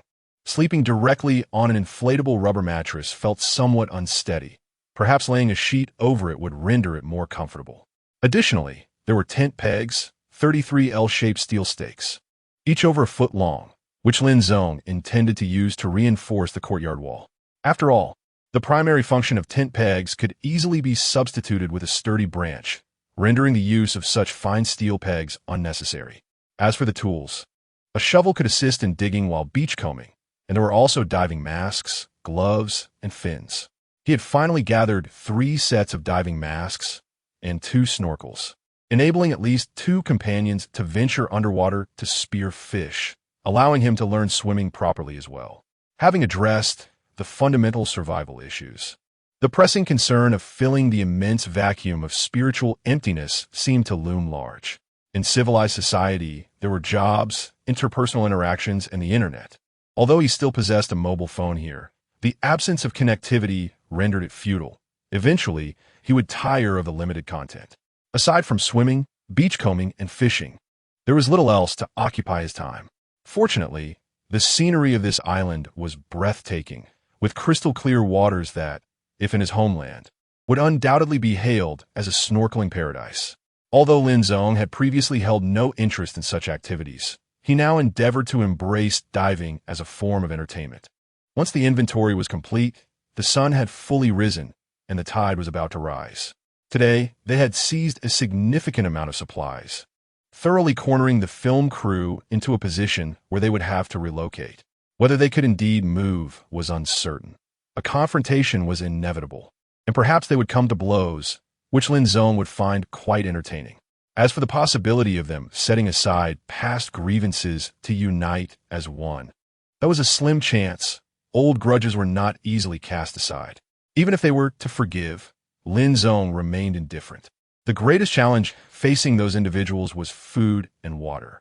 Should they recklessly confront him, it was worth noting that, even without the wooden walls for protection, their combat capability had been reduced to mere shambles. Injuries, fractures, and prolonged hunger had sapped their strength, particularly affecting the physically weaker women. Even if Song Ji and Jiang Yin encountered him face to face, they could undoubtedly escape if they wished to run. Exhaustion? What would they eat? After tidying up, Lin Zong gazed at the plethora of supplies scattered about and felt that having an abundance of items was indeed a delightful dilemma. Let us have instant noodles, Song Ji suggested, patting her stomach. After waking up in the morning, she was easily prone to hunger. Previously sustained by an adrenaline rush and endorphins, she now relaxed. And soon, not just hers, but Jiang Yin and Lin Zong's stomachs began to grumble as well. All right, let us eat instant noodles. I'll go start a fire now. At times, indulging in a bit more sustenance for the sake of a cheerful mood or celebration can be a delightful choice. As Lin Zong rose to boil water, Jiang Yin had already brought over some flammable dry vines, while Song Ji utilized her agile left hand to transport 2 sturdy wooden blocks. The rainwater, originally pristine, underwent a meticulous filtration through 4 layers of fine sand, charcoal, cotton cloth, and cotton balls, seemingly unchanged yet instilling a sense of reassurance in the act of consumption. As the water reached a boil, the trio shared 2 packets of instant noodles, the rich aroma of the seasoning enticing them to swallow in anticipation. After thoroughly squeezing the sauce packets, they diligently rinsed them to ensure not a drop was wasted.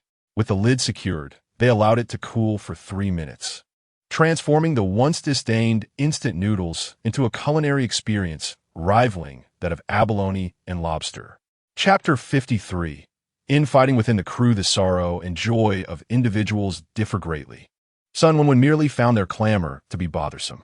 Initially, it appeared that the group had yet to fully grasp the gravity of the upheaval until Zhao Fong, gingerly touching the throbbing pain at the back of his head, rose unsteadily from the beach, assisted by Li Jiaqing, only to be met with a vicious slap upon his return to the crew. Subsequently, Li Jiaqing was knocked to the ground with a brutal kick. A brawl had erupted. In this dire circumstance, the least injured among them, Wu Yifeng, unleashed a ferocity and strength entirely contrary to his previous demeanor, rendering Zhao Fong, who had just regained consciousness after being struck on the head, and Li Jiaqing, whose hands were nearly pierced by thorns and whose legs were injured from a fall, unable to retaliate as they were mercilessly pummeled into submission. It was time to choose sides. Surprisingly, the women found themselves unexpectedly safeguarded. Without hesitation, Guan Shuang seized a wooden stick from the ground and brought it down upon Li Jiaqing's head again and again. Still unsatisfied, she unleashed a fierce kick to his neck, accompanied by a sickening crack. Unsurprisingly, Li Jiaqing's head snapped back, his neck contorting grotesquely. He was irrevocably deceased. Yet Guan Shuang did not relent. Even as she endured several blows from stones, her entire body echoing with pain, she refused to abandon her assault on the lifeless body. She had made her choice. Susan hesitated for a moment before rushing toward Zhao Fong. Initially, as Wu Yifeng rained punches and kicks upon him, Zhao Fong struggled to maintain a semblance of resistance, curling into a ball to protect his abdomen and head, desperately trying to avoid a fatal blow. He could not comprehend why he wished to survive. It was merely instinctual to avoid such an end, until he glimpsed a pair of familiar feet before him, followed by an excruciating pain in his back. This pain was unlike any inflicted by fists or feet. He then saw Susan wielding a hefty stick, stained with Li Jiaqing's blood. "What have I ever done to you?" Zhao Fong glared at her, attempting to speak, but as he moved his lips, he coughed up a mouthful of blood. Thud! Another strike landed. Though initially forced, their relationship evolved into a mutually beneficial arrangement. Zhao Fong sought a companion in bed, while she desired to be a parasite, entirely dependent on him for sustenance and an invisible status. They had indeed shared a brief period of intimacy, during which Zhao Fong would lick the cans he had consumed and even offered her pure water. Yet, such apparent warmth came at a cost. At last, it was over. Susan, with a heavy heart, delivered one final blow to Zhao Feng's head, a spray of blood erupting forth. Her reluctance stemmed from the realization that thereafter, no one would shield her. Without anyone to lean on, she would be left to face the desolation of this island alone, forced to devise means of procuring food. Sun, when attempted to communicate with them, yet her efforts were evidently in vain. She missed the best opportunity to escape for the sake of the supplies she had previously stored. However, coincidentally, Wu Yifeng, Susan, and Guanshuang were also left with little strength. Thus she managed to flee, solitary and unaccompanied, towards the other side of the island. Though she had lost everything, the will to survive persisted. Upon regaining consciousness, their survival instincts burgeoned like saplings flourishing through the crevices of stone, despite the unimaginable torment endured by their bodies and souls. They remained resolute in their quest for existence. Whether by consuming cat's eye shells, raw fish, or drinking seawater, they were determined to survive. As long as they could await rescue, a return to the past was conceivable. The luxury of their former lives seemed like a distant mirage, an unreachable paradise in the recesses of their memories. In the throes of adversity, this fierce desire to survive intensified. "Let us venture to the other side," Wu Yifeng remarked, casting a glance at the nearby rocky shore. While this place was decent, they lacked the means to remain here. Surely, the other side of the island harbored other rocky shores. If they could locate them, survival remained a possibility. As long as they could endure, anything was conceivable. Indeed, they had all departed. Jiang Yin utilized the camera as a telescope, observing them engage in infighting before making their way towards the other side of the deserted island, instantly boosting her faith in Lin Zong. She had anticipated this. Initially, she feared that after thoroughly eliminating them, these individuals would return and fight desperately, resulting in mutual destruction. Yet, unexpectedly, it unfolded just as Lin Zong had predicted. They fled.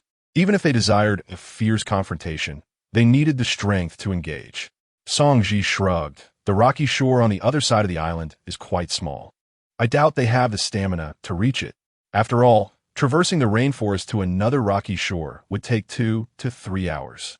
Not to mention following the curved beach. It might take them 4 hours to complete the journey.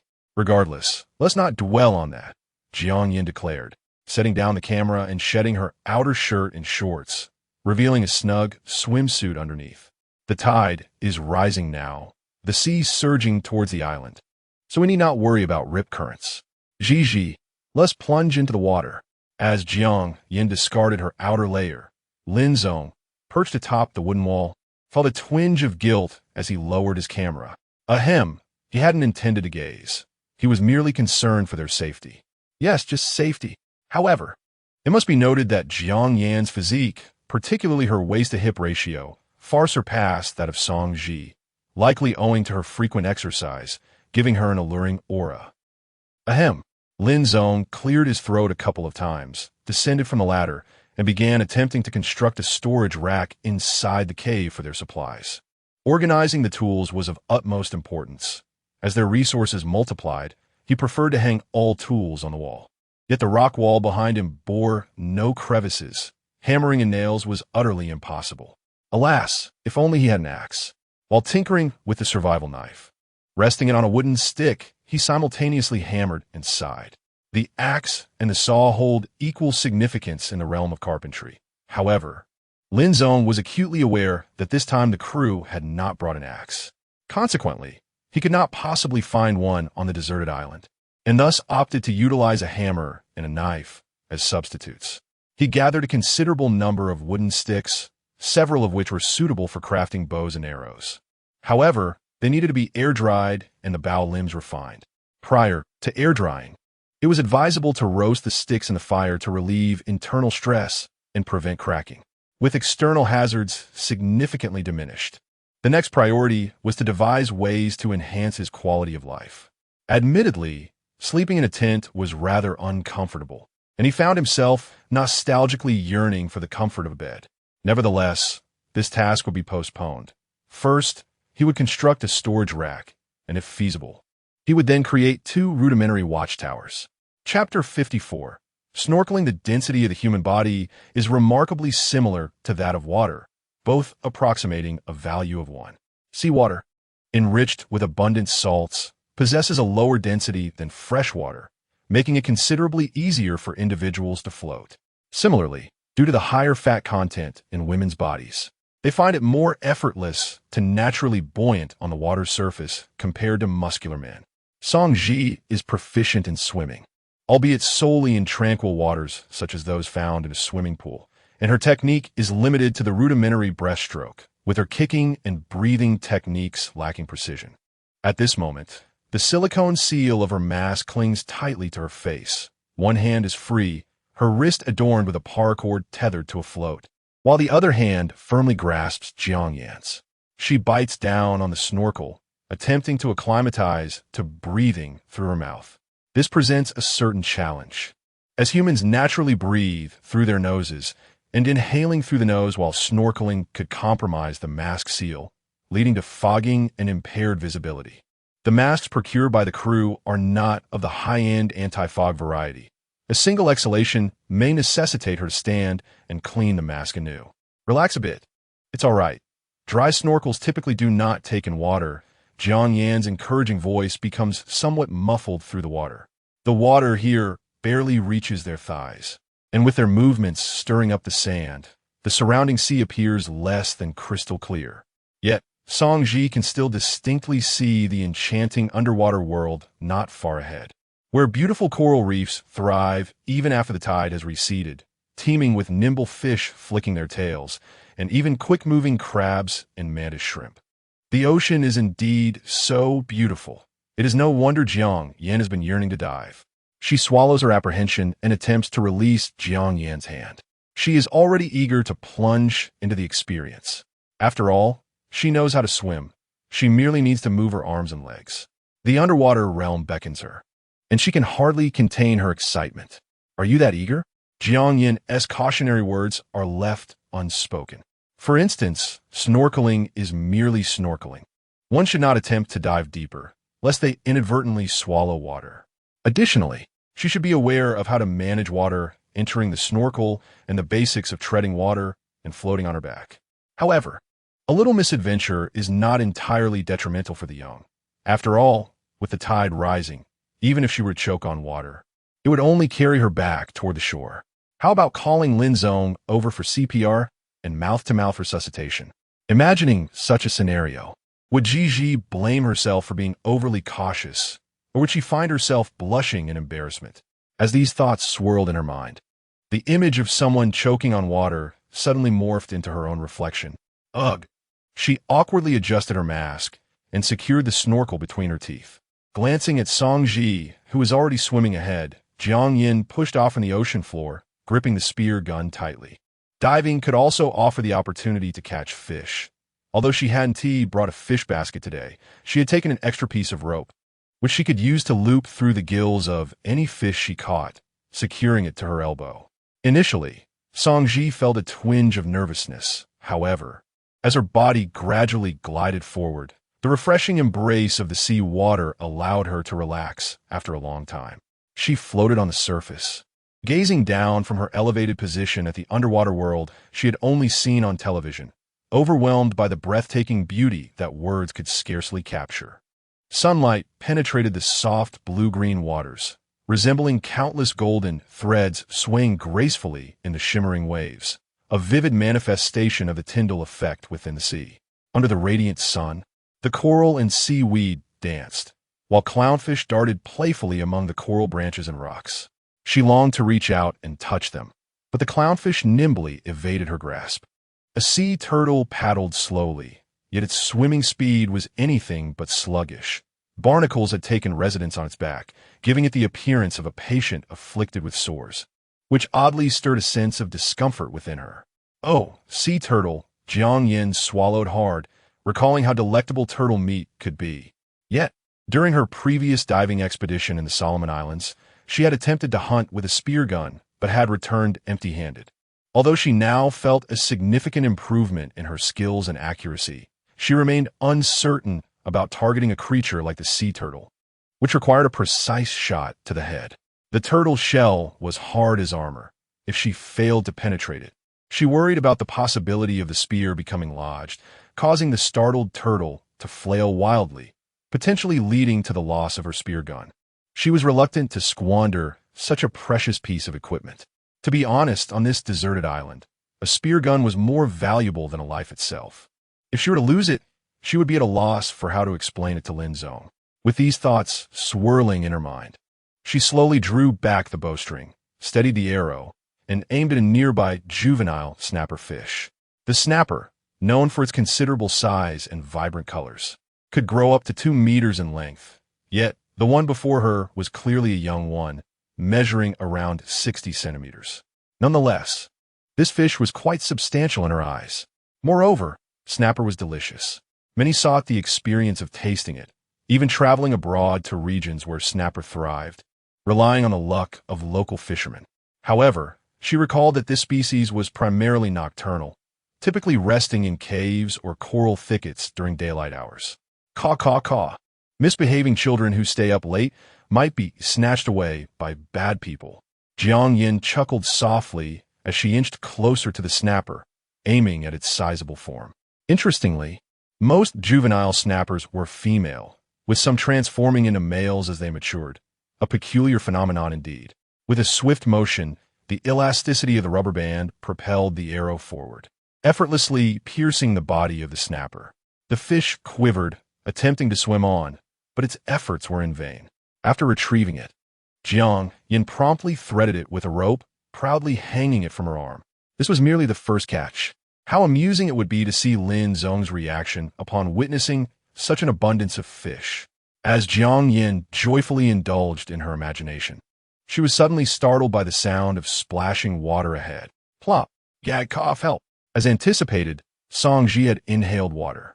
Jiang Yin lifted her gaze towards the 2 graceful legs flailing in the water, inexplicably feeling as though she were observing from the perspective of a great white shark.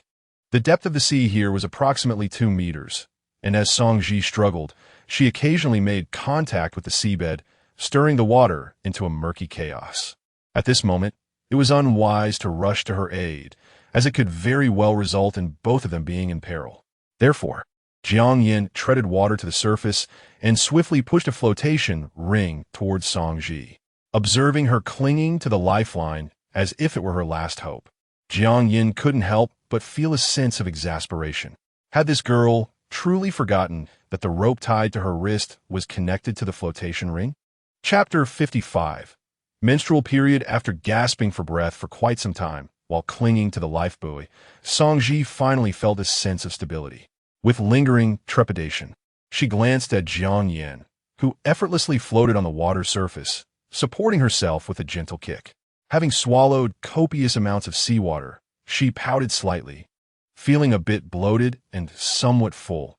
An inexplicable sense of grievance washed over her. The underwater world was undeniably enchanting. She floated on the surface like a mere observer. A clownfish darted playfully among the coral, and, exhilarated by the sight, she instinctively reached out to catch it, only to find herself unable to grasp it. Reflexively, she clung to her arms and submerged. Unfortunately, the seawater surged over her mouth, pouring directly into her throat. With her mouth agape, she gulped down a mouthful of briny, fishy seawater. Such occurrences are common in snorkeling. In renowned snorkeling spots, one often witnesses individuals suddenly rising to retch. There is no doubt they have ingested seawater. Jiang Yin, far from offering comfort, burst into laughter. Snorkeling is snorkeling. In the beginning, without experience and unable to control your breathing, you absolutely must not dive underwater. After her jest, Jiang Yin leaned closer, playfully gripping the life buoy. And after a moment of laughter, she reassured, "When I first learned to dive, I made the same mistake. It's a lesson learned. The worst that will happen is a bout of diarrhea when you return, and there is certainly no lasting harm." What Jiang Yin omitted to mention was that the water she had choked on was from a private swimming pool, which, while not potable, was undoubtedly cleaner than seawater, despite the presence of a large individual in it. Yet, such a detail was unnecessary to share with Songji. Given the unfortunate incident, Songji had lost her enthusiasm for swimming. Thus, Jiang Yin grasped the rope of the life buoy and began to tow Song Ji toward the shore. One must admit that swimming toward the shore during high tide is remarkably efficient. With just a few strokes of the arms and kicks of the legs, they covered a significant distance. Within a mere 2 minutes, they found themselves on the sandy beach. The first order of business upon reaching the shore was to induce vomiting. Supporting herself against the sand, Song Ji expelled 2 large mouthfuls of seawater, feeling a wave of weakness wash over her. It would be wise to take an anti-inflammatory medication upon returning, just in case. Meanwhile, Jiang Yin proudly lifted the 2 large fish she had caught while snorkeling, preparing to feast on them for lunch. The sume fish is best suited for steaming or making soup, yet given their current circumstances, they only had a small pot, barely large enough to boil water for instant noodles, making it impossible to accommodate both the half-meter-long sume fish and the nearly half-meter-long grouper. Such a size! Song Ji gazed in astonishment at the catch in Jiang Yan's hands. She increasingly felt a sense of inadequacy. It was clear she needed to gather more herbs to showcase her value. Upon returning to the small courtyard, Lin Zong was busy digging a pit to embed the sawn wooden planks into the inner side of the wooden wall. This served a dual purpose, to reinforce the wall and to create a small platform to stand on. The greatest advantage of this arrangement was that it not only fortified the wooden wall, allowing them to stand on it to fend off potential intruders, but also saved on tent pegs. Now, only 38 stakes remain in hand, and 4 must be reserved for locking the door. It is imperative to conserve as much as possible. Upon witnessing the catch in the hands of Jiang Yin and Song Ji, Lin Zong let out an exclamation akin to that of Song Ji. "Ha! It's just mediocre." Jiang Yin attempted to feign nonchalance, yet her sparkling eyes betrayed her true feelings. It was merely a half-meter-long sumi fish and a nearly half-meter-long grouper. Despite being skinned and gutted, these 2 fish would still yield a substantial amount of flesh. After deliberation, the trio decided to clean the sumi fish thoroughly, wrap it in banana leaves, and roast it slowly over the charcoal fire, while the remaining grouper would be sliced into fillets and hung on a smoking rack to dehydrate, thus making dried fish for long-term storage.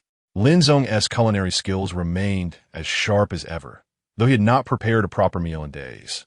His proficiency in carving wooden sticks, crafting intricate cuts, mixing seasonings, and applying marinades had not diminished in the slightest. Once the sumi fish was prepared, its belly was stuffed with perilla leaves, and intricate cuts were made across its surface. A mixture of salt and crushed pandan leaves was then evenly spread over the exterior. Given that the sea fish naturally possessed a salty flavor, there was no need for excessive salt. After evenly coating both sides, the 3 of them used 4 banana leaves to securely wrap the sizable sumi fish before placing it into the charcoal pile. According to reason, cooking such a large fish would typically necessitate a professional roasting apparatus. However, Lin Zong had instructed Song Ji to dig a large sand pit in which to burn some heat-resistant wood until it was charred.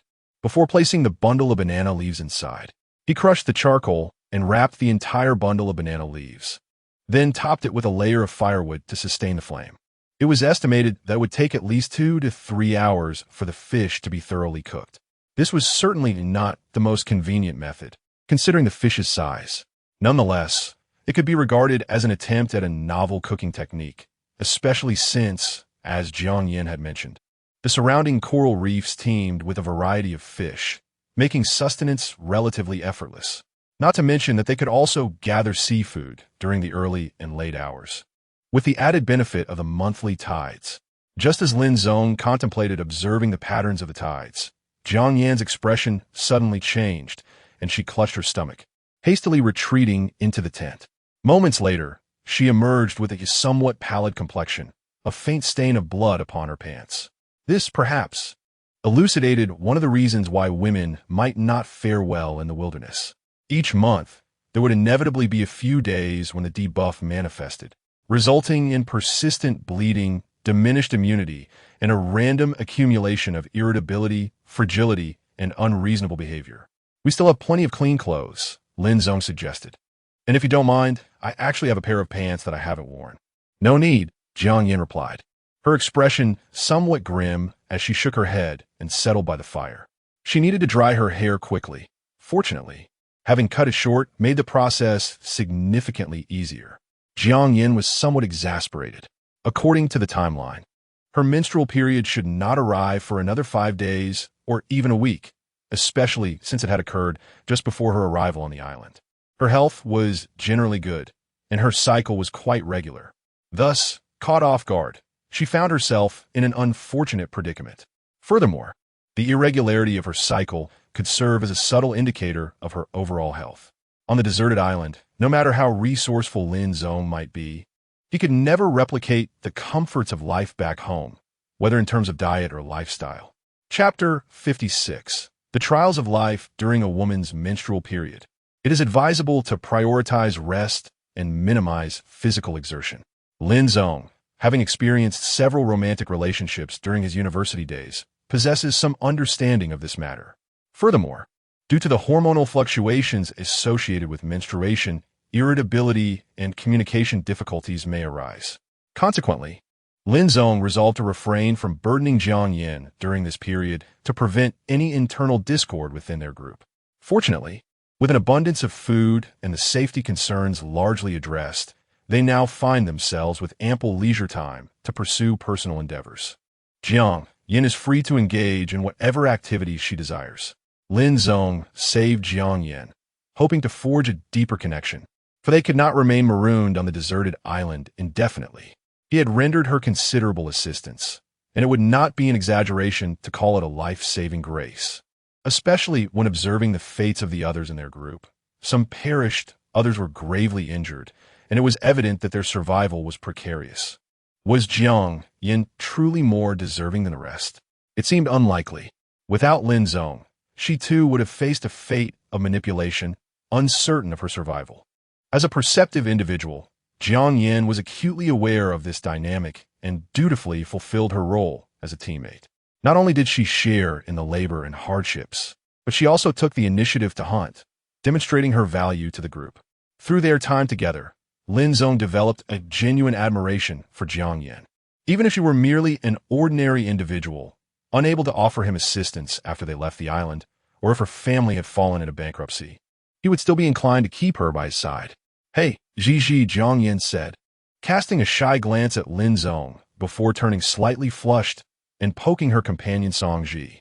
"Have you, by any chance, found any traditional Chinese medicine effective for menstrual discomfort?"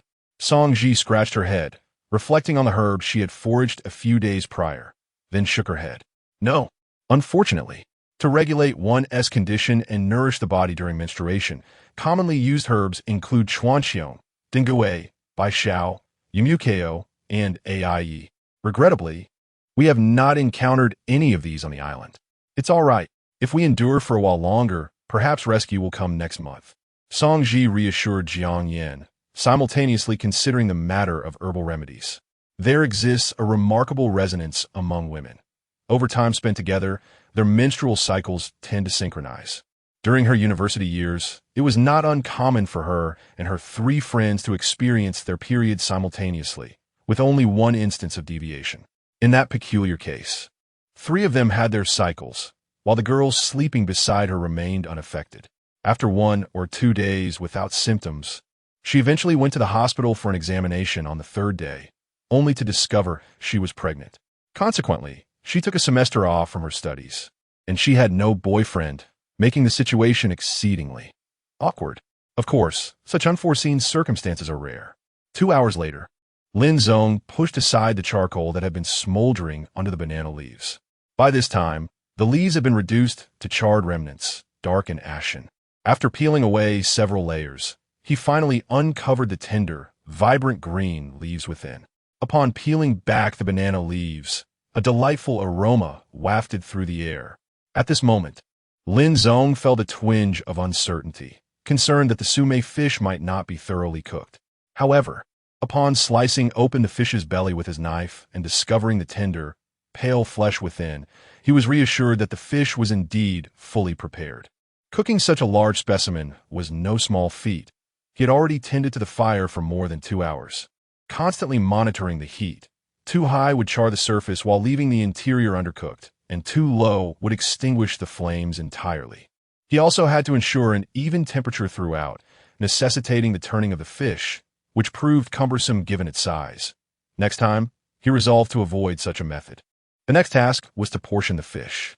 Jiang Yin and Song Ji also retrieved their coconut shell bowls. Coconuts are remarkably convenient. By locating a mature one can easily split it open and sand it down into a small bowl. Naturally, if given the choice, Lin Zong would prefer to replace some of the coconut trees with bamboo. In the wilderness, bamboo is the quintessential versatile material, adept at serving as bowls, utensils, containers, water storage, shelter construction, and crafting tools, traps, and weapons. Moreover, it often conceals bamboo worms, and bamboo forests are home to bamboo rats. It can be said that discovering a bamboo grove transforms the wilderness experience into a simpler endeavor. The two women watched in awe as Lin Zong extracted the sizable, dark sumei fish from the fire pit, followed by hissing and cooling their ears. The fish, enveloped in banana leaves, remained largely intact, save for a few areas that had been charred by the flames. These burnt portions would need to be discarded during the meal. The bitter notes of the banana leaves had caramelized into a subtle sweetness, and as the leaves were peeled back, the rich aroma of the fish permeated the air. The trio inhaled deeply, affirming that the sumei fish was indeed a culinary treasure from the sea. Jiang Yin, unable to contain her eagerness, reached for her chopsticks, skillfully extracting a piece from the fish's back. The skin exhibited a delightful resilience, rich in collagen, while the flesh was as tender as garlic cloves. With a single bite, the meat nearly dissolved on her tongue, infused with the smoky essence of the charcoal and the gentle sweetness seeping from the banana leaves. Absolutely exquisite. Delicious. Hurry, grab your chopsticks, Jiang Yin urged, nudging Song Ji with her elbow. Though Song Ji had just choked on several mouthfuls of seawater and was feeling less than hungry, the enticing aroma of sweetness and freshness stirred her appetite, causing her stomach to involuntarily churn. Taking a bite, she was struck by the disparity between this fish and those she had previously tasted. There was no trace of fishiness, and the texture was remarkably smooth. The belly, in particular, was so tender it melted in her mouth, enveloped in a rich, oily fragrance that was simply irresistible. Yet, despite their formidable appetites, the three could not finish the entire fish. In fact, they barely consumed half before lying back on the ground, clutching their bellies, and contemplating the mysteries of life and the universe. In the remaining half-day, to prevent spoilage, the fish can be rewrapped in banana leaves and gently simmered over charcoal, allowing it to dry out slightly, which may enhance its flavor. Lin Zong intended to rest his hands behind his head, yet found them buried in sand. Perhaps he could fashion a rocking chair. However, constructing one from wood would be quite time-consuming without bamboo. He contemplated whether the inflatable mattresses from the production crew were still nearby. With these thoughts in mind, Lin Zong resolved to venture out for a look once he felt less constrained. Chapter 57. The Narrow Path. Upon reaching the opposite side of the island, Sun Wenwen was taken aback by how swiftly Li Yifan, Wu Yifeng, and Guan Shuang had followed her. Susan, burdened with luggage, limped along behind them. Just as she was about to find a suitable spot to pitch her tent, she noticed the four of them appearing on the beach behind her. However, there was no sign of Zhang Wensuan. He had collapsed midway, his body being relentlessly battered by the waves, yet he lay motionless. The four did not bother to check on him, even going so far as to kick the water in the direction of the sea, wishing to avoid any lingering presence on the shore that might dampen their spirits or spread disease. Despite having lost considerable weight from recent trials, Zhang Wensuan's corpulent form still brimmed with ample fat, floating on the surface of the water, rising and falling with the tide, gradually drifting further into the depths of the ocean. With their arrival, it seemed unlikely that Sun Wenwen would find any advantage here. Anxiously, she retreated into the rainforest, her back laden with a folded tent. Though the top was torn, it could still serve its purpose if covered with banana leaves, and a broken rib could be mended with branches. She was not foolish enough to abandon such a useful shelter. She hastened to conceal herself. As she dashed deeper into the rainforest, her heart raced with trepidation. In a moment of distraction, her foot slipped and she grasped a nearby cliff for support, inadvertently tearing a vine from the rocky wall. As the saying goes, When the mountains and waters seem to offer no way, a hidden path may reveal itself. Just as she felt lost within the thicket, a narrow upward path suddenly appeared before her. It seemed as if the entire hill on the desolate island had parted here, revealing a passageway smoothened by the elements. Could there be snakes? Sun 11 hesitated at the slick path ahead, contemplating whether to traverse it to explore the other side of the island. Perhaps it was worth the risk. She still possessed a magnesium stick for igniting fire, a small knife, and 10 compressed biscuits. A brief return trip could allow her to gather these supplies. If she could secure a patch of rocky shore for herself, survival might indeed be within reach. With this thought, she took her first step, akin to the wanderer from Wuling discovering the peach blossom spring. Had she not glimpsed that woman? After scanning the rainforest and finding no trace of Sun Wenwen, Li Yifan, feeling a surge of frustration, returned to the beach. Despite his gnawing hunger, he dutifully drew the SOS signal in the sand, hoping that either a satellite or a rescue helicopter might spot it. His hand throbbed. The toxin from the soap pod thorns had already spread across his palm, causing his hands to swell like those of a bear. He was not alone in this plight. Wu Yifeng's hands had also begun to swell. Though the toxin was not lethal, recovery in the short term seemed unlikely.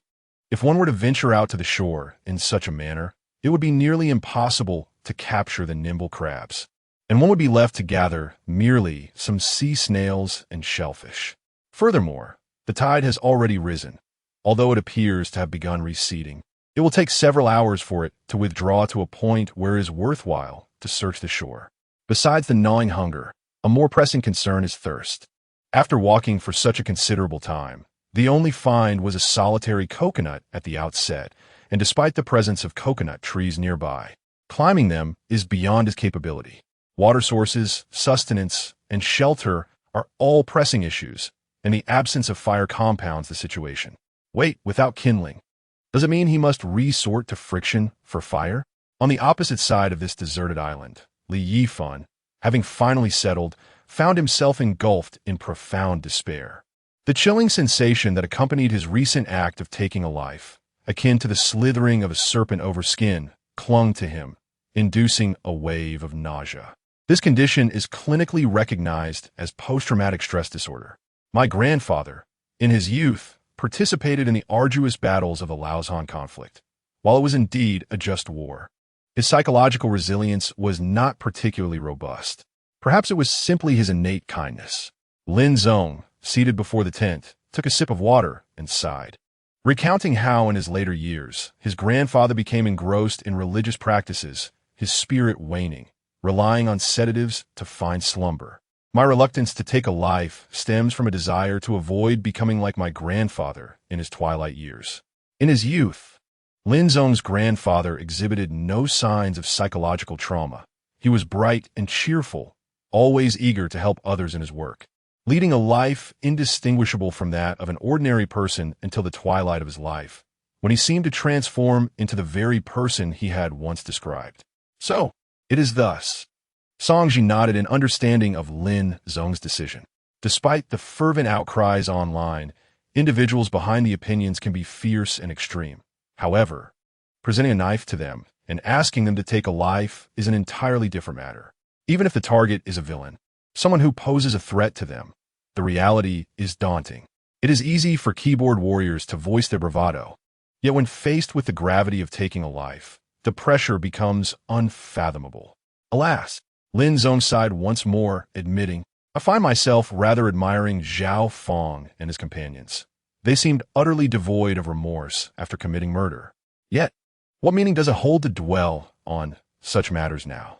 Jiang Yin waved her hand dismissively, stating, once rescue arrives, I shall arrange for some top-notch psychologists to come over from the mainland, even hypnotists if need be, ensuring that all these burdens are forgotten. Jiang Yin spoke as if packaging a few parcels. The daughter of a capitalist appears to possess a naturally deficient sense of compassion and empathy, treating people as mere tools, completely oblivious to the moral discrepancies in her actions. Lin Zong felt a twinge of envy. Had his grandfather possessed Jiang Yan's fortitude, his later years would surely have been much more bearable. Indeed, it is true. The SOS signals on the beach seem a bit distant from our current situation, so I shall venture forth to construct another with stones. Lin Zong felt he had adequately digested the circumstances. The internal and external troubles have been resolved, and now it is time to attend to some serious matters. Whether it involves devising a method to signal for help via SOS or constructing a vessel to navigate the seas in search of signals, we cannot persist in living like savages on this deserted island. Having exhausted the locally stored Douyin videos on my phone and grown weary of the music, it is high time for some endeavor. I shall lend a hand. Song Ji also stood up, brushing off her attire. Yin Yin, you should rest well at home. And do remember to close the door. Chapter 58. Coincidence, surely just coincidence in the end. Jiang Yin had also followed along. The three of them together cast the bodies into the sea. Zhao Feng's corpse had been so brutally beaten that it was nearly unrecognizable, a truly harrowing sight. Of course, there was no further examination of the bodies possible, apart from the fact that they possessed little of value. The remaining individuals were not foolish and had likely already rifled through the remains. After disposing of the bodies of Zhao Feng and Li Jieqi into the ocean, Lin Zong watched as two patches of blood spread across the surface of the water. Who knows if it might attract some large fish? However, it was most likely to lure sharks, creatures known for their skin that excretes waste. Their flesh is said to be both sour and astringent, notoriously unpalatable, and Lin Zong had no desire to sample it. Within the camp, it seemed they truly could not take everything with them, leaving behind 3 tents and 2 inflatable mattresses. The air mattresses had been punctured by Lin Zong, yet as he often remarked, they were not beyond repair.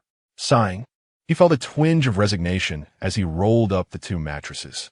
Perhaps he could return with some Kevlar thread to stitch them up, and with a lighter to seal the seams, they could be made functional once more. Song Ji, however, was somewhat pleased. Who wouldn't he want a larger bed at home? As for the remaining 3 tents, the frames were completely broken and the guy lines were missing, rendering them essentially worthless. Nonetheless, they could be dismantled and repurposed into fabric strips to hang at the cave entrance for rain protection. Lin Zong harbored thoughts of renovating the cave into a more house-like structure to withstand potential tropical storms. Yet he hesitated due to the time and energy it would consume. Moreover, there was a significant factor to consider: lighting. The cave itself was poorly lit. Fortunately, being an open, shallow cave allowed for more natural light. If you were to seal it up, the lack of light would render the interior dim and uncomfortable for habitation. Next, the trio divided into 2 groups to transport these items back to the courtyard, subsequently gathering some firewood to stockpile within the cave. Alas, what a pity! Jiang Yin leaned against the wall, cradling Lin Zong's cup filled with tea brewed from lemongrass. She had initially considered inviting the 2 of them for a swim and to learn diving. Now that they possessed a spear gun, they could hunt while swimming. Yet she was on her period. No rush. Lin Zong rummaged through his backpack, retrieving a length of paracord measuring about 5 or 6 meters, tossing it to Jiang Yin, insisting she keep busy. You can use it to weave a net, which will come in handy for catching fish. Well, I'll give it a try, Jiang Yin replied, scratching her head as she examined the small bundle of paracord in her hands. It seemed that Lin Zong had indeed prepared thoroughly. Had she known, she would have advocated for a higher salary for him, perhaps even enlisting him as a consultant. If only he had been entrusted with a satellite phone, she might now be luxuriating in some grand mansion. Nonetheless, there was no alternative. Jiang Yin accepted Lin Zong's phone and began studying a video on basket weaving displayed on the screen. Meanwhile, Lin Zong busied himself splitting branches with a stone and wooden mallet, envisioning a simple shelving unit from the collected twigs. It is time to acquire some new furniture for the home. However, the tools at hand are rather rudimentary. Lin Zong plans to venture out to find a sturdy tree to saw off a few stumps to serve as stools, although crafting chairs will pose a greater challenge. When not engaged in woodworking, he naively believes it merely involves digging a hole or creating a groove. How difficult could it be? Yet once he begins, he realizes that it is far more complex than it appears. It is truly a test of skill. Constructing a shelf is not akin to building a wooden wall. It requires meticulous attention to detail. After an entire afternoon of effort, Lin Zong finally manages to piece together a crooked version. which sways precariously and can only be placed against the wall. Nonetheless, it is a commendable achievement, and he eagerly places his tools and food upon it, feeling that the cave now appears significantly more inviting. Alas, if only he had an axe, he sighs. It is not until the three are about to set off for the shore that Jiang Yin finally struggles to finish crafting the net bag. With some guidance from Songji. In the realm of weaving, Songji is truly a prodigy. Before arriving on the island, she could not even knit a sweater. Yet now, given sufficient materials, she can fashion a fishing net with her bare hands. Upon reaching the rocky beach, they are relieved to find the area so open. Take your time. There is no rush. No one is competing with us now, Lin Zong remarks. Just as he finishes speaking, a fiddler crab boldly scuttles past the three of them. Lin Zong is left to ponder whether it is merely a stroke of luck or mere coincidence, for luck, he believes, is non-existent. Why is it that whenever I come alone, I can only find shells, yet when Jiang Yin and Songji are together, they discover such bounty? To enhance their efficiency in foraging, the trio disperses. Lin Zong quickly spots the shimmering reflection of a flatfish in a small puddle. Without hesitation, he retrieves it. Subsequently, he unearths a considerable number of clams, and as he breathes in the briny sea breeze, he feels quite satisfied with his haul. Upon turning around, he sees Jiang Yin's net bag brimming with 4 crabs, Songji's hat filled with 3 sea cucumbers, along with 2 large conchs, 3 coconut crabs, and 2 struggling mantis shrimp. As twilight approaches, it is time to return for dinner. Songji nudges the sea cucumbers, suggesting, "Why don't we cook these 3 sea cucumbers for dinner? It would be a nice treat for Yin Yin." "That makes sense," Lin Zong agrees, discreetly concealing his catch behind him. The evening promises a sumptuous seafood barbecue, complemented by curry leaves simmered with the sea cucumbers. The texture is tender, though the flavor is somewhat fishy, making Jiang Yin's expression rather strained as she eats. "I truly do not understand why people enjoy this dish," she complains after finishing one, refusing to eat another, and passing it on to Lin Zong and Songji. After a brief exchange, the three of them gaze at the cooked sea cucumbers. "Perhaps they will taste better once dried," Lin Zong muses. "I agree," Jiang Yin responds, digging into the overcooked, yellow-hued fish, nodding in affirmation. Crabs and sea cucumbers can be preserved for later consumption. Even when roasted, they do not spoil. However, this prized grouper, if not consumed soon, will have to be discarded into the sea as bait. Had I known, I should have reserved half of it to prepare alongside the grouper as dried fish for storage. This evening, it seems unlikely that the three of them will finish the remaining fish meat. Perhaps the catch from tonight's shore excursion could serve as a midnight snack? As for the 2 sea cucumbers, as long as she refrains from consuming them now, anything will suffice. "Very well, let us dry them." Lin Zong selected the 2 beloved sea cucumbers and hung them on the courtyard wall. Chapter 59, Flames. The other side of the deserted island is also a rainforest. Before her lay an endless expanse of tropical rainforest, seemingly boundless. While she had contemplated that the island might be larger than her initial imaginings, she had not anticipated its vastness. Scanning left and right, she proceeded forward in the direction where the light shone most brightly, marking her path along the way. It took her nearly half an hour to finally reach the beach. The mosquitoes here were even more ferocious. Clad in long sleeves and trousers, she remained vigilant. Yet she was still bitten several times through her clothing. Just as the incessant itching became nearly unbearable, she spotted the waves and sandy shore ahead, accompanied by a cluster of rocks. This must be the place. Sun Wenwen hurriedly set up her tent in the shadow, cast by the tropical rainforest. For the time being, she would have to reside within the tent. Along the way, she had gathered some sturdy branches, which she carefully whittled to a point with her small knife, inserting them into the torn areas to secure the openings, and subsequently used the branches to mend the broken ribs of the tent. "I must survive," living in anticipation of rescue. Sun Wenwen's grip on the knife tightened until her knuckles whitened. As the tide gradually receded, she collected a considerable amount of dry wood from the rainforest behind her, imitating the method Lin Zong had used to start a fire at the beginning, shaving off numerous wood shavings. Then, she gently scraped some powder from a magnesium rod, mixed the two together, and with one determined stroke, created sparks to ignite the mixture. Once she had kindled the fire, she swiftly added easily combustible bark and small sticks, and soon, a small blaze roared to life. With a shelter and fire established, Sun Wenwen felt she could endure on this deserted island devoid of others. Next, water was essential. After consuming coconut water for an extended period, she had begun to experience symptoms of diarrhea. However, there was little choice. This was a deserted island, lacking convenient stores or faucets. If she wished to avoid drinking seawater or succumbing to thirst, coconut water was her only option. Fortunately, there were many coconuts scattered about, and if sealed properly, the coconut water inside should still be drinkable. At least she had consumed it before without incident. If it would rain, she could quench her thirst with rainwater. While quenching her thirst with coconut water, she gazed at the rocky beach before her. This rocky shore was considerably smaller than the one on the opposite side. With a stroke of luck, sustaining herself should not pose a problem. Moreover, her culinary repertoire needed expansion. She had spotted several snakes along the way, their vibrant colors suggesting they might be venomous. Yet, the snake's head and fangs were poisonous. Surely, the flesh could not be toxic? If foraging from the sea proved futile, she would have to devise a way to roast both snakes and lizards for sustenance. As the tide continued to recede, Sun Wenwen, feeling the pangs of hunger in her belly, resolved not to wait any longer. As the tide slowly ebbed, she began to gather seafood.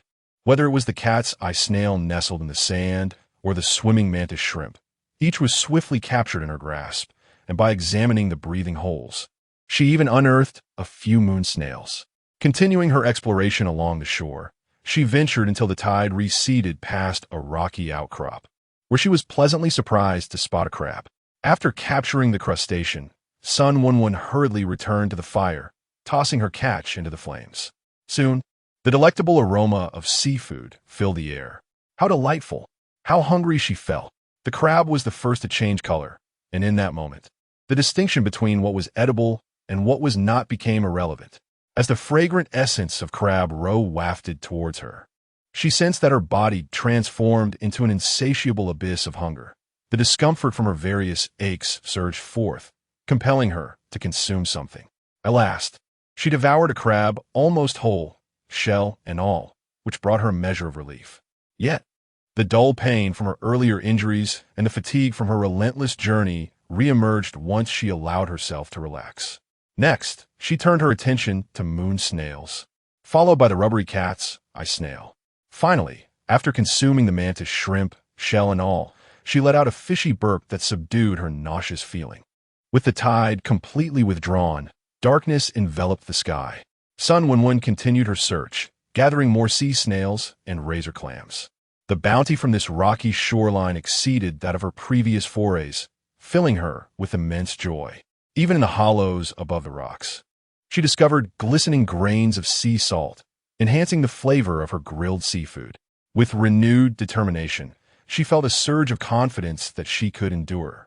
As night descended, Sun Wenwen prepared her deflated mattress and, resting her head upon a piece of wood, was about to succumb to slumber when she suddenly perceived strange sounds emanating from the rainforest behind her. Was it a lizard?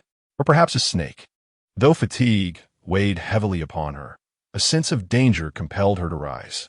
The sounds seemed distant, and as she rubbed her eyes and gazed into the rainforest, all traces of drowsiness vanished. The tranquil forest was punctuated by the faint chirping of insects, and deep within, a flicker of firelight pierced through the darkness like a sword directed at her eyes. There were people. A surge of elation swelled within her. Regardless of whether they were rescue personnel, camping tourists, or content creators, the mere presence of others signified her chance for salvation. She felt exhilarated, ecstatic, and jubilant. It was a moment where hope blossomed anew. In extreme excitement, one truly might leap for joy. "Hey, I'm here. Help me," she called out, refraining from venturing deeper into the rainforest at night, and shouted, "Help me. I'm in distress." Suddenly, with a swift motion, Lin Zong swatted an audacious mosquito that had landed on his face. How brazen it was! Without the mosquito netting of their tent, the three of them would have been unable to enjoy a restful sleep. By the fire, Songji and Jiang Yin were still examining the storage rack crafted by Lin Zong, which held various tools, with a fish hanging from a tree branch. To prevent it from swaying, several stones were placed at the base to serve as ballast. Though a bit rough around the edges, it proved surprisingly sturdy. Jiang Yin, feeling a sense of delight, gently patted the shelf. "Ah, how I wish I had an axe," sighed Lin Zong. With an axe, not only would chopping be a breeze, but crafting other items would also become significantly easier. An axe? Jiang Yin pondered, resting her chin on her hand, and then nodded lightly. "Although I didn't bring one, there must be a way to find a substitute, right?" "What kind of substitute?" Lin Zong inquired, intrigued. Although he was an enthusiast of survival skills, his experience in wilderness survival was limited, particularly in the realm of tool-making, where he merely scraped by. While diving, I once encountered an old-fashioned anchor at the seabed. Discovering shipwrecks underwater is quite common. Many tourist spots even leverage such wrecks as attractions to enhance their tourism appeal. An anchor? Lin Zong recognized this large iron hook used to secure vessels. It could indeed be useful. Then I shall dive tomorrow and see what I can find. Chapter 60. Salvaging the anchor. Ah, there's actually a bottle of shampoo here. Songji tucked away her survival knife, used for foraging herbs, and curiously wiped the outer packaging off the bottle. Shielded from the elements, and having only passed a few days, the name of the shampoo remained clearly legible, albeit entirely in English, leaving her unaware of the brand. Judging by the packaging, it seemed rather expensive. However, with the soap nearly depleted, the appearance of this bottle of shampoo was indeed timely. Songji smiled, placing the shampoo into her backpack, intending to surprise Jiang Yin and Lin Zong upon her return. It is worth mentioning that during the week-long search for supplies in the rainforest, everyone had struggled to find items such as shampoo, body wash, towels, or even toothbrushes and toothpaste. Consequently, the two of them were reduced to brushing their teeth with a pinch of coarse salt collected from the rocks. While this sufficed for the short term, the long-term implications were concerning. Not only could it potentially harm their teeth, but the persistent salty taste was also unbearable. If only they could find toothpaste. Songji acknowledged the absurdity of her wish, shaking her head as she resumed her inspection of the bushes at her feet. Meanwhile, Lin Zong stood by the shore, equipped with a diving mask, a breathing apparatus around his neck, and a length of paracord wrapped around his wrist, with the other end secured to a flotation device. A grappling hook was fastened to his waist, should the anchor become lodged in the crevices of the rocks. The immense underwater resistance would render any vigorous attempts to dislodge it futile. However, the hooked end could be leveraged to pry it free, as many of those rocks, particularly the coral formations, were often not as resilient as one might imagine. Jiang Yin stood on a nearby rock, directing Lin Zong's efforts. Her expression was somewhat peculiar as she observed him, harboring a lingering suspicion that the breathing apparatus he was currently using was the same one she had utilized the day prior. Despite knowing this was an unavoidable circumstance, the mere thought of indirect contact or the exchange of saliva between genders inexplicably caused her to blush. It wasn't so much a matter of affection or romantic feelings. Perhaps it was. Jiang Yin tossed a small stone into the sea, aiming for the surface. It should be around this spot. I can't recall exactly, but I'm certain of the direction. She had a clear view of the area, marked by a protruding rock nearby. Although the anchor had begun to rust, encrusted with barnacles, she was confident she had not misidentified its location. Yet, even if she had, it mattered little. He glanced back at the fishing spear and net behind Jiang Yin. Practicing diving would be of little consequence, serving merely to enrich their survival experience. Moreover, he might even catch a few fish. Surely, his luck would improve while underwater, wouldn't it? With no further need for psychological preparation, Lin Zong plunged into the water. With the mask and breathing apparatus in place, he floated on the surface, simultaneously marveling at the breathtaking underwater scenery below and diligently searching through the azure depths. In the beginning, numerous supplies found their way into the ocean. With a stroke of luck, one might uncover some useful items that could enhance the quality of life. Naturally, if one were to stumble upon bottled water, it might not be safe to consume, but a brand new toothbrush or a tin would certainly be more desirable. Ideally, discovering a fish spear would be a splendid addition. The underwater scenery of the glassy sea is boundless. with exquisite corals and lively schools of fish that swim unperturbed around him. He swallowed hard, particularly drawn to the crabs and lobsters that twitched their antennae beneath the rocks. An enticing allure that was nothing short of seduction. "I'll spare you for today," Lin Zong murmured, gripping his breathing apparatus. He raised his gaze to the surface, glanced back at the shore, gauged his direction and range, confirming he had not swum astray, and then plunged his head back underwater. At that moment, the sea was approximately 2 meters deep beyond the reach of his feet. Maintaining a frog kick, he peered into the depths, and suddenly, his eyes brightened. Beside a rock, an anchor came into view, as Jiang Yin had described. This anchor was cloaked in a thick layer of rust, its exterior encrusted with sand and barnacles, as well as other marine microorganisms. It was somewhat smaller than he had envisioned. Initially, he had thought it might be the kind used on a large vessel, and he had even contemplated leveraging the buoyancy of his swimming ring to haul it ashore. However, it turned out to be something he could easily lift with his hands. It was time to dive deeper. Lin Zong clenched the breathing tube to prevent accidentally inhaling seawater, then propelled himself downward, his body resembling an inverted onion as he submerged. Initially, overcoming the buoyancy of the seawater posed some difficulty, but as he descended, the water pressure eventually balanced with the buoyancy.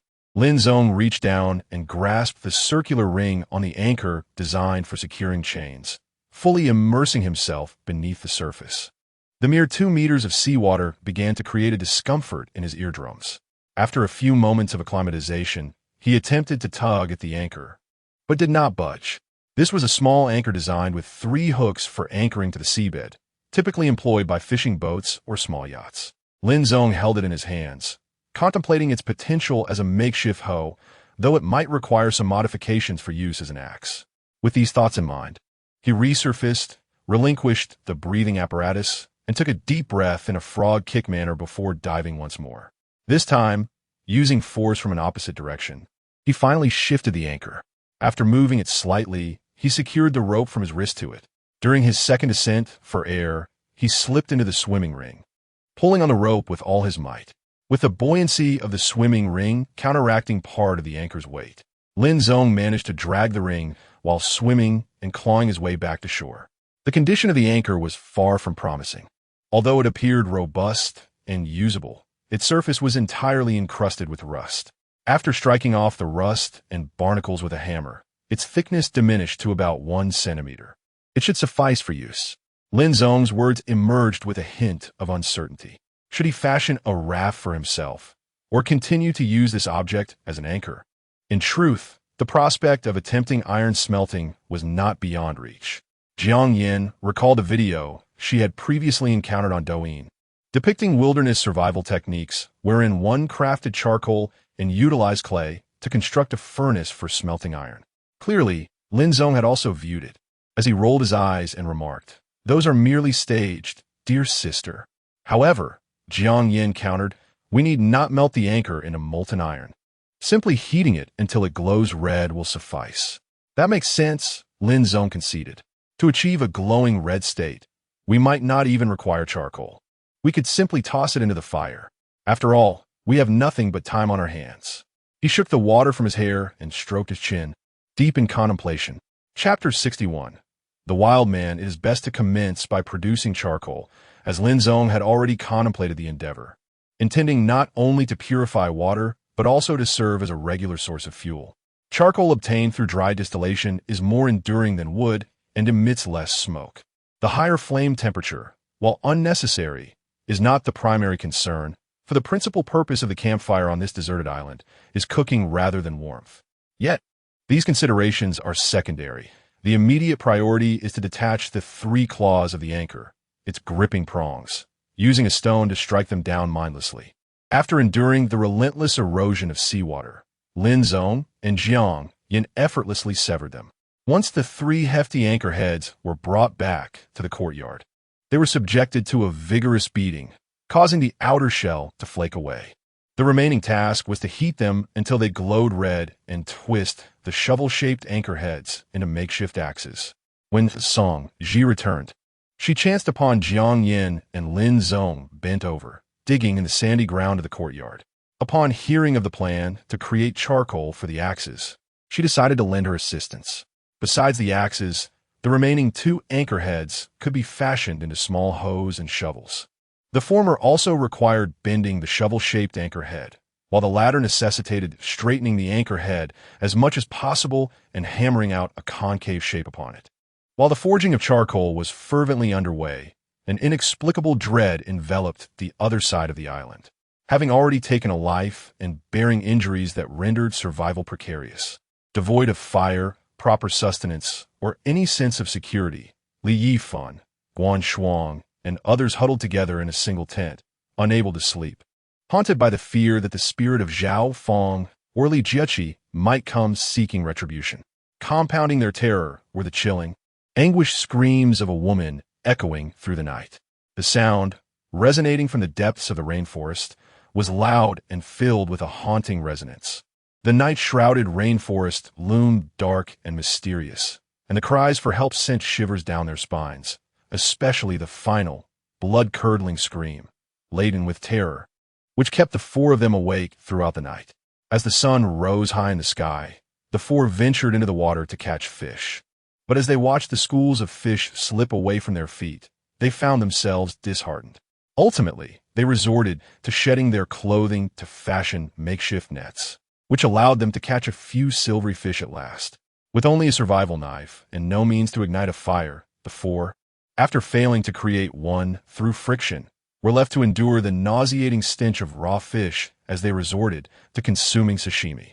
During their meal, an oppressive silence enveloped them. The previous night's screams clung to them like a persistent chill, and their hopes for survival dwindled further. "It sounds like Sun Wenwen," said Susan, noticing the 3 lost in thought. Unable to restrain herself, she spoke. "It must be true. She may have been bitten by a snake in the rainforest. It's nothing serious." On this deserted island, aside from snakes and lizards, there are probably only rats and mosquitoes left. The presence of larger creatures is highly unlikely. Li Yifan echoed her sentiment, yet the words offered little solace. The lingering sense of dread overshadowed their hunger, leaving them momentarily oblivious to their gnawing appetite. After finishing the sashimi, Guan Shuang ultimately proposed that the 4 of them venture into the rainforest together. She held on to the hope of possibly discovering some supplies within the jungle, perhaps even unearthing something that had been left behind.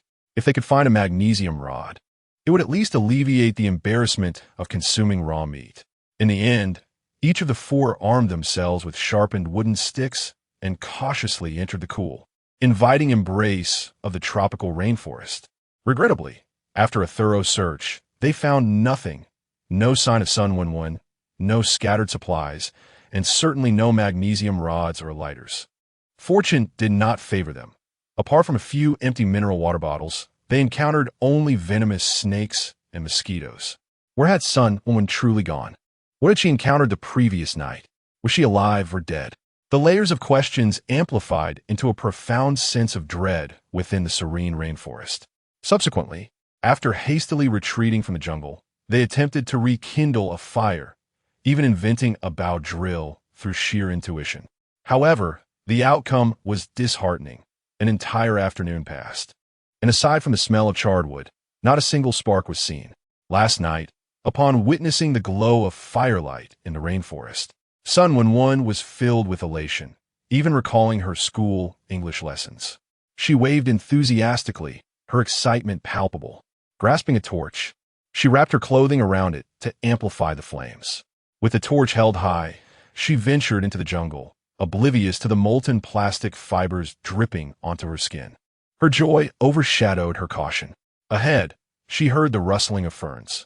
Someone was approaching. She could see another torch moving toward her. In her exhilaration, Sun Wenwen failed to realize that if they were indeed rescuers or fellow travelers, they would not be using torches as their primary source of light. From any perspective, it was improbable to traverse the jungle without a flashlight. Moreover, how could rescue personnel establish a shelter deep within a rainforest? All these rational thoughts were cast aside in her fervor for salvation as she moved closer, calling out loudly. As the distance between them closed, she heard a strange, chilling cry. A shiver ran down her spine, and the preceding peculiarities rushed back to her mind. Her throat felt dry. She wanted to convince herself that she was merely overthinking, but the approaching footsteps grew increasingly distinct. At last, the illuminated area from the two torches converged with that of her own. Yet, what emerged was not the tourists or adventurers she had envisioned, but a figure adorned with a crown of colorful seabird feathers, dark skin, thick lips, and a bare torso, encircled by a grass skirt. A wild man. Lin Zong. This pit was still smoldering, having done so for an entire afternoon. Was that truly normal? Well, they might as well repurpose it for drying herbs. Song Ji, feeling utterly bored, gazed at the ground before her, from which wisps of smoke curled upwards, while resting her chin on her hand. At that moment, Lin Zong was busily transporting stones into the courtyard. Although there was no longer any need to guard against enemies, his incessant activity seemed rather superfluous. A survivalist at heart, he believed in the importance of preparing for any eventuality. The stones he gathered were intended not only to reinforce the wooden walls, but also to construct a small stone barrier, serving to separate the cave's interior from the outside world. This endeavor was part of his preventive measures, aimed at mitigating the impact of strong winds from tropical storms on the cave. However, he had yet to find a suitable adhesive to act as cement. He planned to venture into the rainforest in a few days to dig up some earth for this purpose. Chapter 62. Infrastructure development. Erecting a windbreak wall at the entrance of this expansive cave proved to be far more challenging than Lin Zong had initially envisioned. At present, a pile of stones, half the height of a person, had accumulated in the corner of the courtyard. Yet, due to the absence of any binding agent, the stones could only be stacked up to a height of half a meter. Any further elevation would render the structure precarious, with a significant risk of collapse. Reluctantly, Lin Zong was compelled to settle for a compromise. While crafting benches from sawnwood stumps, he also took the opportunity to transport the cut tree trunks. After a day and night of charcoal production, Lin Zong had just moved a log over a foot in diameter to the entrance when Jiang Yin and Song Ji had already begun excavating a pit in the courtyard. The earth here was still warm. Song Ji grasped a handful of the sandy soil, feeling its mild heat. Upon clearing away the top layer of sand, a rudimentary earth kiln was revealed beneath. The charcoal within had not undergone sufficient dry distillation, likely due to an inadequate burning duration. However, it would suffice for the time being. It was still early in the day. Jiang Yin glanced at her phone. It was 3 in the afternoon, the peak of the day's heat. Despite having little else to attend to, she could not comprehend the need for such busyness. Stretching languidly, she observed Lin Zong sawing at the entrance and sighed, shaking her head in resignation. Humans often find themselves in this paradox. In the throes of labor, one yearns for rest, yet when leisure is finally afforded, a sense of aimlessness and emptiness prevails, as if meaning has been lost, rendering the previous toil more fulfilling. Having more benches isn't a bad idea, Song Ji remarked, unfazed by the exertion. After assisting Jiang Yin in transporting the charcoal, she set to work aiding Lin Zong with renewed vigor. Jiang Yin, still enduring her menstrual cycle and seemingly affected by the emotional upheaval of recent times, found her energy waning after only a modest amount of labor, prompting her to wash her hands and retreat for rest. With Song Ji's assistance, Lin Zong dedicated over half an hour to sawing 3 wooden stumps, a task made easier by the relatively low density of the selected wood, which paled in comparison to the previous Wangdian tree, akin to Polonia. The freshly cut wood would require some simple sanding before it could be utilized effectively, while the remaining substantial log held potential for other applications. Though the wooden wall had been erected, the envisioned 2 lookout towers remained unaddressed. Despite the absence of adversaries, a high platform was still necessary for gaining a wider perspective. It might even aid in spotting passing vessels. He planned to utilize the freshly sawed tree, erecting it behind the 2 wooden walls to create a standing platform 2 meters high, with half a meter buried underground for stability, supported with ropes, nails, and wooden sticks. This structure would serve well against any potential external threats and allow for distant observation of the beach and see through the gaps in the rainforest. However, to achieve excellence in his endeavors, Lin Zong recognized the necessity of properly preparing his tools. After making a rough cut on the log, He wiped his hands clean and commenced the process of charcoal burning. He did not pause for a moment, as if something behind him were urging him onward. A sense of crisis, indistinct yet palpable, enveloped him. A man stranded on a desolate island with two women, he had just narrowly escaped a dire fate. Yet the situation remained precarious, almost too fragile to withstand any turbulence. Thus, he resolved to seize the opportunity while resources were still readily available, to fortify their defenses and enhance their living conditions without hesitation. Much like in civilized society, where one stockpiles food, rice, flour, oil, and weapons, those around him might question the significance of such preparations. Would a supermarket downstairs truly collapse? With society and the state providing a safety net, why engage in such arduous tasks that seemed futile, perhaps even unnecessary, merely a waste of money? Yet, he could not shake the thought of being vigilant in times of peace. He found an odd sense of joy and accomplishment in the act of preparation. The charcoal glowed fiercely in the fire pit as Lin Zong placed 3 anchor heads within, beginning to heat them. The temperatures generated by burning charcoal could reach as high as 1,000 degrees. While insufficient to melt steel, it was adequate for annealing, rendering the metal more malleable. At that moment, Jiang Yin and Song Ji were of no assistance, watching Lin Zong sweat profusely as they fanned him in the sweltering heat. As a novice blacksmith, Lin Zong faced an undeniable setback. The small hammer simply lacked the heft to strike effectively. Despite the anchor heads glowing red-hot, his only tool was a diminutive horn hammer, too light to yield any force. Fortunately, a solution dawned on him. He wrapped the end of the anchor head and swung it against a stone, utilizing the impact to finally bend it into the desired shape. After some additional hammering to refine the details, it was time for quenching. Although inexperienced, Lin Zong had observed many blade forging competitions. He understood the high risks associated with water quenching, especially at elevated temperatures. It could enhance hardness, but might also lead to catastrophic fractures. Thus, when the axe head reached a bright red state, he cautiously dipped the edge into water to ensure the rigidity of that section, only immersing the entire axe once it cooled to a dark red hue.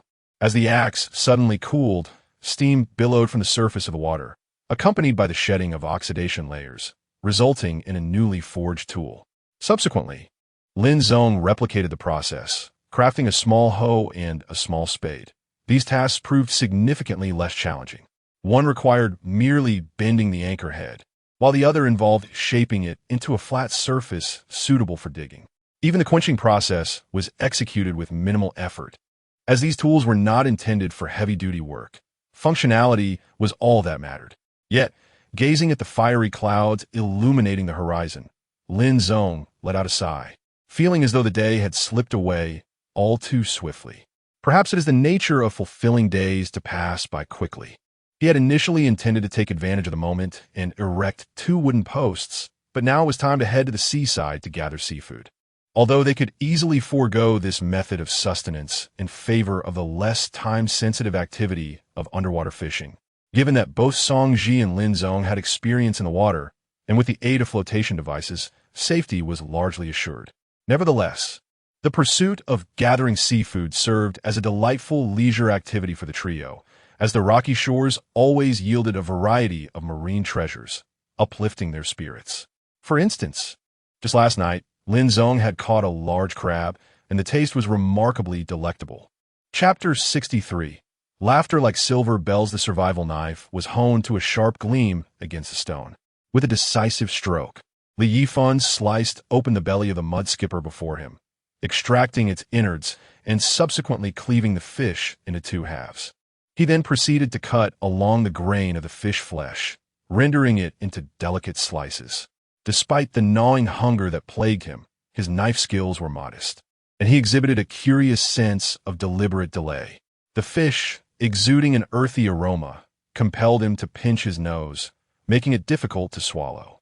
Previously, he had indulged in sashimi and shunned and enjoyed raw fish in Japan, where the fish were of exquisite quality, nurtured in pristine waters for days. Yet, the experience paled in comparison to what he faced now. Though both were raw fish slices, the previous delicacies had been crafted by masterful hands. using top-tier ingredients such as premium grass carp, salmon, or tuna, accompanied by a symphony of condiments. Now, as the raw fish entered his mouth, his stomach, teeth, tongue, an entire oral cavity rebelled against the unwelcome morsel, resisting its passage. Yet he had no choice. He forced himself to tilt his head back and swallow. His expression contorted in agony, reminiscent of a dog enduring a bitter ordeal. Endure. But how could he endure? Was there a chance this fish harbored parasites? The thought sent waves of unease through his belly. A prolonged deficiency in vitamins had rendered him gaunt, his hair dull and lifeless, and even his feet had begun to itch. In recent days, he hadn't visited the restroom even once. It was simply inedible. After Wu Yifeng finished his portion, he stifled a dry heave, managing to keep his meal down. Just hold on a little longer. Once the discomfort in his stomach subsided, Li Yifeng wiped his mouth and declared, "We should construct a sturdier shelter." He gazed at the beautiful sunset on the horizon, yet felt no inclination to appreciate its beauty. The clouds began to gather anew, ominously, and a vast expanse of cloud was descending upon the island. Perhaps rain would fall again tomorrow. Meanwhile, Lin Zong had finished sharpening his axe and attempted to chop some firewood. Although the balance felt awkward due to the weight distribution, it was undoubtedly more effective than wielding a knife. His efficiency in splitting wood had significantly improved. Next, he casually browsed through a cash novel on a pirated reading app on his phone to pass the long night. Footsteps echoed from outside the tent, and soon after, Song Ji's voice called out, "Lin Zong, are you asleep?" "No." Lin Zong sat up and unzipped the tent, revealing Song Ji, clad in shorts and a tank top, shyly entered. "My." At this hour, having survived together for over half a month, they shared a bond that transcended mere survival, even if unspoken feelings lingered in the air. Song Ji hesitated. "Do you have any clean clothes? Preferably unworn. Or freshly washed ones, ideally something you don't wear." She gestured her belly. I was paying attention while chatting with Yin Yin, and it just happened. It's that time. Lin Zong hurriedly retrieved the garments he had previously discovered in the rainforest, their origin unknown to him. The size was a size smaller than his own, with only a vest fitting comfortably. The other short-sleeved shirts clung tightly to his form. He felt no remorse in offering them to Song Ji and Jiang Yin for their amusement. "Thank you. Don't mention it," Lin Zong replied with a nonchalant smile. "If you need anything, do not hesitate to ask." Bathed in the dim light reflected from his phone, Song Ji glanced at Lin Zong's sculpted physique, reminiscent of an ancient Greek statue. Even in a relaxed state, his abdominal muscles were distinctly visible, the outlines of his serratus anterior subtly casting shadows, exuding a palpable sexual tension. Her heightened sensitivity due to her menstrual cycle made her thoughts wander, and upon witnessing Lin Zong's appearance, her cheeks flushed deeper. "No, I'm fine, Brother Lin. Lin Zong, you should get some rest," she stammered, her movements a bit unsteady, resembling someone fleeing in a fluster. Soon, the muffled voices from the neighboring tent drifted over. "Did you manage to borrow anything? Ji, why is your face so flushed? Are you unwell?" It was Jiang Yan's voice. "I borrowed a few things, I'm all right," Song Ji replied, slightly embarrassed as she waved her hand. "There are 3 pieces of clothing here. Yin Yin, I'll give you one, and tomorrow I'll wash the bloodstained items." Lin Zong had witnessed Jiang Yin washing clothes before, using boiled rainwater for her intimate garments. She had appeared lethargic at the time, and although he had wished to assist, their relationship had not yet reached that level. He had advised her to add some plant ash for a more effective cleanse. It proved only marginally helpful against bloodstains, even if it did possess antibacterial properties. He would also add plant ash when washing his own undergarments. "Oh, Ji, your blush is certainly due to Lin Zong, right? Tell me, what did you see just now?" Jiang Yin teased, her tone playful. "Did you catch a glimpse of Lin Zong without his shirt off, Yin Yin? Please don't say such things. What has the harm? It's just the 3 of us here." Your little thoughts are evident to anyone. The ensuing banter between the 2 women was filled with laughter, ringing like silver bells. Lin Zong turned his head away, feeling a touch of embarrassment. It was indeed a rather awkward situation for him. He did not consider pursuing romance on a deserted island a wise choice. The mere thought of a physical relationship seemed impractical, as it could lead to complications. One encounter could easily lead to another, and he could only guarantee 2 instances at most. To be candid, the 2 small umbrellas he had brought along were primarily for the protection of his phone, fire starter, and emergency water storage, serving as makeshift rubber bands and binding materials, rather than for any frivolous purpose. If both parties could exercise caution and restraint, it would be manageable. However, one misstep could result in dire consequences, especially on an island devoid of medical resources. It appeared prudent to divert their attention elsewhere. With such thoughts in mind, Lin Zong soon slipped into a peaceful slumber. Meanwhile, on the other side of the beach, separated only by a mountain from the lush rainforest, a gathering of savages, adorned with primitive tattoos and clad in naught but simple grass skirts, encircled a fire. They danced fervently around a roasted human leg, glistening in golden hues, invoking the gaze and blessings of some primordial deity. Their mouths uttered peculiar syllables, while their stone spears swirled in the air. Amidst the fervent atmosphere, the sight of Sun Wenwen, who had lost an arm and a leg, yet still clung to life due to her wounds being sealed by clay, appeared all the more tragic and pitiable. She was filled with regret. Chapter 64. The Abyss. In this world, there exists no remedy for regret.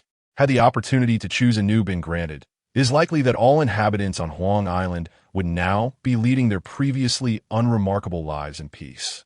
Yet in truth, only Lin Zong, Jiang Yin, and Song Ji are currently savoring the simplicity of existence. As dawn broke the following morning, Lin Zong rose from his slumber, stretching lazily.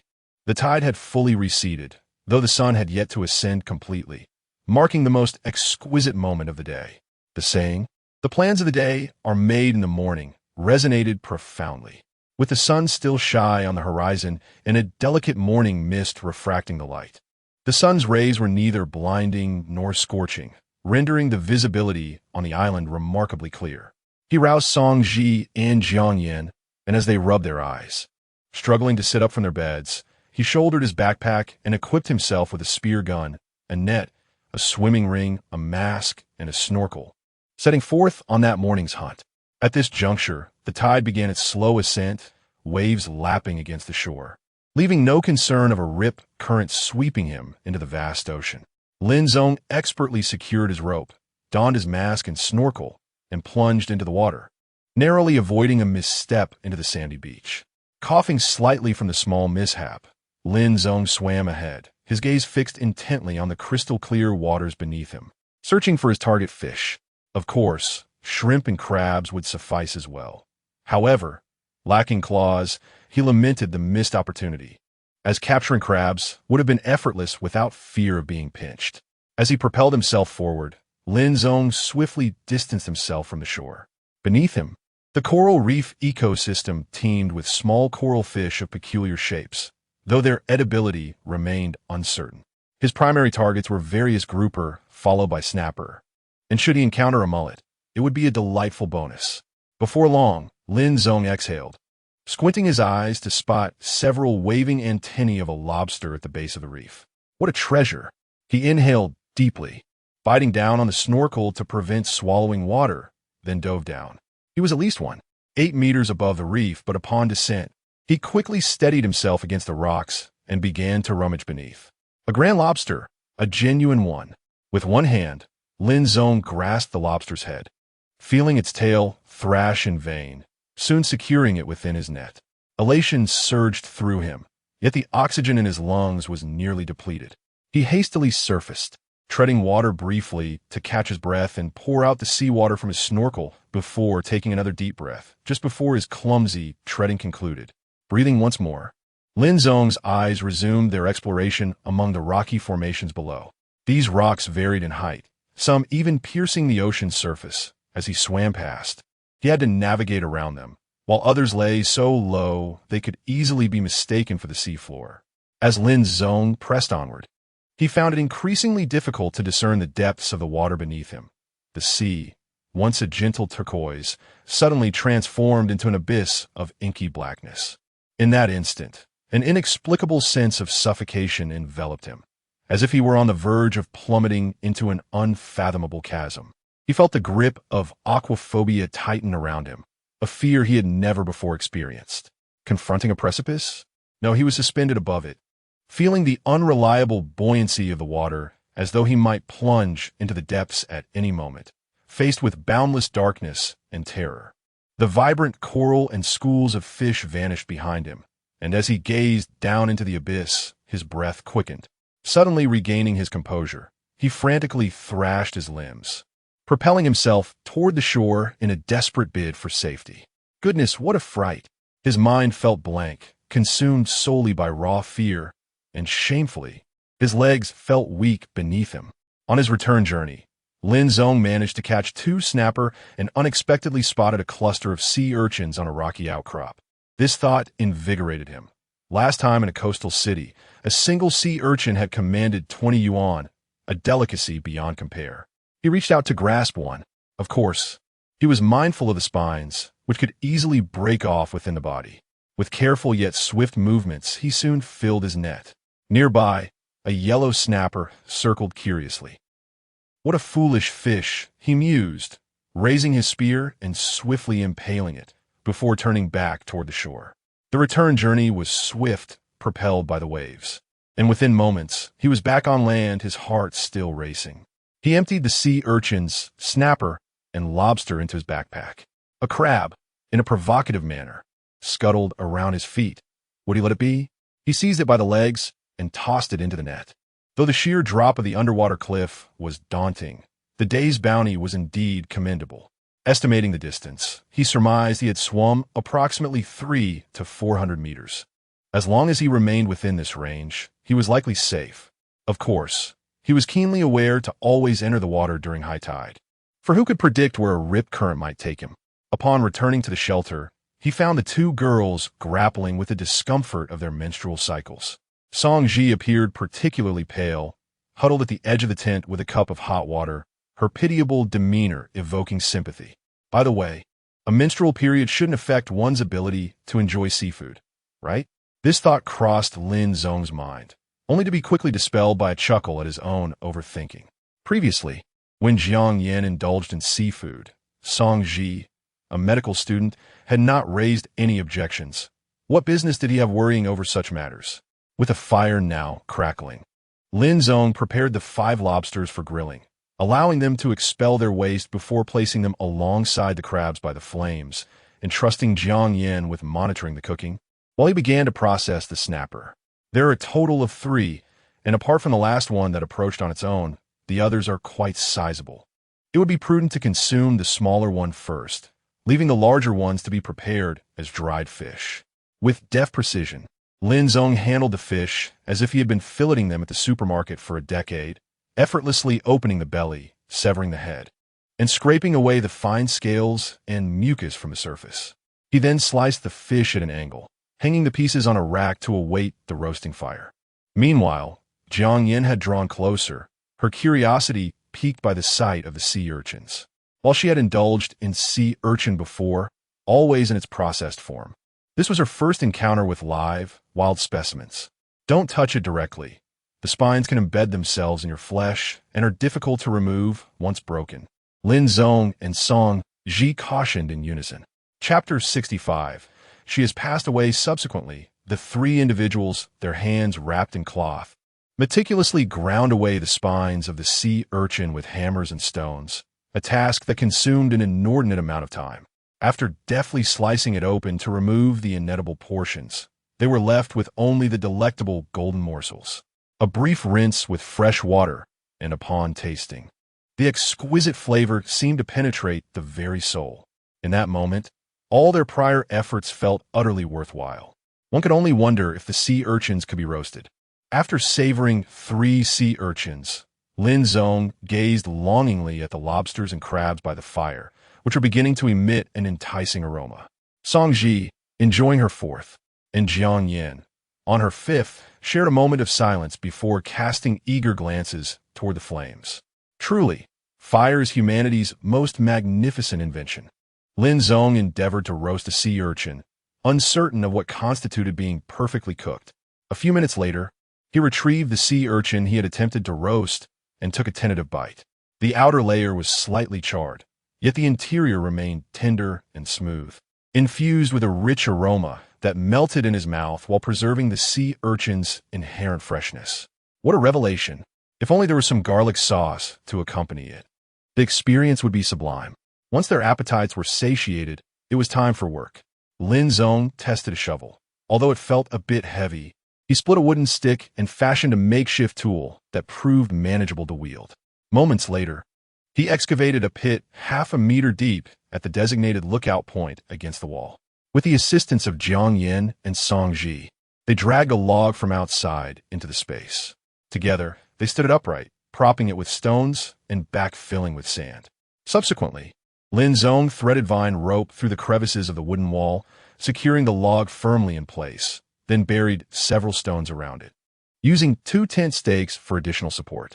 After confirming its steadfastness with a couple of kicks, he replicated the process with another log. By the end of the morning, the trio had successfully completed their task, and each took turns testing the sturdiness of their work. The log's cross-section was ample enough to support a person. Its height was just right, and it stood firm and reliable. From this vantage point, throwing stones would be considerably easier. Jiang Yin envisioned the previous scenario and believed this would greatly facilitate their efforts, proposing that 2 baskets be hung nearby, filled with stones to eliminate the awkwardness of descending to retrieve them. This notion made perfect sense, so the task of weaving the vine baskets fell upon the 2 of them. Lin Zong gazed up at the ominous clouds overhead, a nagging sense of impending rain creeping into his mind. The wind picked up, blowing from the southeast, aligning with the stretch of dark clouds. Whether it was today or tomorrow, the rain seemed imminent. He currently possessed a stockpile of over 10 pounds of roasted fish slices and sufficient compressed biscuits to last a month, alleviating any concerns regarding food reserves. Yet, an inexplicable sense of foreboding lingered in his heart. It felt as if a storm was brewing, as though something ominous was drawing near. Surely, it must be a mere illusion. Lin Zong shook his head, striving to dispel this unsettling feeling from his thoughts. He could not fathom what else could pose a threat to him.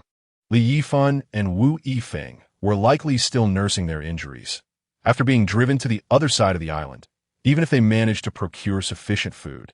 The fractures and broken bones would not heal easily. As for natural disasters, even if a typhoon swept through, they would be safe in their cave, at worst. They would not be blown away by the wind. Could a typhoon last for a month? After the rain, he would be a robust man once more. What threats could possibly remain?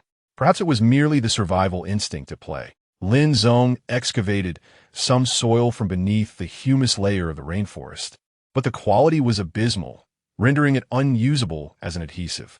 He was also momentarily repulsed by the discovery of fat earthworms. Although he knew they were edible and quite nutritious, his physiology found it hard to accept. Perhaps he had not yet reached that point. Otherwise, he would have swallowed them down, even pinching his nose. With clay unsuitable and cement beyond his means, he reluctantly abandoned that idea and turned to crafting walls from wooden stakes. The notion of using wooden stakes was evidently much more reasonable than employing stones. Consequently, after lunching on a few sea urchins and some grilled fish fillets, Lin Zong ventured into the rainforest to saw down trees. How he envied such energetic individuals. Lazily leaning against the wall, Jiang Yin observed Lin Zong's departing figure and weakly remarked, "I too believe we need not undertake more tasks." Song Ji, even more fatigued, added, "However, being prepared in advance is preferable to scrambling at the last minute. Moreover, I am quite concerned that if another tropical storm like the initial one were to strike, even if our belongings remain intact, this shallow cave would likely fill with rainwater.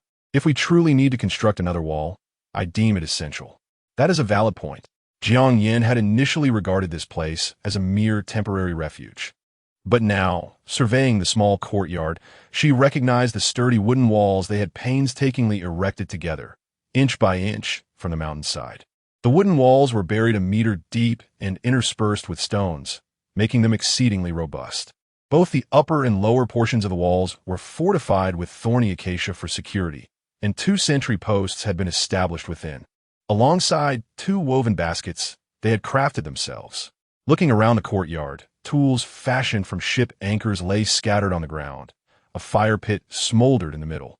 Stones were piled in a corner, and there were woven baskets for water storage and puddles collecting rainwater. Behind them, in the cave, 2 tents stood, and a rough shelf against the wall held numerous tools and their food supplies. In truth, this place already exuded a sense of home. It feels remarkably homely here, Jiang Yin suddenly remarked. She was certain that even if she were rescued and returned to her most opulent mansion years later, she would always cherish the memory of this unique home that they had gradually built together. Indeed, Song Ji's gaze was filled with warmth. As a savage wielding a rusted iron knife prepared to sever the last limb of Sun Wenwen, she had entirely lost her sense of pain. A mass of excrement flowed down the makeshift structure, and she could not even detect the foul odor. She had, of course, lost all sense of shame. A profound sensation of impending death enveloped her, and she found solace in the thought that perhaps it would be a merciful release. In the recesses of her mind, she weakly pleaded for the end to come swiftly. At that moment, death seemed a liberation. In her final moments, Sun Wenwen summoned the last vestiges of her strength to gaze upon her ravaged limbs, the bones of her legs and arms stripped bare. Yet this was not the sight she yearned to behold. Instead, her eyes drifted towards the sliver of sky she had traversed. If she had never ventured into this place, would the outcome have been different? Might she have survived? If she had not incited them to commit murder, would the rest of the crew still be alive? Would help arrive by dawn? Ultimately, all thoughts ceased, and the questions faded into oblivion. She had succumbed to death. Chapter 66.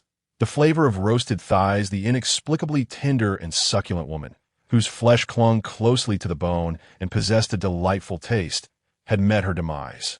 This was hardly an unexpected occurrence. The wild leader shook his rather indifferent head, his brain, nearly as advanced as that of modern humans, followed the woman's gaze towards the cliff in the distance. Clearly, he began to question how this woman had come to be. While they had previously consumed similar pale and tender individuals, they often appeared in pairs, frequently accompanied by shipwrecks or extreme weather. Could it be that she had come from another part of the island? However, as dusk fell, the aroma of roasted thighs gradually permeated the air, and the tribespeople joyfully began to dance, presenting the privilege of the first taste with utmost reverence to their leader. The enticing scent of the meat momentarily halted his thoughts, prompting him to unceremoniously accept the leg and take a hearty bite. The rush of fresh blood mingled with the flavor of undercooked meat awakened the primal instincts within him. He then pointed towards the lifeless upper body, and immediately, 2 tribesmen approached to eviscerate it. They hurriedly gathered the edible organs and cast them into the fire, soon thereafter competing for the rights to the ribs, buttocks, and head. As time swiftly passed, 5 days later, Song Ji finally emerged from the debilitating effects of her menstrual cycle. She stretched her limbs with a sense of relief and dashed towards the seaside. It was advised to minimize bathing during menstruation, yet in this tropical wilderness, even the slightest movement induced perspiration due to the high temperatures, causing her hair to become oily.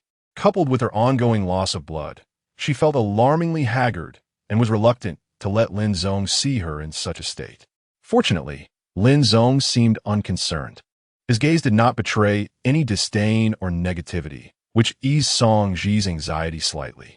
A week had passed since her period ended, and with the next ovulation cycle yet to arrive, the lifespan of sperm was approximately 24 hours, though they could survive within the female body for 2 to 5 days, with a record of surviving up to a week.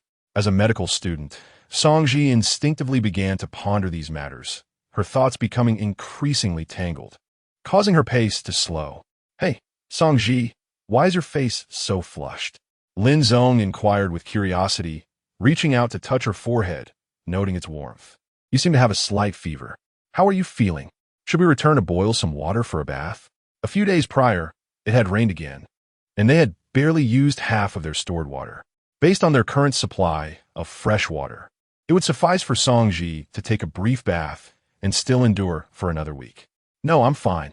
Song Ji blushed as she slipped from under Lin Zong's hand, counting the days of her cycle on her fingers. If all went as expected, her ovulation would occur in about 10 days, although the possibility of an unintended consequence. "Ugh, What am I thinking about unintended consequences for? It's as though I'm eagerly anticipating something to happen. Nevertheless, curiosity lingered within me as I pondered the sensations that such endeavors might evoke. After days of close companionship, was it too much to allow my imagination to wander? Jiang Yin urged, "Hurry up, you too." Dressed in a full diving suit and equipped with comprehensive gear, she was poised to enlighten them about the enigmatic and perilous underwater realm, instructing them in freestyle swimming, treading water, and efficient breathing techniques. Eager to assume the role of instructor, she turned only to find her two students engaged in flirtatious banter, one revealing a muscular physique and perfect proportions, while the other blushed like a teapot. Ah, mischievous pupils. Treading water is a sophisticated skill that involves using one's legs to push down and buoy the body upright through lateral arm strokes. The primary goal being to keep the head above water for breathing and environmental awareness. After the introduction, Jiang Yin began to elaborate on the specific movements. Treading water is not a skill that can be mastered in a short time, particularly for Lin Zong, whose higher muscle mass resulted in greater body density, making it inherently more challenging for him to stay afloat compared to his female counterpart. Thus, it was imperative for him to learn this technique to provide greater buoyancy. Lin Zong listened intently. Jiang Yin, although not the most adept teacher, demonstrated the movements with precision, clearly having been trained by a skilled mentor. Lin Zong quickly recognized the redundancies and misconceptions in his previous attempts at treading water. For instance, the notion that he could raise his arms above water while treading was naive. His legs were not turbine fans, and merely keeping his head above water was commendable enough to qualify for lifeguard training. Moreover, considering the unpredictable nature of the sea with its waves and currents, mastering this skill was essential. Jiang Yin first demonstrated the breaststroke for treading water, a technique relatively easier to learn. By mimicking the frog's leg movements and maintaining proper form and rhythm, one could easily achieve buoyancy. However, despite her assurances, Song Ji and Lin Zong struggled throughout the afternoon to grasp the technique. As the tide began to recede, pulling them towards the deep, Jiang Yin decisively concluded the day's lesson and started to swim back. Her swimming prowess was evident as she offered her regulator to Lin Zong, who hesitated at the sight of the mouthpiece. "What are you waiting for?" Jiang Yin exclaimed, inserting the regulator into Lin Zong's mouth with a hint of exasperation. "Now is not the time to be picky. Besides, I don't think it tastes bad. You won TB at a disadvantage." Accepting her words, Lin Zong submerged himself, adopting the frog kick to propel forward. Meanwhile, Song Ji, engrossed in her own swim, remained oblivious to the unfolding events behind her. The earlier practice had left her limbs somewhat fatigued, and she realized that without exerting herself further, she would inevitably become a burden to Lin Zong and Jiang Yin. Sighing, she thought, tomorrow morning will surely bring more leg pain. Upon reaching the shore, Song Ji rubbed her arms and legs, her delicate face adorned with a pained expression. Shortly thereafter, Lin Zong and Jiang Yin emerged, each grasping a net filled with grouper and a spear gun. They walked side by side along the sandy beach, the waves lapping at their feet, their backs turned to the sun. "What is the matter?" Lin Zong remarked, sensing something amiss with Song Ji today, suspecting she might indeed have a fever. He urged her to quickly dry her hair, offering to turn his back so she could hasten into a change of dry clothes. The woven basket contained the two women's dry garments. Although merely shorts and short sleeves, they were certainly preferable to being buffeted by the chilly wind in their damp attire. Chapter 67. Purification of coarse salt. Understanding her own condition, Song Ji was neither suffering from a cold nor a fever. After shaking her head in refusal, she retrieved a bottle of shampoo from her woven basket. Upon noticing that Song Ji had returned to her usual self, Lin Zong seemed to have deduced something. The intricacies of a young girl's thoughts are often elusive. He chuckled softly and shook his head, urging the two to finish their washing and return home for dinner. Before heading back with his net bag, in the small courtyard, bathed in the gentle glow of the setting sun, Lin Zong collected the summer quilts that had been drying for 2 days on the vine rope. Taking advantage of the previous rain, he had thoroughly washed the summer quilts and pillow covers he had acquired, laying them out as sheets beneath him, which significantly improved his sleep quality. The frequency of his nightmares had also diminished considerably. After adding some easily combustible firewood to the dwindling embers of the fire pit and fanning it to rekindle the flames, Lin Zong began to prepare the fish. His stock of dried grilled fish had grown ample, necessitating periodic sun-drying to prevent spoilage from prolonged storage in the cave. Occasionally, when feeling too lazy to venture out, he found himself consuming the dried fish, which, despite a faint fishy taste, was rendered palatable by the smoky flavor imparted from the grilling and dehydration process. It offered a delightful blend of sweetness from the sea fish and a savory saltiness, while also serving to strengthen his teeth, a rather commendable provision. However, with fresh grilled fish available, it was only natural to indulge in the freshness. Lin Zong retrieved 3 groupers from his net bag, caught by Jiang Yan while they practiced treading water with swim rings. She had encountered a school of groupers, remaining blissfully unaware of any danger as she hid behind them, never raising their suspicion. Their fortunate luck always left Lin Zong feeling envious. One grouper would be grilled with lemongrass, another with pandan leaves, and the last with curry leaves. As Lin Zong crushed the perilla leaves and stuffed them into the fish's belly, he meticulously scored the surface and filled the incisions with various spices. These spices had been dried, ground into powder, and stored in coconut shell bowls for convenience. With the fire's temperature now stabilized, he skewered the 3 prepared groupers beside the flames and began to check his phone. As time progressed, concern regarding the dwindling consumable resources grew increasingly pressing. Although the sea fish possessed a natural saltiness, it was still necessary to sprinkle a bit of salt during grilling. Nearly a month had passed without any sign of rescue, prompting worries about how to procure clean salt. Facing the ocean, could one truly lack salt? It seemed a foolish question, yet the coarse salt obtained directly from seawater was laden with excessive heavy metals, what could be termed as an overabundance of minerals, or more bluntly, toxic. If rescue were to arrive within a fortnight, subsisting on limited rations for a week would not lead to starvation. But what if rescue was delayed for a month? 2 months? One must contemplate the procedure for purifying coarse salt. It resembles a lesson from a middle school textbook. However, the specifics of whether it pertains to physics or chemistry have somewhat eluded him. The crux lies in the techniques of filtration and evaporation. Yet some soluble impurities may still remain mingled with the salt post-purification. Consuming it for a month or 2 would likely pose no significant risk. Nevertheless, Lin Zong recalls a knowledgeable individual from a survival group who ardently shared a method for obtaining refined salt from wood ash. He scrolled back through the conversation and eventually unearthed an ancient image. The initial steps remain unchanged, filtering and evaporating to yield fine salt, then reintroducing fresh water to create a saturated brine. Clean wood ash is added, and the filtered brine is heated to a boil. This process exploits the differing solubilities of substances for a secondary purification. At this juncture, the high concentration of salt precipitates first, while other impurities dissolve into the water as the temperature rises. Ultimately, one can procure a purer form of salt by discarding the upper layer of the solution. Lin Zong had long relinquished his knowledge of chemistry experiments to his middle school teacher, his high school experience being merely theoretical and his university studies unrelated to chemistry. Thus, he intends to consult Song Ji. The current supply of salt is sufficient for another 10 days, so there is no immediate rush. As the fish neared completion on the grill, Song Ji and Jiang Yan returned, carrying their baskets and their damp clothing after a successful foray into the sea. After shutting the wooden door, they triumphantly swayed their baskets. Lin Zong peered inside, momentarily blinded by the sight of crabs and lobsters. I nearly stumbled over a large crab while bathing. Songji eagerly recounted her recent adventure. Ah, to be tripped by a large crab. What a splendid tale. She continued, laughing. And then I almost choked on water, accidentally grabbing a den of lobsters beneath the rocks. Let's roast lobsters again tonight. I find that steaming them without water enhances their flavor. Very well. Then we shall have both methods, Jiang Yan replied.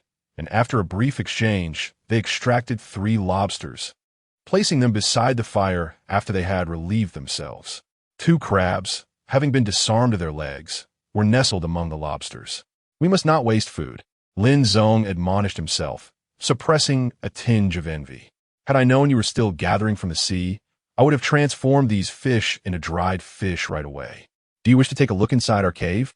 The stock of dried fish has piled up to the point where one hand cannot lift it, Jiang Yin remarked. Being prepared is prudent. Moreover, dried fish has an extensive shelf life. As long as it is regularly sun-dried and occasionally re-roasted, it can be preserved for several years. Lin Zong recognized that his hoarding tendencies were somewhat excessive. Ample time could be devoted to basking in the sun, indulging in novels, and enjoying leisurely sleep. Yet, he felt an inexplicable urgency, akin to a character from a post-apocalyptic narrative stockpiling supplies. Well, being prepared is indeed crucial, he conceded. Song Ji tore off a small piece of fish, noticing the distinct garlic cloves within, confirming it was fully cooked, and promptly placed it in her mouth, letting out a series of puffs from the heat. Moreover, should a typhoon occur, venturing out in search of sustenance would become impossible. We have some provisions, which is certainly preferable to being caught unprepared. Jiang Yin, feeling somewhat exasperated, cast a disapproving glance at Song Ji, whose elbow jutted outward. All right. Tomorrow we shall venture together to fell some trees, striving to erect a wall in our cave as soon as possible. This way, we shall have less to fear in the event of a typhoon.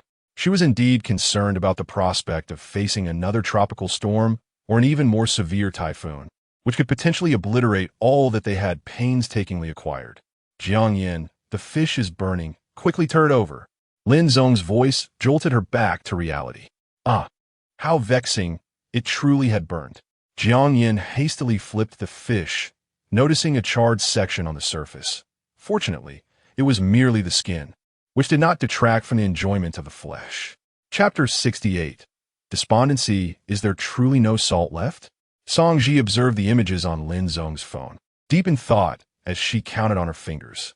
The seawater, when evaporated, yields salt that, though undeniably salty, bitter, and astringent, poses no significant issue for short-term consumption, albeit with a rather unpleasant texture. However, its long-term intake is ill-advised due to the risk of kidney stones, akin to drinking hard water. While she is not a chemistry expert, this matter is rather elementary.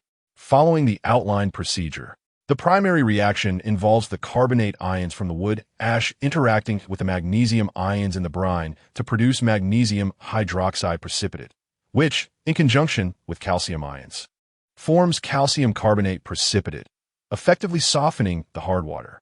After several iterations of this process, one could obtain relatively pure fine salt. Of course, repeated dissolution and crystallization would further aid in the purification. Song Ji nodded, acknowledging that while multiple iterations are necessary, the wood ash, though consumable, should be filtered several times to avoid an unsightly appearance. Very well, I shall commence the salt boiling preparations tomorrow. With Song Ji's endorsement as a recent medical graduate, Lin Zong felt a surge of confidence. Often, his solitary efforts felt limited. What he could accomplish and comprehend was constrained. Surviving alone on this deserted island would be feasible, but thriving and accumulating resources would be exceedingly challenging without the assistance of Song Ji and Jiang Yin. The endeavor to extract salt from seawater was a significant undertaking for the trio, and they gathered around the fire, engaged in lengthy discussions, primarily led by Song Ji, who shared her somewhat faded chemistry knowledge, while Lin Zong and Jiang Yin posed a myriad of elementary questions. At last, when they confirmed the potential for obtaining relatively pure fine salt, a collective sigh of relief enveloped them. With an ample supply of salt, they could endure a while longer in greater comfort. Meanwhile, the daylight gradually waned, accompanied by the rustling sounds emanating from the rainforest. Wu Yifeng lay within the tattered tent, which, despite being reinforced with banana leaves and branches, continued to leak water from the recent rains. He had attempted to fortify it further, but as he lay on his makeshift bed, he found himself tossing and turning, unable to find solace in sleep. His rest had been consistently poor of late. The wound from the soap pod thorn refused to heal, and every time he fashioned a net from his clothing to fish, it would come into contact with the seawater, igniting a searing pain. Even now, as he clenched his fist, he could feel his hand still slightly swollen. Merely recalling that dawn, bathed in the first light of day, sent shivers down his spine. While the area struck by stones seemed to be improving, the pain remained excruciating at night, accompanied by an incessant itch that burrowed deep, making him yearn to tear at his own flesh, scratching down to the bone. To compound his distress, he frequently heard faint cries emanating from the depths of the rainforest, a sound that, though subtle, resonated with startling clarity in this isolated sanctuary devoid of mobile phones, loudspeakers, or any noise aside from the occasional crashing waves, rendering the frequent calls as jarring as a slap to the ear. He often found himself questioning whether there was something amiss with his ears or mind. On this deserted island, aside from them, there was no one else. Who could possibly be conjuring illusions in a rainforest? Could it be that Lin Zong and his companions had no intention of letting him go? He vowed that once he left this place, he would harness every resource at his disposal to incite a fervent retaliation against Lin Zong and his cohorts. Even if his own circumstances were dire, he could rally hundreds of thousands of immigrants abroad. Lin Zong and Song Ji, those despicable characters, had to be drowned in the spittle of public outrage and nailed firmly to a pillar of shame. Wu Yifeng turned over, envisioning the avalanche of online criticism targeting the two. Even if Jiang Yin wished to assist, would the Jiang family be amenable?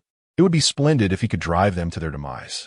Perhaps he could seize this opportunity to redeem himself, garnering a substantial influx of followers. The loyalty of his existing fans should also see a notable surge. Who knows, this might even pave the way for a triumphant return, enhancing his commercial value. Leading roles in television dramas and films would surely come his way, followed by lucrative endorsements. Thus, cradling dreams of escape, Wu Yifeng succumbed to slumber, only to be roused by the faint cries echoing from the depths of the rainforest. Who could it be? A sense of dread began to creep into his heart. Was this clarity merely an auditory hallucination? Could it be that some malevolent spirit was at play? Deep within, he had always shied away from this question. The mere mention of ghosts conjured haunting images of Zhang Wenxuan, Li Jieqi, Zhao Feng, and others in their final moments. Those ghastly, contorted faces, grotesquely swollen bodies, lifeless and devoid of any breath. Had he truly taken lives? Would they seek vengeance upon him? As these thoughts swirled in his mind, coupled with the roars emanating from the rainforest, he trembled uncontrollably. Just then, a rustling sound came from outside the tent. Who is it? He cried out in terror. It's me. Susan felt it was time to seek another protector. The eerie sounds from the depths of the rainforest left her trembling with fear, particularly as someone with a guilty conscience, apprehensive that the specter of Zhao Feng might linger. Did you hear that, Teacher Wu? The sound from the rainforest. Is it merely my imagination? Wu Yifeng paused momentarily, then pulled back the curtain. In the darkness, Susan slipped inside, her face obscured. Behind them, the strange sound from the rainforest persisted, yet huddled together, they found an unexpected sense of security. However, he lamentably realized that he felt no physiological impulse whatsoever. He could not even muster the most basic of responses, which only deepened his terror. Did you hear any strange noises last night? Jiang Yin asked Lin Zong the following morning, her question seemingly out of nowhere. What noises? Lin Zong replied, utterly bewildered. Did I snore last night? He considered that he did not typically have a habit of snoring. No, perhaps I misheard, she concluded. Jiang Yin shook her head. In the dead of night, faint sounds of shouting echoed from within the rainforest, seemingly carried from the other side of the mountain. Perhaps it was merely an auditory hallucination. The sound was so faint that it quickly faded from Jiang Yan's mind. Are we going to the shore? Lin Zong inquired, patting the backpack. No, I intend to venture into the rainforest in search of suitable timber. Jiang Yan resolutely decided to craft the bow and arrows. Very well, let's take the axe. There should still be some canopies left from the skyward trees we first saw, and they may yield suitable materials. Chapter 69. Daily Life on the Deserted Island Indeed. Lin Zong's words held profound truth. Jiang Yin strapped on another small backpack and took the rope saw with her. With the axe and rope saw in tow, she traversed the wild path forged by the trio, arriving at the spot where they had first sawed the towering trees to transport logs for constructing wooden walls. Reflecting on it now, the toil was considerable, especially since she had never engaged in such laborious tasks throughout her life. This island must still lie within the territorial waters of Kiribati. She wondered if the islands there could be purchased by foreigners, as she found herself contemplating the acquisition of this very island. Of course, relying solely on herself, the feasibility of such a purchase was uncertain. After all, the island might be larger than she had initially imagined, with mountain ranges stretching across it, leaving her curious about what lay on the other side. The remnants of trees felled previously lay haphazardly in the woods, and Jiang Yin meticulously examined a pile of branches from the towering trees, finding them unsuitable.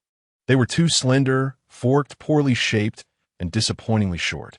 Thus, she resolved to cut down a thick trunk measuring about 1.5 to 1.6 meters in length, carrying it back to the shelter. With plenty of time at her disposal, she preferred to invest a bit more time crafting a functional bow and arrow. With no immediate adversaries present, creating a bow could serve as a delightful pastime. Jiang Yin had always harbored a fondness for archery, dabbling in traditional bows, recurve bows, and compound bows. However, due to the limitations of her strength, she could only manage a bow with a maximum draw weight of 40 pounds. As this was her first attempt, she was yet unsure of how to proceed effectively. Just as she exited the rainforest, a cool breeze swept in from behind her, rustling her pant legs and causing the hem of her shirt to flutter. A chill ran up from her heels to the nape of her neck. Turning back, she noticed a flurry of bird feathers drifting down from the sky, seemingly coated in a layer of red mud. An odd sight indeed. A sea-bird soared overhead, its presence hardly registering with Jiang Yin, for it was merely a feather. Even the most imaginative minds would soon cast aside any apocalyptic narrative spun from such a trivial object. Meanwhile, Lin Zong had come to a near certainty that his luck was awry. Each time he ventured out alone to gather seafood, the crabs, clams, moonshells, and sea snails seemed to receive some unseen warning, hiding themselves away quite effectively. The barnacles remaining on the rocks were utterly unyielding, and after a long dig, he unearthed nothing but a mere sea cucumber. Today, he circled the rocky shore, managing to catch only 2 small crabs and pry open a handful of barnacles. It was disheartening. This morning, he resolved to settle for grilled fish fillets instead.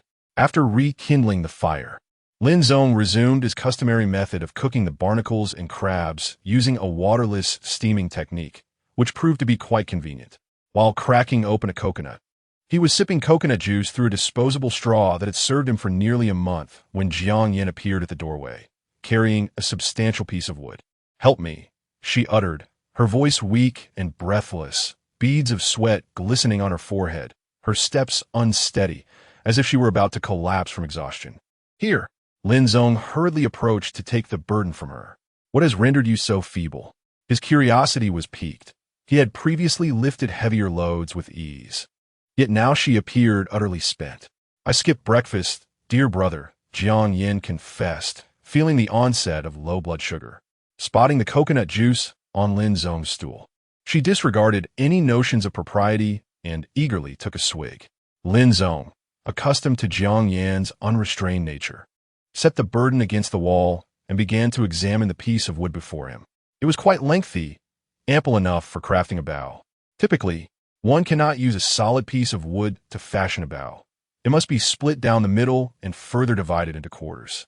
This way, whether using a survival knife for meticulous carving or an axe for swift chopping, the task would be significantly more manageable. However, what do you intend to use for the arrows? Lin Zong pondered the resources available on the deserted island, concluding that he would have to seek out some shrubs. Yet, it was not a pressing concern. With no immediate threats, this bow would merely serve to enhance their diet by hunting birds. "Perhaps we could carve the arrows from wood?" he suggested. "I believe the shrubs are worth a try." Lin Zong shared his perspective. He found archery to be an intriguing pastime, perfectly suited for passing the time on the deserted island. They could even dry banana leaves, roll them up, and fashion a makeshift target, an invaluable survival skill. The rainforest was home to a plethora of unnamed shrubs. Some grew straight as arrows, while others twisted and contorted in wild abandon. Next, the fletching could be substituted with feathers from birds, and the arrowheads could be fashioned from the thorns of soap pods or repurposed metal from dismantled camera tripods. Lin Zong recalled witnessing this technique in the segment from Wolf Totem set at Swan Lake, which sparked a surge of inspiration within him. The rolled metal tips resembled fountain pens, exhibiting remarkable sharpness and lethality without the need for further honing. "What a brilliant idea," Jiang Yin exclaimed, giving him a thumbs up. "I'm so hungry." Song Ji groaned, rubbing her eyes as she emerged from the tent. Upon lifting her gaze, she was greeted by the sight of the two animatedly discussing their plans, their camaraderie palpable. Jiang Yin smiled warmly at Lin Zong, leaning slightly forward, a subconscious gesture of trust and intimacy. Lin Zong sat on the stool, his expression gentle and refreshing, his slightly longer hair lending him an air of youthful charm. Suddenly, she felt somewhat out of place. She ought to be beneath the vehicle, not here. "Why have I been lazing about until now?" Jiang Yin laughed and waved. "Ji, breakfast will be ready soon. Come join us." "Oh, coming." Song Ji instinctively moved closer to Jiang Yin, settling down beside her with eager anticipation. Lifting the lid, she discovered barnacles and 2 crabs inside. The tide on the rocky shore had not receded much today, resulting in a meager catch. Lin Zong pulled down 3 slices of grilled fish from a shelf. "Cool, have a taste. I believe this is black sea bream, and its flavor is exquisite with a delightful chewiness." Perhaps it was merely misfortune? "Indeed, I should have been included in this outing," Lin Zong replied. "All right, I understand. Next time, I shall simply drag you off the bed." Lin Zong seemed somewhat dissatisfied. Jiang Yin and Song Ji exchanged quiet laughter, and the small courtyard was filled with a joyful atmosphere. The flavor of the barnacles was also delightful, rich in nutritional value, though they appeared a bit battered. The 2 crabs were equally pleasing, both female and brimming with roe. Chapter 70. Madness. Li Yifan mechanically sliced the raw fish before him into irregular pieces, then numbly brought the filthy remnants to his mouth. He had been subsisting on this diet for over a week. Initially, it had caused him gastrointestinal distress, but as time wore on, he found himself increasingly afflicted by bloating, sometimes writhing in pain on the ground. His once pristine, white teeth had inexplicably dulled, taking on a yellowish hue accompanied by a foul odor. This was not merely his plight. All around him were similarly afflicted. Even the image-conscious Susan and Guan Shuang emitted a stench that could turn the stomach of anyone who dared to approach. The odor, a byproduct of decaying protein, seemed like a curse. No amount of oral hygiene, no makeshift toothbrushes fashioned from twigs, nor gargling with seawater could eradicate it. Furthermore, the neglect of his beard left him hesitant to gaze upon his reflection in the water while fishing. Despite his hunched posture, the dull ache that accompanied every few steps, and even the presence of Yang Wei, he endured as he had become wholly consumed by the instinct to survive. Whatever it took to sustain his existence, he would do, even if Li Yifan's gaze drifted to the few individuals nearby. The reserves of food. A glimmer of obscure determination flickered in his eyes. At that moment, Guan Shuang and Susan were also laboring to catch fish, their scant clothing revealing sun-darkened skin and grimy faces, rendering any attempt at modesty utterly moot. Even a beggar would likely find no lewd thoughts stir by their appearance. Meanwhile, Wu Yifeng sat upon a dry log, his eyes glowing with fervor, his hands vigorously manipulating a wooden stick before him. He was attempting to create fire by friction. 3 days prior, he had succeeded once, managing to blow the sparks he generated into a fluffy nest of tinder he had painstakingly prepared. The 4 of them had gathered around, collectively exhaling with bated breath, until they coaxed the tiny spark into a magnificent flame, dazzling in its brilliance. At that moment, laughter erupted among them, reminiscent of children at play, as they danced around the fire, their joy surpassing that of winning a lottery or evading taxes. They envisioned a brighter future, their imaginations ignited by the warmth of the flame.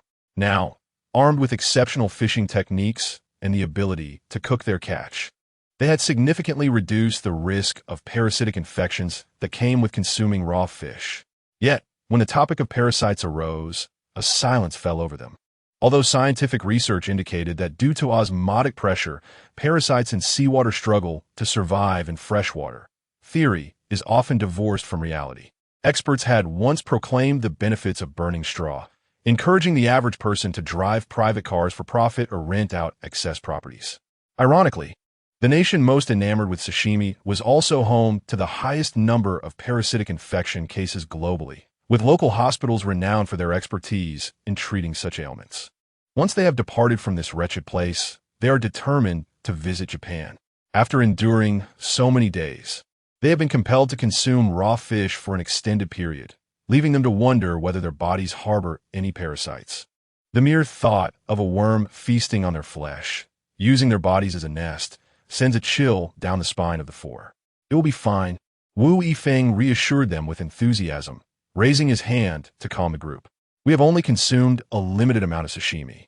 Trust in ourselves. We only need to persevere for another month.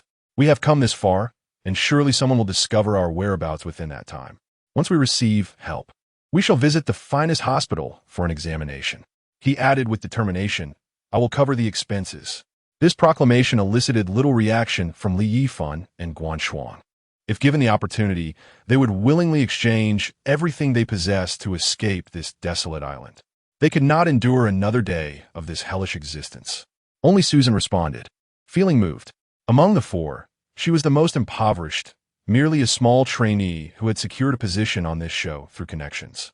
Indeed, this was the greatest regret of her life, second only to publicly mocking Lin Zong and missing that grand opportunity. What kind of life was Lin Zong living now? Susan recalled the sturdy wooden walls. There must be a cave within, a refuge from the wind and rain. Lin Zong possessed numerous survival tools. He could craft implements, fish, and use a harpoon. He must have already amassed a wealth of supplies, perhaps even enjoying instant noodles and canned meat from time to time. The thought of the instant noodles she had once scorned made her mouth water. The fish they had roasted over the fire felt delicious in comparison, yet now, in contrast, it seemed tasteless. This roasted fish is truly delectable, Guan Shuang exclaimed, devouring it while greedily eyeing the half fish in Susan's hand. Alas, the next day brought rain. That night, they were lost in delightful fantasies, dreaming of regaining their former glory, escaping their predicament, diving into the depths of the sea, marrying into wealth, and suddenly becoming affluent, as well as lamenting their past mistakes. Then, a rainstorm descended, extinguishing the bonfire they had tended to all night, as if snuffing out their hopes for survival. Since that day, nearly 3 days have passed. During this time, aside from eating and sleeping, Wu Yifeng has relentlessly attempted to create fire by friction. Yet, the last spark seemed as elusive as Prometheus' stolen flame. And no matter how hard he tried over these 3 days, grinding his palms raw, the spark refused to appear. No, this cannot be. It's impossible. Wu Yifeng, driven to madness, spun and rubbed the sticks beneath which lay the blood from his hands, seemingly oblivious to the pain, his eyes vacant, unable to divert his attention from the task at hand. He had lost his sanity, due to the immense disparity with reality. Wu Yifeng's fraying psyche found a rare solace in the flickering flames of the campfire, only to be extinguished once more by an unexpected rain, delivering him an even harsher blow. His current condition could be aptly encapsulated in a single phrase. He could have endured the darkness had he never glimpsed the light. Li Yifan tossed a fish to Wu Yifeng, who clutched it like a beast, gnawing at it with a ferocity that mingled with the blood on his palms, resembling a wild animal in a zoo. Chapter 71. The Scoundrel Lin Zong. How dare you splash me? Take this. Jiang Yin scooped a handful of seawater and hurled it at Lin Zong, who had just mischievously splashed water on her. Due to the wide arc of Jiang Yan's attack, Song Ji also found herself caught in the fray, and she retaliated without hesitation. The three of them engaged in a playful water fight on the beach. Observing that Jiang Yan was getting drenched by Lin Zong, her bikini top becoming increasingly transparent, revealing more skin, Song Ji swiftly redirected her assault, betraying her erstwhile ally. Lin Zong, taken aback by Song Ji's sudden ambush, retreated while defending himself, wielding water with both hands, one to fend off Jiang Yan's advances and the other to splash back at Song Ji. However, his left hand proved less obedient than his right, often splattering water only onto Song Ji's fair, delicate thighs, rarely managing to reach her upper body. As the playful skirmish continued, Lin Zong found himself bending down, raising a white flag. Wait, hold on, stop. He spread his arms and retreated into deeper waters, hoping the sea could conceal his embarrassment. Internally, he cursed himself for being so prudish, recognizing the truth in ancient wisdom. He truly did not wish to be a beast, let alone one that was less than human. Is there no way to achieve both? He lamented. Unfortunately, the clarity of the water made it impossible for him to hide. Jiang Yin and Song Ji exchanged glances, then looked at their loosely tied swimsuits, now disheveled from the splashing, their faces flushing with indignation. Scoundrel! Shameless! Hypocrite! Pervert! Lin Zong retorted, "This is perfectly normal behavior. A physiological response. You should blame yourselves for not wearing your swimsuits properly. Besides, I have displayed gentlemanly conduct." "Bah! I don't care. You're still a scoundrel." Jiang Yin shot back, her sharp tongue evident. "You have the heart of a thief, but lack the courage." Lin Zong opened his mouth to retort, but found himself at a loss for words. Should he prove himself? How could he possibly do that? Perhaps it was necessary to demonstrate his intentions, and surely with enough effort, Song Ji would be willing. Yet he did not relish the thought of being spied upon by Jiang Yin. Moreover, if help were to arrive shortly, creating a child would pose no issue. He would gladly accept responsibility. But if no rescue were forthcoming, that would spell disaster. He currently possessed only 2 chances, and once spent, they would be gone, far more difficult than starting with nothing. Thus, he diverted the conversation. "We came here to learn swimming and prepare dinner. I'm struggling a bit with the freestyle technique." Finally, the topic returned to its rightful course. Jiang Yin swam over to Lin Zong, and as she approached, the delicacy of her skin became even more apparent. Although they could choose to swim during the less intense sunlight, there was still a risk of sun exposure. Her skin had acquired a healthy glow, yet remained exquisitely smooth, particularly on the side rarely exposed to the sun, which was dazzling. Who doesn't he understand? Jiang Yin huffed lightly, yet took on the role of the teacher, saying, "Is it the treading water part?" The 2 legs swayed back and forth alternately. "Allow me to demonstrate once more. The moment I begin, the sight of 2 pairs of elongated, graceful legs dancing in the crystalline waters becomes even more tantalizing. Tonight, we shall dine on eel." While diving, a bare-breasted eel emerged from beneath the rocky substratum, its serpentine body undulating as it attempted to snatch Lin Zong's catch. Jiang Yin and Song Ji, believing it to be a sea snake, shrieked in fright, having been at least 20 to 30 meters from the shore, unable to escape, and sought refuge behind Lin Zong. The experience was indeed exquisite and intricate. Although Jiang Yin outwardly appeared composed, she was surprisingly more intriguing than Song Ji. This may sound somewhat lascivious, yet it is impossible for a man to share such intimate moments with 2 beautiful women over a month without harboring thoughts. Lin Zong's ability to restrain his desires and maintain his humanity renders him a paragon of virtue. As they approached closer, the trio realized it was merely an eel, its head pierced by his small marine creature Equalizer, now dangling lifelessly, with only its muscles occasionally twitching, a testament to its freshness, promising a delectable feast. "Ji, ignite the fire." Jiang Yin cast a fleeting glance at Lin Zong, then began to gather wood into a pile atop the existing fire. She felt a tinge of embarrassment, primarily due to the intimacy of the moment. Her previous actions had been instinctual, akin to a delicate wife seeking protection. Yet she was acutely aware of the mutual affection between Lin Zong and her close friend Song Ji, both harboring feelings for one another. Had it not been for her presence, they might have long since embarked on the exploration of life's continuance and the intricate dance of DNA combination and inheritance. This realization stirred a sense of guilt within her, yet paradoxically, a flicker of relief and delight emerged, emotions that were decidedly unwarranted. Consequently, she resolved to limit her solitary interactions with Lin Zong as much as possible. However, he was currently assisting her in the rainforest to find suitable shrubs for crafting arrow shafts. Distancing herself from him at this juncture seemed unwise.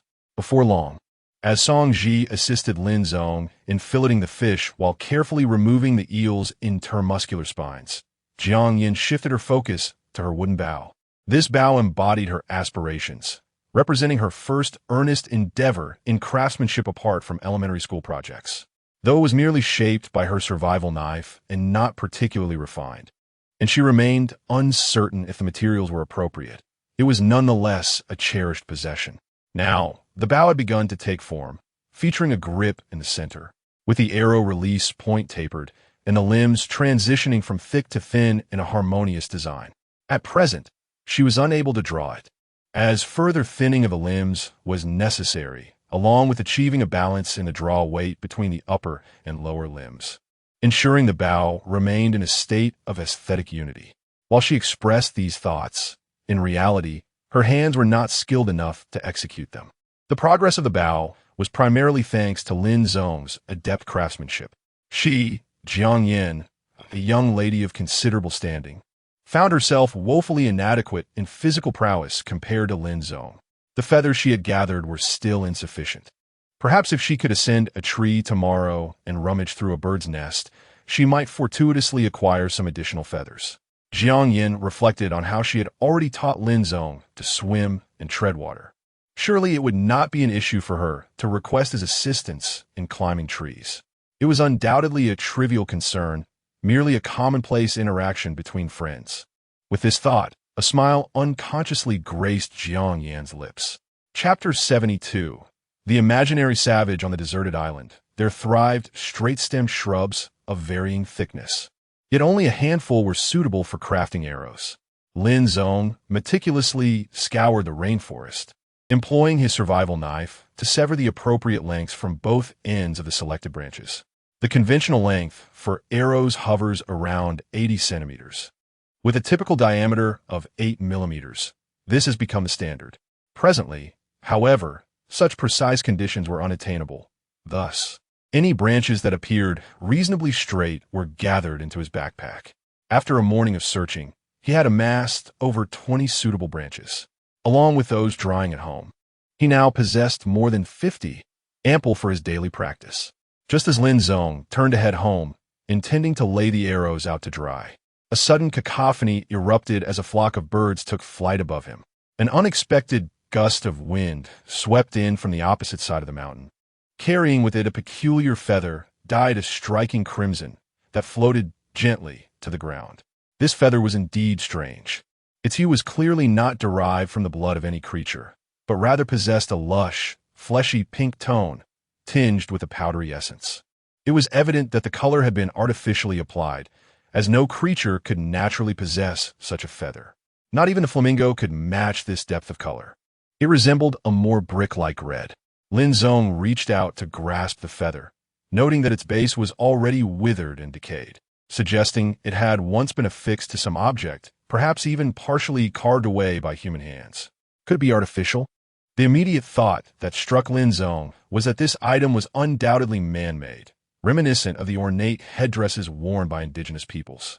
Whether real Native Americans donned such hats was beyond his knowledge. However, the first image that came to mind for anyone intrigued by Native culture was the barbaric portrayal of yellow-skinned individuals adorned with colorful feathered crowns. As he continued to scrutinize the feather, an inexplicable sense of foreboding washed over him. Could there truly be savages inhabiting this deserted island? Lin Zong found this notion to be absurd.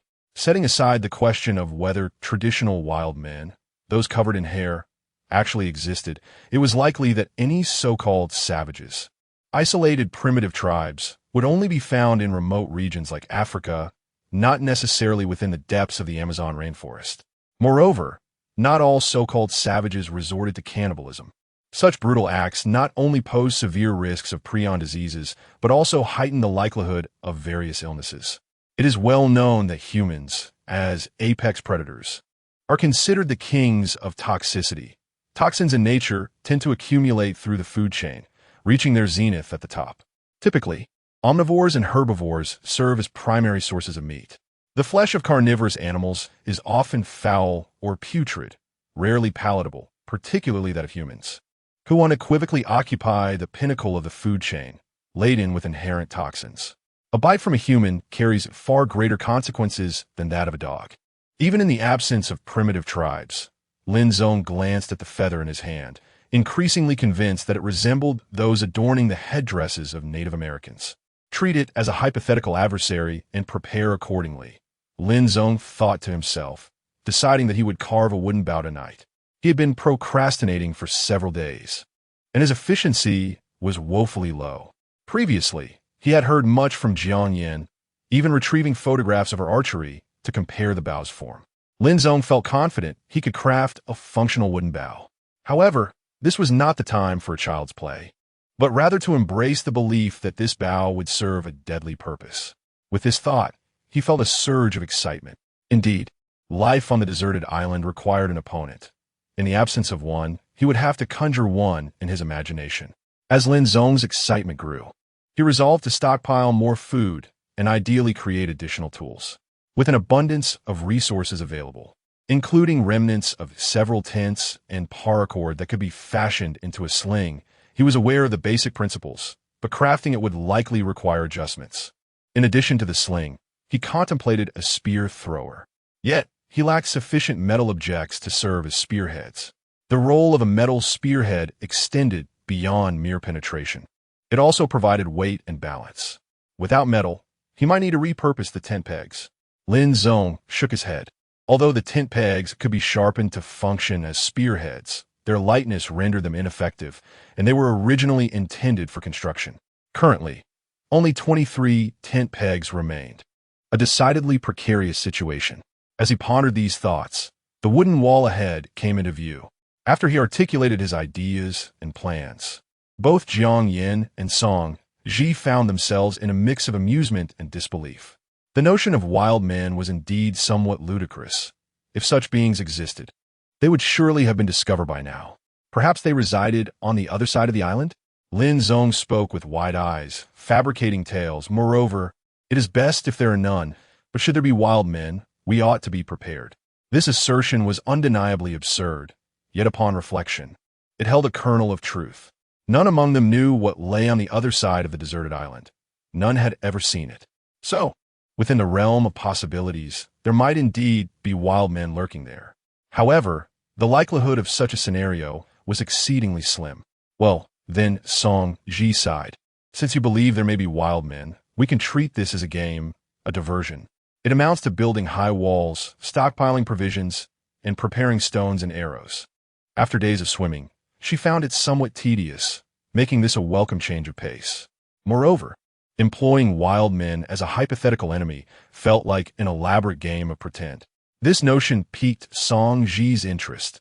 She had adored playing house since childhood, and that passion had not entirely faded. The thought was quite exhilarating. Unbeknownst to the trio, on the opposite side of the desolate island, a group of wild men clad in loincloths and adorned with hats woven from vines were diligently scouring the base of a small hill.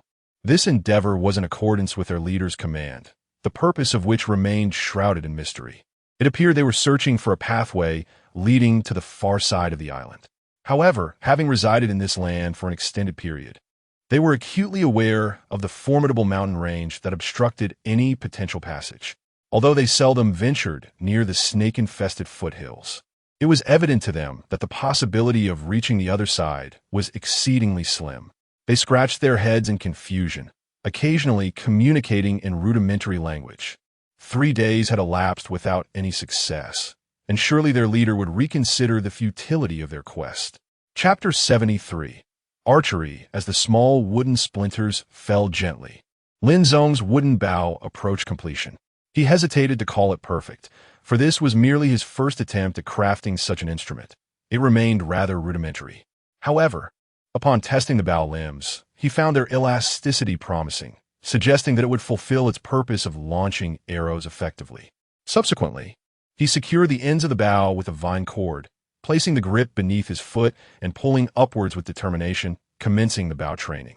He needed to observe with his naked eye the degree of deformation in the bow arms under tension. Should one limb exhibit excessive deformation while the other remained unchanged, he would need to weaken the stable side. Additionally, the primary bending should occur centrally, slightly towards the bow's tips, allowing the bow to store greater kinetic energy while maximizing its durability.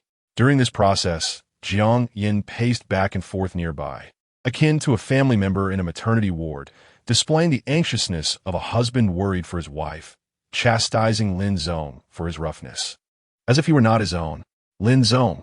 Moreover, Jiang Yin repeatedly cautioned against dry firing, as it could lead to the release of tension on the bow arms, resulting in decreased lifespan at best, or catastrophic breakage at worst, potentially injuring the user.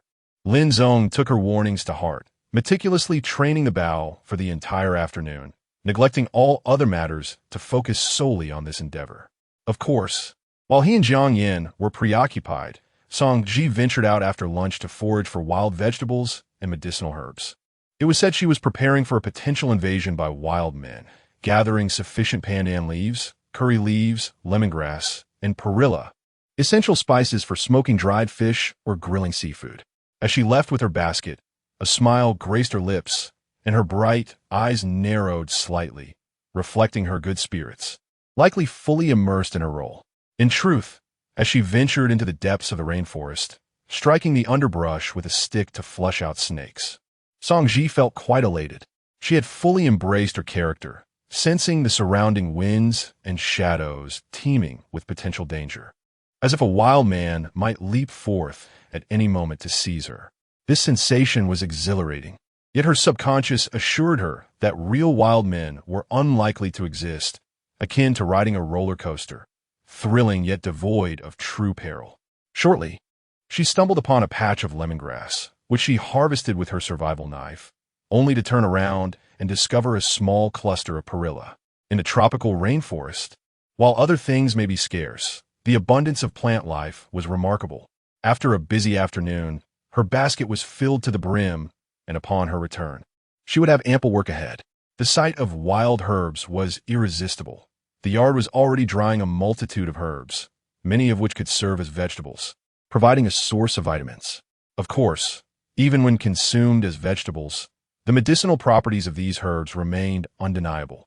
The consequence was that Lin Zong often found himself restless at night, unable to sleep, while his younger brother would awaken before dawn, long before Lin Zong had stirred. This is indeed an awkward predicament. He must discreetly address it or redirect his focus elsewhere. Having shared so much time together, he cannot bear to act like a beast and shatter the warm atmosphere that resembles that of friends, yet feels more akin to family. Shall we go crab catching this afternoon? I have a craving for crabs.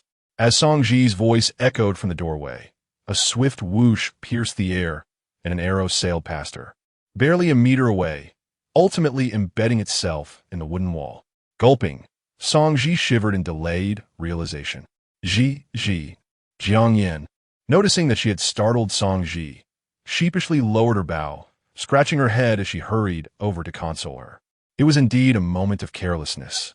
In her excitement to hunt, she momentarily forgot they were at the entrance. However, with over a meter's distance between them, and despite being an untested bow, the shot should not have missed by such a margin. At least the arrow's landing was not far off from her initial estimate. You nearly scare me to death. Song Ji, not one to hold a grudge, soon approached Jiang Yin with curiosity to examine the bow. Lin Zong, unable to be the first to wield the bow, now found himself relegated to the last position, feeling somewhat helpless.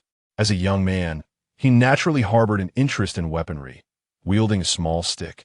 He could strike at the grass by the roadside, and now, seeing a bow of substantial power, he felt an itch to try it. Yet, the second user turned out to be Song Ji, as she struggled to draw the bowstring. According to Jiang Yan's estimate, the bow had a draw weight of approximately 30 pounds, making it quite challenging for a girl who had yet to master the techniques and was unfamiliar with engaging her latissimus dorsi to pull the bowstring effectively. Typically, one would start training with a bow of 25 pounds. As Lin Zong attempted to draw the bow, he found it relatively light, distinctly sensing the transfer of power from the bow arms to the string, with the force converging precisely at the point where his fingers grasped the arrow's nock. This method of controlling the string is flawed for accuracy, Jiang Yin remarked, demonstrating the Mediterranean-style stringing technique. Lin Zong, ever adaptable, positioned the arrow's Y-shaped nock onto the bowstring, with his index finger above and his middle and ring fingers below the nock, suddenly feeling a greater control over the arrow. His gaze fixated on the arrowhead as he aligned it with the thickest log on the wooden wall, simultaneously rotating his left forearm to prevent the string from striking his hand while enhancing his aim. Jiang Yin looked on with anticipation. It was evident that his regular workouts had instinctively engaged his back muscles, and his form was commendable, radiating a certain vigor. Whoosh! The second arrow was released, yet its landing was far from his expectations, veering off course drastically. Haha, no worries, practice will make perfect. Although he had not hit the mark, his stance was impressive, at least visually striking. Jiang Yin smiled and quickly snatched the bow from Lin Zong's hands, skillfully loosening the bowstring with a glance over her shoulder. Take your time. Let's allow the bow to relax, or it may lose its draw weight.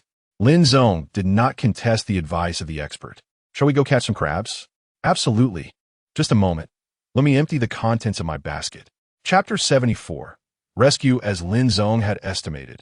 Although the production team was small, it did not consist solely of the few individuals accompanying Zhang Wenshuan and Jiang Yin to the island.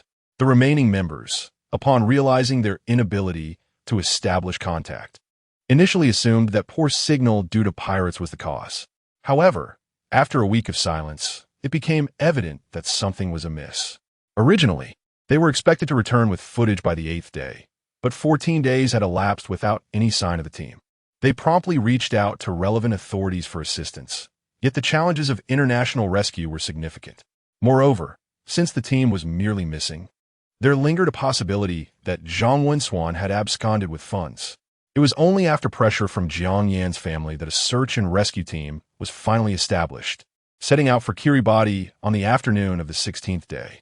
Surveillance footage from Kiribati Airport that day revealed the group departing with laughter and camaraderie, after which they vanished without a trace. The situation had no connection to the airport, for Kiribati was merely a remote island nation in the Pacific, rendering the search for surveillance footage an unrealistic endeavor. Many government departments lacked even basic electrical infrastructure, enduring frequent power outages, and even if cameras existed, they would be rendered useless without a power supply. Thus, on the first day of their arrival in Kiribati, the rescue team faced a significant setback, lacking even a general direction to pursue. Fortunately, they knew the group intended to reach the island, unless they had been brutally attacked or kidnapped upon landing. It was highly likely that they were stranded on some desolate isle. Contemplating the dire situation of so many individuals trapped in such harsh conditions did not seem to faze the assistant director. After all, what was the point of worrying? His collaboration with the director was merely professional, and perhaps this incident, once publicized, would elevate the show's profile before its airing. In that case, as a member of the crew, he would neither endure such suffering nor miss out on the ensuing attention, an extraordinary stroke of fortune. He even speculated whether Zhang Wenshuan had intentionally gone missing as a publicity stunt. Given their meager budget, the notion of achieving fame without resorting to unconventional methods was utterly fanciful. If the disappearance was indeed a deliberate ruse, he lamented that he should have been informed in advance. He could have initiated a media buzz domestically, even if it meant allocating some budget to generate hype. Of course, the assistant director and the members of the rescue team spent several days canvassing the airport vicinity with photographs. Even with a local guide, it took them 2 days to uncover the trail of the missing group. They discovered that the crew had boarded a fishing vessel at the eastern dock, which had set sail for the Pacific with plans to reach an island, promising to return in a week. However, the fate of that vessel remained unknown. The dock manager stated that the ship had merely made a temporary stop and was not a regular visitor. Thus, the inquiry could be considered largely concluded. This dubious fishing vessel might very well transport them to a medical ship on the high seas. Currently, some members of the crew may have already returned to their homeland. However, alas, this is not feasible. After all, involved in this predicament is Miss Jiang, and upon hearing this news, Jiang Yan's family nearly succumbed to despair. They gritted their teeth and vowed to search relentlessly, sparing no effort or expense, even if it meant confronting the grim reality of Jiang Yan's demise. They were determined to unearth the perpetrator. In their homeland, legal proceedings might be necessary, but on the international stage, the influence of the affluent is truly beyond imagination. When Bitcoin first emerged, the Zhang family had prudently invested in thousands of them, subsequently amassing considerable wealth, and they still possess a substantial stockpile. Should they hire assassins? It would undoubtedly suffice to dismantle a small organ trafficking syndicate. Regrettably, search and rescue teams commenced their efforts, scouring one island after another. While news of the crew's peril trended on social media, many fans of Wu Yifeng and Li Yifan fervently prayed for their beloved stars, expressing hope for their safety, even igniting a movement questioning the gravity of the situation. It's not you who's in danger, so why should we worry about our idols? Meanwhile, prominent figures in contemporary internet culture, including leading female influencers, stirred up a wave of discontent regarding the disappearance of a prominent individual, further complicating the public discourse. In short, the domestic opinion landscape was rife with tumult, with factions at odds. At this juncture, Lin Zong found himself indifferent to such matters, as he genuinely believed there were wild inhabitants on this island. The following morning, Lin Zong began filtering seawater, boiling it down to coarse salt, then dissolving it in pure water to create a supersaturated solution. After multiple additions of wood ash, reactions ensued, and after an arduous half-day's work, he managed to extract over 100 grams of salt. Although it lacked pristine whiteness, its flavor was surprisingly akin to the refined salt he had brought with him. With this replenishment, he could sustain himself for at least a month, and by afternoon, Lin Zong commenced diving for fish. Meanwhile, Songji ventured out to forage for wild vegetables, leaving her with the tasks of drying herbs and vegetables at home, straightening arrows, crafting them, and tending to the household.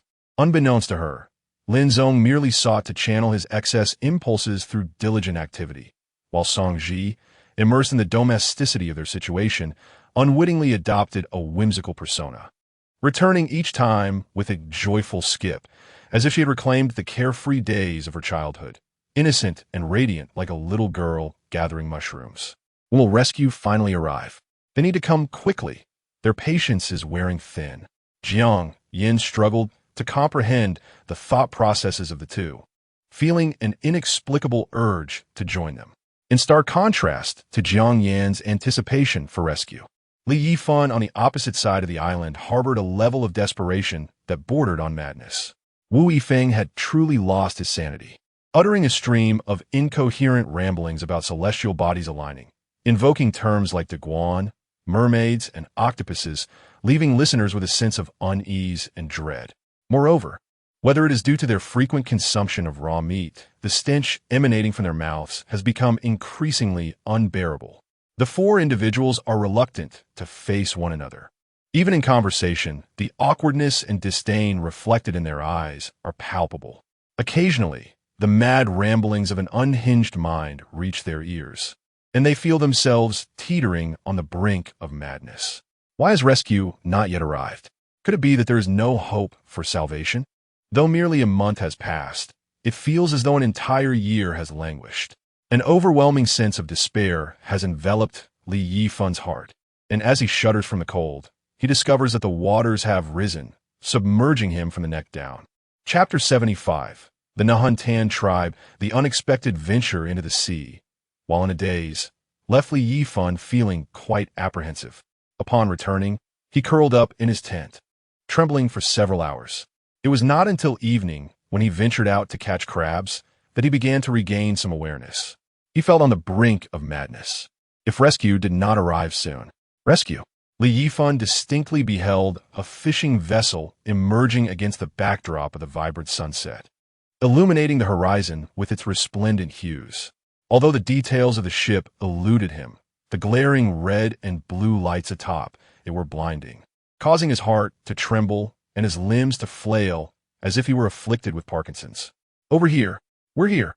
he shouted, wildly waving his arms, overwhelmed with a joy that made him long to kneel and kiss the very ground beneath him, desperate to celebrate in circles. At last it had come, the long-awaited rescue. With help at hand, he would no longer have to consume raw fish or endure the nauseating stench, nor would he have to contend with the parasites writhing in his belly. The last time he had visited the restroom, he had distinctly seen a white, unknown worm struggling to extend its body amidst the hardness of his excrement, grotesquely contorting. He had indeed contracted a parasite. Fortunately, it was merely intestinal, not infesting his brain, lungs, or gallbladder, places far more perilous. At that moment, He had found a sense of relief. But now, circumstances had changed. His senses seemed to sharpen to an extreme. He could feel the rhythmic beating of his heart, the pulse of his veins, and even the movements of each cell and nerve within him. Most unsettling were the nauseating writhings inside his body. Quick, I'm here. We're here. The vessel drew nearer, and he fancied he could see the rescuers he had yearned for, clad in bright orange life jackets, blending into the splendid hues of the sunset behind them. Ah, what a breathtaking sunset it was. He had never witnessed such beauty before. The overwhelming emotion brought tears to his eyes. Rescue? Guan Shuang was the second to emerge from the tent. Upon spotting the ship, she too leaped with excitement, waving her arms. Initially, she thought another had lost their mind, but to her astonishment, there was indeed a boat. Consequently, Guan Shuang exhibited even greater fervor and joy than Li Yifan, and soon all four of them were jubilantly leaping and embracing each other on the beach, dancing with hope and exuberance. Even Wu Yifeng briefly regained his composure, disregarding the foul odor as he passionately embraced Susan.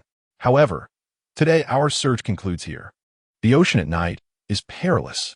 The local guide conversed with the rescuers in somewhat halting English. There lies another island ahead. Perhaps we should explore that island. The assistant director squinted, seemingly catching a glimpse of figures on the island. Could they be members of their crew? Unlikely. The guide shook his head and addressed the rescue personnel behind him. You are unaware that the island ahead is the dwelling place of the primitive tribe Nahantan, home to over 200 individuals who have never encountered modern society. Typically, no one approaches that area. Primitive tribes. The assistant director shuddered, dismissing his earlier suggestion. Then let us turn back. They surely would not be recording footage on the island of a primitive tribe. One of the rescue personnel remarked. Indeed, primitive tribes. Are they cannibals? I cannot speak for other tribes, but the Nahantan people have long upheld the tradition of cannibalism, not as a form of ritual, but simply consuming their kind as one would animals. The guide chuckled, adding, even the Nahantan tribesmen, upon natural death, are subject to consumption by their peers. How barbaric, someone remarked. It feels even more savage than the primitive tribes of Africa. As the group deliberated, the assistant director squinted once more at the coastline. There were indeed individuals, seemingly engaged in a primitive and savage dance. The mere thought that these people were cannibals sent shivers down his spine, as if he were trapped in a terrifying nightmare. Hurry, let us return, the assistant director urged. Why are they leaving again? Li Yifan waved excitedly, frantically signaling. Yet the vessel abruptly turned its bow and retraced its path. What nonsense! How can this happen? Hey, we're over here. He shouted more desperately, his eyes bloodshot, breath coming in ragged gasps. Come back. We're here. Save us. His voice cracked, as if he were on the verge of spitting blood. Damn it. We're here. He had never shouted so loudly, until his eardrums felt like they would burst, and those beside him were also yelling, but to no avail. The ship gradually faded from shoreline, disappearing into the beautiful twilight, vanishing from the spot where it had originally appeared. They're gone. Li Yifan's voice dwindled, yet to the ears of the three beside him, it resonated louder than any previous shout. It was as if they had heard something, a sound of shattered hope, an overwhelming sense of despair. They had once experienced such despair. Wu Yifeng recalled the Southeast Asian girl he had. Although the company staff had assured him there would be no issues, he vividly remembered the look of terror in her eyes. That unprecedented thrill had only deepened his interest in individuals of that age. His gaze grew increasingly dazed, followed by an enigmatic smile. Li Yifan's eyes became vacant. His body swayed precariously, and he finally coughed up blood, collapsing straight to the ground. Susan and Guan Shuang appeared despondent, as if stripped of all their strength and means. They departed, their gazes fixed upon the waning sun, resembling a bloodied orb, their expressions rendered numb by despair. Thus, even the unusual rustling sounds emanating from the tropical rainforest behind them went unnoticed. The beach lay a mere 100 meters from the mountains at their back, where Sun Wenwen had once cautiously ventured towards the other side of the island with a firebrand and a small knife, now met with a pair of scrutinizing eyes. At last, a tawny foot descended upon the narrow ground covered in humus, the grass skirt at his waist brushing against the rocks on either side. Clutching a crafted stone spear, he surveyed this new realm with a blend of excitement and caution. Chapter 76. The Torch, 1 against 2. A bomb. I have but one card left. Is it a bomb? If not, victory is mine. Just as Jiang Yin arrogantly proclaimed her villainous role as the landlord, poised to continue her oppression of the farmers and tyrannize the common folk, Lin Zong abruptly raised his arm. Wait, I have a bomb. He then cast his final 2 gray cloth pieces onto the pile before him. 3 of a kind, I win. Infuriated, Jiang Yin ground her teeth in frustration, yet could only helplessly remove her shirt. The card game's origins trace back to that afternoon, when Song Ji discovered a functioning neutral pen amongst the decaying leaves while foraging for herbs on the mountain. Remarkably, despite having endured 4 or 5 rainfalls, it had neither leaked nor run dry, proving that domestic manufacturing in Huaxia had truly risen to prominence. To pass the time, Lin Zong cut the salvaged tattered tent fabric into cards the size of identification cards, using a razor blade to carve them out. To prevent cheating and ensure the front numbers were not visible through the back, he utilized the thick canvas from the tent's bottom. After more than an hour of meticulous labor, a deck of wilderness playing cards was finally created. With this newfound source of entertainment, the trio could distinctly feel time passing more swiftly, even restoring some of their mental stability. Jiang Yin contemplated crafting dice, aspiring to create a Monopoly-style game, or perhaps even Mahjong, which would necessitate an additional player. Speaking of Mahjong, a nostalgic itch began to surface within her, recalling her childhood experiences of stacking blocks with relatives during the new year. Meanwhile, her relatives continued to lead comfortable and carefree lives, while she found herself relegated to an isolated island. A pang of discontent washed over her. Once she returned, she vowed to indulge herself once more. That night, the trio played cards deep into the night. As they engaged in the final round, under the glow of their phones, Jiang Yin placed a preserved egg atop the pile, crushing Lin Zong's meager hand. At that moment, a piercing scream echoed from the primal rainforest beyond the wooden walls. She paused, momentarily uncertain, suspecting it might be the result of her overwhelming losses. However, the scream was faint, almost resembling the call of a bird. Shaking her head, she resolved to focus on the game. Currently, her bikini was still a debt. They had agreed that for each loss, one article of clothing would be removed. After 3 consecutive defeats, she was left clad only in her undergarments. Song Ji, too, had been dragged down to a mere tank top. The only one unbothered by losses was Lin Zong, for regardless of the outcome, he faced no penalty. According to the rules, the final round could not be deferred, meaning that should he lose, he would be required to strip off whatever clothing remained, even if it were the last piece. Such was the cruelty of the rules. And Lin Zong, eager for the challenge, boldly declared himself the landlord, decisively betraying the peasant class. 2. Song Ji was reluctant to undress. Although she had another pair of trousers, she preferred to keep them on. Lin Zong caressed the small king in his hand. Under normal circumstances, this card had little potential, and as soon as it appeared, it would undoubtedly be suppressed by the big king. Yet the big king was currently in the hands of these 2 muddy-footed girls. Lin Zong chose to play his cards, leading with a 2 in the new round, compelling Jiang Yin to reveal her big king, and then he played another round. Calculating that there would be no bombs on the table, he decided to crush the situation with the small king, utilizing a combination of 3 with 1 plus a straight, ultimately winning the round. Ha ha ha, what a joy! Lin Zong laughed heartily, his gaze gleaming as he looked at the 2 girls before him. You are ruthless. Jiang Yin gritted her teeth, her cheeks flushed. She draped her jacket over her knees, covering her lower half, and then threw a pair of trousers at Lin Zong's face. Embarrassed, he turned away, only to hear a rustle as Jiang Yin slipped into the tent, emerging moments later fully dressed again. I too. Song Ji shyly bit her lip, hesitatingly removing her shorts, her face crimson as she requested Lin Zong to turn around and not look. After a series of rustling sounds, she also reemerged in her clothes. Lingu, I never expected you to be so bold, Song Ji remarked before diving into the tent herself. Lin Zong spread his hands. Hey, it was Jiang Yin who suggested the undressing game. It has nothing to do with me. Just as he finished speaking, he shook his head and turned off the light on his phone. Having already brushed his teeth, He planned to use the restroom before heading to bed. Initially, the three had designated a spot for the toilet in the yard, but due to shyness and the close quarters, they generally preferred to discreetly relieve themselves in the nearby rainforest. Lin Zong cherished this place. He removed the wooden stick supporting the gate, and as he stepped out for a moment of relief, the evening breeze suddenly refreshed him. The cool night air dissipated the carefree atmosphere he had been enjoying, and he felt a renewed sense of vigilance and solitude in the wilderness. He approached a nearby tree to take care of his needs, but as he turned to leave, he caught a glimpse of a flickering light deep within the rainforest. Was it a fire?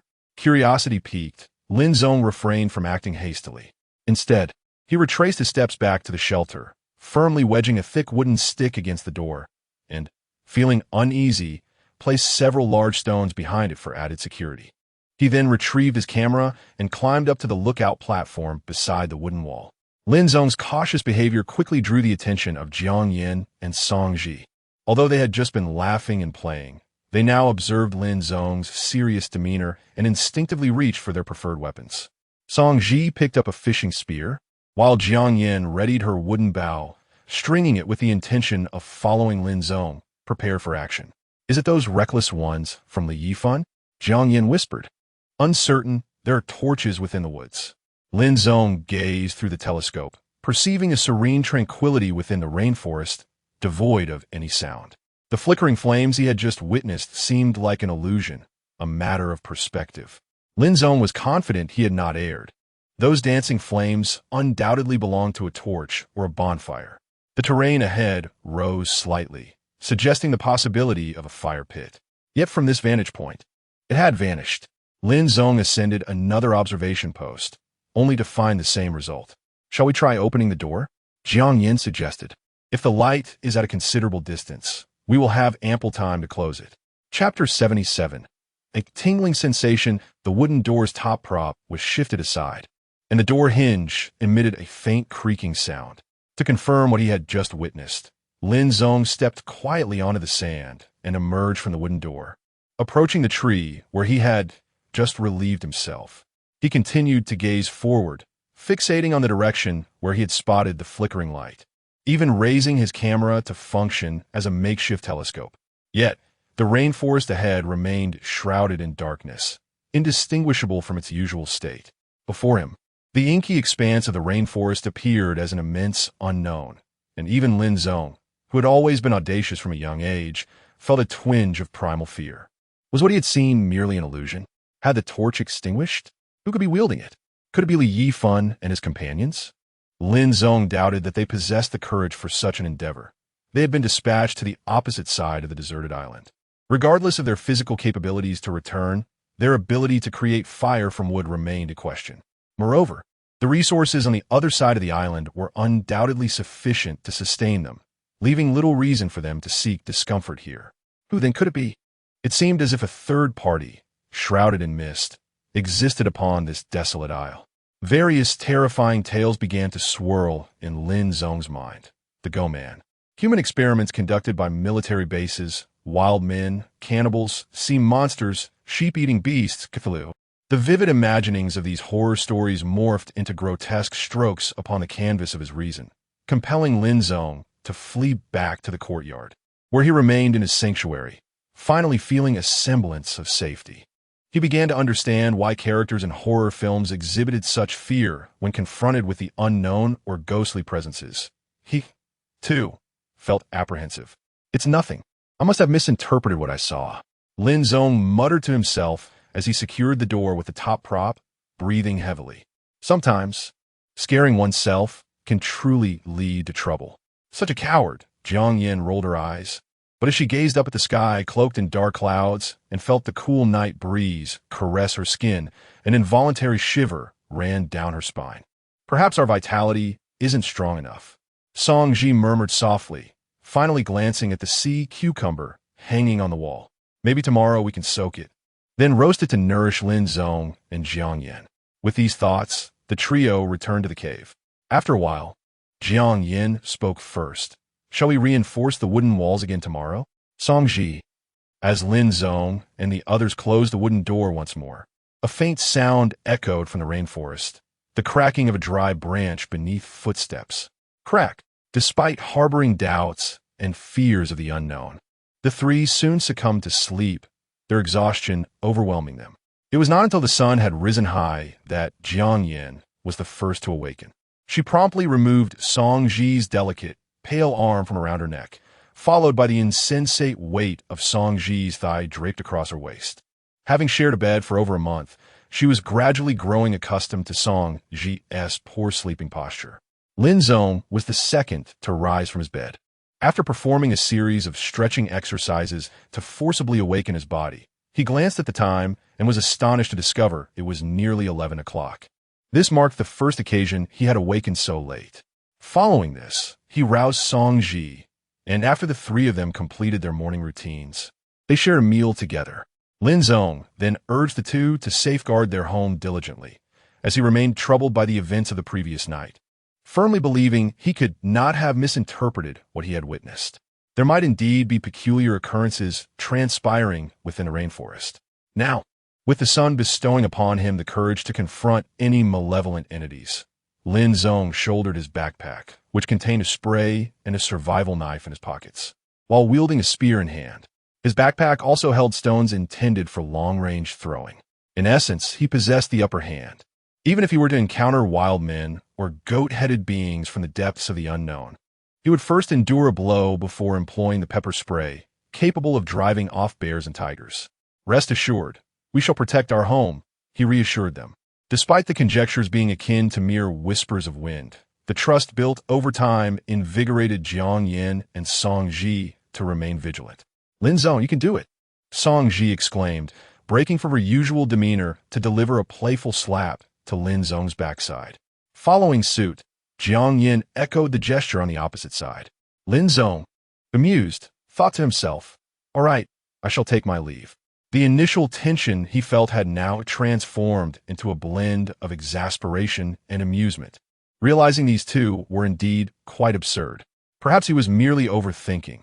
Even now, he was not entirely certain whether he had truly misjudged the events of yesterday. Shaking his head, Lin Zong stepped out of the shelter, gripping his spear tightly as he ventured into the still somewhat dim rainforest. He proceeded with caution, alert to every sound around him, until he arrived at the location where he might have spotted the torch the day before. However, there was nothing there, not even the faintest trace of footsteps. Even if there had been any signs, it would be impossible to ascertain whether they were left by them or someone else. Not dwelling on this, he continued forward, and after walking cautiously for over half an hour without incident, he gradually began to relax his vigilance. Yet, as fate would have it, calamity often strikes when one least expects it. Just as Lin Zong lowered his spear, intending to survey the surroundings for coconut trees to quench his thirst, he turned around a banyan tree and was met with the sight of a corpse lying on the ground, eyes wide open in an expression of horror. Startled, Lin Zong quickly recognized the body as that of Li Yifan. This recognition was not effortless. With his unkempt beard and haggard features, Lin Zong was able to identify him primarily due to Li Yifan's shorter stature. Was he dead? Lin Zong prodded him a couple of times, confirming the unfortunate reality that the man had indeed passed. He then began to ponder the cause of death. It appeared he had been stabbed from behind, but upon examining the wound, he questioned whether it was inflicted by a knife. It seemed unlikely, as the injury was not clean-cut. Perhaps a wooden spear? That too seemed improbable, given the flatness of the wound. Deciding to take a photograph for later examination, Lin Zong contemplated the possibility that this might have been the result of infighting among a group of individuals. If that were the case, it was a fitting end for them, and he felt no personal connection to the matter. He continued his forward march and finally laid eyes upon the lifeless forms of Susan and Guan Shuang on the beach, yet the body of Wu Yifeng was conspicuously absent. Just as Lin Zong began to entertain the notion that Wu Yifeng was the sole victor of this internal conflict, he stumbled upon a trail of blood, dragged along the sand and leading deep into the rainforest. It was evident that the corpse being dragged was not one of the three already present. As Lin Zong gazed at the bloodied path vanishing into the depths of the jungle, an unsettling chill crept over him. Mustering his courage, he reluctantly followed the trail. ultimately discovering a narrow crevice in the rocks. Upon examining the fissure, he noticed remnants of torn fabric from clothing. What manner of beast could have caused this? It felt as if Lin Zong's scalp might burst from tension. No, a beast would not wield tools. It could only be the work of savages. Chapter 78. Discovery before him. The rainforest flourished, its lush greenery concealing the faint outline of trampled underbrush and broken ferns. A long spear, secured with a vine cord, stood embedded in the earth ahead. Lin Zong paused at the entrance, standing quietly for a moment to ensure no sound emanated from the opposite side. Gripping his pepper spray tightly, he cautiously advanced toward the spear. His feet crunched upon the decaying humus, producing a distinctive creaking sound. Upon closer inspection, he discerned the patina and the remnants of dark red blood upon it. This object had undoubtedly been in use for an extended period. It could not have been created merely within a month. He reached out to grasp the spear and pulled it forcefully from the ground, revealing a sharp diamond-shaped stone affixed to the bottom with a vine cord and some adhesive substance. This was a quintessentially crafted stone tool. The stone tip still bearing traces of dark red blood, its edges marred by serrated notches, alongside visible signs of grinding. The shape had been initially struck out, followed by further refinement to maintain its sharpness, a rather primitive technology indeed. Lin Zong stowed the spear away, along with his desire to continue exploring. It was futile. His thoughts should not revolve around how to eliminate these savages, but rather on the means of survival. These wild men likely lacked footwear, and Lin Zong recalled the soap pod tree he had previously encountered not far from Li Yifan's remains. Without further ado, he retrieved his rope saw from his backpack and hurried to the location of the soap pod tree, commencing to saw off its branches. The first priority was to devise some form of hindrance for these adversaries, and the crevice in the stone appeared to be the sole path of passage. Thus, he set about creating some ground spikes. After laboring for more than half an hour, Lin Zong collected an ample supply of soap pod thorns, then stripped Li Yifan of his shirt to wrap the thorns within it. He dashed back to the narrow entrance, scattering the thorns evenly across the area. Not forgetting to cover them with a thin layer of dry leaves, he also scattered some outside the entrance. However, this alone sufficed not. It would be fortunate if it could injure 2 or 3 individuals. He needed to devise a way to obstruct their path, with no large stones available nearby.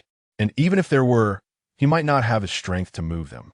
Occasionally, he found himself wishing to blow up this entrance, but lacking the means. He selected a nearby tree, methodically sawing it down with the rope saw, deliberately cutting at an angle to guide its fall toward the mountain crevice, the only narrow passage. Frustration mounted within him. After enduring considerable difficulty to lead Jiang Yin and Song Ji to a tranquil, pastoral existence, they now awaited the discovery of their SOS signal on the deserted island's beach by a passing vessel or aircraft, which would grant them the pleasure of stepping ashore. If one disregarded the intake of trace elements and the potential monotony of seafood, along with the risk of high uric acid and gout, the 3 of them could easily reside on the deserted island for 2 years. Yet, amidst such promising circumstances, a group of primitive savages had emerged to disrupt their peace. How could Lin Zong not feel exasperated? After the initial agitation, a sense of unease regarding the safety of the shelter ensued. A wooden wall, towering over 3 meters, could withstand a handful of individuals, but facing a dozen would pose a grave threat, let alone an entire tribe of wildlings capable of sustaining their population. If there were merely a few dozen, they might find a way to escape. However, if the numbers swelled to over 100, surrender would be the only option left. Yet capitulation was not in his nature. This issue was beyond his immediate capabilities. Perhaps he could devise a plan to introduce poison into their water source. The outcome was fortuitous. After meticulous calculations, the towering and robust lookout tree collapsed precisely in the intended direction, seamlessly embedding itself into the narrow, elongated crevice. The dense canopy effectively obstructed the path ahead. Without a reliable axe and saw, clearing the obstruction would prove arduous. Although climbing over might be a possibility, it would undoubtedly deplete their stamina and significantly slow their progress. The disparity between the 2 sides was too vast. He was willing to attempt any strategy that might yield even a slight advantage. On the return journey, Lin Zong's emotions were a tumultuous blend of tension and complexity. Upon handing the stone-tipped spear to Jiang Yin and Song Ji, their expressions soured more than his. Have we been discovered? Jiang Yin posed the most critical question. No, Lin Zong replied, gnawing on a piece of roasted fish with a somewhat indifferent taste. Then shook his head. Yesterday, I observed the flicker of torches from at least 100 meters away. Eventually, the flames extinguished, likely retracing their steps. At that distance, with the rainforest cover, they could not possibly see us. He felt a sense of relief at the dim moonlight from the previous night. Had it been any brighter, the imposing wooden wall of the shelter would have been quite conspicuous. What should we do? Song Ji's face turned pale, instinctively pressing against Lin Zong's arm, clearly flustered. If it were merely a game simulating an invasion by wildlings, it might have been thrilling. However, the reality of their presence just beyond the mountains was far from comforting. We must reinforce the shelter, Lin Zong stated resolutely. The trio's most pressing dilemma was, in fact, their lack of manpower. With only 3 of them, whether it was constructing the shelter, gathering stones, or crafting weapons, they were dreadfully outnumbered. We should have built an additional wall in advance, Jiang Yin lamented, striking her head in frustration. It's futile to dwell on this. None of us anticipated an actual encounter with wildlings. Lin Zong had previously mentioned the possibility of wildlings in jest. Now, humor eluded him. Eat more, he urged, sharing his roasted fish with Jiang Yin and Song Ji. The good news is that we still have a shelter, and you both are becoming adept at climbing trees. If worst comes to worst, we can hide among the branches. In a tropical rainforest teeming with trees, the likelihood of discovery is exceedingly low. Consequently, one must resort to desperate measures. When circumstances become untenable, one may employ a chili pepper spray as a means of forceful escape. After breaking through, one retreats to the trees with the last remnants of sustenance, clinging to survival while awaiting an opportunity to flee to the distant isle across the way. This was the scenario encountered by Lin Zong and Song Ji during their exploration of this desolate island. He was grateful for having diligently honed his swimming skills during this time, as long as he did not cross paths with the formidable denizens of the deep, such as sharks or whales. He was confident in his ability to swim several hundred meters if the need arose. Chapter 79. The trap upon swiftly presenting a comprehensive plan. The 3 individuals ceased their idle chatter, hastily finishing the grilled fish slices in their possession before embarking on a quest to gather essential supplies. Lin Zong inquired of Song Ji, discovering that there were no plants on the deserted island toxic enough to poison a water source lethally. While venomous snakes did inhabit the island, their danger was exceedingly high, and the primary component of their venom was protein toxin. This substance, when exposed to air or dissolved in water, could easily undergo modification and lose its potency. The revelation that poisoning was not a viable tactic left Lin Zong disheartened. Once a crew of more than a dozen, only the 3 of them remained alive, truly signifying a precarious situation. As he filled his backpack with stones, Lin Zong's mind raced with thoughts of strategy. Though the sling had yet to be constructed and the spear thrower remained absent, the latter's utility was negligible. While the sling held promise, then there was the slingshot. The elastic from the fishing spear could be repurposed. The trio utilized their 2 existing backpacks, continuously transporting stones throughout the afternoon, until the courtyard behind the wooden wall was nearly piled high with them. Now, it was impossible to topple the wooden wall from the outside. With these counterweights behind it, human strength alone could not budge it. The wicker basket adjacent to the wooden wall lookout was also brimming with stones. With an ample supply of stones, the next task was to procure logs. Lin Zong glanced at the dimming sky, feeling that his preparations were still insufficient. However, the surrounding stones were nearly depleted, with little remaining on the rocky shore. Shall we go beachcombing? Song Ji suggested, wearily rubbing her shoulders. No, we have enough food, Lin Zong replied, casting a look at the wall behind him, nearly covered with grilled fish jerky. Even if they prepared more, it would serve little purpose. From this point onward, they would have to leave it to fate. As he spoke, Lin Zong removed the elastic from the fishing spear, stitching several layers of tent fabric together, and instructed Jiang Yin to search the nearby woodpile for a suitable tree fork to craft a slingshot. Since the elastic from the fishing spear possessed significant elasticity, a thicker and denser tree fork was required. Upon hearing the request for a slingshot, Jiangyin eagerly began her search. Her backpack still contained several small stones, remnants collected when supplies had dwindled, which lacked sufficient lethality for direct throwing, but the slingshot would change that. Would they truly have to leave everything to fate now? Songji stood watch at the lookout, gazing at the profound rainforest beyond the wooden wall and the dark blue sky, her heart heavy with anxiety. The weight of apprehension felt as burdensome as the backpack upon her back. From now on, we shall take turns keeping watch at night, Lin Zong declared after glancing at his phone. We must remain vigilant. Any developments must be reported immediately. All right, no problem. Jiang Yin and Song Ji nodded in unison. Dinner passed in silence among the three. Subsequently, Lin Zong took the first watch while Jiang Yin and Song Ji exchanged few words, quickly tending to their hygiene before retreating to sleep. Restless yet determined to sleep, Lin Zong meticulously surveyed the profound darkness of the rainforest, attuned to the subtle sounds concealed beneath the roar of the waves. Time slipped away, minute by minute, until the shift change at midnight. And by the dawn of the following day, at 8 o'clock, the three weary individuals gathered to gnaw on roasted fish fillets. Today, we shall strip the soap pod tree bare, scattering its spines around it, Lin Zong declared while orchestrating their actions, extracting all the iron wires and paracord from his backpack. We must also set some traps. There should still be some time left. Let's take the shovel, the saw, and the spray, and set forth. All right, let's go, replied Song Ji and Jiang Yin in unison as they began their preparations.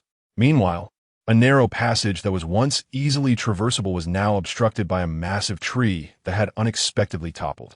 Coincidence, they all believed, was not the case. The wild men gathered before the tree, frantically shouting as daylight broke. They endeavored to move the fallen giant, but no amount of pulling proved effective. They then attempted to chop it down with stone axes, only to break two in the process without clearing the obstruction.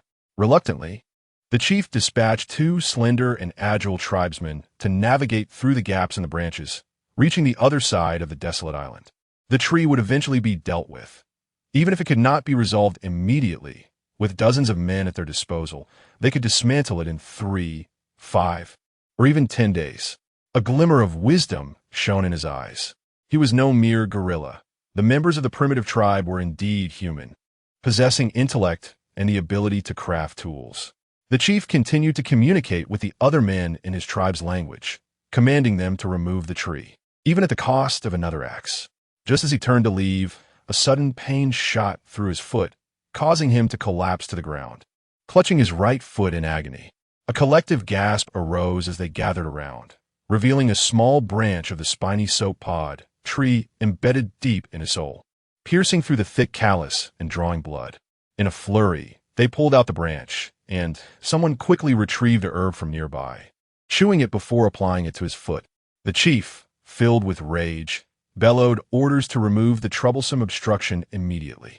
Consequently, the men, women, and children of the Nahantan tribe rallied together, launching a vigorous effort to shift the tree. Meanwhile, Lin Zong remained blissfully unaware of these events, as he was busy setting up his 8th snare trap in the rainforest. These traps, ingeniously utilizing the elasticity of the low-hanging banyan tree branches, were designed to automatically trigger, primarily aimed at capturing small animals like rabbits. They could unexpectedly trip a running human, toppling them to the ground if stepped upon. Unlike cinematic portrayals, these snares lacked the power to hoist a person aloft. Additionally, with Jiang Yan's assistance, Lin Zong had dug numerous pits, each featuring sharpened wooden stakes and covered with a layer of leaves. The wild men are unconditionally barefoot, yet even if their feet are encased in a thick layer of calluses, they can still be pierced by wooden thorns. Henceforth, we must tread carefully when we venture into the rainforest. Glancing at the concealed pit that appeared nearly seamless, Jiang Yan, with a lingering sense of trepidation, patted her chest. Since learning of the wild men's existence, she inexplicably felt drawn to Lin Zong, as if proximity to him could bestow a semblance of peace and safety. This sentiment ought to be conveyed to Song Ji. Lin Zong captured a photograph of the trap's location. These spots are among the more accessible areas of the rainforest, ensuring that anyone attempting to traverse the terrain is likely to stumble upon several traps. Chapter 80. Witness watching Lin Zong skillfully set up the trap. They returned to the spot where Song Ji was foraging for herbs, and the three retreated back to the small courtyard together. Just before entering, Lin Zong kicked the wooden wall with great force, only to hear the sound of stones grinding against each other from within, the wall remaining steadfast. Excellent. It was robust. He had confidence in his strength. If he could not budge it with a kick, it was nearly impossible for anyone to break through. To breach the wooden barrier, aside from using a ladder, they would have to dig downwards. Digging might reveal surprises awaiting them inside. Upon returning to their refuge, Lin Zong secured the wooden door tightly with a pry bar, leaving Jiang Yin as lookout while he and Song Ji prepared instant noodles. He still had 10 buckets of noodles, including flavors like pickled vegetables, braised beef, and numbing pepper. Lin Zong opted for the braised beef, while Song Ji chose the same. Jiang Yin, stationed above with her camera, expressed her desire for numbing pepper. As the filtered rainwater boiled in the pot, Jiang Yin and Song Ji's bowls of noodles soaked first. Lin Zong took over her watch, and observing his vigilant demeanor atop the platform, Jiang Yin could not help but feel a twinge of doubt. Were there truly wild men lurking about? Lin Zong spoke with such conviction, even producing a spear, the kind crafted from stone, exuding an ancient aura. It certainly appeared authentic. Yet, without having witnessed it firsthand, could this all be a figment of their frenzied imaginations? Or merely a prank? Jiang Yin, inherently suspicious, despite her trust in Lin Zong, held onto a thread of skepticism. This doubt did not compel her to act differently. She continued to execute Lin Zong's orders meticulously, though her heart was far less anxious than Song Ji's. The two soaked fish fillets in their noodles, absorbing the flavorful broth, quickly finishing their meals and even swapping bowls midway. Opportunities to satisfy their appetites on this deserted island were scarce, particularly for instant noodles. As each bucket consumed diminished their supply, now down to 7. They had 13 cans of meat left, which was a considerable amount, being quite salty and rich in flavor. A single can could serve as seasoning for 3 meals. Previously, they had used it as a condiment while grilling fish, and it had been quite delightful. Lin Zong gazed intently at the rainforest before him. All appeared normal. The weather was unremarkable as well, with low-hanging dark clouds suggesting impending rain. Yet, the southeast trade winds continued to blow relentlessly, leaving Lin Zong uncertain whether the rain clouds above would be dispersed by the wind. Still, the oppressive atmosphere of the impending storm was palpable. He had never felt such anxiety before. Perhaps it was the influence of cinematic portrayals that depicted wild men as savage, bloodthirsty, grotesque humanoid monsters, ensnared in the trough of the uncanny valley, leaving timid souls paralyzed with fear, barely able to muster the strength to act, achieving only a fraction of their potential. After dinner, Jiang Yin took the initiative to replace Lin Zong. She cast a glance at the overcast sky, where the clouds hung low and heavy, casting a gloomy pall over her spirits. The breeze today was refreshingly cool, an ideal moment for a swim. However, truth be told, swimming had become somewhat tiresome after indulging in it daily. Perhaps it was better to stay back and play cards. Yet, at present she was on watch, needing to be vigilant against any potential intrusion by wild men. Could there truly be wild men? Bored, she crouched slightly, resting her hands on the wooden wall. Approximately 50 centimeters ahead of her, a patch devoid of thorny acacia beckoned her to crouch and rest for a moment. With this thought, Jiang Yin perched herself atop the wooden wall, her gaze fixed on the rainforest ahead. It seemed as though something was stirring within the thicket. Curiosity piqued. Jiang Yin leaned forward to investigate, uncertain if she was merely imagining things. The visibility was poor, yet amidst the layered shadows of the trees, she discerned a creature resembling a monkey. Quickly retracting her legs, she hastily grabbed her camera, aiming the lens toward the direction of her recent sighting. Amidst the swaying shadows, the underbrush rustled once more, and, sensing something amiss, Jiang Yin held her breath. Suddenly, a lizard emerged from the foliage, flicking its slender tongue.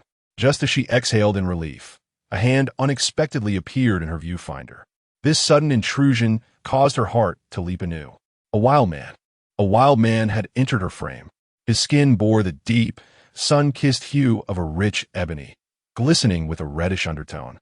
Rough and textured like stones that had rolled through mud. Was he of African descent? No, rather he resembled the darker-skinned individuals from Southeast Asia or India. The man's bare torso was lean yet muscular, with defined arms and back, crisscrossed with shallow scars. His features were grotesque. The face was unmistakably unrefined, with thick, dark lips protruding, even when his mouth was closed, betraying a bulging outline. His eyes, when narrowed, exuded a cunning and ferocious glint against the backdrop of his dark skin, embodying an untamed savagery. Confronted by such an ugly and fearsome figure, coupled with the ingrained stereotypes of wild men and primitives, Jiang Yin nearly screamed. A wild man. Trembling, she suppressed her voice as much as possible and leaped down from the lookout, settling on a pile of stones to steady her racing heart. Song Ji hurriedly climbed up to investigate, her reaction mirroring Jiang Yan's. Then came Lin Zong, whose psychological resilience was somewhat stronger. These wild men, living in the wilderness without access to medical care or proper nutrition, would likely pale in comparison to Song Ji in terms of physical health and strength. However, if one were to measure their lower limits in terms of cruelty and cold-bloodedness, the trio would not stand a chance against them. The situation had indeed changed. He was compelled to confront these wretched beings. Lin Zong gazed upon the two grotesque figures, a chilling resolve settling within him. He had never intended to take a life. His aspiration was to reach old age, confidently proclaiming that he had never murdered anyone, that he had not snatched away another's existence. Those who had perished because of him, he was merely one of the myriad causes, akin to a butterfly flapping its wings. But now, circumstances had changed. Once these creatures exhibited hostility, indeed, even in the absence of overt aggression. Unless he could completely seal off the exit, for the sake of his own safety, he had no choice but to eliminate these savages. Chapter 81. Forced explanation. Conversely, how could these savages possibly lack hostility? If they were devoid of malice, how did Li Yifan and Wu Yifeng meet their demise? And what of Susan and Guan Shuang? Observing the drag trail, it is highly probable that these savages belong to a cannibalistic tribe. The mere thought of such gruesome acts occurring so close to oneself, perhaps even in neighboring caves, evokes a wave of nausea within Lin Zong. Cursed fate! Why does it continually toy with him? With these thoughts swirling in his mind, Lin Zong slowly drew back the string of his wooden bow. He possessed a great deal of patience. The moment was not yet ripe, as he could not ascertain the combat prowess of these savages. He intended to allow one of them to discover their refuge and then initiate an attack. They needed to comprehend the manner of the savages' assaults. To gauge the distance they could hurl their spears and the strength behind their stone throws. Only through understanding both themselves and their adversaries could they avoid utter disgrace. Regret washed over Lin Zong. He wished he had prepared a shield. Preparation was never sufficient. Had he possessed a shield, he would lament the absence of a second bow, or the lack of a crossbow. Such regrets ultimately served no purpose. He could only make do with the resources at hand. They had not triggered the trap. In a hushed tone, Lin Zong spoke to Jiang Yin. I plan to first take down one of them. If a second approaches, we shall observe its actions. Jiang Yin quickly regained her composure, soothing the trembling Song Ji.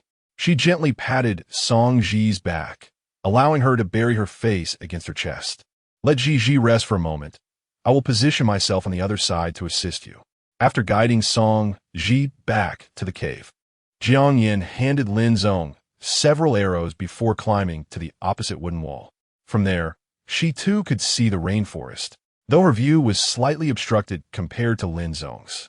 However, when it came to throwing stones, both positions were equally viable, requiring merely a bit more effort. Jiang Yin gripped a stone tightly, her lower legs trembling slightly as her gaze fixated on two figures in the nearby woods. Lin Zong prepared to draw his bow, standing resolutely in the open, ensuring the two savages would see him immediately. Once he committed, the fear of the unknown swiftly transformed into fury. These two emotions bore a striking resemblance. Often, the greatest fears in sight, the most fearless of wrath. These mere savages, what did they possess? Lifespan, intellect, physical prowess? How could they possibly surpass him, a man accustomed to rigorous exercise? Just because these beings lack humanity and bore an unsightly appearance, should he cower before them? On what grounds? Such reasoning held no weight in this world. Initially, the two savages in the rainforest peered curiously at the dense foliage, but their interest soon waned. There were no wild boars, no pythons. It was safe, yet devoid of the tender, pale creatures they had previously encountered. They traversed numerous locations, preparing to find a place to rest for the night, when suddenly, a figure appeared before them. Upon spotting Lin Zong, the two wild men erupted in excited shouts. They leapt joyfully, racing towards their prey not far ahead. Discovered. Jiang Yin tightened her grip on the stone, her fingers turning pale. Could she withstand this? However, as her gaze caught the sight of Lin Zong's steadfast and imposing silhouette, a wave of calm washed over her. With wooden walls for protection, stones at her disposal, and a bow and arrows in hand, how could she possibly be defeated by two diminutive figures, muscular yet gaunt, resembling dark, emaciated creatures? It made no sense. They charged forth, bursting out of the rainforest, brandishing their spears, ready to throw. From a distance of several dozen meters, a stone-tipped spear hurtled towards Lin Zong with remarkable speed. Yet Lin Zong evaded it with even greater swiftness, as a skill honed through hunting. The wild man's aim with the spear was precise, calculating Lin Zong's position perfectly, the projectile tracing a parabolic arc that nearly struck where Lin Zong had stood. Had he remained stationary, it would have surely pierced through him. Chuckling softly to himself after narrowly escaping danger, Lin Zong rose once more, drawing his wooden bow taut. An arrow, diminutive in comparison to the previous spear, was aimed at the wild man who had just thrown. Initially, the wild man flailed about in frustration, but soon he hastened towards Lin Zong. The distance closed in, 30 meters, 20 meters, 15 meters. At 15 meters, Lin Zong felt more confident. His first arrow grazed the wild man's arm, leaving both wild men frozen in shock. Quickly, Lin Zong drew the bowstring again, with the target fixed. It became easier to strike. Only when Lin Zong began to aim did the two wild men sluggishly realize they should evade, but it was too late. The second arrow pierced through one wild man's chest, and as he stumbled away in agony, he collapsed to the ground, utterly depleted of strength.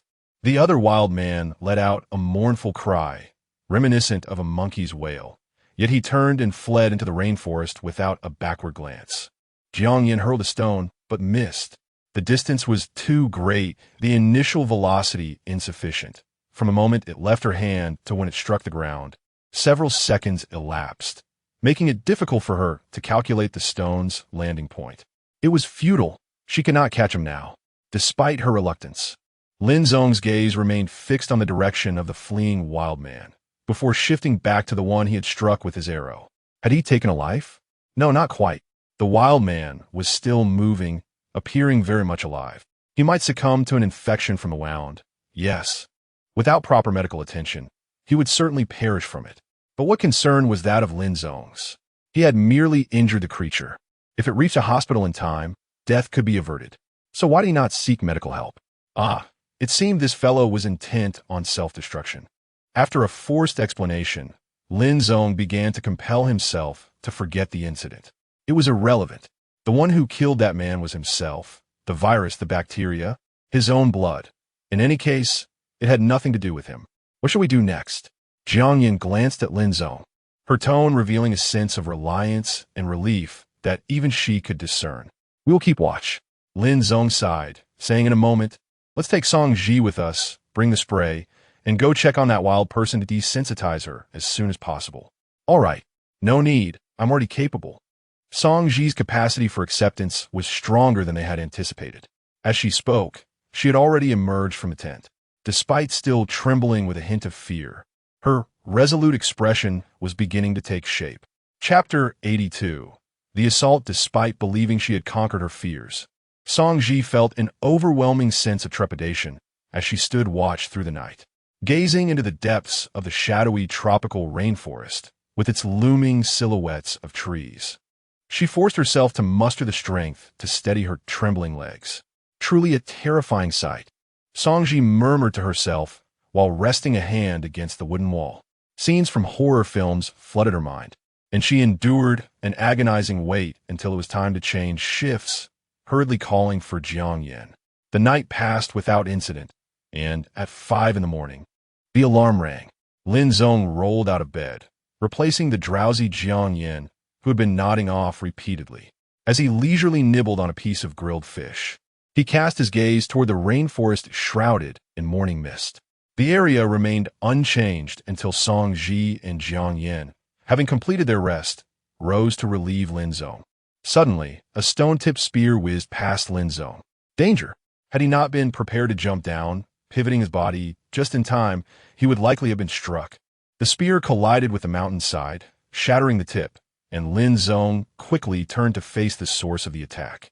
There, behind a tree thick enough for 2 people to embrace, he discerned the outline of an adversary concealed in grass skirts. Be cautious, there's more than one.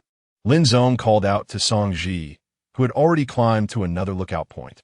Indeed, he had spotted one hiding behind the tree, and 2 others armed with spears were stealthily advancing from either side. 3 were now visible, and who knew how many more lurked unseen in the depths of the rainforest. It appeared that his previous efforts to saw through the large tree, creating an obstacle, had been nearly nullified, leaving him no choice but to confront these foes seriously. With this thought, Lin Zong drew back his bowstring. Under normal circumstances, a 30-pound bow would have a direct shooting range of about 10 meters and with an arcing trajectory, an effective range of up to 80 meters at most. Not to mention, as a novice, his shot flew wide, landing harmlessly on a tree. Let me try. Jiang Yin climbed up to the lookout where Song Ji stood, tossing 2 stones that missed their mark before reaching out for Lin Zong's bow. Anger simmered within her. She had been living peacefully, when suddenly, for reasons unfathomable and insidious, the heavens unleashed a horde of wretched beings to disrupt their tranquility. Fuming, Jiang Yin aimed at the nearest enemy, who wielded a spear and was attempting to sneak in from the brush. This marked her first time shooting at a person, but in her fury, she was beyond caring. Even if she were to take a life, she would hire a dozen lawyers to fight her case. And who would stand up for these savages anyway? Her actions would undoubtedly fall under the realm of self-defense. Swish! An arrow was released, striking the shoulder of Savage. She refrained from delivering a fatal blow, choosing instead to leave the incapacitated foe behind, which would serve to deplete her adversary's supplies. Of course, this was contingent upon whether these savages possessed any awareness of logistics. She drew her bow once more, yet fortune was no longer in her favor. The second arrow landed at the feet of the savage, who, startled, leaped and hurriedly sought refuge behind a nearby tree. Despite the insufficient width of the tree rendering one of his arms exposed, Jiang Yin attempted her aim twice, each time just missing her target. Reluctant to waste her arrows, she resorted to throwing stones instead. Song Ji also engaged in tossing stones for cover, though they were still in a phase of cautious probing. Although their stock of stones was plentiful, they were nonetheless strategic resources not to be squandered. The remaining savages retreated to relay the news, leaving behind one who wailed pitifully under the sun, his injured arm exposed. The clouds were dispersed by the southeast trade winds, ushering in a clear day, with the scorching sun threatening to scorch unprotected skin in less than half an hour. The savage's skin was likely more resilient, yet as time passed, the cries of the wounded savage grew weaker and increasingly mournful, prompting Jiang Yin to consider whether to waste an arrow to grant him mercy. Should she venture out to retrieve her arrows? A glance outside reassured her that the savages had indeed fled, perhaps to summon reinforcements. If she were to step out now, she could recover at least 4 arrows, 1 from the savage's shoulder and 3 embedded in the trees. How many arrows remained? Lin Zong glanced at Jiang Yin's quiver. There were still 24 intact arrows.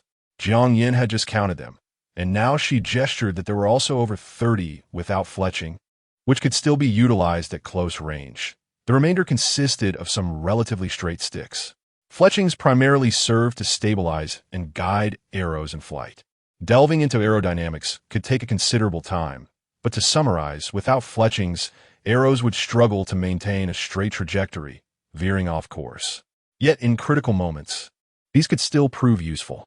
As Lin Zong relayed this, he descended from the tree, advising Jiang Yin and Song Ji to shout at the first sign of trouble.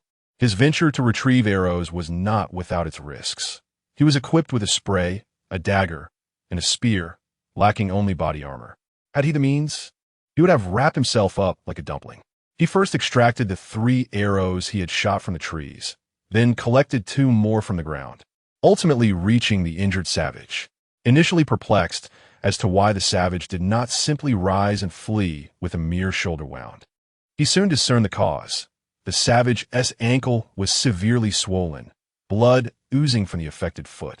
Though the wound was small, the visible signs of a sprained ankle had inflamed the surrounding muscles, compressing nearby blood vessels and causing rapid blood flow. Upon seeing Lin Zong, the savage bared his yellowed teeth, attempting to intimidate him like a wild beast. However, Lin Zong could not help but notice the creature's exceptionally developed canine teeth and its somewhat protruding jaw. This particular cranial structure allowed for the mouth to be open to its fullest extent, facilitating not only the savage tearing of prey, but also enabling the consumption of fibrous substances with greater efficiency than other structures, extending its utility significantly. Indeed, such traits are a remarkable evolutionary endowment. It was undeniably unattractive. Lin Zong cast a glance at the arrow embedded in the wild man's shoulder, from which fresh blood continued to ooze, and with little regard for the creature's plight, he firmly placed a foot upon its chest and unhesitatingly withdrew the arrow. Chapter 83.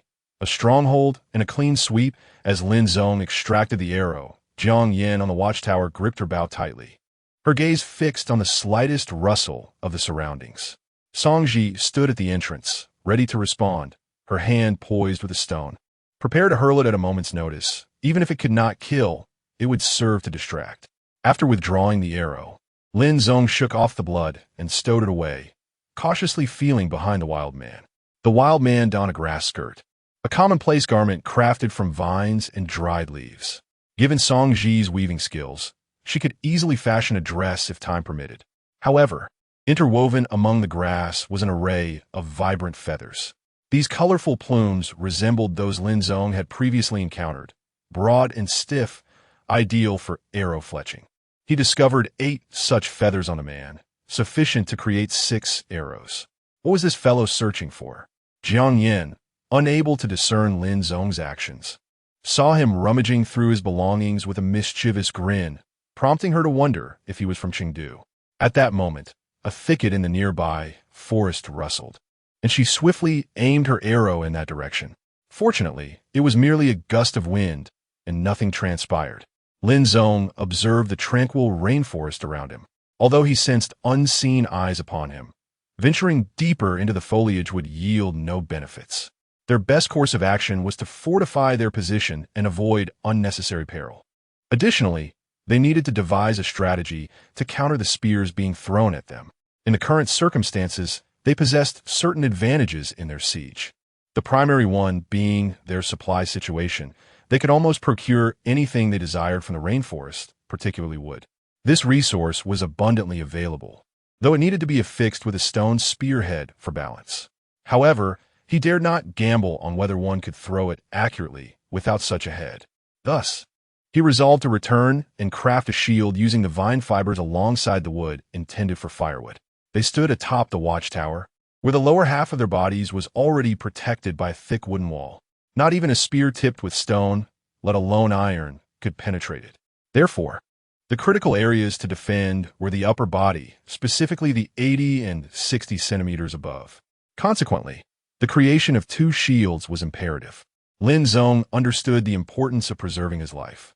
While maintaining vigilance, he returned to the shelter, propping the wooden wall with a sturdy stick. After retrieving several feathers from his pocket, he promptly instructed the 2 to remain cautious while he fashioned a few more arrows. It dawned on Jiang Yin that Lin Zong had gone to collect feathers. These dyed feathers were likely symbols of bravery or status, and she was quite eager to procure a couple for herself. Though arrows made of feathers would suffice, especially in such a critical moment. After Lin Zong skillfully sliced open the quill's calamus with a sharp razor blade, he meticulously adjusted the feather's shape. Subsequently, he wound several layers of fiber extracted from vine bark around it, spiraling from the calamus toward the upper portion of the feather.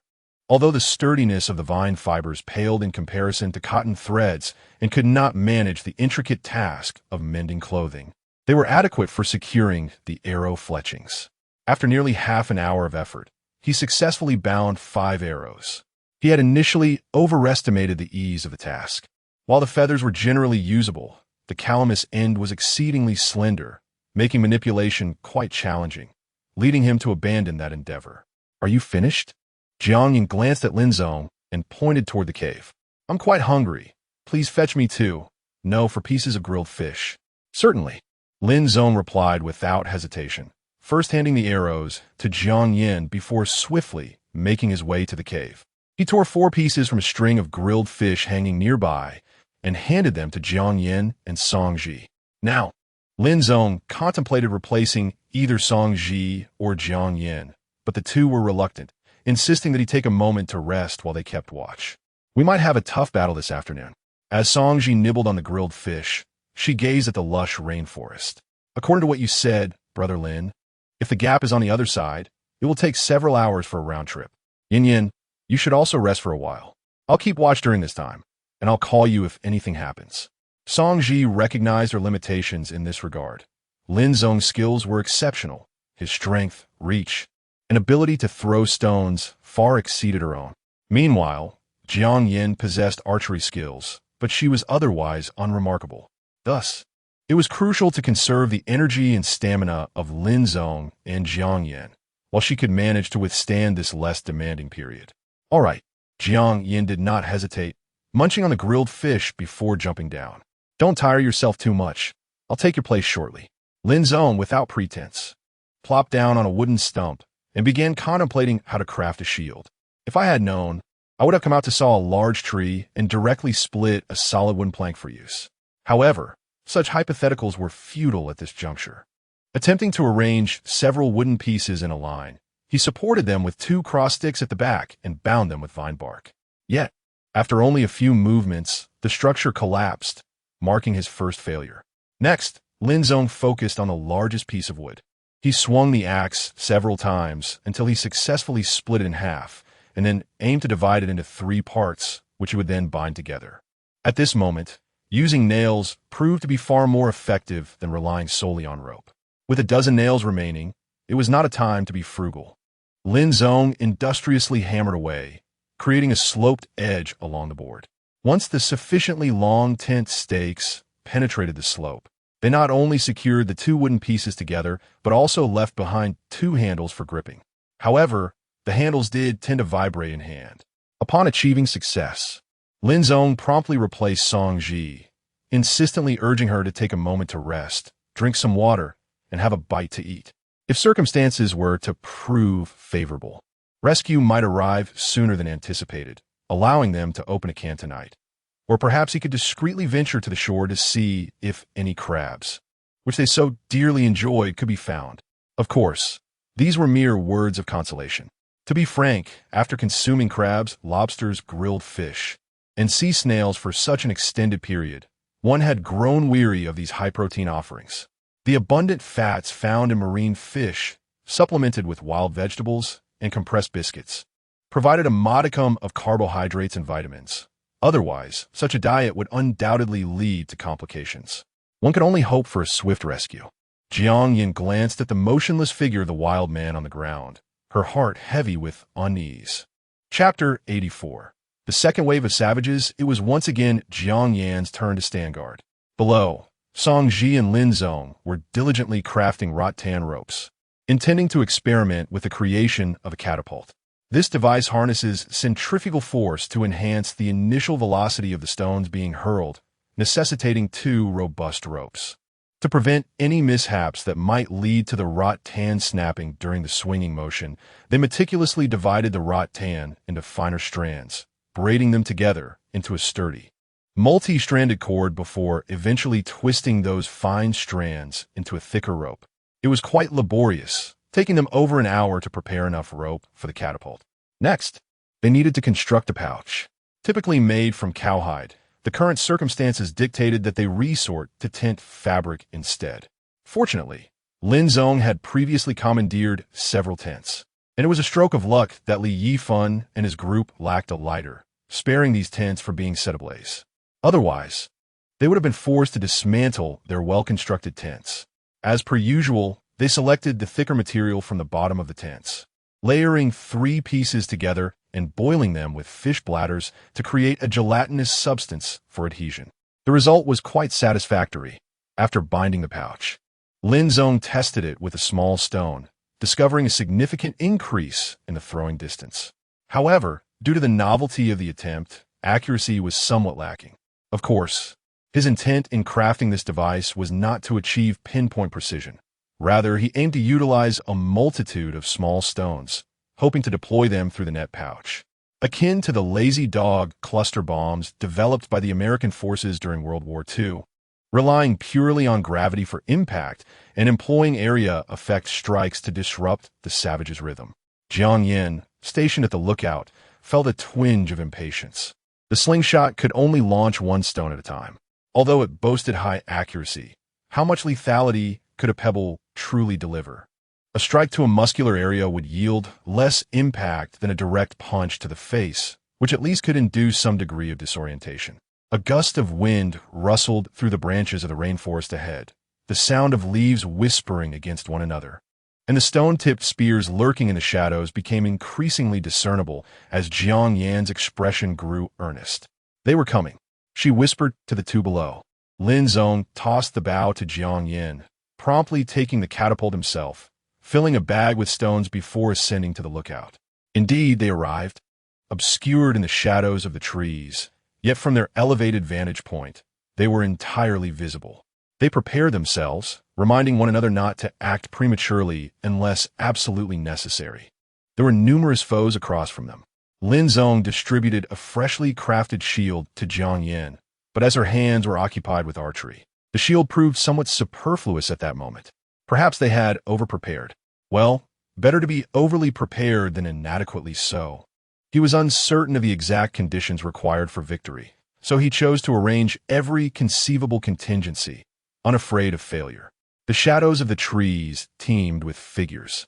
And Song Ji requested the catapult from Lin Zong, climbing up with a ladder.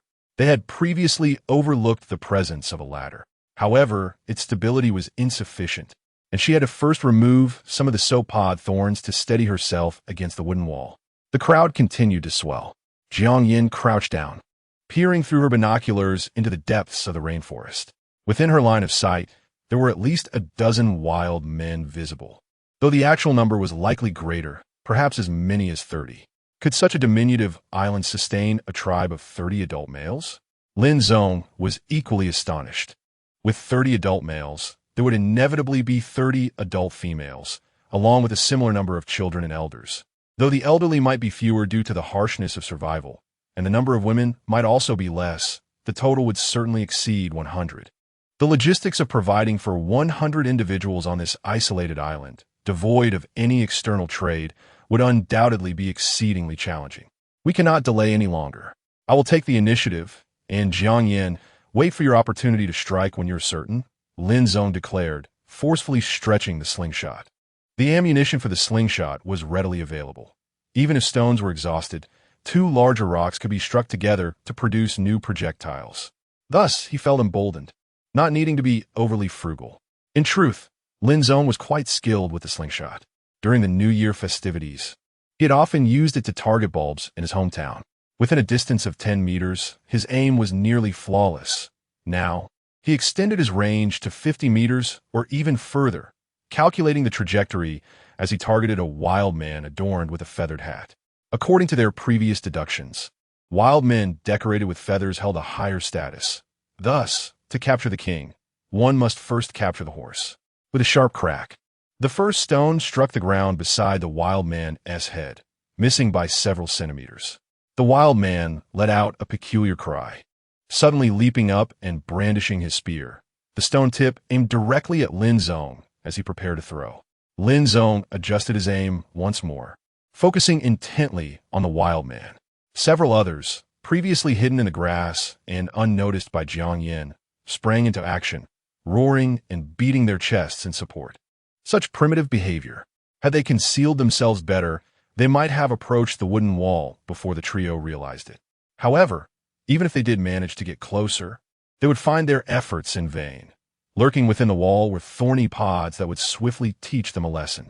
Just days prior, Lin Zong and his companions, feeling uneasy, had buried numerous defenses into the ground. With a swift motion, Lin Zong completed his aim, sending a stone hurtling toward the wild man's forehead, striking his eye just before the spear could be hurled. From such a distance, Lin Zong distinctly heard the sound of the eyeball bursting, accompanied by a chilling scream. Impressive, both Song Ji and Jiang Yin exclaimed, giving him a thumbs up. In a display of humility, Lin Zong clasped his hands together and smiled modestly. Here, the bow. Let me have a turn with the slingshot. Jiang Yin extended her hand eagerly. The two individuals hurled the objects in their hands towards each other, and soon after, Jiang Yin drew back the slingshot, aiming at the nearest savage. The anguished cries of her kin still echoed in her ears. She had already revealed her position. At this crucial moment, should she refrain from attacking and remain a mere target? Thus, the primitive tribesmen, who had existed for generations on this desolate island, commenced their charge. Song Ji released her slingshot, and a cascade of 7 or 8 small stones rained down. Though the impact was not severely damaging, each hit elicited grimaces and triggered a repelling effect. Meanwhile, Lin Zong's large stones struck without a sound, their force undeniable. Chapter 85. The Pure Love Faction. Even so, within a mere 30 seconds, the wild men broke through beneath the wooden wall. There was no alternative. After all, their numbers were woefully insufficient. Despite having left behind 7 or 8 of their kin, wailing and lamenting on the path of attack, they persisted in hurling their bodies against the wooden barrier, endeavoring to shake the stout logs, each measuring 20 to 30 centimeters in diameter, with their flesh and blood. They roared in fury, shouting in incomprehensible primitive tongues, perhaps beseeching some celestial deity or sun god to aid them in demolishing this malevolent enclosure. Their primitive and grotesque visages were etched with rage and bloodlust. Regrettably, the wooden wall was buried a meter deep and reinforced by a pile of stones behind it, rendering it nearly immovable. Although the wooden door was not as sturdy, the barricade behind it was not easily breached. Thus, Lin Zong began to smash down with stones while simultaneously retrieving a spear to thrust downwards. At this juncture, even the use of arrows seemed superfluous. Direct stabbing was swifter and conserved ammunition. The wild men, being human after all, swiftly wrested the spear from Lin Zong's grasp. But due to their insufficient height, they could not even reach the hem of his garment. In a fit of anger, one of the wild men retreated to create distance.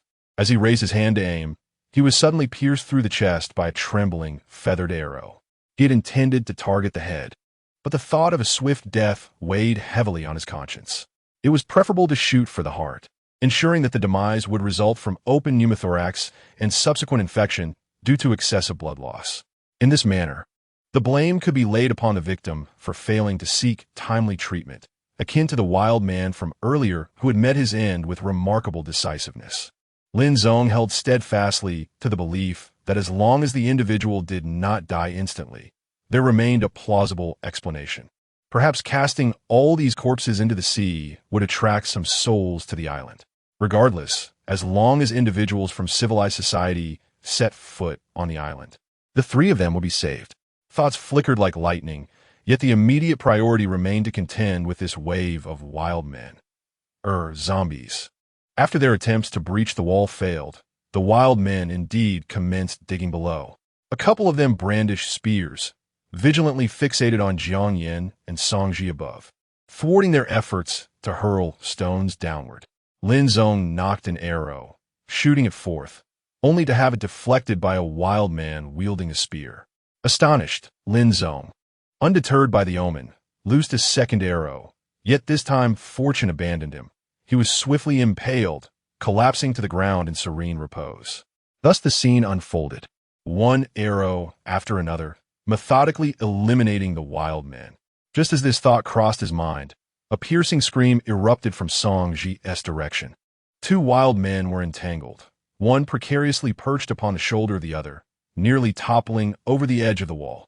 Regrettably, the aforementioned hand pressed forcefully against the wooden wall and was pierced directly by a thorn from a soap pod, causing blood to burst forth from the vessel, becoming ensnared between the phalanges, eliciting a piercing scream that reverberated through the air. Simultaneously, the wild men excavating below were taken by surprise, with three of them directly injured by the thorns. Only one, armed with a spear, managed to escape unscathed. However, he was promptly dispatched by Lin Zong's arrow. How skillful he had become! Before the remaining wild men could scatter in their flight, witnessing their brethren either dead or wounded, Lin Zong leaped down from the wooden wall and retrieved a spear from the ground.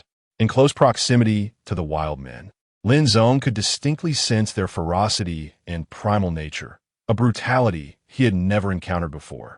He brandished his spear and lunged forward, aiming to pierce the wild man's chest, but his strike was deflected.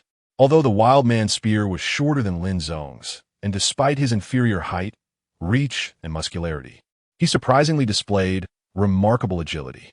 Even with an injured hand, he managed to grapple with Lin Zong for half a minute before being pierced through the thigh, only to be subsequently struck in the other leg.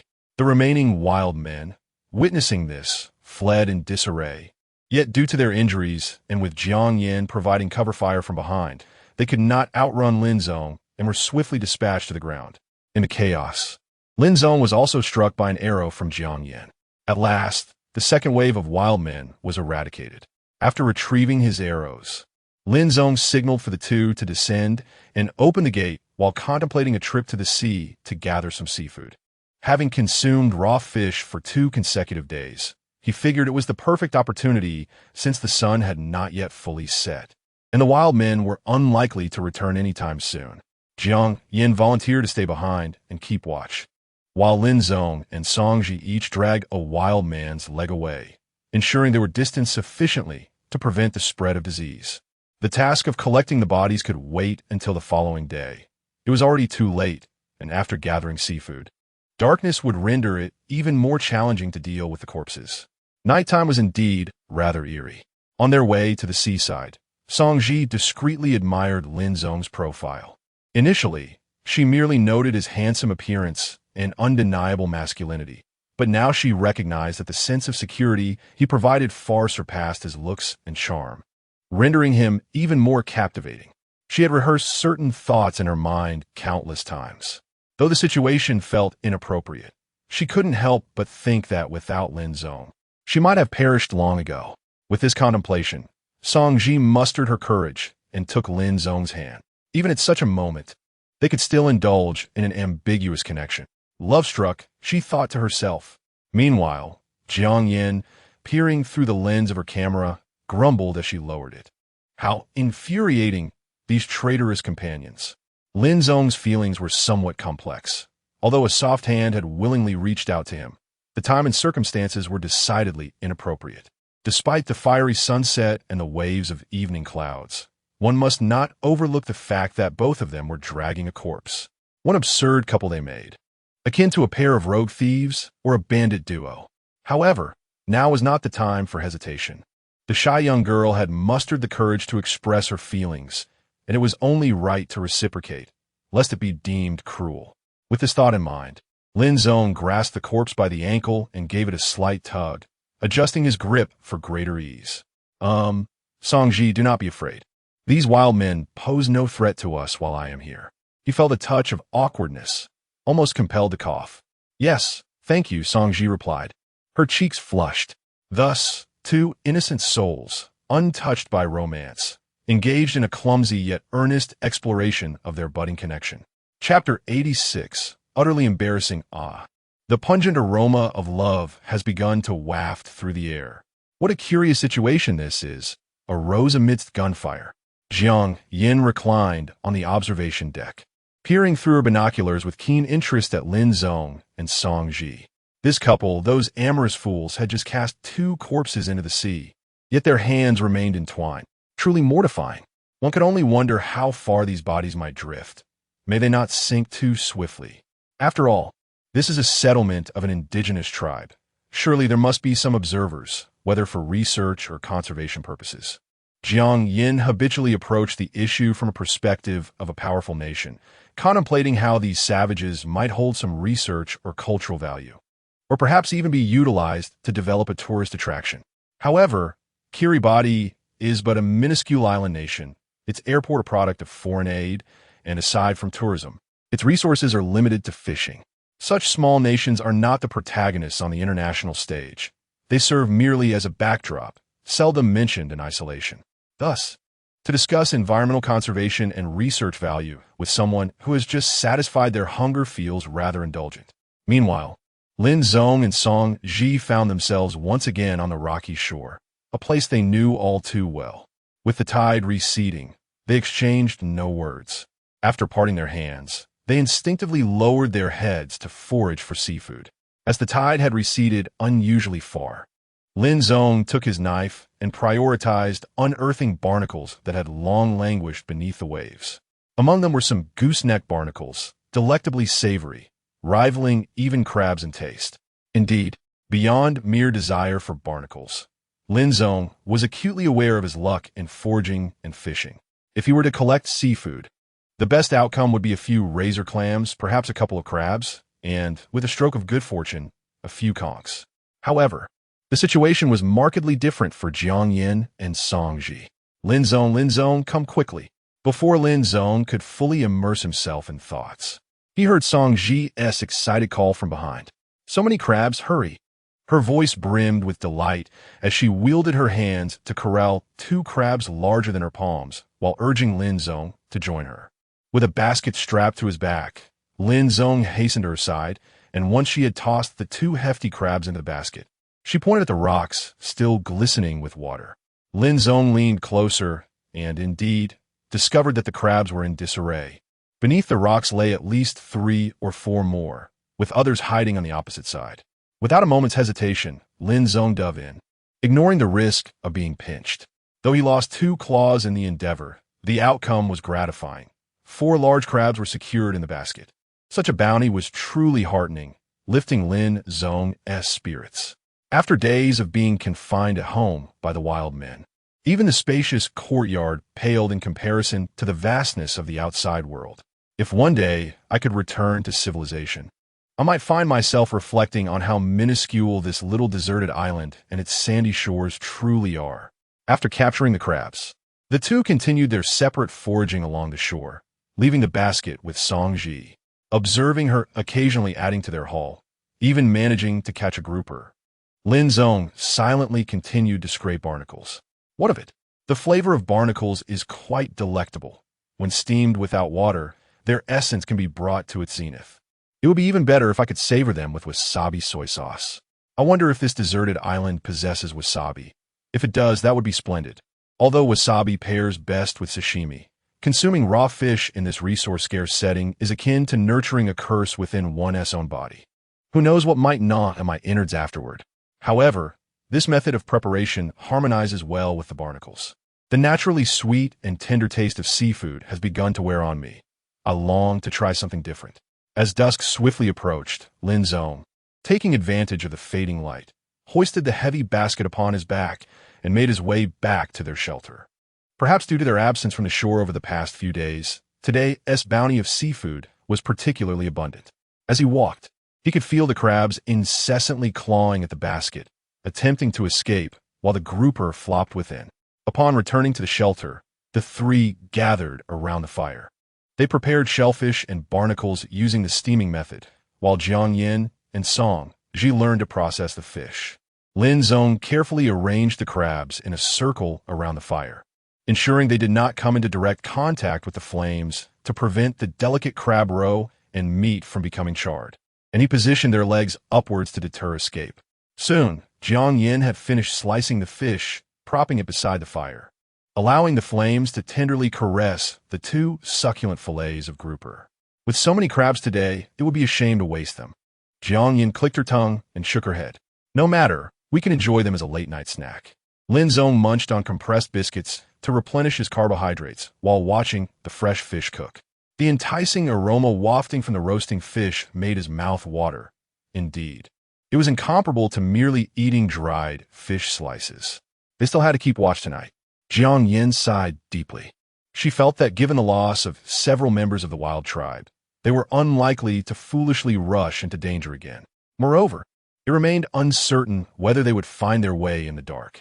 However, the tacit understanding forged from mutual reliance over the past month compelled Jiang Yin to instinctively heed Lin Zong's commands. This trust often surpassed even her faith in her own kin. It is worth noting that even among affluent families, there exists much intrigue and rivalry.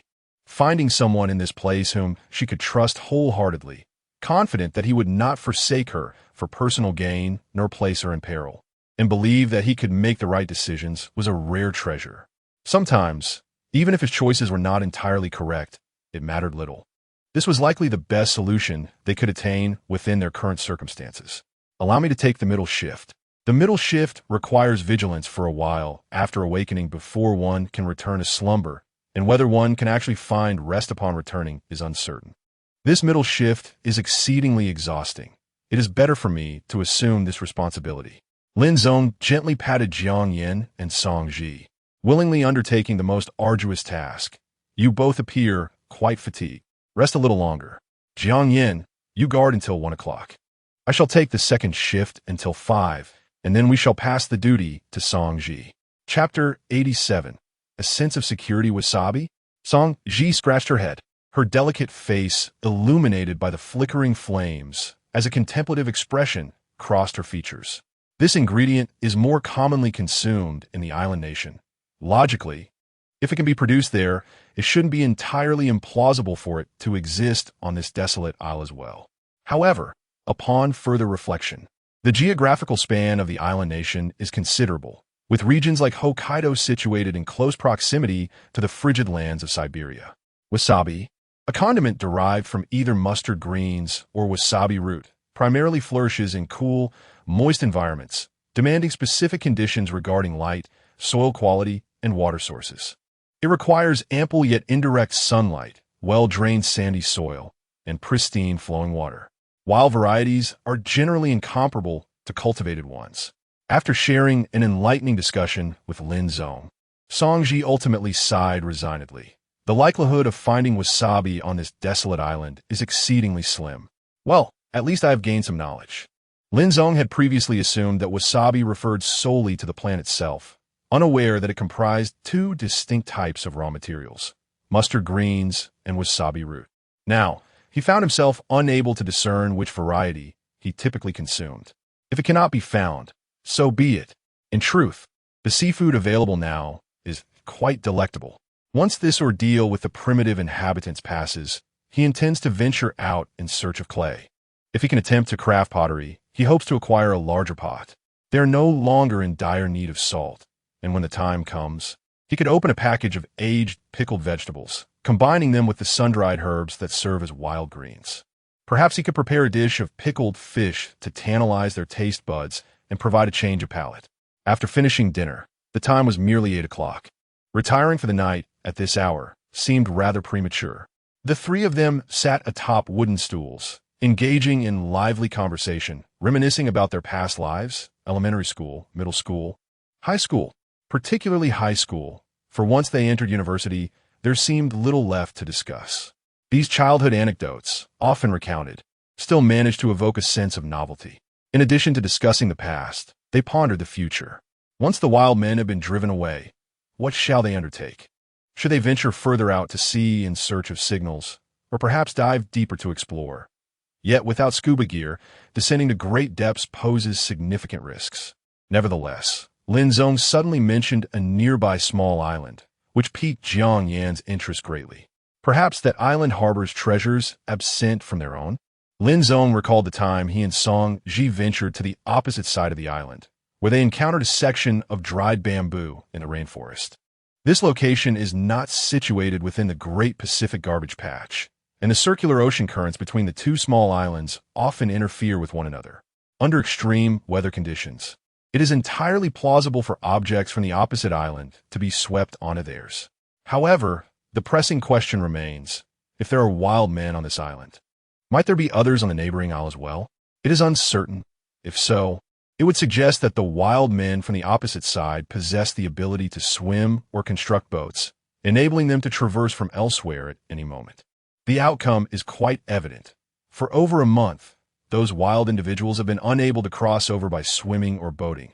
Thus, this conjecture should be deemed unfounded. Upon returning home, I shall ensure your graduate studies, Gigi, are well taken care of. Regardless of whether it involves pursuing graduate studies abroad or in Hong Kong and Macau, I have the connections to facilitate it. Speaking of such matters, Jiang Yin confidently patted her chest, exuding an air of bravado. It's all trivial. A mere donation suffices, and the quality of education is commendable. My English is not very proficient. Songji always hesitated, feeling somewhat embarrassed, and declined. There are many Chinese teachers over there, most of whom can speak Mandarin, especially in the medical field. Jiang Yin, on the side, offered her encouragement. Appearing genuinely hopeful that Songji would heed her advice and utilize her funds for further studies abroad. How about we begin communicating in English from now on? My English is quite decent. English is a rather simple language. If one is willing to learn, it truly is uncomplicated. So let us commence today. Lin Zong, you too should speak in English. What is your proficiency level? He had been observing the two beautiful ladies with an amused smile as they engaged in playful banter. But upon the topic shifting to himself, he shifted uncomfortably, raising a finger in a mysterious gesture. Observing Lin Zong's enigmatic demeanor, his face adorned with a serene smile, and his relaxed posture, one might wonder if it were indeed trivial. Not in the slightest. Lin Zong's response was quite blunt. If you two intend to converse in English, remember to translate for me. Truly, I had even planned to take you abroad to expand our business. Jiang Yin pouted in dissatisfaction. Then it is all the more necessary to communicate entirely in English. Rest assured, Lin Zong, I shall never shortchange you. Our bond is one of life and death. What is mine will inevitably be yours. Habitually, she painted grand visions for Lin Zong, only to suddenly sense a slight movement in the arm of Songji, whom she was holding. Though it was a mere subtle motion, Jiang Yin seemed to intuitively grasp her inner thoughts, thus tightening her grip on Songji's arm. Naturally, what is mine is also Gigi's. You two are the most trustworthy individuals in my life, even more so than my own parents. Due to this unique shared experience, a profound bond indeed formed among the three. However, at times, such deep affections can be easily shattered. Initially, Lin Zong had envisioned that Jiang Yin might casually bestow upon him a few million, allowing him to return to his rural hometown and construct an ultimate safe haven complete with a basement, water recycling, solar panels, independent battery storage, a fresh air system, and a personal arsenal with an escape vehicle.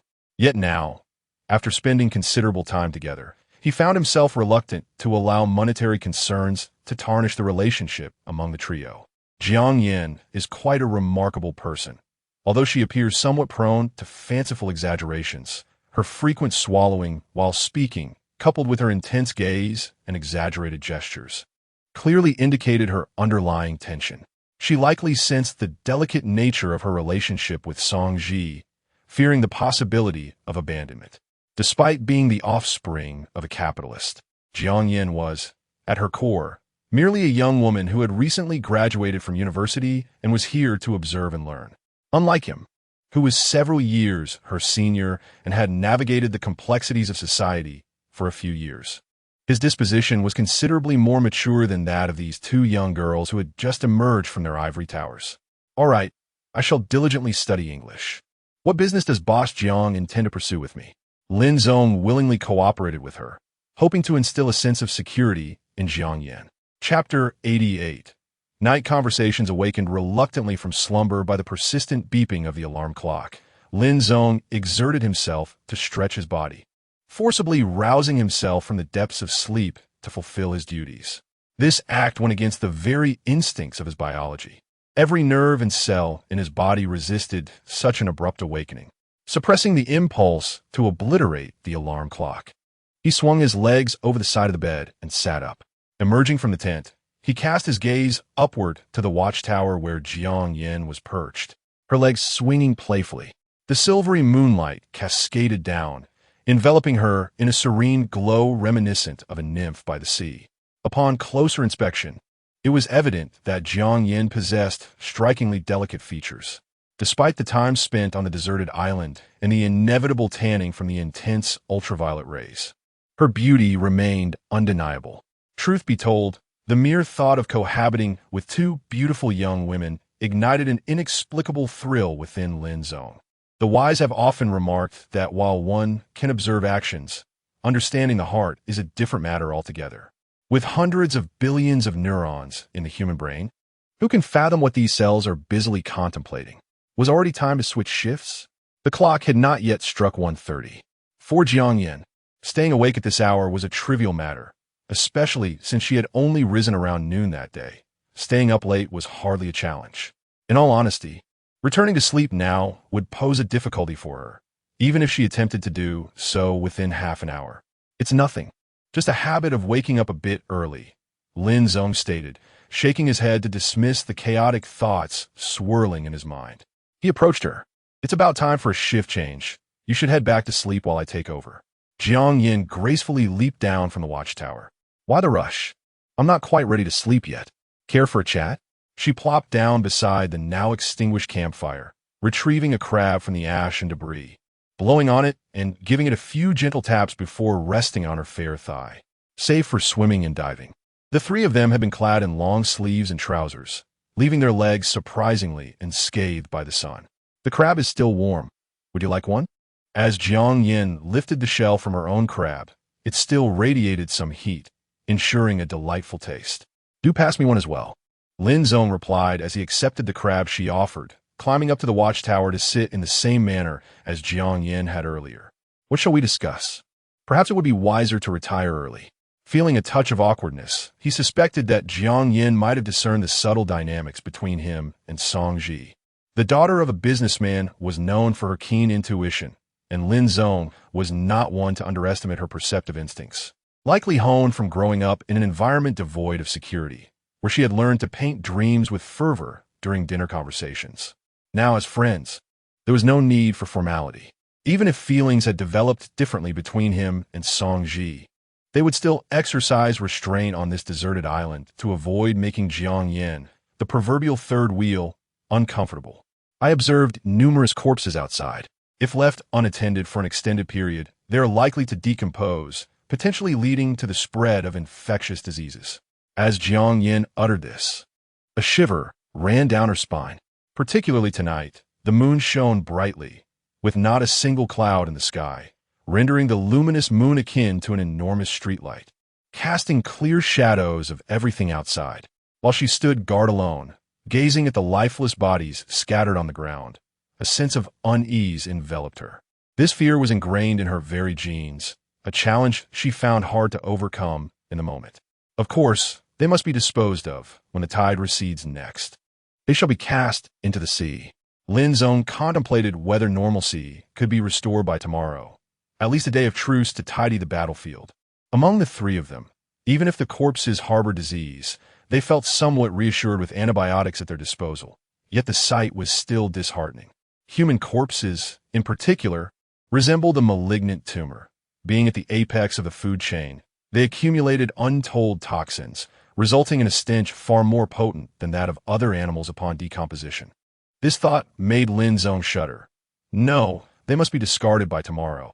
I believe those primitive individuals would not attack in the morning. Honestly, even if they came to ambush at midnight, I would understand, but the morning hours would likely be more tranquil. With your assurance, I feel at ease. Jiang Yin initially thought Lin Zong would dismiss these trivial concerns. Merely a few corpses, though unsightly, posed a risk if ambushed while opening the door. If Lin Zong continued to dwell on such matters, they might as well remain in the shelter indefinitely. Over a month had passed. If rescue was to arrive, it should have done so by now, and despair began to creep into Jiang Yin's heart. It seemed Lin Zong remained remarkably composed, clearly exhibiting resilience under pressure, making him a suitable candidate for leadership. Jest. Such a position as a legal representative is not even bestowed upon dogs. who would genuinely assign their significant individuals to such roles. Despite the Jiang family's extensive legacy, a legal representative is merely a trusted subordinate, significant yet not vital. Having reassured her, they should promptly return to rest, lest they find themselves unable to rise in the morning. Lin Zong, noticing Jiang Yin retrieving her phone once more, felt a sense of exasperation and urged her again. Rest assured, I will awaken on time tomorrow morning. Jiang Yin leisurely consumed the last morsel of crab meat from a leg, letting out a sigh. Do you think, after waiting for over a month, when will rescue finally arrive? How should I know? Lin Zong rolled his eyes, yet realized that staying awake a little longer wouldn't lead to sudden demise. And corpses wouldn't decompose within a day or two. He could manage to move them alone tomorrow, thus relinquishing the urge to continue urging her. We are all adults now, and adults possess the right to choose their preferred lifestyle. If rescue does not arrive soon, I fear it may truly cost lives. Jiang Yin sighed heavily, her eyes subtly directing their gaze towards Lin Zong. The toll of lives lost has already been substantial.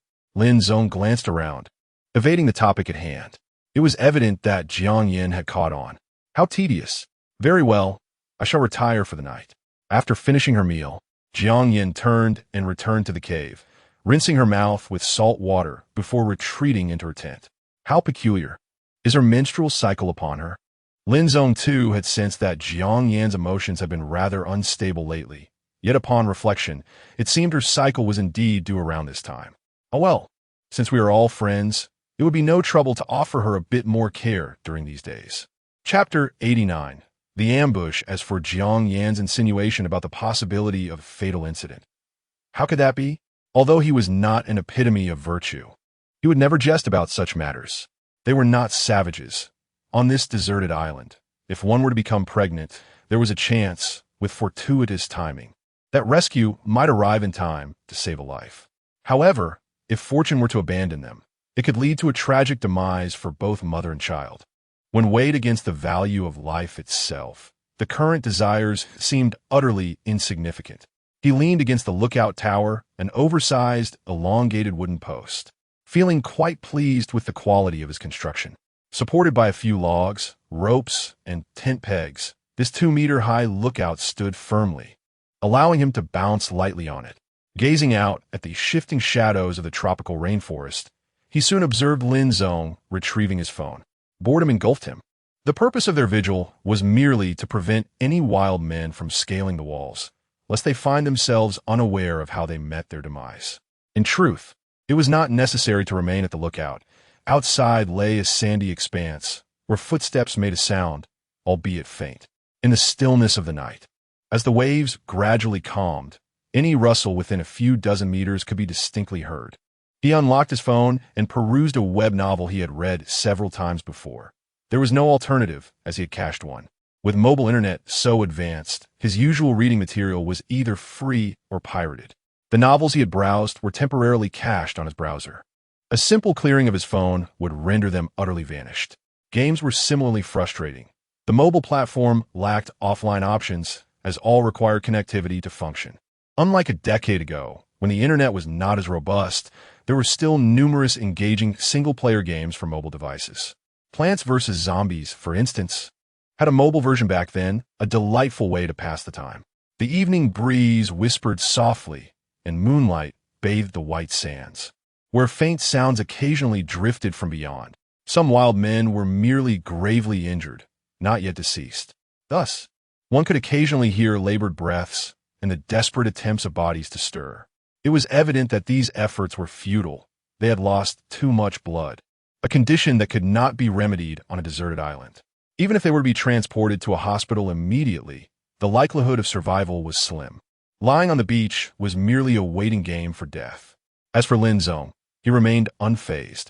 He firmly believed he was not the one who had taken a life. As long as he did not acknowledge it and allowed the memories to fade with time, he could convince himself that nothing had ever transpired. In the future, he would create new memories worthy of recollection, overshadowing that dismal experience. With these fresh memories, he could confidently assert that he had never taken a life. It sounded somewhat absurd, yet the malleability of human memory was profound. Even an average psychologist could facilitate such a transformation without the need for any renowned expert. Lin Zong had begun the process of self-deception, uncertain whether he could truly convince himself of a different reality. Though indulging in novels is delightful, my body has begun to protest. My mind grows increasingly clouded, clamoring for slumber while my body feels achingly weak. After a brief respite of reading, Lin Zong plopped down on a wooden stump of the watchtower, contemplating whether stealing a moment of laziness could be deemed forgivable. Just a quick nap, a few minutes perhaps, would be quite pleasurable, a tempting allure indeed. Yet, at this critical juncture, reason yanked him back. How could he possibly limit himself to just a few minutes of sleep? If he succumbed, he would undoubtedly slumber until dawn. The prospect of being discovered in such a disheveled state by Song Ji, who would come to relieve him, was merely a minor concern. What if a wild man were to launch a surprise attack during the night? He would be utterly oblivious to his own demise. Realizing this, Lin Zong abruptly opened his eyes, employing exaggerated movements to combat his drowsiness. The effect was palpable. He heard the rustling of leaves. A wild man, likely not gravely injured and perhaps merely dazed from a blow to the head, staggered to his feet. Standing was only the beginning. His faculties appeared equally impaired, as he failed to flee and instead contemplated a stealthy ambush under the cover of night. He seemed to envision himself as Chow Chow, tiptoeing to assault the encampment, intending to ensnare his entire group. Perhaps when Lin Zong had dozed off, his head had been lowered. Now, under the silvery moonlight illuminating the island, visibility was exceptional, and the wild man remained oblivious to Lin Zong's presence.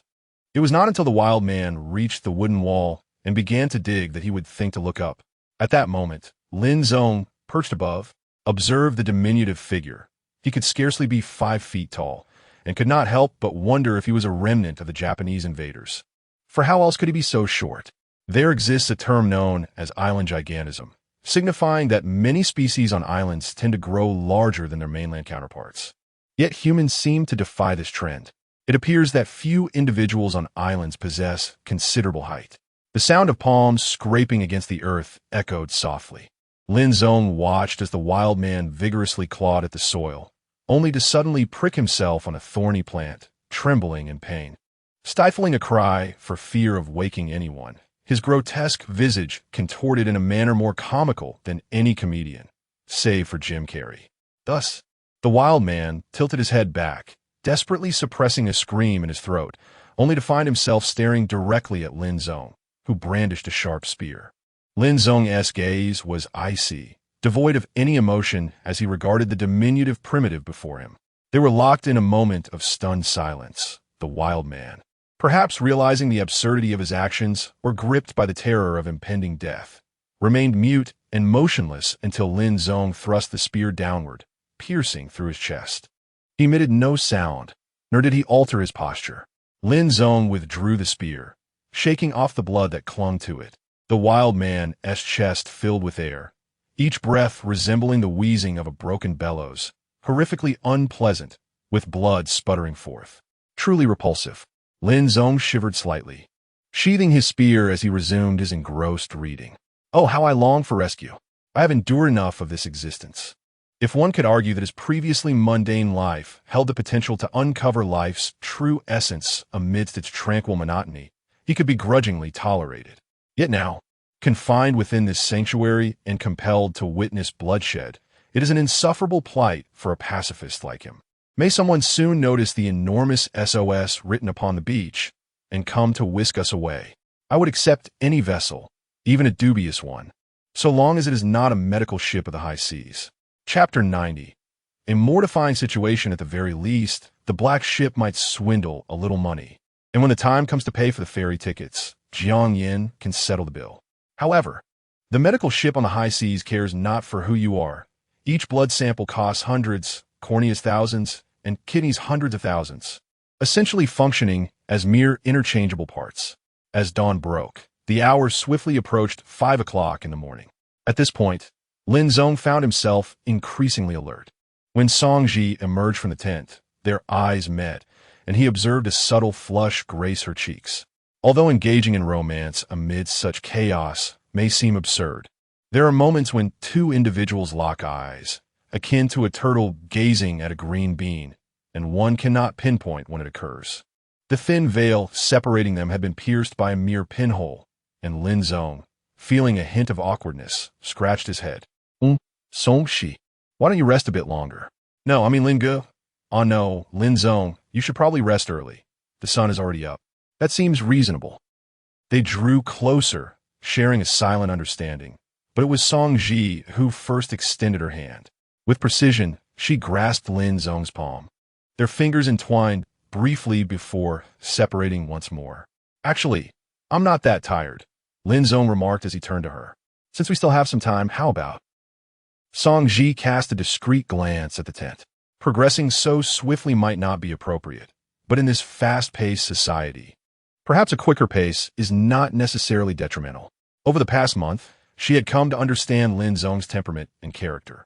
Even in dire situations, he maintained his gentlemanly demeanor, possessing the capacity and qualifications to wreak havoc, yet consistently displaying restraint and respect towards them. Such individuals are exceedingly rare. The fates of the men from the crew who had met their demise serve as ample evidence. Their plight is enough to illustrate that most people adhere to the law and project an image of propriety not out of inherent goodness, but simply because they lack the ability to commit malice. Thus, it is often only when personal power is magnified to an infinite degree that one can truly discern the essence of a person. Song Ji felt that Lin Zong was indeed the one suited for her. She stammered, her voice as delicate as a whisper, her beautiful and gentle face adorned with a rosy hue, blushing more vividly than the dawn itself. I think we can first open the door and let me out, and then I can dispose of these bodies. Lin Zong pointed toward the courtyard gate, articulating objectively, the likelihood of an attack in the morning is minimal, and the danger is also at its lowest. Moreover, the tide is currently receding, allowing us to float these corpses out to sea, where marine creatures can take care of them, preventing them from decaying and stinking at our doorstep. Lin Zong's suggestion was entirely reasonable. Had he not been alone in this endeavor, it would have been even more so. Don't worry, I will be fine on my own. Observing Song Ji's hesitance, Lin Zong raised both hands and struck a pose reminiscent of a strongman. The weight of the wild men is remarkably light. In terms of physique, they hardly resemble humans at all. The tallest among them barely exceeds 1.6 meters, while the shortest is a mere 1.5 meters. It is quite fitting to describe them as goblins. The goblins depicted in Japanese manga are generally